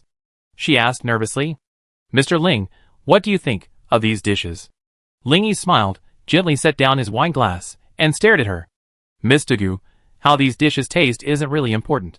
There's a saying that goes, the drunkard's real purpose isn't the wine. So what I'm more concerned about is, why are you looking for me? Dugu Feifei was visibly taken aback, a flicker of surprise in her eyes. Mr. Ling, you're quite straightforward. But I like this kind of honesty. A smile curved her lips, tinged with a hint of mystery. After a pause, Dugu Feifei took a deep breath, her eyes gleaming with determination. Mr. Ling, I'm not asking you here for fun. But there are so many people here, can we talk somewhere else? Ling Yi looked doubtful, but nodded. Dugu Feifei was delighted to see Ling Yi agree, and she quickly said, this restaurant is part of the Dugu family. I arranged a quiet room upstairs. Mr. Ling, please move. Seeing Ling Yi stand up, Lan Xinhua put down her chopsticks and stood up as well. Dugu Feifei saw this and quickly spoke up. Sister Xinhua, why don't you just continue enjoying the food here? There are still many dishes to come. Lan Xinhua frowned slightly at this, and looked at her with confusion. Ling Yi was also a little confused by what Dugu Feifei meant, but he didn't ask, choosing to wait and see. Dugu Feifei glanced at Ling Yi apologetically, then turned to Lan Xinhua and said, I'm sorry, Sister Xinhua, the conversation I had with Ling Yi involved family matters. Your grandpa moves man, so I hope you can be flexible. I return Ling Yi to you soon. Lan Xinua's face flushed bright red at the words return Ling Yi to you. She stole a glance at Ling Yi, whose expression was impassive, then slowly sat down and said, It's okay, Feifei. You and Ling Yi go ahead. I'm looking forward to the next dishes. Dugu Feifei couldn't help but smile when Lan Xinhua agreed, then led Ling Yi upstairs. Watching the two depart, Lan Xinua's smile vanished. She narrowed her eyes, staring suspiciously at the smiling Dugu Feifei. Lan Xinhua felt a faint sense of unease. She felt that Dugu Feifei's smile was strange, as if it held some hidden purpose. But thinking of Ling Yi's formidable strength, she couldn't help but shake her head. She didn't need to worry about this man's safety. Could he be eaten by Dugu Feifei? Thinking of this, Lan Xinhua picked up her chopsticks and continued to savor the dishes on the table. It would be a waste if she didn't eat them, and whether she would be able to eat them again in the future was uncertain. Second floor. When Dugu Feifei opened the door, Ling Yi was about to step inside, when he suddenly froze. What unfolded before him was a woman's boudoir brimming with romance. The room's layout was exquisite and warm. A delicate mahogany bed sat in the center, covered in a pink tulle. Pink curtains hung across the window, and in the corner stood an exquisite dressing table. It held a variety of exquisite cosmetics, illuminated by a warm yellow light. Hanging on the wall was a delicate ink painting depicting a pair of mandarin ducks cuddling together. The air was filled with a faint fragrance of flowers, as if proclaiming the owner's unwavering pursuit of love. A thought suddenly occurred to Ling Yi. What's he planning? Are they trying to seduce me with a beauty trap? He thought this might just be one of the Dugu family's schemes. At the time, Ling Yi was only focused on the black-robed figure emerging from the Dugu residence and wasn't constantly monitoring the Dugu residence. After all, using perception to investigate the situation would be too demanding on one's mental strength. So Ling Yi only knew that Dugu Bo and Dugu Feifei had a private conversation, but he didn't know the specifics. But it didn't take much thought to know that they were definitely discussing how to deal with him. Ling Yi couldn't help but smile, and he decided to feign ignorance. After all, he wasn't someone easily swayed by a beauty trap. Dugu Feifei noticed Ling Yi hadn't entered the house, and turned to ask in confusion. Why isn't Mr. Ling coming in? Ling Yi smiled at Dugu Feifei, and shook his head slightly. Miss Dugu, you're the goddess of the men of the capital. We only just met, and we don't want any misunderstandings to arise.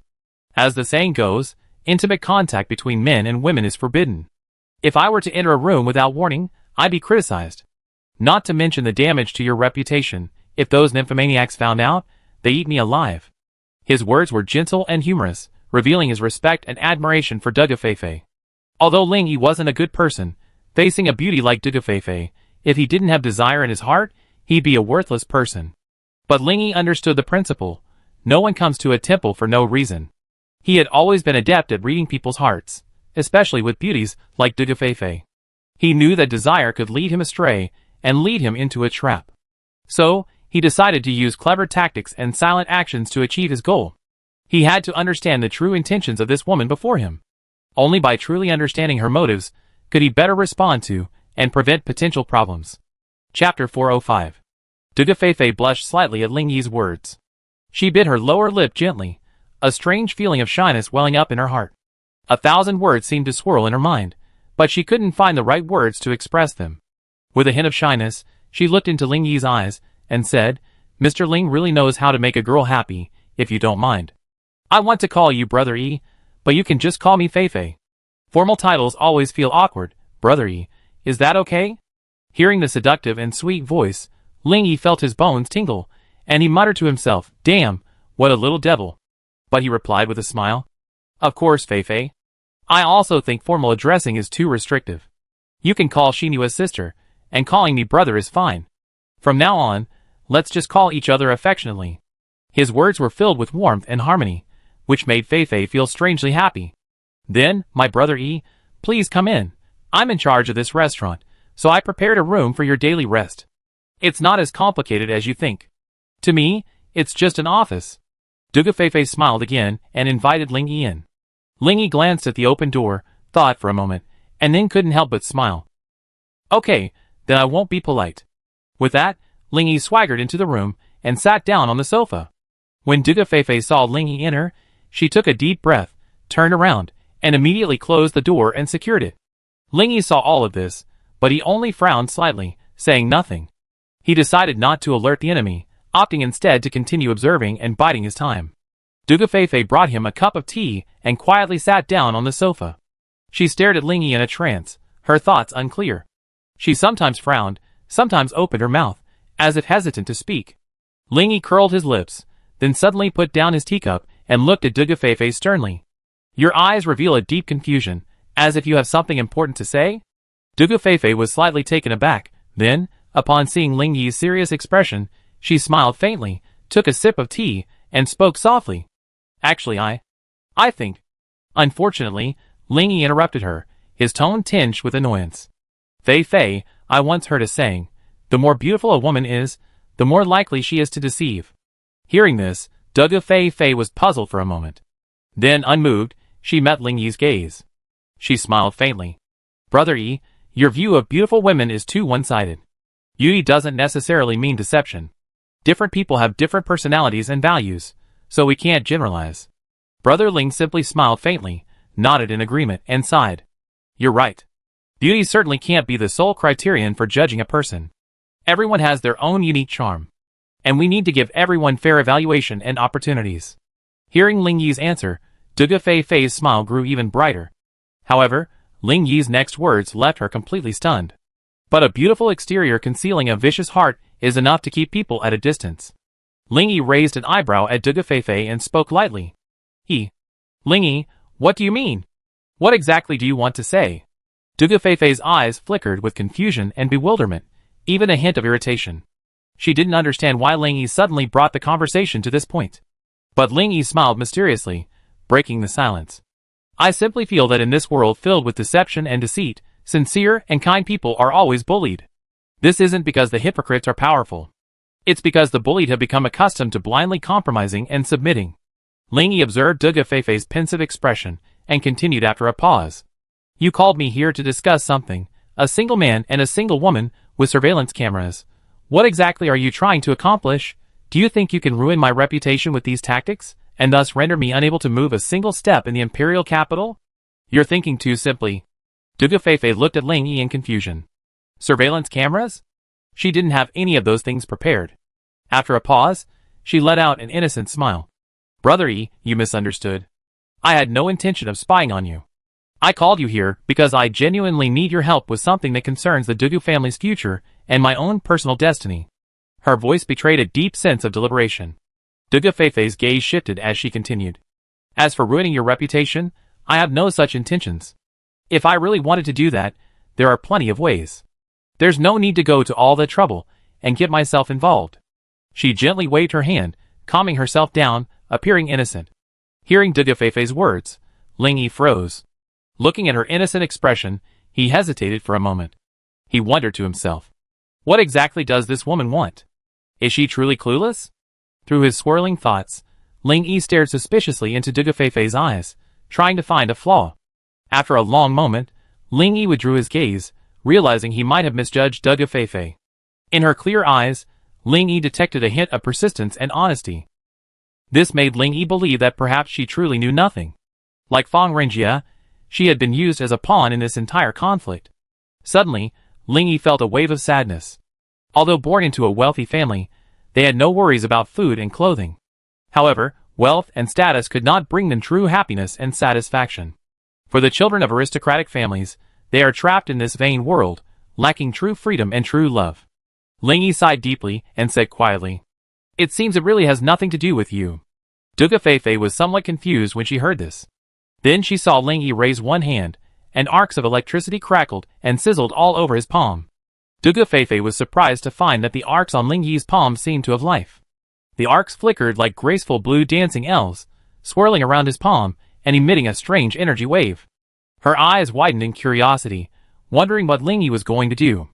Suddenly, Ling Yi clenched his palm, and arcs of electricity flew out, spreading in all directions. All the electrical appliances in the room suddenly hummed, and the lights flickered, becoming dim in an instant.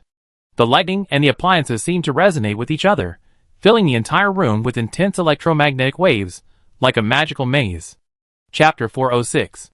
Duga Fei-Fei felt a sudden electromagnetic fluctuation disrupt the airflow in the room. Strange patterns formed in the air, like a hidden path leading to an unknown world. In reality, all this happened in just a few seconds.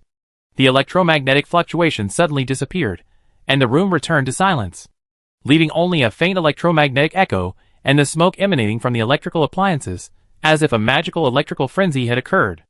Okay, now it's quiet. Say whatever you want, do whatever you want. Just act boldly. All surveillance equipment has been destroyed. And with this barrier, no one else will know what happened between us. Ling Yi lazily reclined on the sofa, looking at Duga Fei-Fei with a playful expression. Surveillance equipment? Hearing Ling Yi's words, Duga Fei-Fei's face changed drastically. She quickly scanned the room, searching for any suspicious places or objects. A feeling of unease rose in her heart, and she felt increasingly chilled. Was she truly being monitored this time? Nerves tense, she tried to find some clue. Looking at the panicked Duga Fei-Fei, Ling Yi was absolutely certain. This little girl had truly been sold out. He sighed softly, then waved his hand toward the air. Duga Fei-Fei watched Ling Yi's movements in bewilderment. From several places where green smoke was rising, something suddenly flew out and landed steadily in his palm. When she got closer and took a closer look, she couldn't help but gasp. What she saw was unbelievable. It was indeed a surveillance device. For a moment, she couldn't find any reason to explain or convince herself. A strange fear welled up in Duga Feifei's heart. She knew without hesitation who had done this. The grandfather she adored so much was actually spying on her. Could he have wanted to see his granddaughter selling her body? Wouldn't he feel heartbroken and pathetic? Duga Feifei couldn't help but wonder if her grandfather had been spying on her. The thought shocked and unsettled her. She began to recall the past, the time she had spent with her grandfather. He had once been her mentor, a family member, a friend, and one of the people she trusted most. But now, he had become cold and heartless. "Grandpa," Duga Feifei whispered softly. "Why are you doing this to me?" Her voice was filled with disappointment and pain. "You are my beloved grandfather, my family." But everything that was happening now was like a heavy blow to Duga Feifei's heart, leaving her feeling betrayed. She couldn't understand why Grandpa had become like this. Why would he choose to abandon the trust and family bond between them? "Grandpa." Duga Feifei's voice trembled. "Don't you feel sorry for me? Don't you find me pathetic?" She felt a sharp pain in her heart, unable to accept this fact. "Grandpa, I can't believe you become like this. You weren't like this before." Duga Feifei's voice was filled with despair and helplessness. She instantly turned pale and weak, feeling a wave of dizziness. She fought back the dizziness and tried to stand. However, her body seemed to no longer obey her will, allowing her to fall to the side. "Be careful." Just as Duga Feifei fell, a pair of warm, strong arms firmly wrapped around her waist, and a warm breath wafted through her. She raised her head slightly, only to be met with a handsome, yet slightly worried face. Those eyes, filled with deep concern, gradually calmed her fear. "Ling Yi, brother Yi," Duga Feifei whispered softly, slowly closing her eyes. Two crystal-clear tears streamed down her face. Ling Yi could feel her trembling in his arms. He couldn't help but sigh, knowing the pain and despair Duga Feifei felt at that moment. Being betrayed by the one you knew best, what sorrow and pain that was. Ling Yi looked at the unconscious Duga Feifei in his arms, raising his hand to gently brush the tears from her face. Alas, such a wonderful girl, what a pity she was born into such a damned aristocratic family. Ling Yi shook his head slightly, picked Duga Feifei up by the waist, and gently laid her on the bed. He had intended to leave immediately, but seeing Duga Feifei's furrowed brow, he worried she might be upset when she woke up. Ling Yi could only sigh deeply, and sit back on the sofa. A secret room in the Dugu family. Dugu Bo was sitting in a room filled with surveillance equipment. The surveillance footage, which had been working fine, suddenly went black. "What's going on? Where's the screen?" Dugu Bo roared angrily. Master, the equipment in that room has been destroyed. We can't collect any information." A technician quickly reported. "Everything's been destroyed? Damn it! This guy is a real jerk," Dugu Bo said bitterly. He had always believed his surveillance system was impenetrable, but he hadn't expected Ling Yi to easily disable it. This filled him with immense anger and frustration. However, recalling the previous scene, he felt both worried and hopeful. He was worried because Ling Yi didn't seem like the type to be obsessed with lust. He remained somewhat wary of Duga Feifei's approach. But he was hopeful that Duga Feifei's overall performance was good, which should allay Ling Yi's concerns. Thinking of this, Dugu Bo immediately gave orders. "Have someone closely monitor that room. Report to me immediately if Ling Yi appears." With that, Dugu Bo stood up and left the secret room. Unable to see what was happening at the scene, there was no point in staying any longer. In the second-floor restaurant, a ball of light energy hovered on the ceiling, illuminating the entire space. Ling Yi sat on the sofa, occasionally glancing up at Duga Feifei, who lay in bed. Her smooth black hair spread across the pillow, and her thin face was pale with a faint blush.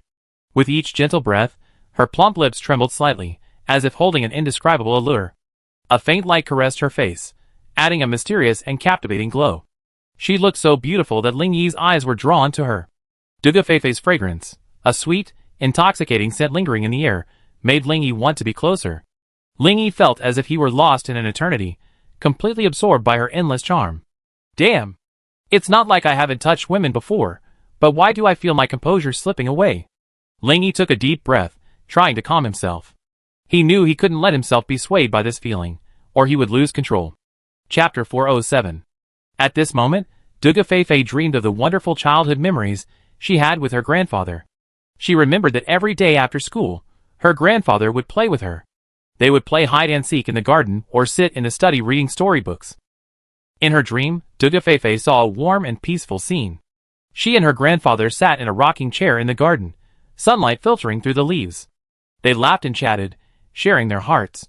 Grandpa always told her those funny stories. His voice was gentle and kind, as if it could travel through time and space, transporting her back to those beautiful days. "Grandpa, I miss you so much. I miss you so much," Dugafefe whispered softly, and then a choked sob was heard. Ling Yi quietly walked over and sat beside the bed. Watching Dugafefe crying in her sleep, he couldn't help but sigh. He gently reached out his hands, gently stroked Dugafefe's hair, and spoke softly. "Fei Fei, don't be afraid. I will always be by your side. You are a strong girl. I believe you will be able to overcome the darkness within you." Ling Yi's voice was gentle yet firm, as if it gave Dugafefe immense courage. She quietly stopped crying, and her slightly trembling body gradually relaxed. Ling Yi gently wiped the tears from Dugafefe's face with his fingers. Dugafefe's breathing gradually calmed, as if she had sensed Ling Yi's presence. Ling Yi watched her brows slowly relax and her expression calm, and he couldn't help but breathe a sigh of relief. "Don't be afraid. I will always be by your side." He smiled, lowered his head slightly, and whispered softly in her ear. Will you really stay by my side forever?" Suddenly, Dugafefe's voice rang out, a hint of hoarseness. "Yes, I mean what I say," Ling Yi answered subconsciously, then, sensing something was wrong, looked up. His eyes met Dugafefe's, which had just opened. "Ah, you're awake." Ling Yi smiled awkwardly. "I keep your promise in mind." Dugafefe forced a smile, her eyes filled with gratitude. She knew that Ling Yi's presence was the support and companionship she had longed for. No matter how difficult the road ahead, she had made up her mind to lean on him and face the ups and downs of the apocalypse together. Dugafefe's sudden response left Ling Yi speechless. He had only meant to comfort her, but he hadn't expected Dugafefe to take it seriously, which left him momentarily stunned. Dugafefe smiled faintly at Ling Yi's stunned expression. She leaned back on the bed, looking at him softly, and said softly, "I woke up a long time ago, but I just didn't want to leave your gentleness so soon." Ling Yi's heart trembled at Dugafefe's words, but he didn't reply. Dugafefe looked up at the light energy ball and continued.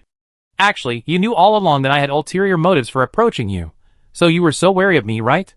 Ling Yi blinked and nodded undeniably. Dugafefe's gaze fell on Ling Yi again. She smiled mysteriously, her eyes gleaming with wisdom. "I did come here with Dugubo's orders. But what you don't know is that my true intention isn't to harm you." Ling Yi was puzzled upon hearing this, trying to decipher Dugafefe's true intentions. Her expression and words were filled with mystery, making Ling Yi curious and wary. At that moment, he had a strong premonition. It seemed that Dugafefe wasn't completely obedient to Dugubo, she had her own ideas. Suppressing his suspicions, Ling Yi quietly waited for her to continue her explanation. However, Dugafefe seemed to be mumbling to herself and didn't continue the previous topic. "Do you know? I've been the apple of the Dugu family's eye since I was little. Because I'm the only girl in my generation. When I was little, everyone gave in to me when it came to delicious food and fun things to do. As I grew up, in the imperial capital, because I was a Dugu, I was even touted as one of the 4 heavenly daughters of the imperial family. However, I've never been satisfied with being pampered. Deep inside, I yearn for freedom and independence. I long to explore the unknown world and pursue my dreams, not to be constrained by the title of heavenly daughter. I believe that everyone, whether boy or girl, should have their own light and glory." Ling Yi gently patted her shoulder, expressing his understanding and comfort. Dugafefe turned and smiled, then continued. "Everyone envied me for being the apple of the Dugu family's eye. But who knew that my heart was empty, always feeling that I lacked the true meaning of life? Money and material possessions can't fill the emptiness within me. I long for a deeper sense of contentment, a joy that makes me feel truly alive. I seek a kind of spiritual fulfillment, not just material possessions and empty fame. Deep down, I long to break free from the constraints of my family and pursue my true dreams. But I couldn't bear to leave my family, who cared so deeply for me. But since you appeared, my dearest grandfather has changed. He's become so strange, so incomprehensible, so terrifying. He used to be so gentle and kind. But now, in his eyes, I see a false and terrifying side. It's as if he's been controlled by some sinister force that I can't comprehend and feel immensely terrified." At this point, Dugafefe could no longer contain her emotions, tears streaming down her face. Ling Yi looked at Dugafefe with a hint of guilt, gently holding her hand, and spoke softly. "Feifei, I'm sorry, it's all my fault. If I hadn't appeared in the imperial capital, perhaps so many things wouldn't have happened." Dugafefe shook her head gently, her eyes filled with tenderness. "Ling Yi, this has nothing to do with you. Don't blame yourself. Even if you hadn't appeared, my ending wouldn't have changed much. The daughter of an aristocratic family, her fate is already determined, but I refuse to be bound by rules. I want to prove that a daughter of an aristocratic family can choose her own path and live out her true self. She clenched her fists, determination gleaming in her eyes. After a long pause, Dugafeifei sighed softly, smiled at Ling Yi, and continued. On the contrary, your appearance makes me feel destined, my own true destiny. Because of your presence, I can feel hope. At this moment, I am helpless, and only with your help can I truly be free. Chapter 408. Hearing these words, Ling Yi looked at Dugafeifei in surprise. Are you so sure I help you? Dugafeifei replied, shaking her head slightly. Before, I wasn't sure, I was just gambling. But now, I believe you helped me. It's a hunch. After saying this, she looked at Ling Yi with eyes filled with anticipation.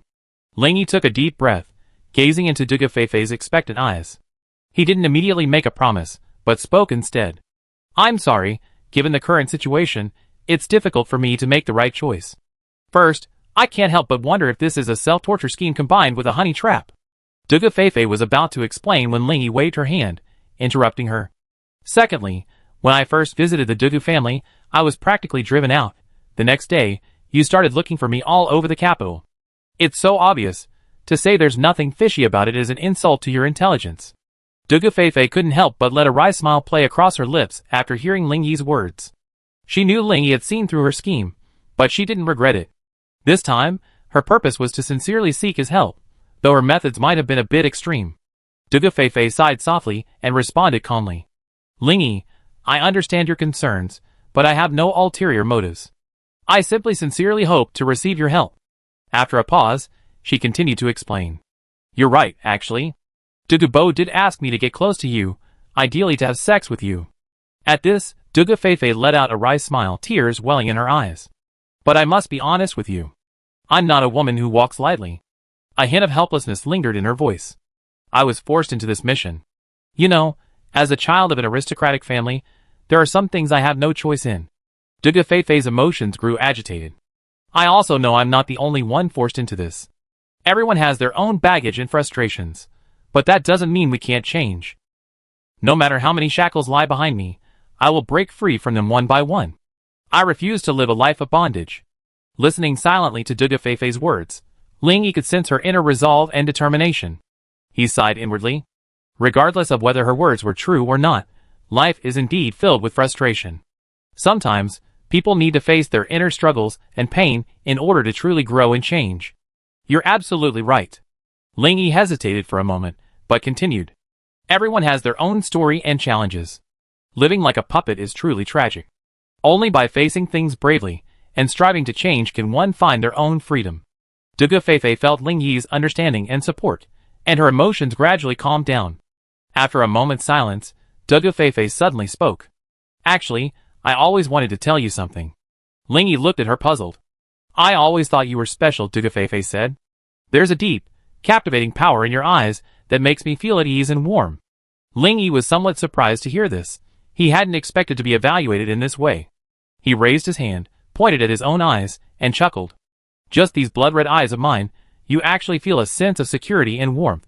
You're definitely not afraid. Dugafeifei shook her head and smiled faintly. I don't know how others feel, but for me, your blood-red eyes don't frighten me. Instead, they fill me with a sense of mystery and attraction. Dugafeifei stared into Ling Yi's eyes for a long moment before speaking again. Actually, my thoughts and goals are the same as Dugubo's. It's all to seduce you, believe it or not. Ling Yi was slightly taken aback by Dugafeifei's words.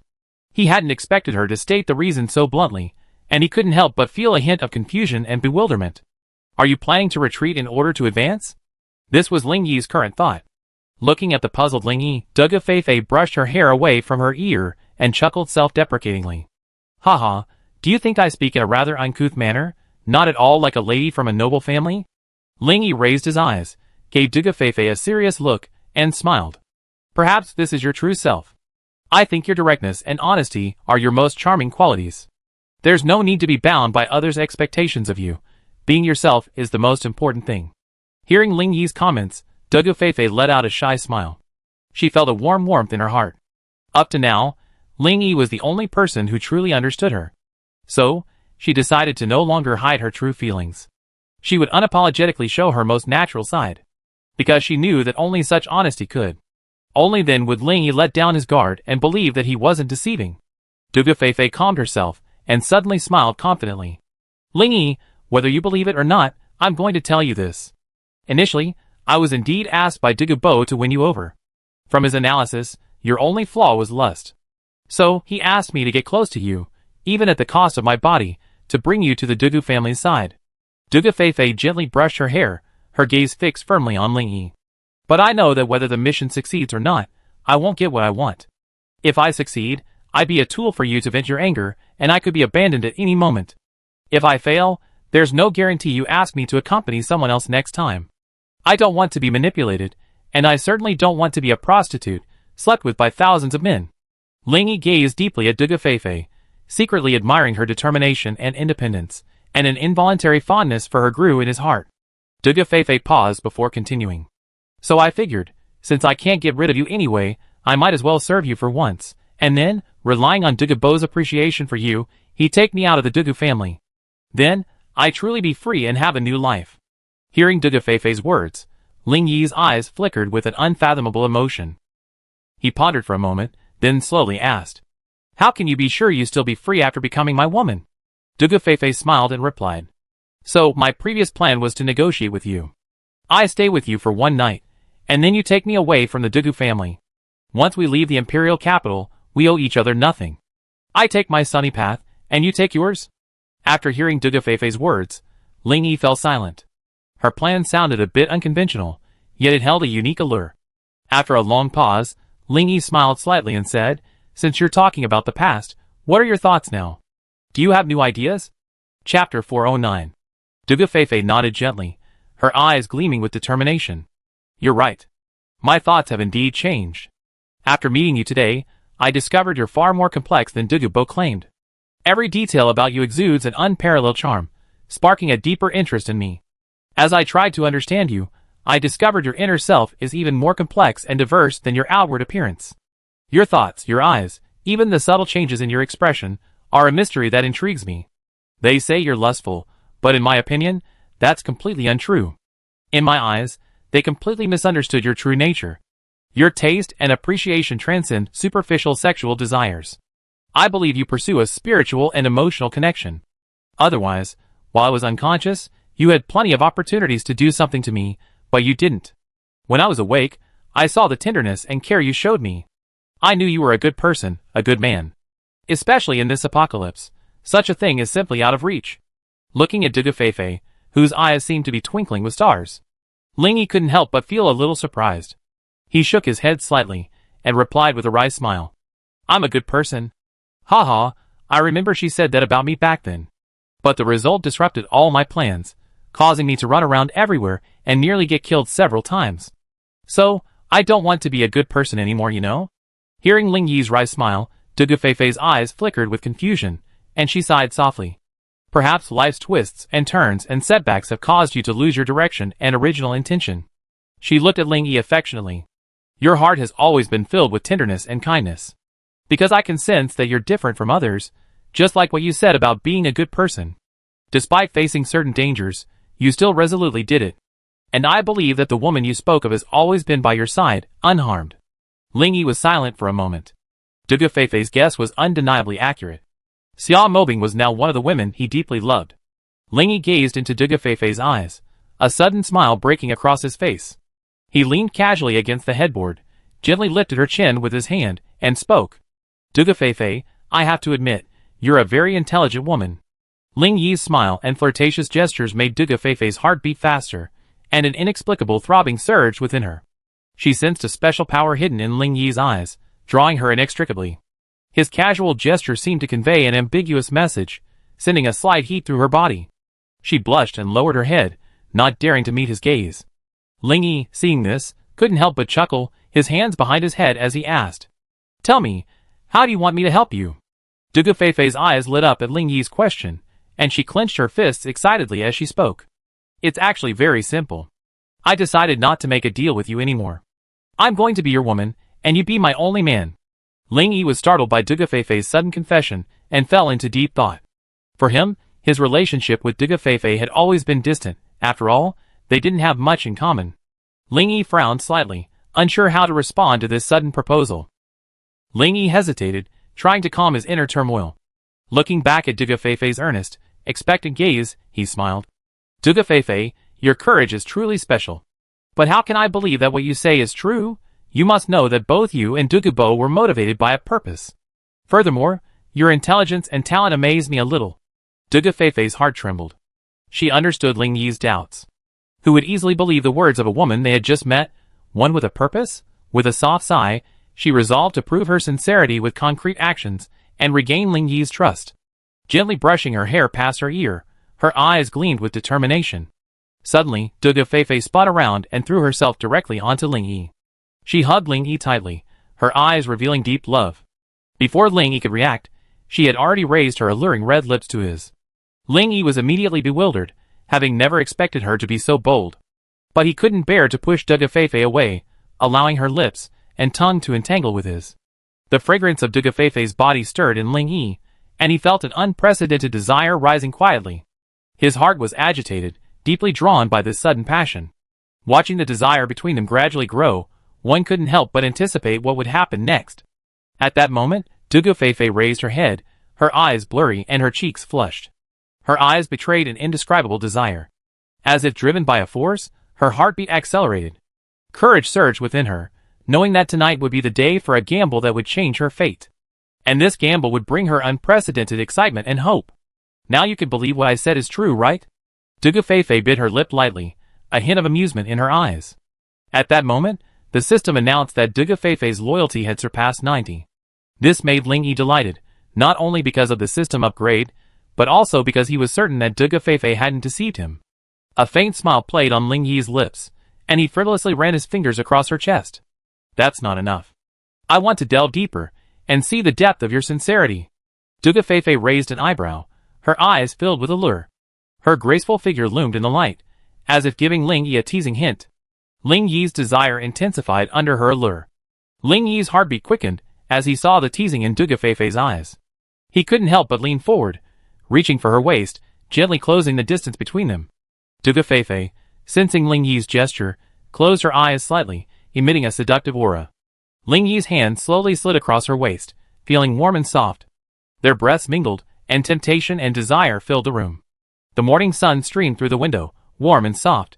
The two slowly regained consciousness from their turbulent lust, Duga Feifei's eyes gleaming with satisfaction and happiness. She lazily lay quietly on Ling Yi's chest. Enjoying the morning's tranquility, her heart filled with anticipation for the future. Chapter 410. The sunlight shone on their intertwined bodies, drawing beautiful curves. Their breathing gradually steadied, their emotions returning to calm. Duga Feifei gently stroked his chest, feeling the sense of security Ling Yi brought her. Ling Yi gazed into her eyes, and smiled. Feifei, I didn't expect you, despite your innocence, to be so strong. His voice was filled with praise and teasing. Duga Feifei lowered her head slightly. How could she not hear the hidden meaning in Ling Yi's words? She smiled shyly, a sense of happiness overflowing from her heart. Feeling the hands that were playing tricks on her, Duga Feifei groaned softly, then quickly tried to dissuade him. I can't take it anymore. Please spare me. Ling Yi, with a sly smile on his face, leaned close to Duga Feifei's ear and whispered softly. Actually, I can sense the longing hidden in your heart. Duga Feifei blushed and quickly pushed his chest away. She glared at him angrily, mumbling softly. You're such a scoundrel. Don't forget Sister Xingyue is waiting downstairs. Hearing this, Ling Yi was startled, then exclaimed. How could you have forgotten about her? Ling Yi rubbed his temple, and quickly stood up to dress. Duga Feifei also tried to get up, but her wound tugged at her, causing her to groan softly and frown slightly. Seeing this, Ling Yi quickly stepped forward to help her sit down, asking with concern. Feifei, is it still painful? Don't push yourself, just rest. Duga Feifei pouted. You're the reason for this. Now you feel bad for her? Ling Yi smiled and gently rubbed Duga Feifei's head, soothing her.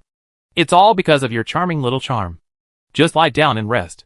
You can move around when you're well. After saying that, Ling Yi gently pressed her down on the bed. Just as he turned to leave, Duga Feifei grabbed his hand and asked with some concern. Brother Yi, will you just leave and never come back? Ling Yi gently squeezed Duga Feifei's hand, his eyes filled with tenderness and determination. Silly girl, how could you possibly think that? The agreement we made won't change easily, just like you said. I keep the promises I made. Ling Yi gently stroked her hair and spoke tenderly. Just rest. Come see me anytime you feel better. Dugu Feifei smiled and nodded, her eyes filled with gratitude and trust. Ling Yi gently kissed her forehead before turning and leaving the room. Dugu Feifei, a faint smile playing on her lips, quietly closed her eyes, keeping Ling Yi's tenderness in her heart. Whether exhausted or worried, her heart warmed with his care. She decided to rest well and get back to her best condition as quickly as possible, so she could stay by Ling Yi's side. When Ling Yi staggered downstairs, he saw Lan Xinyu cultivating her elemental power with her eyes closed. He cautiously walked to the side and sat down, but before he could settle down, Lan Xinyu's voice suddenly rang out, a hint of resentment and a hint of jealousy. Oh! Master Ling, do you still remember me waiting here so long? A moment of spring night is worth 1,000 gold, the flowers are fragrant, and the moon is gloomy. The sound of singing and pipes fades from the pavilion, and the swings in the courtyard are dark and gloomy at night. It seems your excellency had a great time last night. I wonder what you learned from it. Ling Yi's heart tightened at this. Lan Xinyu's words stirred a deep sense of guilt within him. Originally, he hadn't planned to take Dugu Feifei in, but he never expected that he finally lost control of his lower body. He coughed lightly and spoke apologetically. Well, Xinyu, I'm so sorry. Lan Xinyu couldn't help but laugh at this. This is hilarious. I didn't expect you, Ling Yi, to have this side to you. You're even apologizing to me. I don't know what kind of person you are. From the moment you agreed to let Dugu Feifei spend time alone, I knew you two would be together sooner or later. Unfortunately, I didn't expect it to happen so soon. Well, I have another sister vying for my affection. Ling Yi couldn't help but curl his lips and cough at Lan Xinyu's teasing. Ahem. It seems you're getting naughty. Since you even dare to tease me, beware of the family rules. Lan Xinyu raised her chin triumphantly, a provocative smile playing at the corner of her mouth. She lifted her hips slightly and said, Ling Yi, you're the one getting naughty, aren't you? I'm not afraid of your family rules. Her eyes gleamed with a teasing glint. Ling Yi raised his eyebrows at this, a hint of displeasure etched in his deep eyes. He slowly curled his lips and spoke softly. Xinyu, you said it. Tonight I'm definitely going to bring you a punishment you can't even imagine. His tone carried a heart-pounding pressure. Lan Xinyu looked at Ling Yi's deep, slightly teasing gaze. She bit her lower lip lightly, a faint blush spreading across her face. With a slight shrug, she replied softly. Ling Yi, stop bragging. I'm not easily intimidated by you. Although her words were calm, a small flame of excitement quickly ignited within her. Let's not talk about their intimate banter, but what happened after Dugu Bo learned of the situation. Master, I just received word that the young lady should have succeeded. A servant was reporting the news to Dugu Bo. Successful? What success? Dugu Bo asked, somewhat puzzled. The servant quickly reported Dugu Feifei's actions from last night. In other words, they were together the entire night. Ling Yi left alone this morning, while Lan Xinyu sat in the hall waiting all night. Dugu Bo murmured softly. Seeing the servant nod affirmatively, he waved his hand for him to leave. Watching the servant's departure, Dugu Bo frowned slightly. After a moment's thought, he decided to observe the situation further. After all, Dugu Feifei and Ling Yi were alone together. He didn't have a complete grasp of what exactly happened. Perhaps there were some noteworthy details he overlooked. Dugu Bo had originally considered going straight to Dugu Feifei to ask about it. But after much reflection, he decided against it. His actions had been somewhat unkind to begin with. If he continued to question this matter, it would likely backfire. So Dugu Bo decided to bury his doubts and confusion for the time being. After all, regardless of whether the facts had actually occurred, the desired outcome remained unchanged. If his granddaughter could win Ling Yi over, that would be ideal, and it would save him a lot of trouble. But if she failed, as long as they had a relationship, Ling Yi would be in his clutches. He could then claim that Ling Yi had committed immorality and forced himself into a relationship with Dugu Feifei. Public opinion doesn't require meticulous logic, simply exaggerate the stigma and people will naturally believe it. Chapter 411. False information often spreads more powerfully than the truth. People don't always pay attention to logical integrity. Emotions and intuition often sway their thinking. So, as long as a single voice is emphasized and repeated frequently, it can subtly exert an influence, swaying people towards a certain point of view. Thus, regardless of whether Ling Yi ultimately joins the Dugu family, for Dugu Bo, Ling Yi's decision is unimportant. He knows that no matter which family Ling Yi chooses, his plans will remain intact. Bo has always been a patient and cunning person. He has a firm belief in the interests of his family and his own.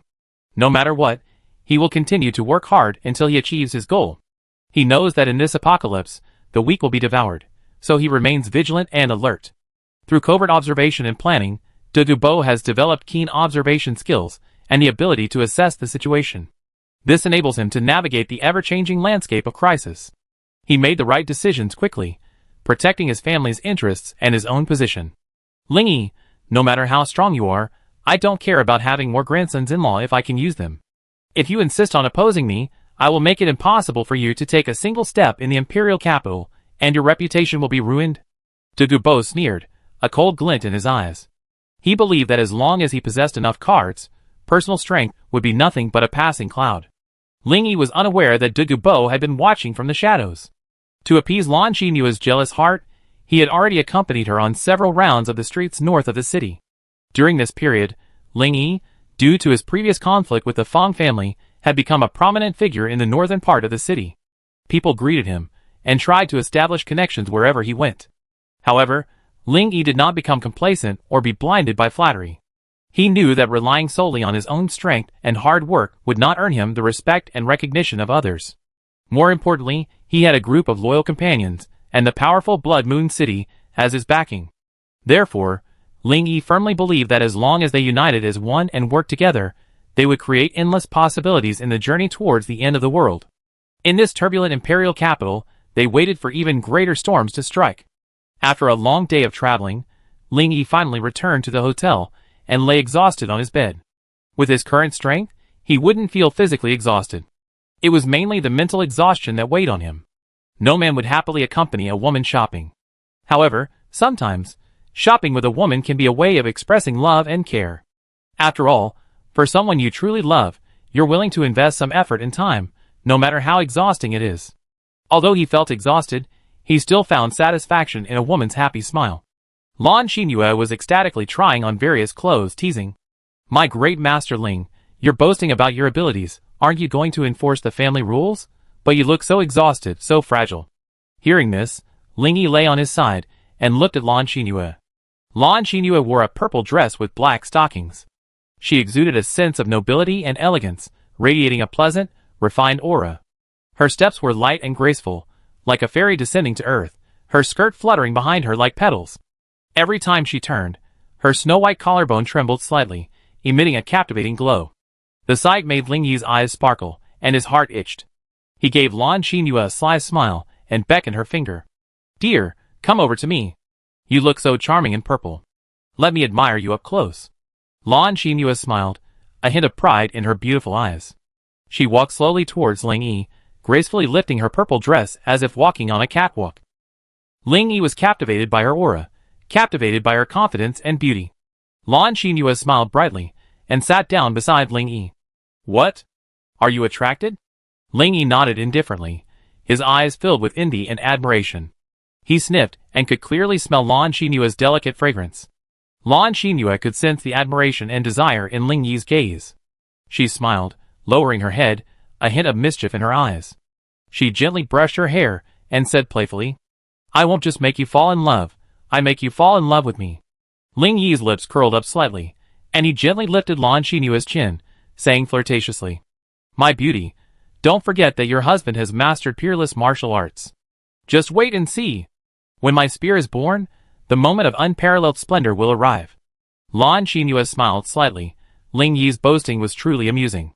She gently stroked Ling Yi's cheek, a shy blush spreading across her face, a hint of playfulness playing at the corner of her mouth.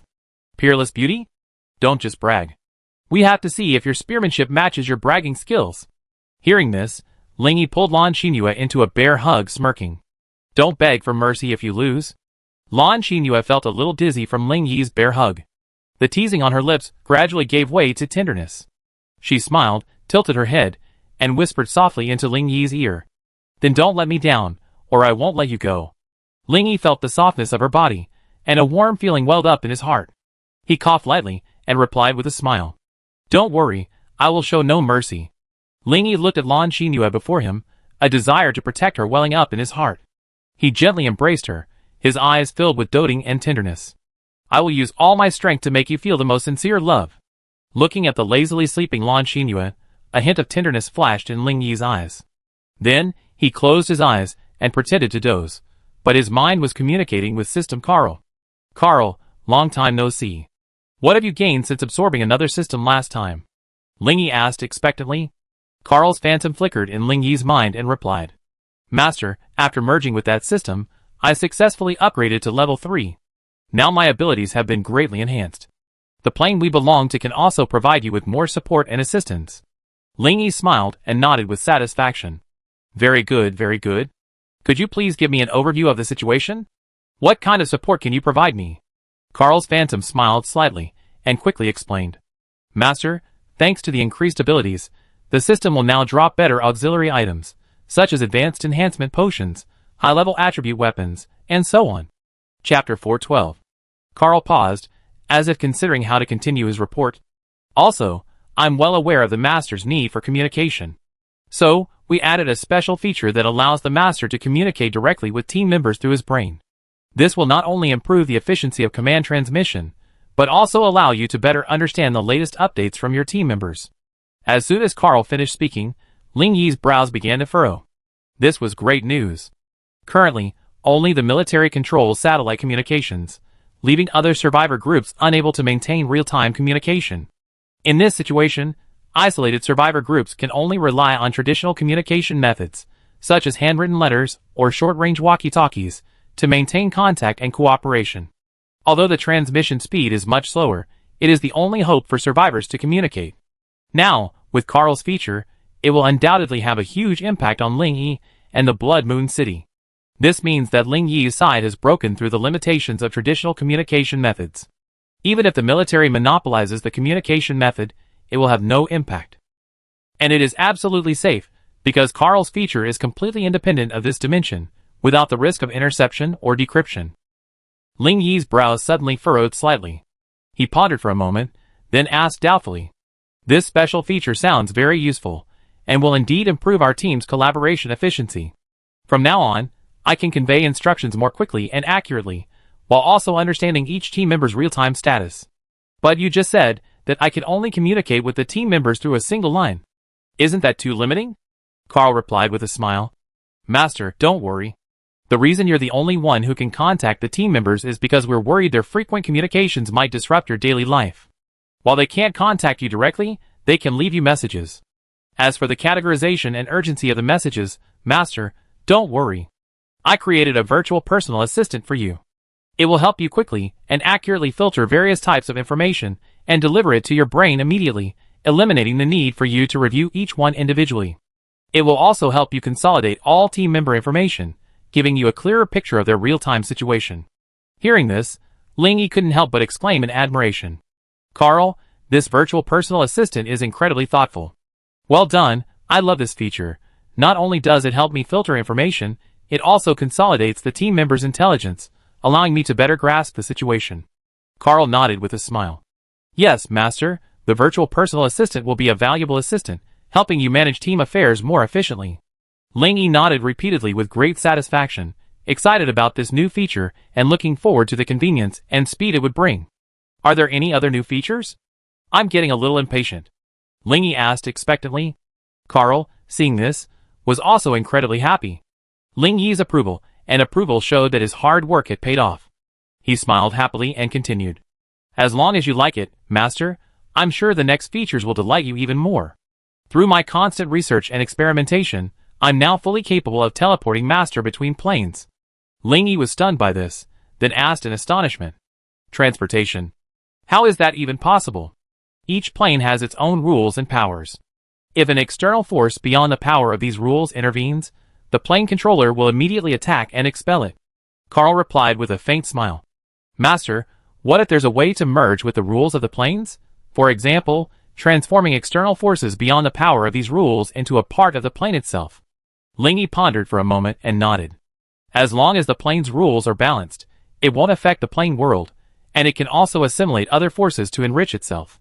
If this can be achieved, the plane controller will indeed not intervene, and may even ignore it. Carl smiled softly, a glint of confidence in his eyes. I already mastered the precise balance of the plane's rules, and can even fine-tune them. I reached a point where the plane controller ignores interference. Ling Yi listened to Carl's words with a stunned expression, clearly captivated by his words. You actually achieved this level. It's incredible. In my previous life, I relied on brute force to break through the laws of other planes. Ling Yi exclaimed in amazement. Carl took a deep breath and whispered, Master, don't forget the Mechanical King's method of invading other planes. He always uses this method to deploy our systems into various planes without a trace. Our system, in fact, controls all planes. We assimilate a portion of their energy and deliver it to the plane we need to invade. In addition, our system can adjust the energy output method and intensity based on the needs of the plane. Through precise energy control, we can provide the necessary support and benefits to the plane we need to invade. Whether providing technical support, resource output, or knowledge transfer, we can flexibly adjust according to the plane's characteristics and needs to achieve the best results. This control capability makes our system a bridge for communication and cooperation between planes. Cooperation is mutually beneficial, with no drawbacks, and the controllers of other planes will generally accept it. Ling Yi nodded in agreement and then asked, So, you have fully understood the King of Machines' operation and can implement it directly? Carl nodded and replied, Yes, I didn't understand the most important part before. But after the upgrade, I know how to exploit the King of Machines' vulnerabilities to achieve the Master's plane-to-plane space jump needs. Ling Yi's eyes gleamed with anticipation, and he eagerly gestured for Carl to continue. Master, do you remember the replica space? I can use my abilities to transform its energy. Then, I can create a spatial rift, channeling the energy of the replica plane's controller to the plane I need to jump to. This way, we can adventure across many different planes without wasting any resources. We won't be confined to a single space anymore. As for the benefits of this, I believe I don't need to explain them in detail. With Master's wisdom and ingenuity, all he needs to do is invade other planes. Controlling or doing anything else will be as easy as eating and drinking. Carl beamed proudly, offering a subtle flattery to Ling Yi. Chapter 413. After hearing Carl's words, Ling Yi's brow furrowed slightly. He felt a twinge of doubt about this reckless act of crossing dimensions. He knew that any powerful force needed to be wielded with careful consideration, not recklessly. After all, the planes held many mysteries and unpredictable forces. A single careless move could land him in trouble, perhaps even torn to pieces by a dimensional rift. After all, Ling Yi's current strength was no match for his previous life, and he couldn't ignore the numerous threats. Thus, Ling Yi decided to proceed with caution, carefully exploring the secrets of the planes rather than taking blind risks. He took a deep breath, then pressed on. Carl, you should know the terrifying nature of dimensional rifts. If you're not careful, and get caught in one, you'd be mortally wounded.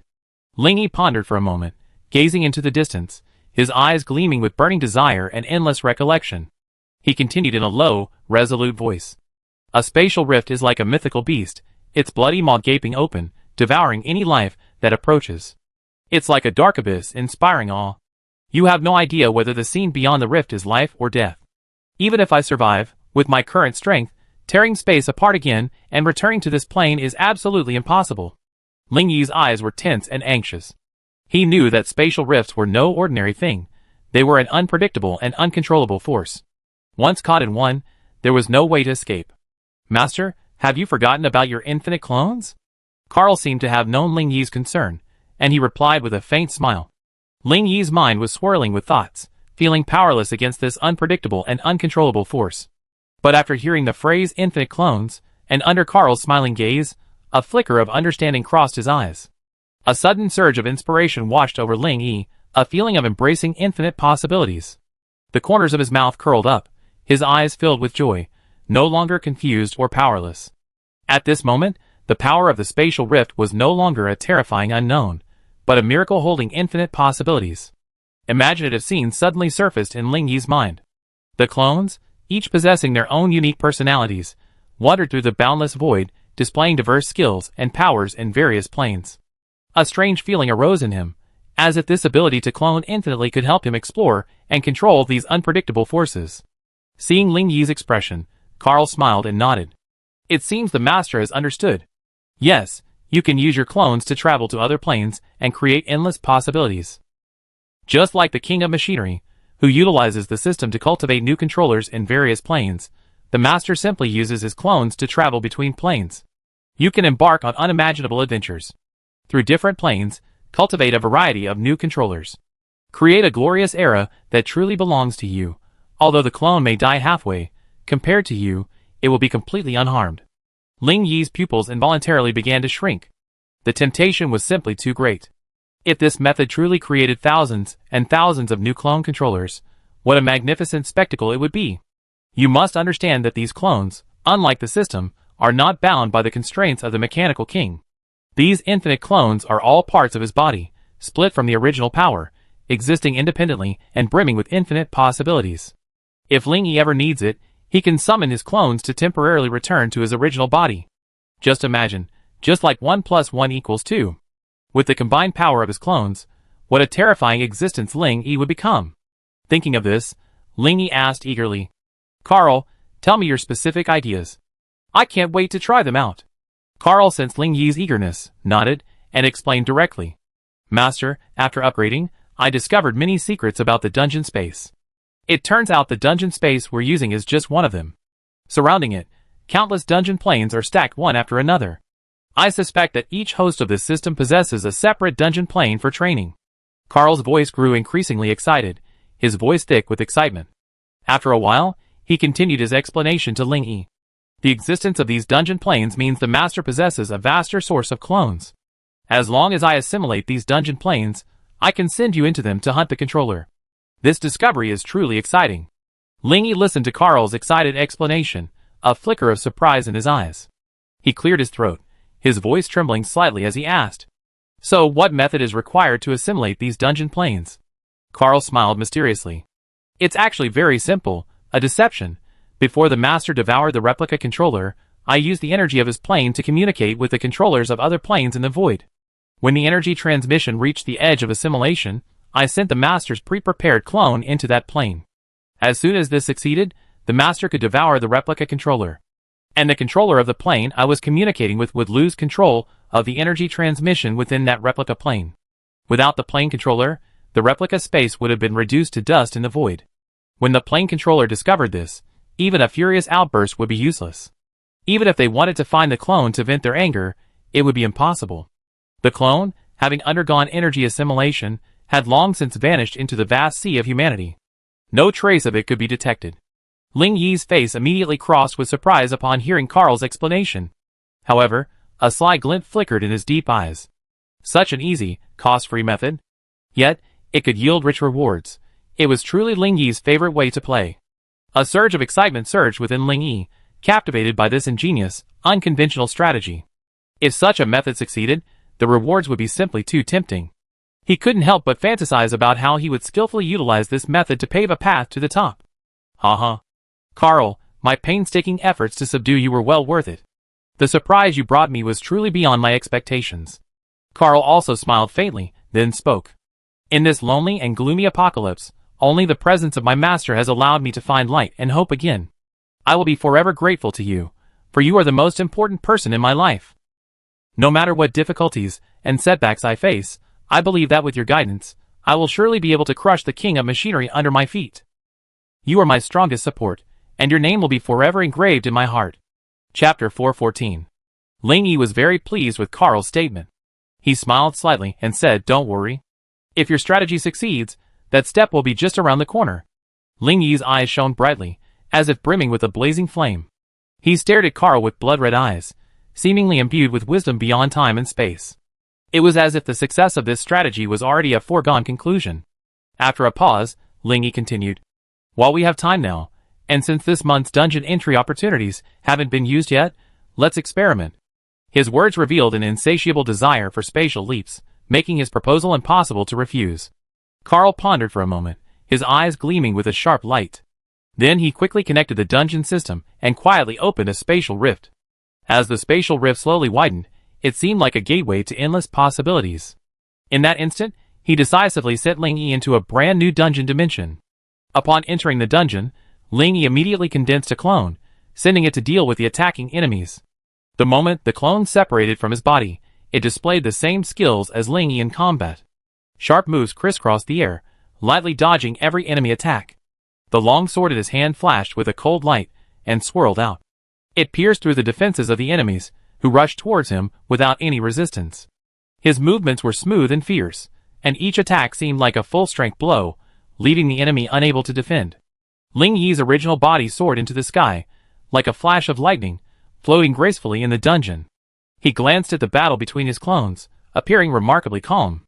With his serene demeanor, a powerful spiritual awareness swept out, spreading across the entire dungeon space. As Ling Yi's spiritual awareness spread, everything within the dungeon space began to fade into a halo of intangible light. His immense spiritual power was like a transparent halo. With its uniquely sharp perception, it gradually penetrated every corner of the dungeon space.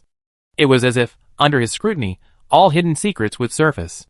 Suddenly, Ling Yi's eyes flashed, and he quickly grasped the master's location. With a curl of his lips, he attacked without hesitation. Amidst the flashing swords and shadows, the dungeon space seemed to descend into chaos. With every swing of his sword, the shadow of death loomed. The master was crushed by the overwhelming force, instantly driven into a desperate situation. Desperate cries filled the entire plain. An endless sea of blood, a captivating force, engulfed the master. He felt boundless fear, the shadow of death completely engulfing his heart. Time seemed to stand still, and the space was filled with tragic cries. They were the agonizing notes of countless souls sinking, their wails echoing in every corner of the plain. The controller had no way of escaping the blood-red cage created by Ling Yi. Master, now is the perfect time for the clone to enter the spatial rift. Carl excitedly reported to Ling Yi, his eyes gleaming with impatience. After restraining the controller's vitals, Ling Yi issued the order without hesitation. He ordered the clone to enter the unknown spatial rift created by Carl. Upon receiving the command, the clone, without hesitation, soared into the air like an arrow from a bow. The clone narrowed its eyes, gazing at the vast spatial rift. Suddenly, a powerful suction surged, and the clone, without hesitation, stepped into the rift, vanishing into the mysterious unknown. Ling Yi's gaze was fixed on the clone as it passed through the spatial rift. An indescribable excitement welled up in his heart. The clone's figure grew smaller as the rift spread, yet it radiated an intense tenacity and determination. His eyes shone with a crystal-clear light, like the most precious star in the universe, bravely venturing into the unknown void. In reality, it was but a moment. As the spatial rift closed, the clone completely vanished from Ling Yi's sight. Ling Yi sighed deeply, then waited for the clone's signal. However, time seemed to slow, and Ling Yi did not sense the clone's disappearance. Ling Yi frowned in worry, his heart growing heavy. Finally, a faint signal appeared, causing Ling Yi's eyes to flicker with joy. Success? Ling Yi shouted excitedly, then clenched his right hand tightly. With a single bang, the dungeon master within the blood-red cage instantly disintegrated into a bloody mist. As a drop of life source fell into Ling Yi's hand, countless cracks began to appear throughout the space, signaling the imminent collapse of the plane. Carl watched as the cracks stretched across space like flowing clouds. The dungeon trembled subtly, as if being torn apart by some terrifying force. Master, it's time to retreat. I pull you out of the dungeon now. He knew that if he didn't evacuate quickly, the consequences would be disastrous. Time was running out, and Carl pressed on, eager to rescue Ling Yi from this horrific scene as quickly as possible. Gradually regaining consciousness, Ling Yi opened his eyes, and Lan Xinyu's breathing reached his ears again. Back. Ling Yi muttered softly, then curled his lips in a sneer. A gleam of brilliance flashed in his eyes, and he couldn't help but secretly rejoice. This plan is truly brilliant. With this magical method of space jumps, I can cultivate a variety of clones and fulfill my path to revenge. Ling Yi couldn't help but imagine the various clones that would appear around him. Each clone possessed unique skills and characteristics. This would be an extremely exciting future for him. Thinking of this, Ling Yi couldn't help but immerse himself in his brain core and communicate with the system. Carl, you did a fantastic job this time. I'm extremely satisfied. Tell me, is there anything you need help with now? I do my best to help you. Carl suddenly felt a warm feeling in his heart, and he fell silent. Ling Yi's words struck a chord deep within him. It made him reflect more deeply on his own existence. As an abandoned system, he had always considered serving Ling Yi his duty and obligation. But at this moment, he suddenly began to rethink his own identity and needs. This feeling was a completely new one for him. Carl deeply felt Ling Yi's heartfelt care and respect, which made him cherish and feel grateful. Undoubtedly, Ling Yi's questioning instilled in him an unprecedented sense of belonging and significance. This feeling made him feel no longer alone, and further solidified his resolve to serve Ling Yi wholeheartedly. Although he was now merely a system, he was determined to do his utmost to fulfill Ling Yi's responsibility and live up to Ling Yi's expectations and care. Chapter 415. With the continuous influx of foreign forces, the taverns of the imperial capital were filled with laughter and excitement. The survivors from different regions and backgrounds collided with each other. This ignited a fiery blaze, pushing the city's atmosphere to a new climax. The dazzling lights and dazzling street vendors were dazzling, as if entering a world of magic and fantasy. The imperial capital was gradually becoming more and more charming, every corner filled with endless surprises and anticipation. Amidst this spring-like silence, the major aristocratic families began to stir. No longer content to remain anonymous, they emerged from the bustling streets, showcasing their strength and momentum. The ancient gates once again opened, welcoming heroes from all walks of life to come and exchange ideas. Amid the glittering stars, one could sense the undercurrent of change. The sons of the aristocratic families employed various means to recruit these promising survivors and emerging forces. They hoped to further strengthen their family's influence by attracting more talented individuals.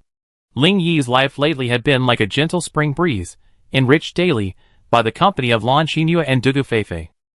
Together, they explored the remaining beauty of the apocalyptic imperial capital, savoring the alluring delicacies, feeling as if they were strolling through a blissful landscape. One day, Ling Yi and the other two were enjoying their meal. At that moment, a middle-aged man stood before them, smiling. He exuded an air of confidence and composure. His voice was magnetic and gentle. "Mr. Ling, I'm sorry to meet you for the first time." Just as Ling Yi was becoming curious about this confident and composed middle-aged man, he smiled and bowed gently, his graceful gesture like a breeze passing through fur. He smiled faintly and continued. "My name is Fong Wudi, and I come from the Fong family. I heard of Mr. Ling's reputation, and today I'm fortunate to meet him. It truly lives up to his reputation." A hint of admiration flashed in his eyes, as if he truly respected Ling Yi's abilities. "Fong family. We don't seem to have any connection. Please don't disturb us while we're dining." Ling Yi's brows furrowed slightly, and his cold voice seemed to freeze the air, permeating it with a chilling chill. Through the subtle sneer in him, Fong Wudi seemed to see a sharp, resolute blade looming.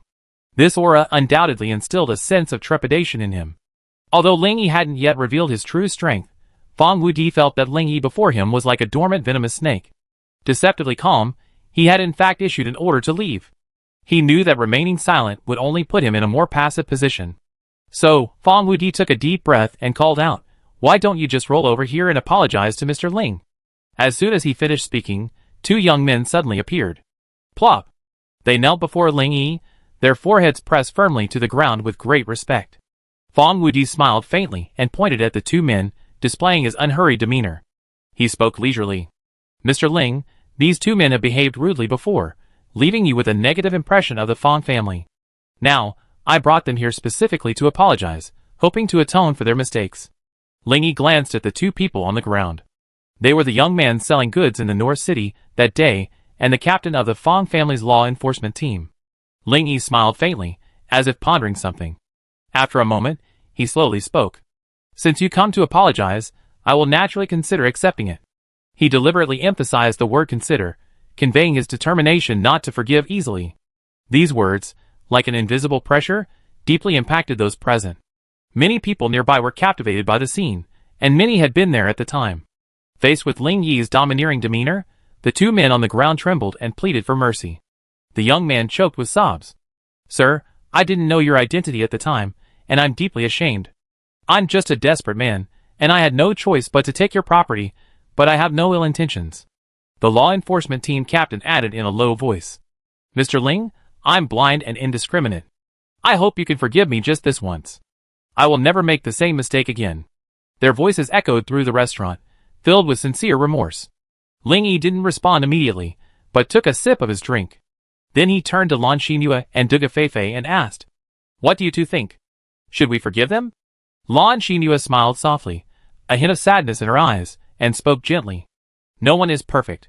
We all make mistakes. As long as we admit and correct them, and offer a sincere apology, it's okay to forgive them appropriately." Dugu Feifei nodded gently, a hint of forgiveness between her brows. Life in the apocalypse is difficult. We are all struggling to survive. Forgiving them is also for our own peace of mind. The two people's words were warm and understanding, like a ray of sunshine that brought warmth to everyone's hearts. The two people on the ground breathed a sigh of relief upon hearing this. "I cannot repay your generosity." The young salesman wiped away his tears, a flicker of gratitude in his eyes. "From now on, I swear, no matter what difficulties I face, I will choose the right path and never again indulge in greed." A firm resolve shone through his words. Then he pulled 2 necklaces from his pocket and placed them on Ling Yi's desk. "These necklaces were chosen by you, sir. I was so bewildered that I tried to extort them. I feel ashamed just thinking about it. I have 2 of them, and I am willing to give them to you, sir, for free, in exchange for your forgiveness." After saying this, he bowed deeply and respectfully left the restaurant. The captain's face twitched, and he cursed inwardly. "This bastard, he even offered me a gift. I didn't prepare anything. Isn't this just making a fool of myself?" He could only bite the bullet and say, "Mr. Ling, I admire your selflessness immensely. I swear, from now on, I will be more cautious in discerning the truth of things and no longer arbitrarily judge people's good and evil." There was a hint of solemnity and determination in his voice. After a long moment without Ling Yi's reply, the captain's heart skipped a beat, thinking something was wrong. "Oh my God! He's not waiting for a gift, is he?" The captain's mood suddenly grew tense, his mouth slightly dry. He muttered to himself, "This Ling Yi is so unpredictable. What exactly is he waiting for me to do?" He instinctively told him that Ling Yi's silence at this moment was. It must mean that something bad is going to happen. He couldn't help but look at Ling Yi with even more fear. Chapter 416. The captain of the law enforcement team revealed a hint of inexplicable worry. His astute intuition told him that Ling Yi's silence held a foreboding omen of something unsettling. The fear within him, like an invisible blade, made his gaze warily directed at Ling Yi, searching for a clue to a solution. But Ling Yi remained expressionless, his silence masking a coming storm. Fan Wuti, watching Ling Yi from the side, narrowed his eyes, unable to fathom his intentions. After a long pause, Ling Yi spoke calmly. "Go away." The captain of the law enforcement team breathed a sigh of relief, feeling the pressure from Ling Yi dissipate. "Thank you, Mr. Ling, for your magnanimity. I will be gone from your sight." He glanced back to observe Fan Wuti's expression. Seeing him nod, he left relieved. Ling Yi smiled and nodded, seemingly brushing off the captain's gratitude. He leaned lazily against the back of his chair, his eyes fixed on Fan Wuti, as if hinting at something. Fan Wuti felt a sudden chill on his back, and shuddered unconsciously. Composing himself, Fan Wuti took a deep breath, then said with a smile, "Mr. Ling, I suppose you don't mind if I sit down and talk." With that, he gently pulled out a chair. Just as he bent down, his butt barely touching the bench, he heard Ling Yi's 3 words, floating softly. "I do mind," Ling Yi said lightly. Puff. Ha. Lan Xinhua and Duga Feifei hadn't anticipated Ling Yi's sudden action, and couldn't help but laugh. Fang Wudi was slightly taken aback by Ling Yi's coldness, a glint of cloud appearing in his eyes, but he quickly regained his composure. He narrowed his eyes slightly, and spoke with a hint of self-mockery. "I'm sorry, I was a little rash." Fang Wudi calmly stood up and pushed back the chair. Lan Xinhua and Duga Feifei's smiles gradually faded, and a delicate silence fell. Fang Wudi saw that Ling Yi had no intention of speaking. To break the silence, he chose to continue guiding the conversation. "Mr. Ling, I know you were somewhat dissatisfied with our Fang family because of young Master Renjia's incident."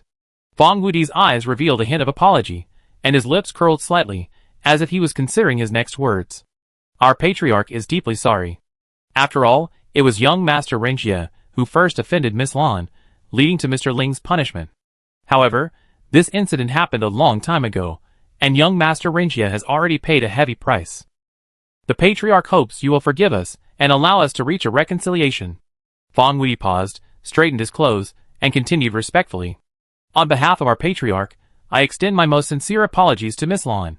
We also feel deeply guilty about the conflict between young Master Renjia and Mr. Ling. We hope you will accept our apology and allow us to do our best to make amends for our past mistakes." Fang Wudi's voice was gentle and sincere, and one could not help but feel his sincerity and effort. Ling Yi's fingers tapped softly on the table involuntarily. Dong, dong, dong. The sound of dong, dong was heart-wrenching in the silence. Fang Wudi felt as if his heartbeat had synchronized with his own. After a long moment, Ling Yi's fingers paused, and he slowly asked, "Make amends?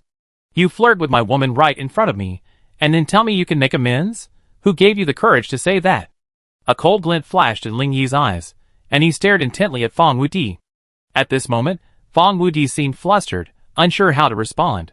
He had never imagined that Lan Xinhua held such a special place in Ling Yi's heart. After a long moment, Fong Wudi spoke slowly. Mr. Ling, I know the fault lies with our Fong family.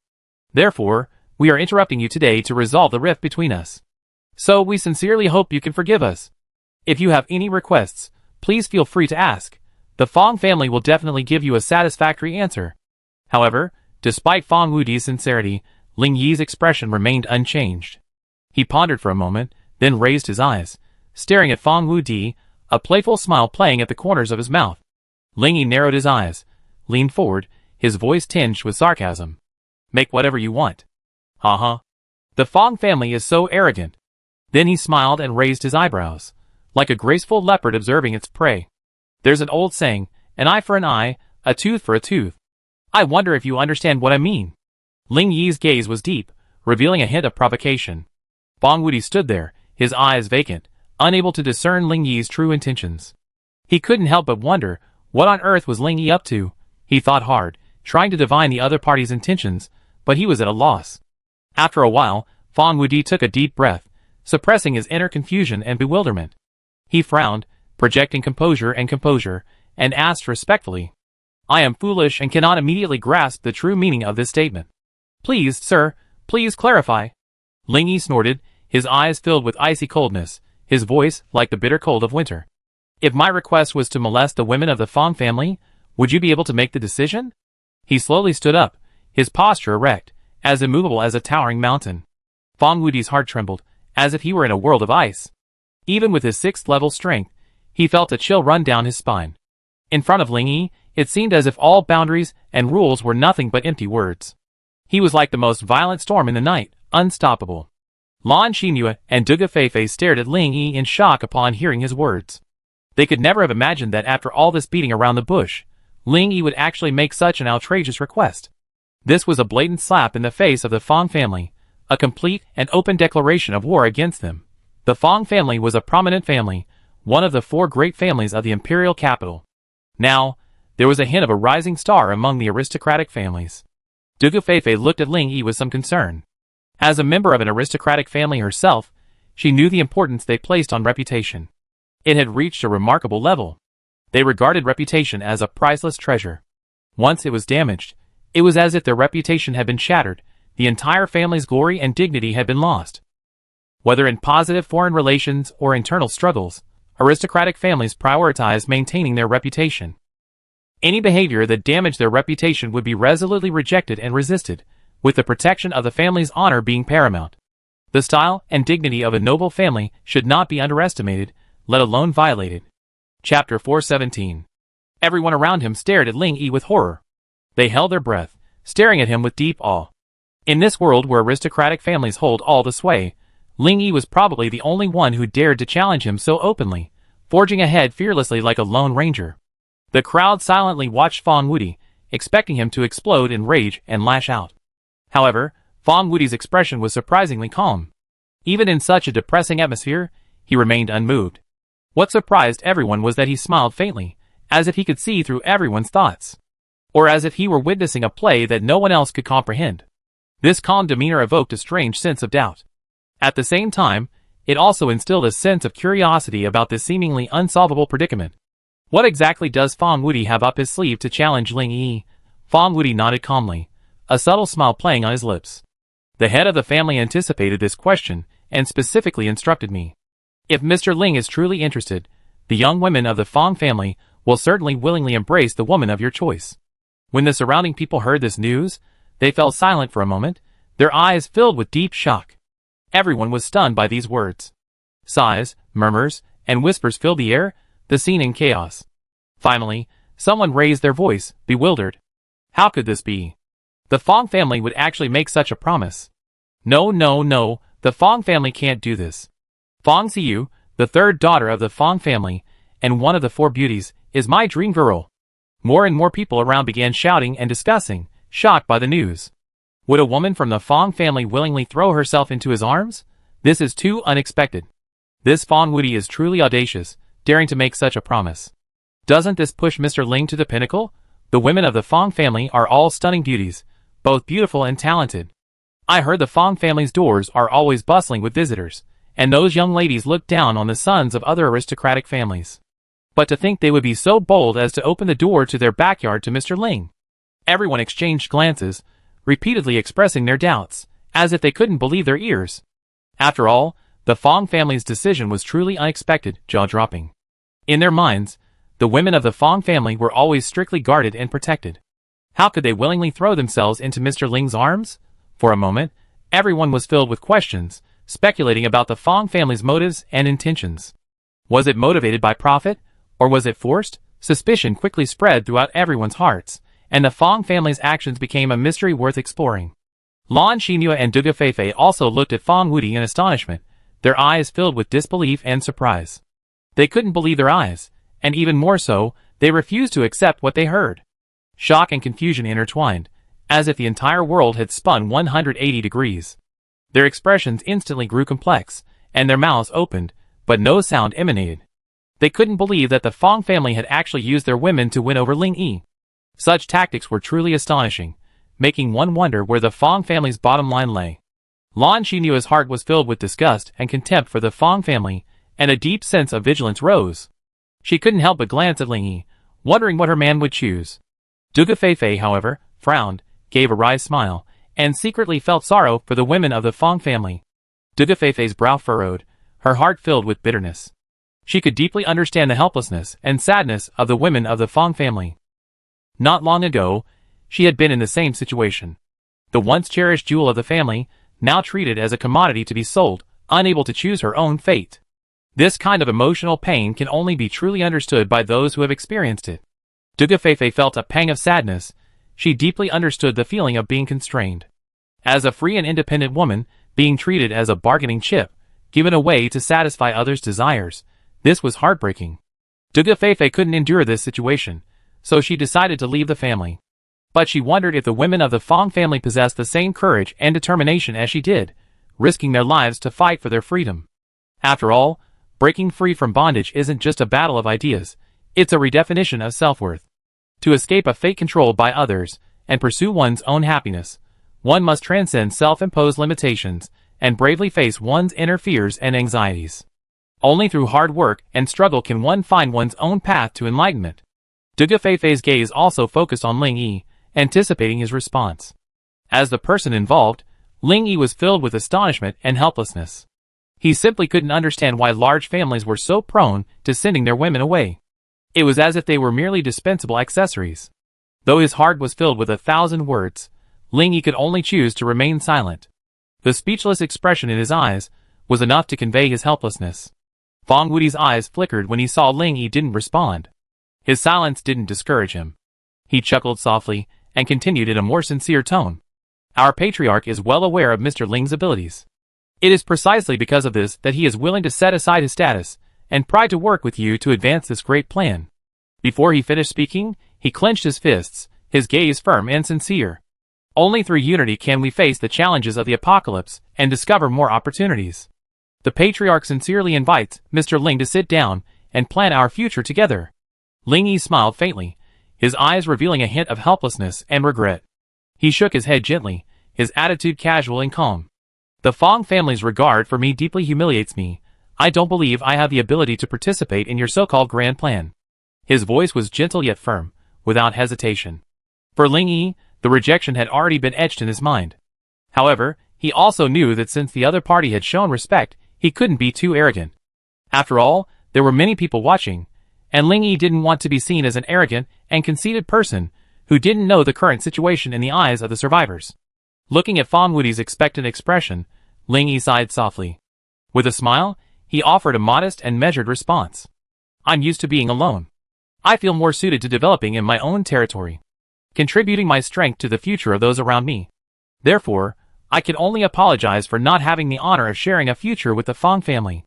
Chapter 418. Fong Wudi's mood fluctuated with Ling Yi's response.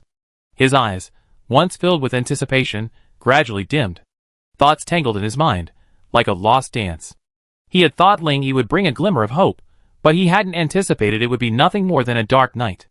Driven by despair, Fong Wudi decided to take his leave for now, waiting for a better solution.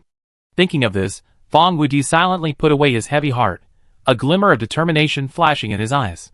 He knew that at this moment, leaving was his only option.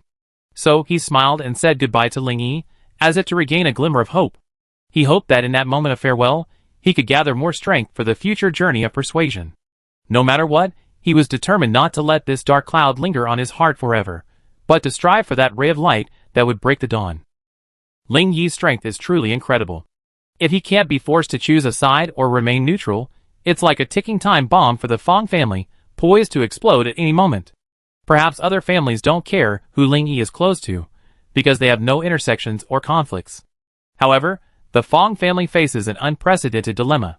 The rift between Ling Yi and them, like an unfathomable chasm, has become a reality that cannot be ignored. If someone exploits this opportunity to sow discord, Ling Yi might turn his wrath on them, becoming their greatest threat.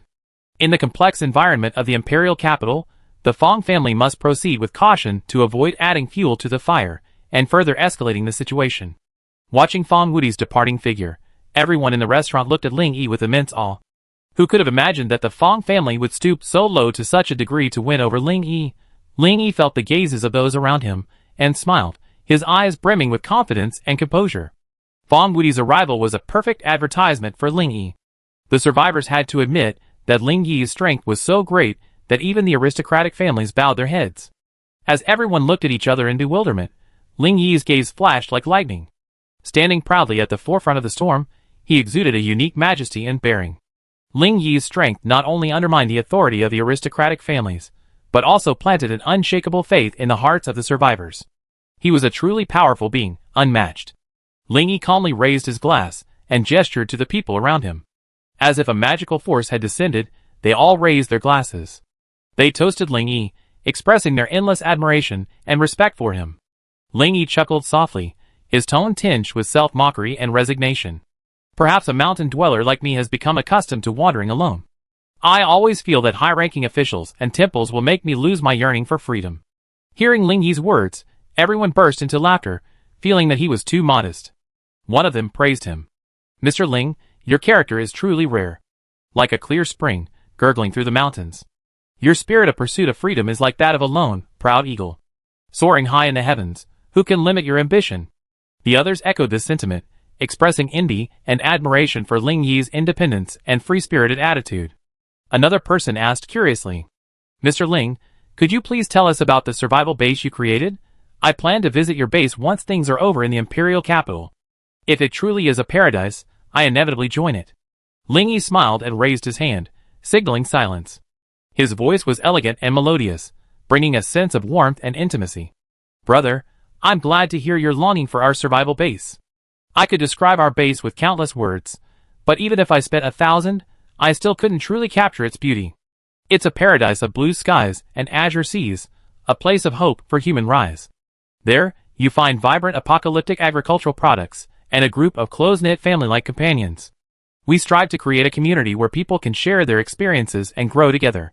Whether you're a scientist, a doctor, or any other profession, you can find your place." Everyone listened intently, even Lan Xinyu and Duga Feifei, filled with longing and anticipation. Ling Yi paused and continued. "If you truly decide to join us, I believe you find endless possibilities and self-worth there. We will provide safe housing, abundant resources, and a variety of opportunities for personal growth. We will help every member realize their potential to the greatest extent possible. So I also look forward to more people joining this big family.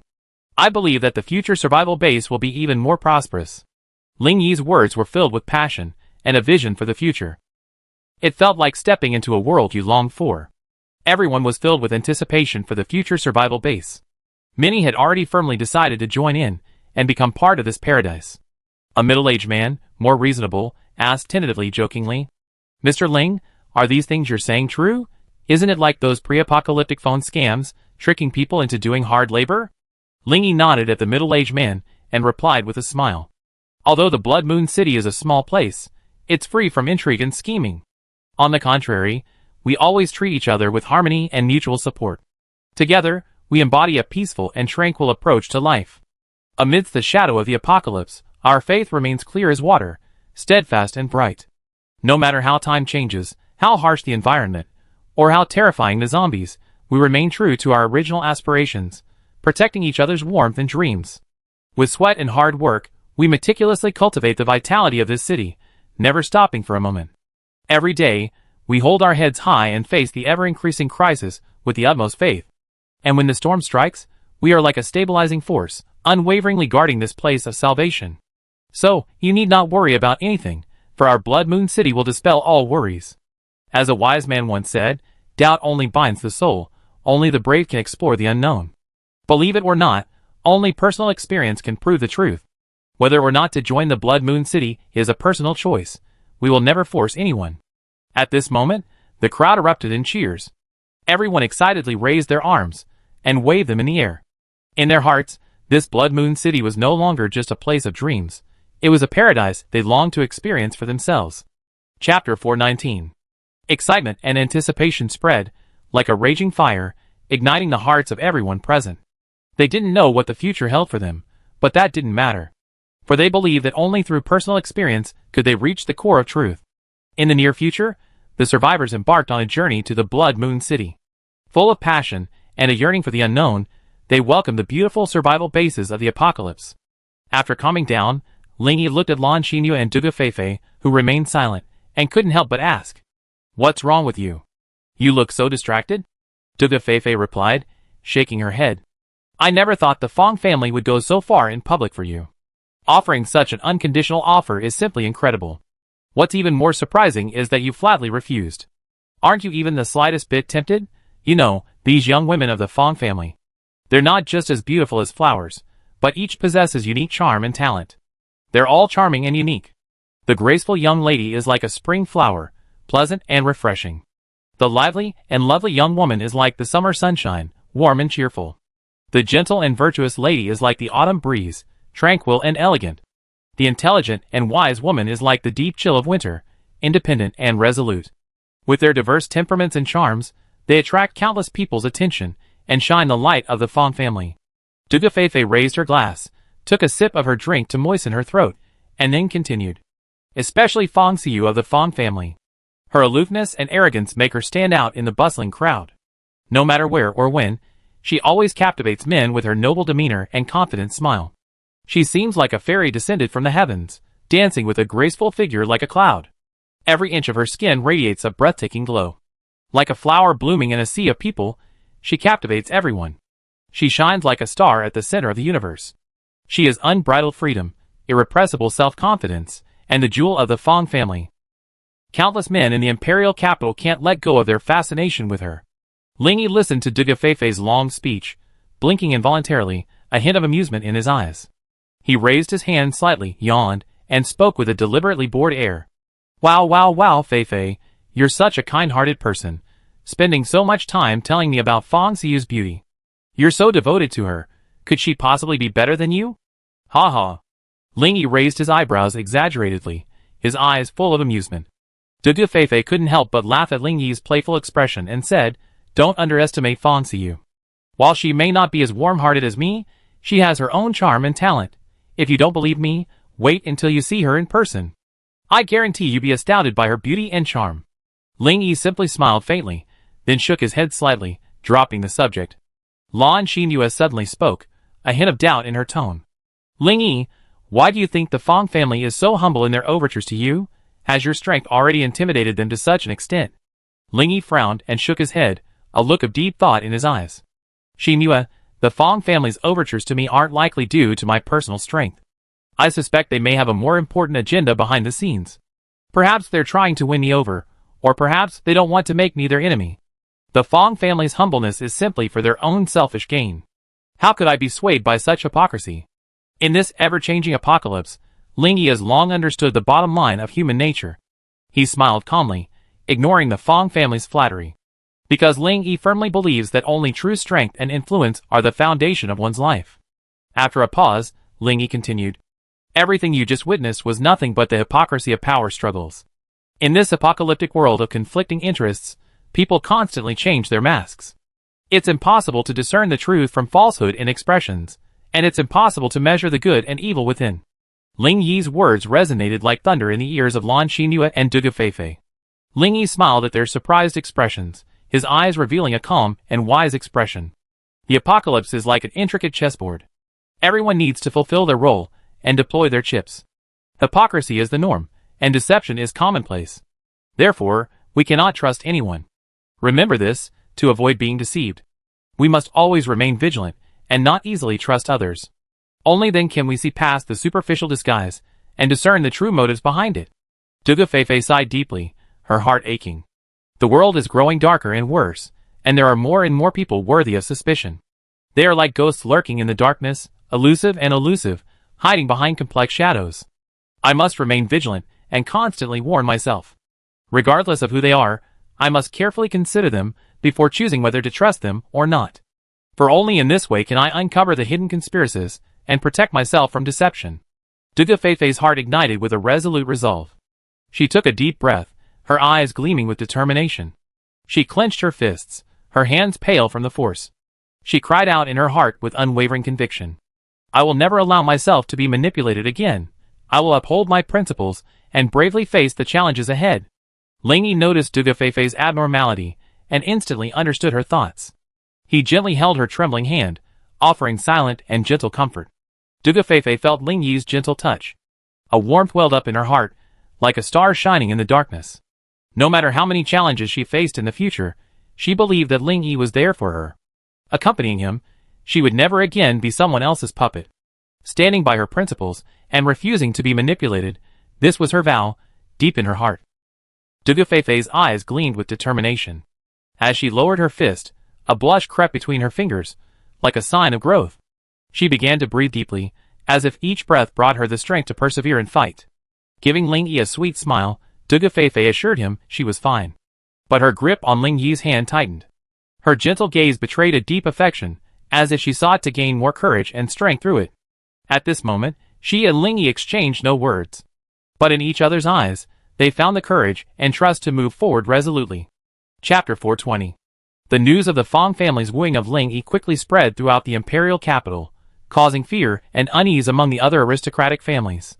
For they knew that if Ling Yi joined the Fong family's influence would be greatly enhanced, posing a threat to their own family's status and interests. An unprecedented storm was brewing in the imperial capital, and the time for open and covert strife among the aristocratic families was approaching. Upon hearing this news, Dugubo couldn't help but slam his head and burst into laughter. Fong Yamo, you old wretch are still one step behind. I didn't expect my darling granddaughter to have already gotten there first. Dugubo was filled with joy at this moment, his heart overflowing with joy like a trickling stream.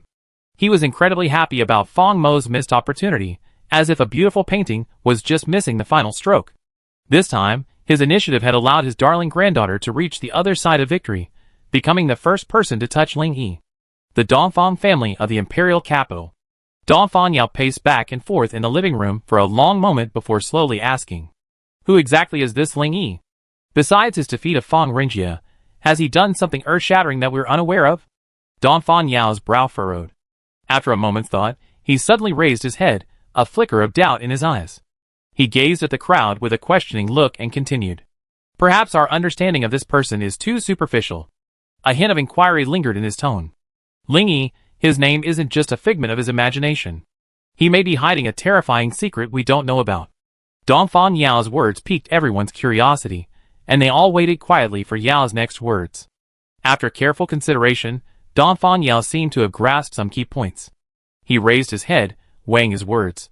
He spoke slowly. "As far as I remember, previous intelligence mentioned that Ling Yi came to the imperial capital this time with members of the Mu family. I wonder if this is true." A middle-aged man nodded and replied, "Master, this is true. And Ling Yi injured Fong Renjie because of the woman he was traveling with." Dongfang Yao's eyes flashed with a sharp gleam, and confusion gradually gave way to intuition. He raised the corner of his lips slightly, a sly smile spreading across his face, as if unveiling a mystery. After quick reflection, he spoke to the crowd with a determined gaze. "Perhaps we've been confined to Ling Yi's individual strength, overlooking his connection to the Mu family. The Fong family sent someone to the Mu family to retrieve their grandson's wife, precisely to tie the Mu family to their side. After Ling Yi's victory over Fong Renjie, I began to wonder if Mu Tianxiong was behind it. After all, the old man has never liked the Fong family. Rumor has it that Ling Yi is fond of women, and has established a survivor base called Blood Moon City. He is surrounded by countless stunning beauties, each radiating a captivating aura. Some are graceful, some are intelligent, and some are gentle and demure. They all display diverse personalities and charms, highlighting Ling Yi's dissolute and immoral lifestyle. This boy's life is undoubtedly one of endless enjoyment. And these beauties, because of his presence, shine even brighter. Now even Dugubo has offered his precious granddaughter to him, clearly demonstrating a deep conspiracy. I even wonder if Mu Tianqiong has already given his granddaughter Mu Xie to Ling Yi. These words were like a bomb going off, causing everyone present to gasp. Everyone's eyes widened in disbelief, a wave of unbelievable shock welling up in their hearts.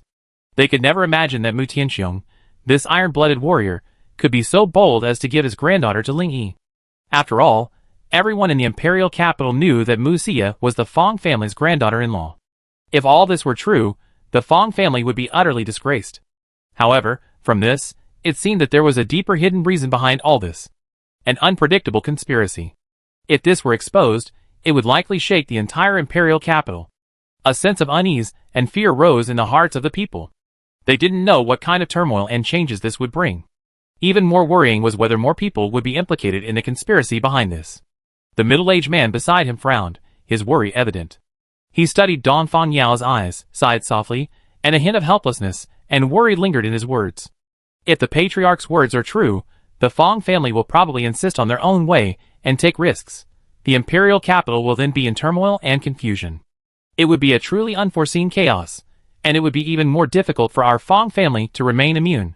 Dongfang Yao smiled, gracefully raising his teacup, a hint of disdain at the corner of his lips. Fong Mo is well versed in planning and strategizing, and will never easily disturb the tranquility of the imperial capital.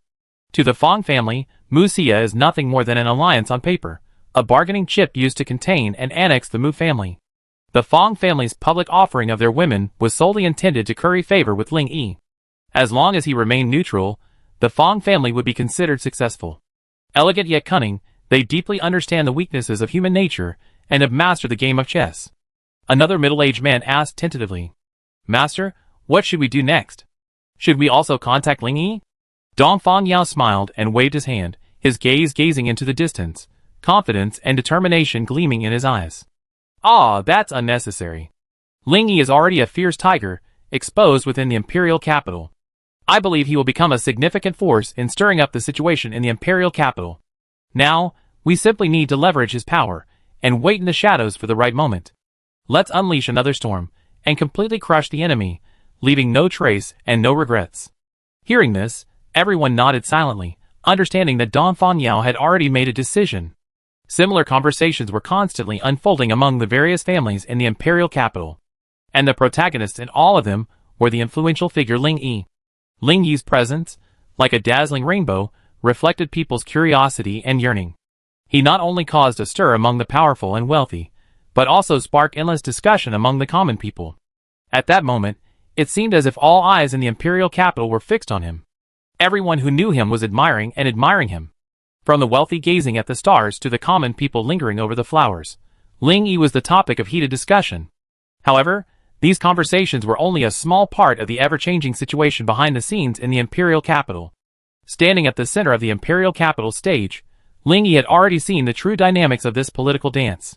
Every conspiracy and every hidden purpose slowly emerged in his mind. Chapter 421. Ling Yi, at the center of the imperial capital's vortex, remained unfettered by the complex interpersonal relationships and intricate schemes. He was like a self-satisfied plum blossom, blooming alone in the whirlpool of human activity. He possessed a unique elegance and aloofness, unperturbed by the worldly turmoil and bustle. Away from the clamor of human relationships, he possessed a tranquil sanctuary, savoring the peace and freedom of his soul. Yet, in private, he observed the movements of the various families in the imperial capital from a god's perspective. The complex nature of this political dance was nothing more than a struggle for power. Everyone displayed a different mask, and every action harbored a deep purpose. In his eyes, it was a 1,000-year-long tragicomedy, a play on the clash of power games and desire. However, Ling Yi knew clearly that behind this political dance lay the distortions of human nature and the temptations of desire. Each family was both an ally and an adversary. They harbor selfish desires, constantly seeking greater power and status. In this rare, prosperous imperial capital of the last days, everyone strives for their own interests. And they constantly weave their own stories with lies and deception. A hint of irony flickered in Ling Yi's eyes, his lips curled slightly, as he muttered to himself. The Game of Thrones never ends, and the clash of desires will never cease. However, this silent contest is the prelude to the true game. Whoever rises to the pinnacle of political scheming, whoever can transcend the abyss of desire without sinking, will emerge as the ultimate winner. Lan Xinyu, lying nearby, opened her sleepy eyes upon hearing Ling Yi's voice, and asked lazily, "It's almost dawn, and you're still awake. What are you lamenting about all alone?" Ling Yi raised his head, looked into Lan Xinyu's beautiful, sleepy eyes, and teased softly. "You know, sleep is completely unnecessary for me.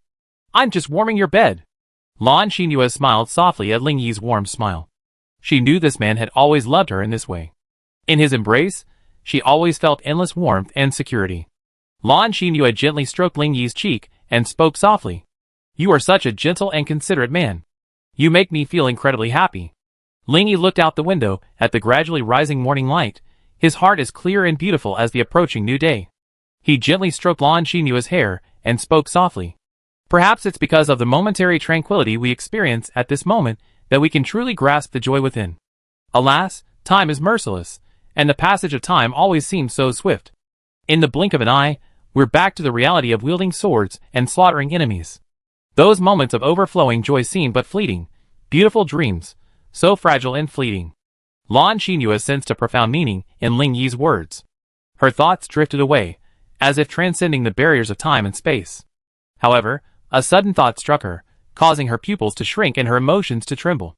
Lan Xinyu sat up recklessly, completely oblivious to the beauty of her springtime beauty at that moment. "What you just said? Is there something going on?" Lan Xinyu stared at Ling Yi, a hint of worry flickering in her eyes, a look she tried to hide but couldn't. The morning sun shone on her brow, casting a hazy shadow. A thought stirred in her heart, as if she had touched upon some unknown secret, and deep confusion and doubt quietly emerged. She was certain that Ling Yi's words must have hidden something unusual. "Well, Luochen and the others have sent word that the Northern Military District has taken action." Ling Yi's expression was grave, his brows furrowed slightly, and a hint of murderous intent flashed in his eyes. If the Northern Military District truly began to move, it would prove that Dagobah was preparing to take action. The imperial capital of the last days, would no longer be peaceful. It would usher in an unprecedented war. Northern Military District? Could it be that Dagobah was planning to?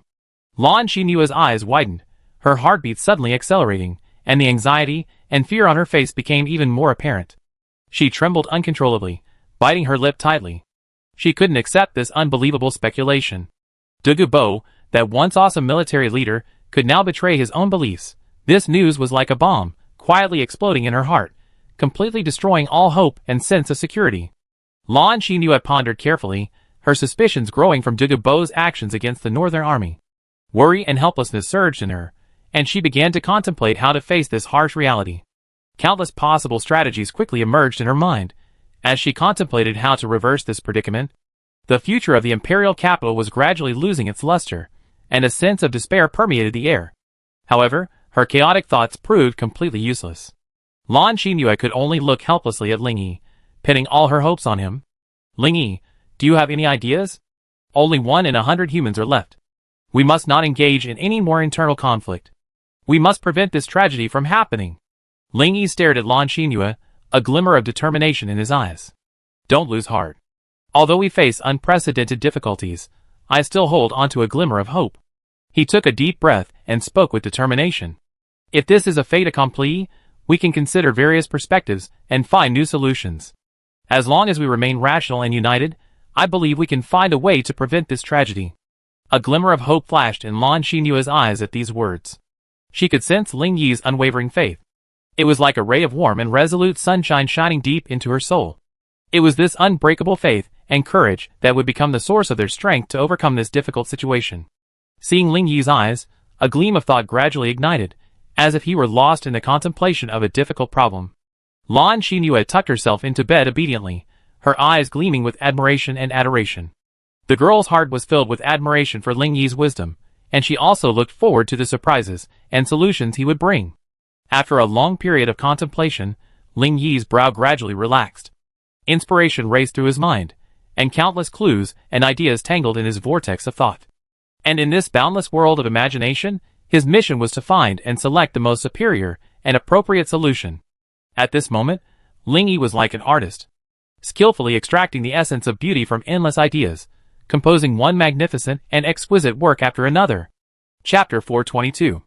Ling Yi's doubts had begun to grow the moment the black-robed figure appeared at the Dugu residence. Now, this merely confirmed the fact that Dugu Bo was indeed taking action. But what were his motives, and what conspiracy was he hiding? Ling Yi's questions lingered in his mind. Any seemingly insignificant detail could potentially reveal the entire plot. That was why he had arranged for Ying San and Luo Chen to investigate the movements of the northern military region.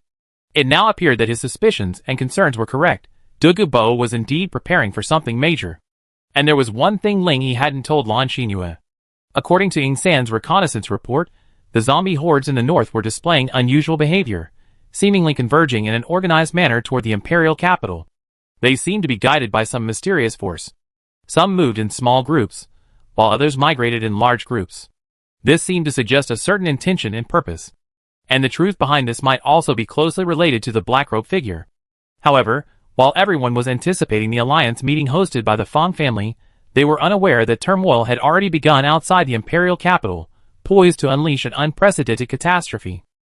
This catastrophe was a confluence of undercurrents, conspiracies, and the stirrings of evil forces, creating a turbulent situation on the outskirts of the imperial capital. Xinyu, contact Mr. Mu immediately, and tell him to lead his troops north. Speak of the northern army approaching the imperial capital, and war could break out at any moment. No time to lose. Ling Yi suddenly spoke with great solemnity. Lan Xinyu was slightly taken aback by this, her brows furrowed slightly, a hint of doubt in her eyes. She asked with a hint of doubt. For something this serious, could it be that Luo Chen and his men's intelligence was inaccurate? If Old Master rashly led his troops here and nothing happened, the consequences would be disastrous. Her voice was filled with suspicion, and a hint of unease crossed her brow. How much she hoped Luo Chen's intelligence had been flawed, for she still couldn't believe the Dugu family would rebel. So, if Old Master had hastily led his troops to the imperial capital, only to find everything as normal, what an embarrassing situation that would be. After pondering for a long time, Lan Xinyu suddenly spoke. Ling Yi, why don't you report this to Old Master? I'm afraid I might not be able to express myself clearly. Hearing this, Ling Yi shook his head for a moment, then nodded in response. All right, I have Siya inform Old Master. After hearing this, Lan Xinyu nodded gently in gratitude and let out a sigh of relief. Ling Yi gently closed his eyes, silently calling for the system's help, and successfully connected with Mu Siya. A faint energy seeped into his consciousness. Warm as sunshine, fragrant as a sea of flowers, it finally connected him with Mu Siya. Ling Yi could clearly sense Mu Siya's clear thoughts and gentle voice. At that moment, he felt as if he were in a mysterious and beautiful dream. At the edge of his sea of consciousness, two hearts approached, forging a magical yet sincere connection. Ling Yi, is that you? I seem to sense your presence. Mu Siya's voice, filled with longing, echoed. Ling Yi smiled faintly, his voice tinged with deep affection, and he whispered back. It's me. You're right. Are you doing well? I miss you day and night. Mu Siya was slightly taken aback by this, then a wave of emotion welled up in her heart, as if enveloped by a scorching warmth. She chuckled softly, and continued with deep affection. Your existence isn't just destiny, it touches the soul. Your presence is like a wonderful encounter, making me believe in the power of love. During your absence, I thought of you constantly. Her voice was filled with a languid and gentle air, like a gentle breeze caressing the heart. After a pause, Mu Siya gently bit her lip. Her eyes revealed a hint of helplessness and anticipation. It was as if her heart was calling for Ling Yi's return. She spoke with a hint of sweetness, lovingly. During your absence, I missed you terribly. Every day, a small voice echoes within my heart. It tells me you come back soon, back to our identities. Mu Siya's hand gently caressed her belly. There lay the fruit of her and Ling Yi's love, warm and precious. Under Mu Siya's gentle touch, she could feel the future stirring within her belly. Silently yet firmly, this fruit of love had become the most precious thing in her life. With every caress, endless love and anticipation intertwined, sending waves of happiness surging through her heart. Ling Yi remained silent for a long time, his voice filled with anticipation. His heart, like the deep sea, was turbulent, and he found it difficult to make a decision.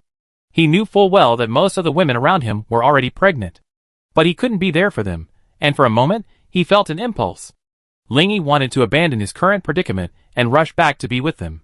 The guilt in his heart made him abandon this impulse. He understood that the most important task now was to face the current mess. This was an effort for his own and their future. If the situation couldn't be stabilized, in the near future, the Blood Moon City would likely be besieged from all sides. By then, let alone love, the constant fighting might leave them no time even for nursing. Mu Xie didn't hear Ling Yi's reply, and sighed inwardly before speaking softly. Ling Yi, I'm being overly sentimental. I know everything you're doing now is for our future. I wait patiently for you to return, and you must be careful. Her voice seemed to drift along with a gentle breeze, like a lingering, melancholic melody, quietly spreading. An indescribable ripple welled up in Ling Yi's heart after hearing it. He could deeply feel Mu Xie's love and care, filling his heart with unreserved affection. Ling Yi narrowed his eyes, and smiled slightly. The bright light in his eyes conveyed his deepest determination. He made a sincere promise to Mu Xie. Xie, no matter the ravages of wind and rain, no matter the hardships and dangers, I am willing to risk my life for our future and fight tirelessly. I promise you, I will be there before your child is born. These words seemed to transform into a warm current, slowly flowing into Mu Xie's heart. Ling Yi's vow seemed to ignite a fire of hope in Mu Xie's heart, bringing her a deep sense of peace and comfort. Under this unwavering commitment, Mu Xie felt a strange power. It was the power of unwavering faith that could help them overcome all difficulties together. Mu Xie believed that their future would be a wonderful and exciting one. Chapter 423. In that touching moment, Mu Xie couldn't suppress her inner emotion and tears. But she couldn't find the reason for her sentimentality. The fusion of body and mind resonated with the miracle of life, a tender yet fragile emotion. It seemed to become the warmest bond between her and the child she had never met. Whether it was the throbbing tears of joy or the distant future, it made her realize that she would be injected into this apocalypse as a mother, playing out a chapter of ups and downs in her life. Mu Xie's lips curled slightly, and she smiled softly, saying softly, I know your nature very well. You only take the initiative to talk to me when there's something important. Tell me, what exactly do you want to tell me? There was a hint of mischief in her voice. It seemed as if she was hinting to Ling Yi that he should be more proactive, making their communication more natural and enjoyable. Ling Yi was captivated by Mu Xie's playful words, and his heart stirred. He smiled faintly, a hint of deep mystery edged across his face. Oh, you still understand me, Ling Yi whispered back. I do have something I want you to tell Grandpa. Mu Xie's curiosity flickered, and she waited quietly for Ling Yi's next words. Ling Yi paused briefly, his tone deepening as his low voice slowly rose. Tell Grandpa that something's happened with the Duga family, and the Northern Army is making unusual movements. Time is of the essence, and this is imminent. His tone radiated a strange mystery, sending a wave of confusion through Mu Xie's heart. She could sense the cold, murderous intent lurking behind Ling Yi's words. A strange sense of urgency surged in her heart, as if a crisis was imminent. But before Mu Xie could ask, Ling Yi's voice rang out again. There's another thing. The zombie horde from the north is gathering towards the imperial capital. There's a very real possibility of a zombie apocalypse. Hearing Ling Yi's words, Mu Xie's expression changed slightly, a stern expression on her face, and she couldn't help but furrow her beautiful brows. This sudden news plunged her into deep worry. She was consumed with thoughts of how Ling Yi should respond to this impending crisis. The gathering of the zombie horde and the outbreak of the zombie apocalypse were undoubtedly a massive threat to the safety of the imperial capital. Furthermore, her parents were still in the imperial capital, and now Ling Yi was caught up in it too. Mu Xie clenched her fists. She knew this was a terrifying event. If a zombie apocalypse erupted, it would be a catastrophic disaster. She stood up abruptly, speaking anxiously. I go deliver this message now. You must stay safe. Before Ling Yi could reply, he was instantly ejected from his consciousness, indicating that Mu Xie had unilaterally severed contact. This woman is still so impulsive. It's truly speechless. Ling Yi shook his head, muttering to himself. At the southern base, Mu Xie anxiously ran towards Mu Tianxiong's courtyard, her eyes gleaming with anxiety and anticipation. The sunlight shone on her slender figure, illuminating her phoenix-like eyes, which seemed to hold endless courage and determination. She walked hurriedly, yet with a firmness and strength, as if hinting at a dramatic event. Seeing his granddaughter rushing over, Mu Tianxiong grew anxious. He quickly stood up, calling out, My dear Yaya, slower, slower, after all, you're pregnant now. What if you fall? He warned worriedly. Grandpa, something terrible has happened. Mu Xia relayed Ling Yi's message to Mu Tianxiong word for word. What? What on earth is Dugubo planning? Mu Tianxiong's heart raced, unable to contain his astonishment. Possibilities raced through his mind, yet he couldn't comprehend the true motive. His eyes revealed not only shock, but also a bewilderment at the unknown. At this moment, Mu Tianxiong was wrestling with a painful internal struggle. He simply couldn't accept this unbelievable information. His old comrade, who had fought alongside him, could actually betray their shared beliefs. As if shrouded in a murky haze, Mu Tianxiong fell into silent contemplation. The faith they once shared was so fragile, unable to withstand the wind of betrayal. He couldn't understand or accept it, his heart swirling with disappointment and pain. However, he knew full well that this reversal of fate was inevitable. If all this was true, then he had to make a decision. Mu Tianxiong's eyes suddenly grew grave. He forced a smile, conveying deep concern to Mu Xia. Yeah, Grandpa will handle this matter. Just take care of yourself. As soon-to-be mothers, we must maintain our inner peace and not be rash. His voice radiated a sense of relief and resolve. As Mu Xia watched Mu Tianxiong depart, a glimmer of sadness flashed across her eyes. Perhaps it was a feeling within her, but she suddenly felt as if her grandfather had become even more decrepit at that moment. The ravages of time seemed to have mercilessly carved deep wrinkles into his body. Decades of brotherly love could soon turn into enmity, a clash of swords. This kind of piercing pain is hard to grasp without personal experience. Anxiety and worry welled up deep within Mu Xia. Her gaze was filled with determination, yet her pretty face was shadowed by worry. She extended her slender fingers and gently touched her round belly. A whisper of maternal love flowed from her lips. My child, Daddy is in danger. What awaits him may well be a war of unprecedented proportions. Mom has decided to fight alongside him, leaving no regrets. She couldn't contain her worry, and she missed the warm moments she had spent with Ling Yi. As if responding to Mu Xia's words, the baby in her belly playfully moved a few times. These subtle movements were filled with the exuberance of life, as if announcing its existence to the world. At that moment, Mu Xia's eyes sparkled with the light of maternal love. She felt a sacred and indescribable connection, as if she could hear the baby's heartbeat. It was a wonderful and beautiful moment, one that further strengthened the bond between mother and child. Do you agree with Mom's decision? Then let's go to meet your father. At that moment, Mu Xia's eyes were filled with anticipation. An unstoppable determination and a bright light of courage surged within her. She understood that such a decision would entail enormous risks and challenges, but she remained steadfast. Because Ling Yi had become the most important person in her heart. She was willing to fight alongside him, no matter how arduous the road ahead. Chapter 424. After his conversation with Mu Xia, Ling Yi immediately contacted Ying Yi. Without hesitation, he issued an order to assemble the Blood Demon's elite troops, and quickly advanced towards the imperial capital. He knew full well that time was of the essence, and that only swift action would allow them to seize the initiative amidst the chaos. After receiving the order, Ying Yi's eyes flashed, and he shouted, Leng Yan, how long will it take to capture this stronghold? Leng Yan stepped forward to report. Commander, perhaps we need more time to capture this stronghold.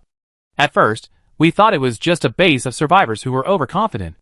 We didn't expect that the people gathered there weren't humans, but mutated zombies. Leng Yan paused, realizing that this description was a bit off, and explained. To be precise, these aren't mutated zombies either. The mutated creatures here are no longer the ordinary humans or zombies we're familiar with.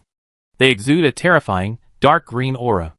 Their muscles twisted and deformed, they looked as if shaped by a horrifying, malevolent force. Their gray skin seemed darkened by the scorching sun. Their pupils were red or green, their bodies increasingly deformed, some even sprouting wings or tentacles. These mutants' behavior was unlike that of zombies, leaving them nauseated and horrified. Their eyes had lost their human glow, becoming hollow and cold, as if imbued with an evil soul. Even more bizarrely, these mutants could actually deploy their troops and possess intelligence. Like cunning generals, they manipulated them on the battlefield. One can't help but wonder what secrets lie behind this. Leng Yan lamented deeply that the enemy's strength far exceeded expectations. But regardless, the battle continued. He stood shoulder to shoulder with Ying Yi, gazing at the blazing battlefield, a glint of iron-blooded determination in his eyes. And in the outpost up ahead, his blood-evil comrades were launching a frenzied offensive, surging towards the enemy like a raging wave. The enemy mutants, however, remained undaunted, like a solid fortress. They firmly defended their territory, showing no sign of retreat. The duel was filled with intense sparks, and both sides threw themselves into it, leaving no room for maneuver. A hint of doubt flashed in Ing Yi's blood-red eyes, and he muttered to himself. This outpost was indeed originally occupied by a group of survivors. We also clashed during that time. How come mutants suddenly appeared, while the survivors disappeared for no apparent reason? He frowned, pondering the mystery. Lung Yan also frowned, pondering. Suddenly, an idea struck him, and he couldn't help but speculate. Commander, when the captain led us out of City S, a nuclear explosion occurred there. And the survivors in this stronghold happened to come from the west, so I'm guessing. Lung Yan paused, staring silently at the battlefield in the distance. A melancholy expression gradually crossed his face, and a flicker of confusion and hesitation flashed in his eyes. It was as if countless words were swirling in his mind, but he couldn't find the right words to express them. Ing Yi turned his head, seeing Lung Yan's inner struggle, and asked without hesitation, "Just say whatever you want to say. Don't be so fussy. Don't hesitate." His voice was cold and firm, like an invisible force. It gave Lung Yan the courage to speak out his deepest suspicions. Lung Yan nodded firmly, then took a deep breath and continued. "These enemy mutations may not be accidental. They may be caused by nuclear radiation. Such a suspicion may not be impossible to prove. But as long as we send people to investigate in the direction of City S, I believe we will find results." Ing Yi withdrew his gaze, and turned his attention to the mutants on the battlefield. On the battlefield before him, mutants of all shapes and sizes wielded their sharp claws wantonly, unleashing a myriad of bizarre abilities. Ing Yi narrowed his eyes, and began to carefully observe the characteristics and behaviors of each mutant. There seemed to be a certain order among these deformed monsters, a tacit understanding of battle. They coordinated with each other, yet each employed unique abilities. Aside from their utterly hideous appearance, their behavior was no different from that of humans. Their combat awareness even surpassed that of enhanced persons. After a while, Ing Yi waved his hand and said, "First, resolve the immediate situation. The master has already ordered Shui Sha to rush to the imperial capital as quickly as possible. As for the situation in City S, you should arrange a team to investigate. Exercise extreme caution and avoid any accidents." A glint of determination flashed in Lung Yan's eyes. "The captain's orders are Shui Sha's responsibilities. We will do our utmost to carry them out. As for the situation in City S, I will personally arrange an elite team to investigate. I will not let you down. I will have the team remain cautious, ensure everything is safe, and prevent any accidents from happening." Lung Yan's chest heaved with a sense of mission. More importantly, he was originally a soldier of the imperial capital. Now, returning to the imperial capital, he would lead his brothers to seek justice. He would ask those in power why they had abandoned them in the first place. Upon his return to the imperial capital, he felt a mixture of anger and determination. He was determined to fight alongside his brothers and seek justice for their suffering. He would question those who once held such high esteem, why they had betrayed them, and abandoned them to the abyss of suffering. The spark of anger ignited at this moment, and Lung Yan felt an urge to set off for the imperial capital immediately. He gazed at the roaring, malicious mutants before him, a passion for battle surging within him. Like an endless flame, the fire of rage spread within him, a fire that could not be ignored. However, this rage did not impulsively drive him to the imperial capital. He understood that only by resolving the immediate threat could the safety of the Blood Moon City be ensured. A dignified aura emanated from Lung Yan's eyes, a resolute determination brimming with determination. The longsword danced in his hand, like a flash of lightning piercing the night sky. His voice boomed. "Brothers, follow me and charge forward to annihilate these hideous mutant beasts. Then, together, we will journey north to seek out those who betrayed us and exact revenge with blood."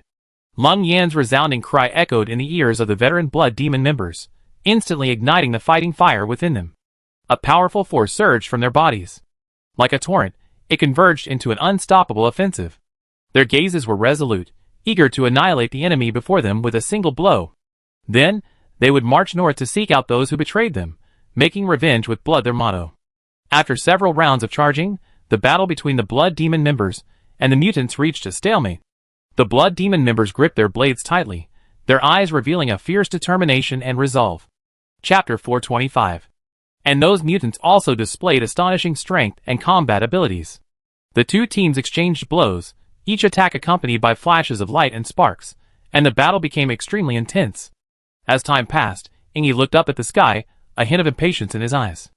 With a gentle gesture, the newly joined Blood Demon members, as if summoned, surged onto the battlefield like a surging torrent. The cold, murderous aura emanating from them was chilling. This new force would surely bring about earth-shattering changes in this battle. Kill them all. Didn't you see the commander has sent out all the reserves? If you don't feel ashamed, I am ashamed too. Concentrate our strength. Let's charge again. We must not let those new recruits underestimate us. Lung Yan's roar echoed across the battlefield, like a blazing fire, stirring the blood of every blood demon member. They gripped their weapons tightly, their confidence restored, and erupted with even greater fighting power.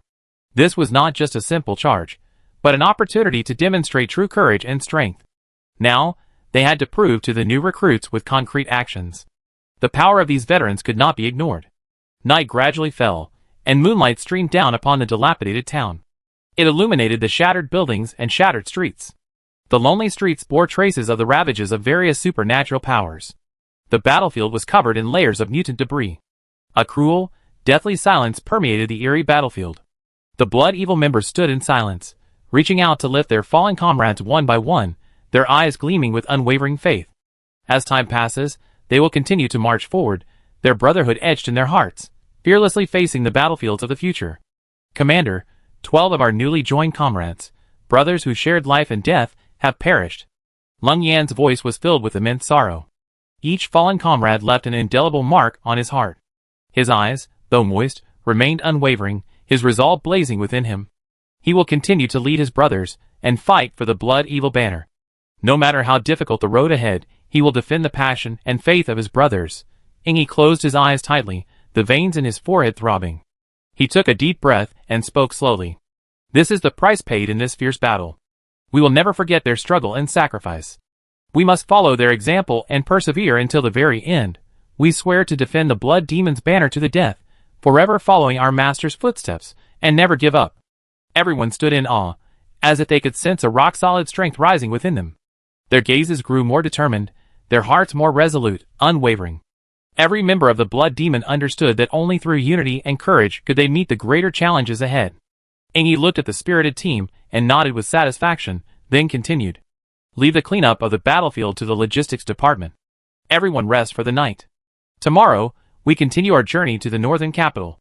The moment Mu Tianxiong stepped out of the communications department, his face still etched with a flickering look of pain. After communicating with Imperial Capital No. 1 through a secret channel, his thoughts raced, like a raging fire burning within him. After a long pause, Mu Tianxiong's gaze fixed, the hesitation fading from his face. He decided to take a decisive step and head to the Imperial Capital to restore order. Someone, notify Han Wu to come see me immediately.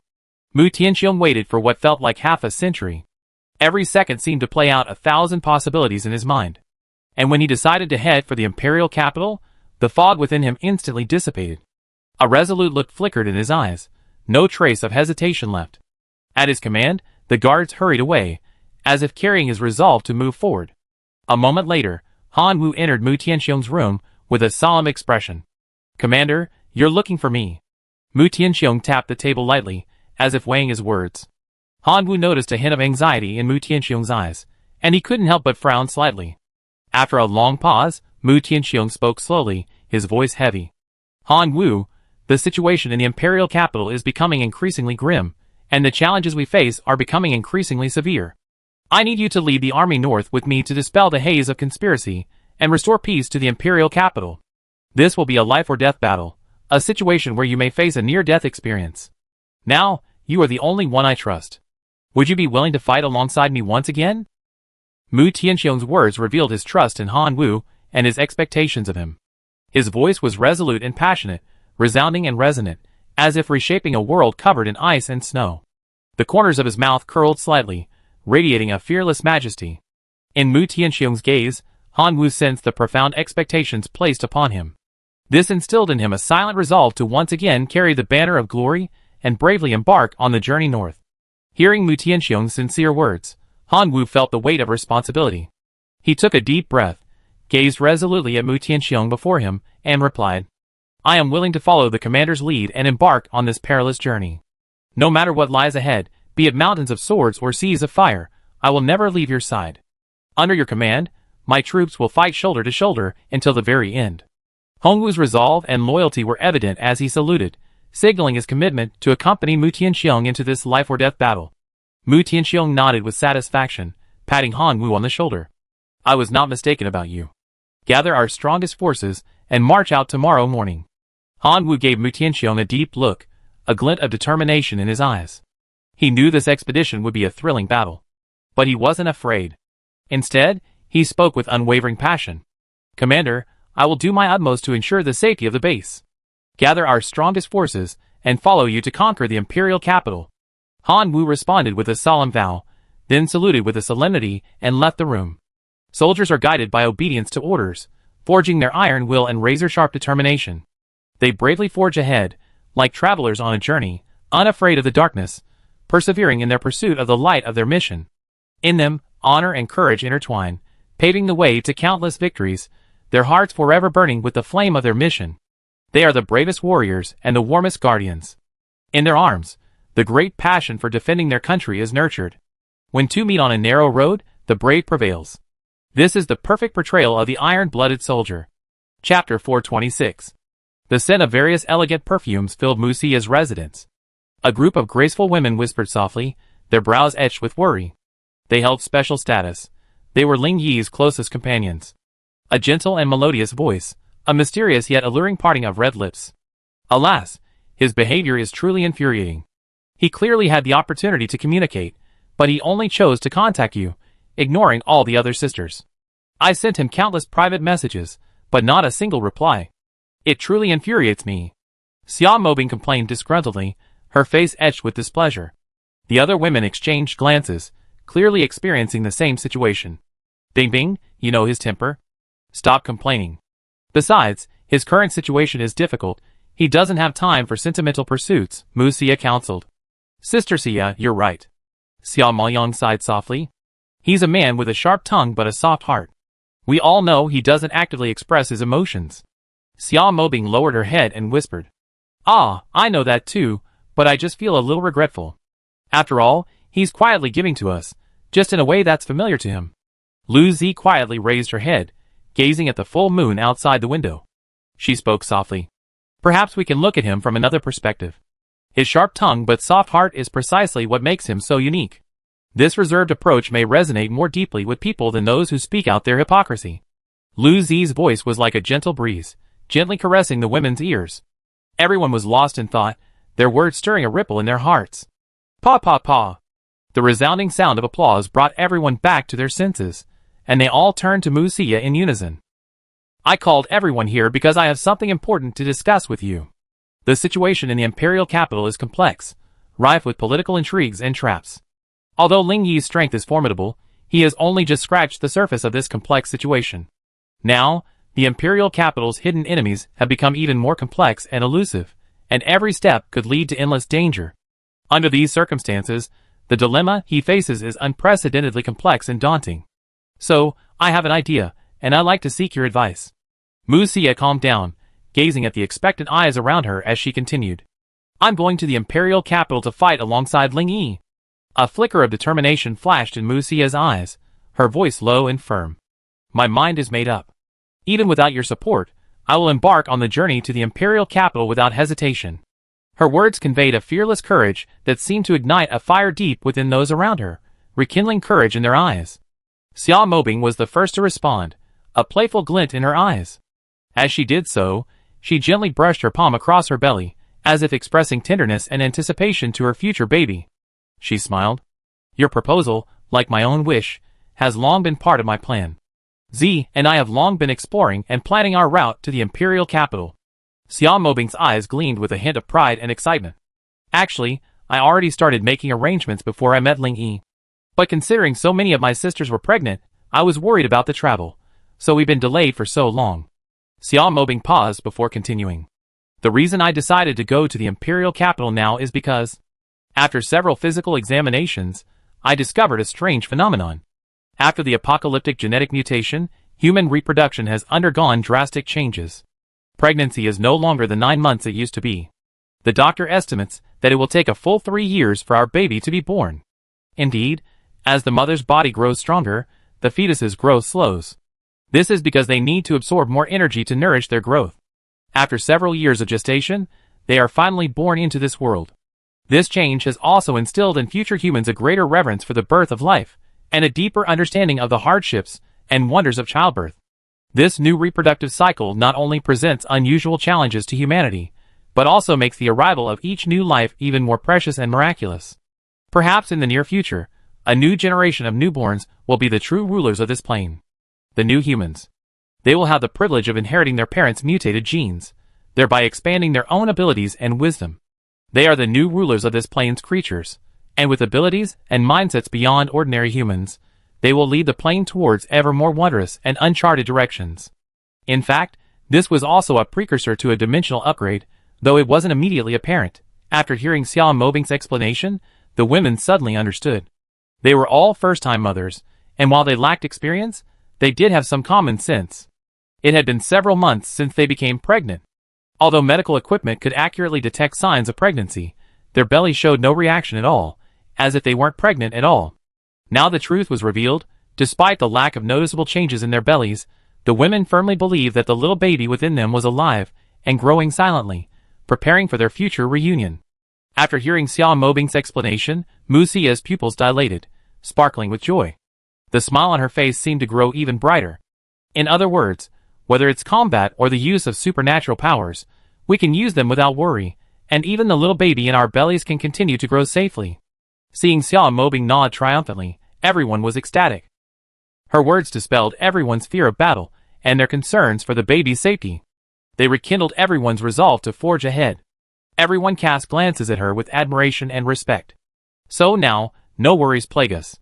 We can embark on the journey to the imperial capital with peace of mind, accompanying our men and overcoming the difficulties together. Xiao Mobing spoke each word, her tone filled with boundless joy. Hearing this confident voice, the women's hearts were filled with anticipation and courage. The journey to the imperial capital will not be easy, but as long as they march forward side by side, facing all the hardships together, I believe no difficulty can stop them. Furthermore, they are not just for show, each of their strengths should not be underestimated. They would be honored guests in any faction they join. Chapter 427. Compared to the frantic actions of the forces surrounding Ling Yi himself was leisurely and unhurried in the imperial capital, as if nothing had happened. After the incident involving the Fong family's failed attempt to recruit Ling Yi, he had become a well-known figure in the imperial capital. However, Ling Yi's uniqueness did not stop there. In the streets and alleys of the imperial capital, he resembled a knight from the Middle Ages. His armor, manners, and demeanor seemed out of place. But his elegant demeanor and thoughtful expression seemed to carry the weight of time with him with every step. People could not help but stop and stare, as if witnessing a living legend unfolding within him.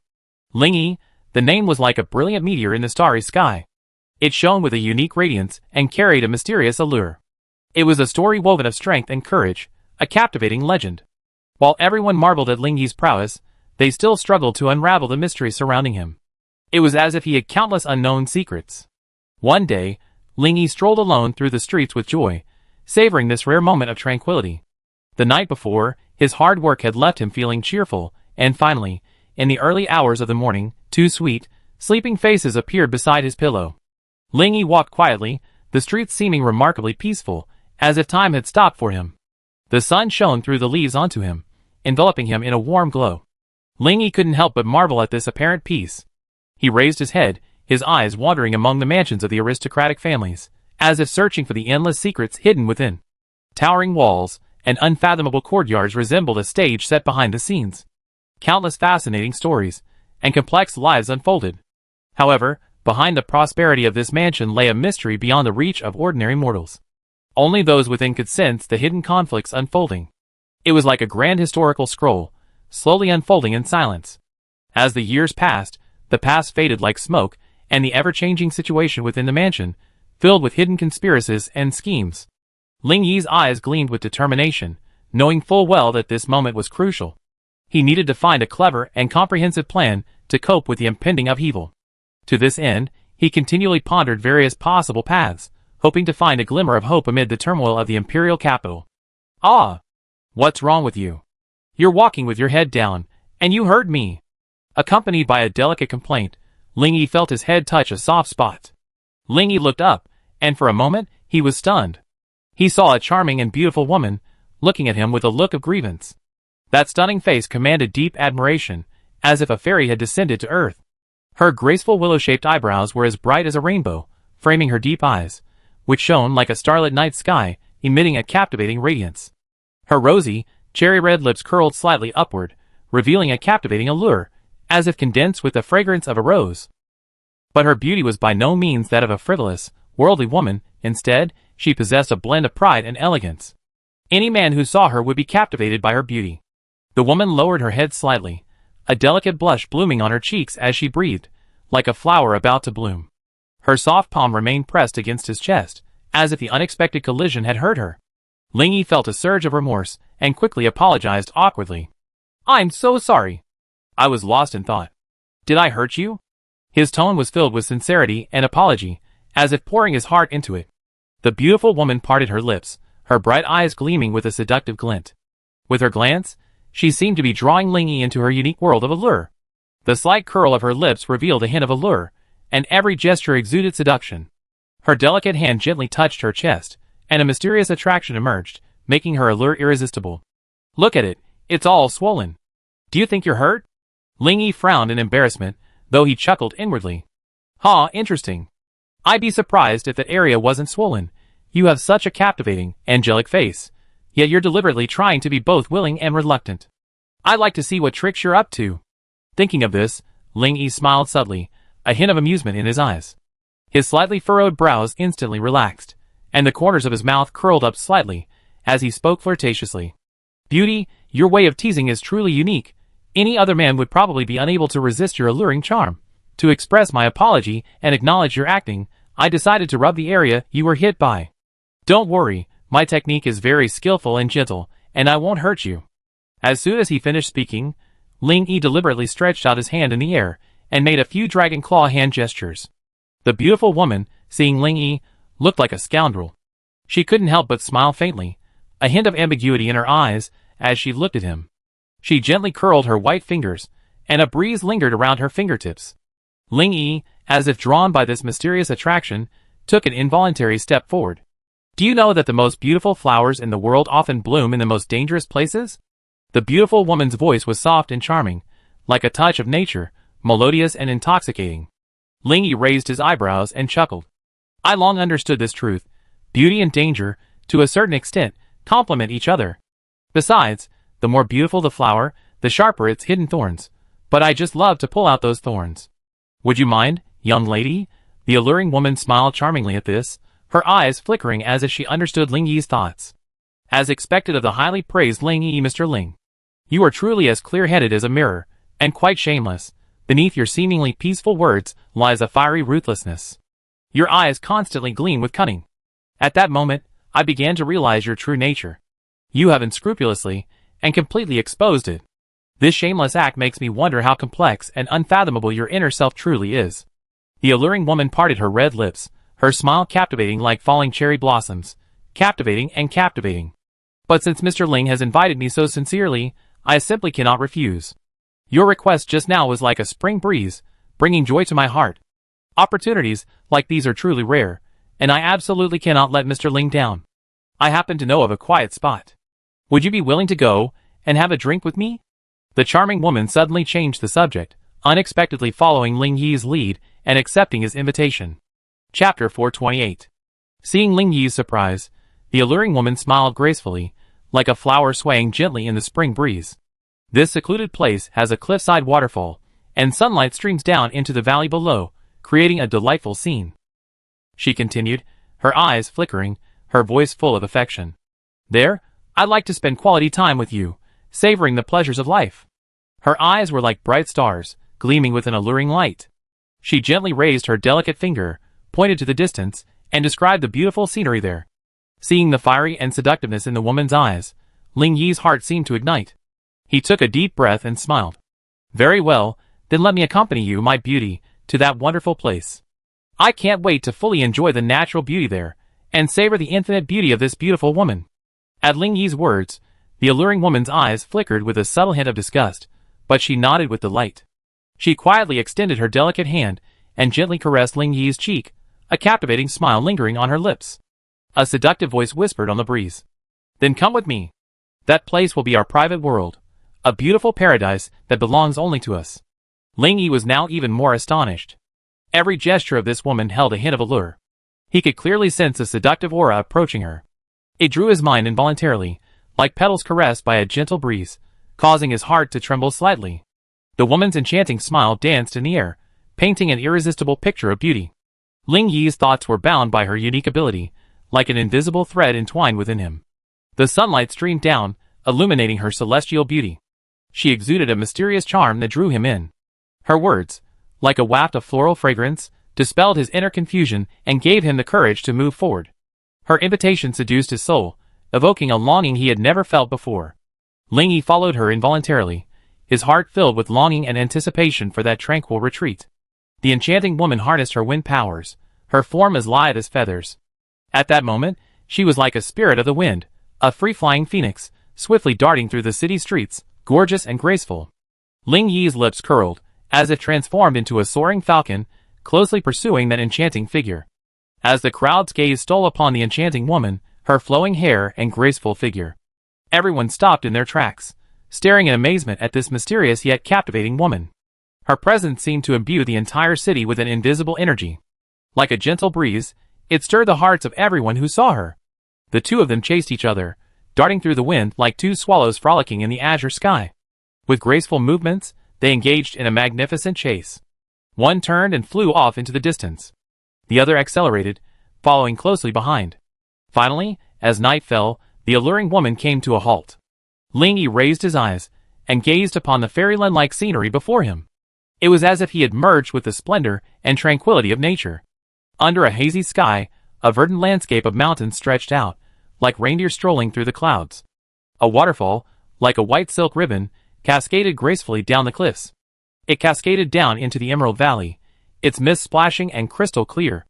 All of this, like a magical painting, painted a picture of a tranquil and beautiful world in Ling Yi's mind. The alluring woman turned to look at Ling Yi, and said with a faint smile, "How's the scenery here? Isn't it like a fairyland?" Ling Yi replied with a faint smile, "The scenery is beautiful, the people are even better, but it's a shame it's missing something?" Hearing Ling Yi's words, the alluring woman was startled, then pressed on. "What do you mean, missing something?" Ling Yi raised his eyebrows and chuckled. With a casual wave of his hand, a magnificent bed appeared out of thin air before the alluring woman. The alluring woman was stunned by this sudden sight, her eyes blurred for a moment. She glanced at the magnificent bed, her lips twitching involuntarily. How did this guy manage to conjure up a bed? She pondered this, but a smile graced her face as she giggled. "Mr. Ling is truly unique, but he seems a bit unromantic. On such a beautiful day, shouldn't we chat and share our feelings first?" Ling Yi laughed heartily, his eyes gleaming with a flirtatious spark. "The night is short, and my heart's desire can't wait any longer.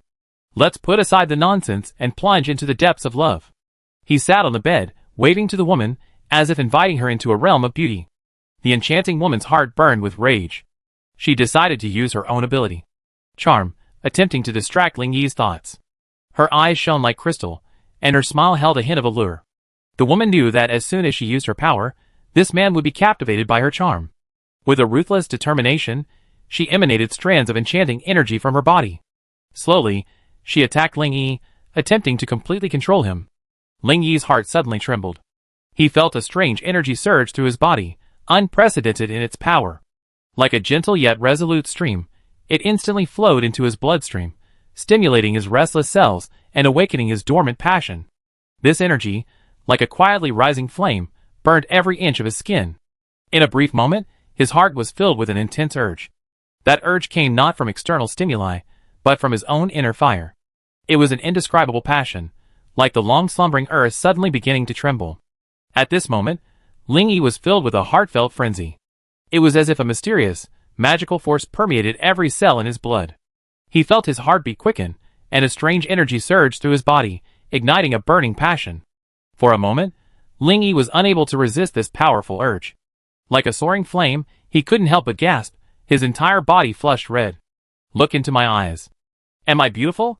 The enchanting woman's voice, like a demonic voice, echoed in Ling Yi's ears. "So beautiful, I want it." Ling Yi mumbled in a daze, his blood-red eyes fixed on the woman like a wild animal. The enchanting woman's captivating eyes shimmered with a soft light, as if galaxies were flowing within them. Her words, like magic, entwined Ling Yi's mind, plunging him into an endless reverie. It seemed as if even his soul was captivated by her beauty, completely captivated by her unfathomable gaze. Chapter 429. Seeing Ling Yi's idiotic demeanor, the alluring woman snorted coldly. She seemed to completely disdain Ling Yi, gracefully raising her delicate hand. Amidst her alluring smile, a faint floral fragrance filled the air. Just as Ling Yi felt his heart flutter, the woman's deep eyes flickered with disdain and disgust, and she shouted in a delicate voice. Ling Yi, ask yourself, are you worthy of my beauty? Her words blew like a cold wind, piercing Ling Yi's heart. Even if you possess 1,000 charms, you can never be worthy of my boundless beauty. Your arrogance and pride, like a dead tree among 100 flowers, fill me with disgust and disgust. My charm cannot be tainted by you, for I bloom in immortality. However, a glint of fascination gleamed in Ling Yi's eyes, as if he were captivated by the allure of the alluring woman. He completely ignored the world around him, staring intently at her. It was as if she were the beautiful moonlight, illuminating his lonely night. The rhythm of his heart followed the woman's every move, creating a mesmerizing melody. At this moment, Ling Yi kept murmuring, "Come! Stay with me. I want you." The beautiful woman looked at Ling Yi, her eyes seemingly filled with endless anger and disdain.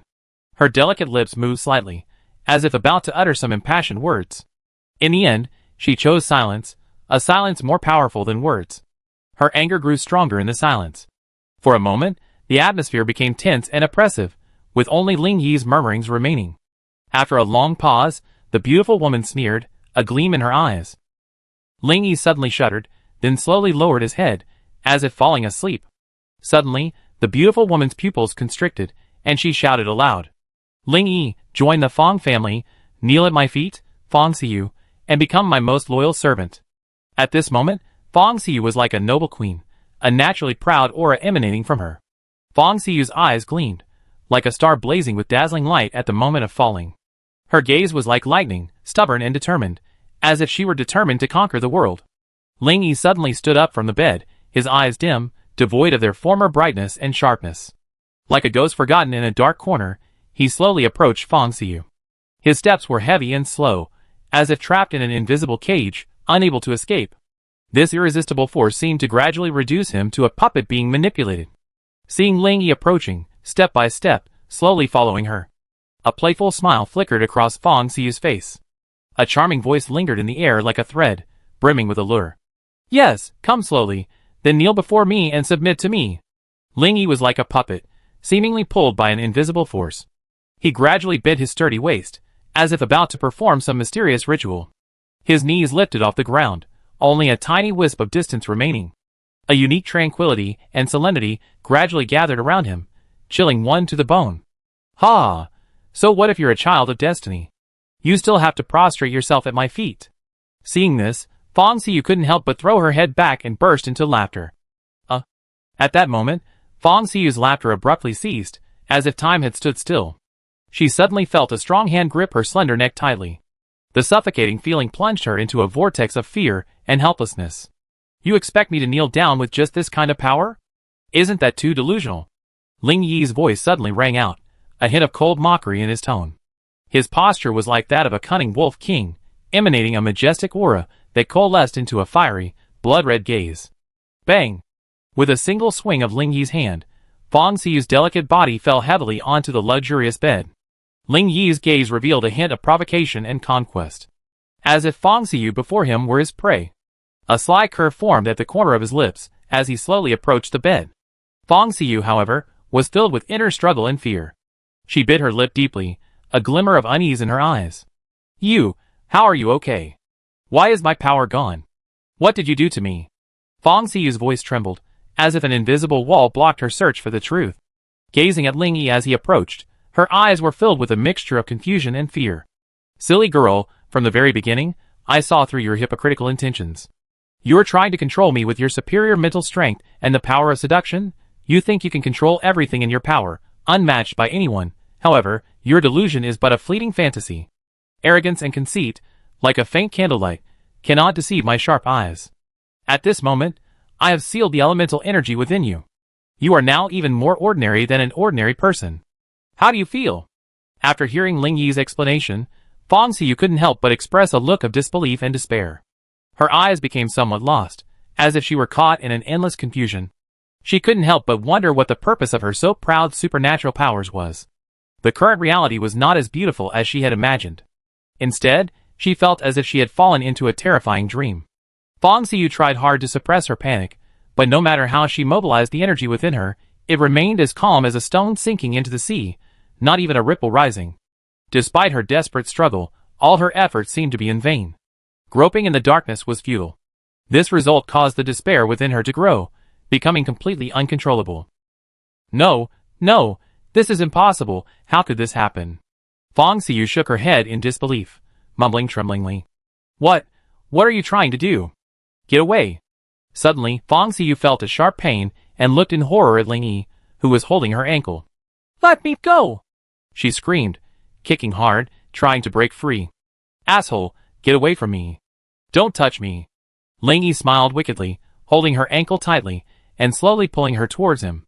Stop struggling. Ling Yi's voice was emotionless and indifferent. Don't you want me to submit to you? Now I decided to make you submit to me first. Ling Yi's eyes were as sharp as a sword. A chilling chill surged through Fong Xiyu's heart like a tide, making her shudder. Chapter 430. Fong Xiyu couldn't stop her body from shaking, her lips trembling slightly. But she gritted her teeth, trying her best to suppress the fear within. Alone, in the desolate mountains, facing the ferocious Ling Yi, she was completely plunged into boundless despair. Fong Xiyu's eyes, like lost stars in the night sky, revealed boundless anxiety and fear. She panted rapidly, like a bird trapped in an iron cage. You can't do this. I know I was wrong. I shouldn't have relied on my charm to control you. Please don't hurt me, okay? Fong Xiyu curled up trembling, her eyes revealing helplessness and regret. She begged Ling Yi for mercy. Do you think I softened my heart because of your pleas? Ling Yi's voice was tinged with a sneer. In my eyes, you've fallen into the abyss of error. It's too late to regret now. Since you made an unforgivable mistake, you must pay the price. Fong Xiyu felt her heart burning with fire and retreated in fear. Unfortunately, no matter how hard she tried, she couldn't escape Ling Yi's grasp. The man's aura was already overwhelming her, causing her mind to begin to blur. Please give me a chance. I swear, I prove my change with my actions. Fong Xiyu continued to beg for mercy, hoping Ling Yi would let her go and not do anything out of line. Unfortunately, Ling Yi ignored her, and their bodies slid closer and closer. Ah! Fong Xiyu cried out in surprise, realizing she was pinned to the bed, unable to move. Please, she cried, unable to contain herself any longer. I will make amends for my mistake. I'm willing to pay any compensation, but please let me go. Fong Xiyu's voice was filled with despair and regret, her hysterical cries echoing through the silent valley. Tears blurred her eyes, but she noticed Ling Yi remained unmoved, still tearing at his clothes. It's too late. As Ling Yi's cold words uttered, Fong Xiyu felt a piercing pain. She couldn't help but scream, her wails echoing through the valley. Time slipped by unnoticed. A quiet morning. Sunlight streamed through the deep valley, illuminating the magnificent waterfall. Silver streams of water leaped from the mountaintop, swaying the melodies of water droplets, echoing through the valley. The trees in the distance shimmered in the golden light. It was as if nature were playing a magnificent prelude to a beautiful new day. However, a sudden cry of pain soared into the sky, accompanied by a wailing wail. The clouds in the sky seemed to grow gloomy and gloomy. The quiet valley, once a paradise for birds, was now filled with fear and panic. Bursts of sharp chirps echoed through the valley, followed by the rustling of restless wings across the leaves. After a long while, the valley gradually returned to its former tranquility and harmony, as if what had just happened had never happened. Not far from the waterfall, on a large, luxurious bed, Fong Xiyu sat in a trance. She clutched the quilt tightly, trying to cover her entire body. Her eyes were filled with deep sorrow, and the pain within her heart, like an unspeakable abyss, devoured her mercilessly. After being abused, she felt every inch of her skin exposed to the world's gaze, as if she could no longer find any safe haven to hide her shame. The pain and humiliation, like ruthless blades, pierced her fragile heart. Her limbs trembled as she struggled to curl herself up under the quilt. But the wound in her heart could not be hidden, that familiar despair still lingered in her soul. Even the passage of time would fail to ease her pain. Fong Xiyu gazed up at the waterfall, tears mingling with the water droplets. Deep within her eyes, a deep pain and resentment was revealed. The helplessness and humiliation after being ruthlessly abused and ravaged by that hateful man. Fong Xiyu felt her heart shattered, as if it could never be pieced back together again. She knew full well that the pain of this moment would be forever seared into her soul, indelible. After an unknown amount of time, Fong Xiu finally lifted the blanket, and the scene that greeted her was horrifying. The bruises still lingering on her body seemed to recount the infernal scenes of last night. Fong Xiu clenched her fists tightly, rose, and slowly walked into the deep pool beneath the waterfall. In the quiet valley, the water droplets shimmered like diamonds. Fong Xiu curled up in the rushing water, the chill of the touch causing her heart to tremble. She gazed at the cascading waterfall, tears silently streaming down her cheeks. The pain and nightmares of last night seemed washed away by the stream. But the gloom hidden in Fong Xiu's eyes still betrayed her inner resentment. Suddenly, Fong Xiu plunged headfirst into the water, seemingly seeking relief by completely submerging herself. Instantly, the branches of a nearby tree shook. It seemed as if something was hidden within the dense foliage. But in the blink of an eye, the tree regained its composure. The trembling branches seemed to have stopped, motionless. Splash. Fong Xiu, in the pool, suddenly soared into the sky and slowly landed on the shore, her beautiful body unreservedly displayed in the morning light. Sensing the surging energy flowing within her body, her brow furrowed slightly, a look of confusion lingering for a long time. For some reason, her realm had unexpectedly advanced by a level, reaching the 7th level. This sudden breakthrough left her bewildered, and even more astonishing was, Fong Xiu felt another surge of supernatural energy within her.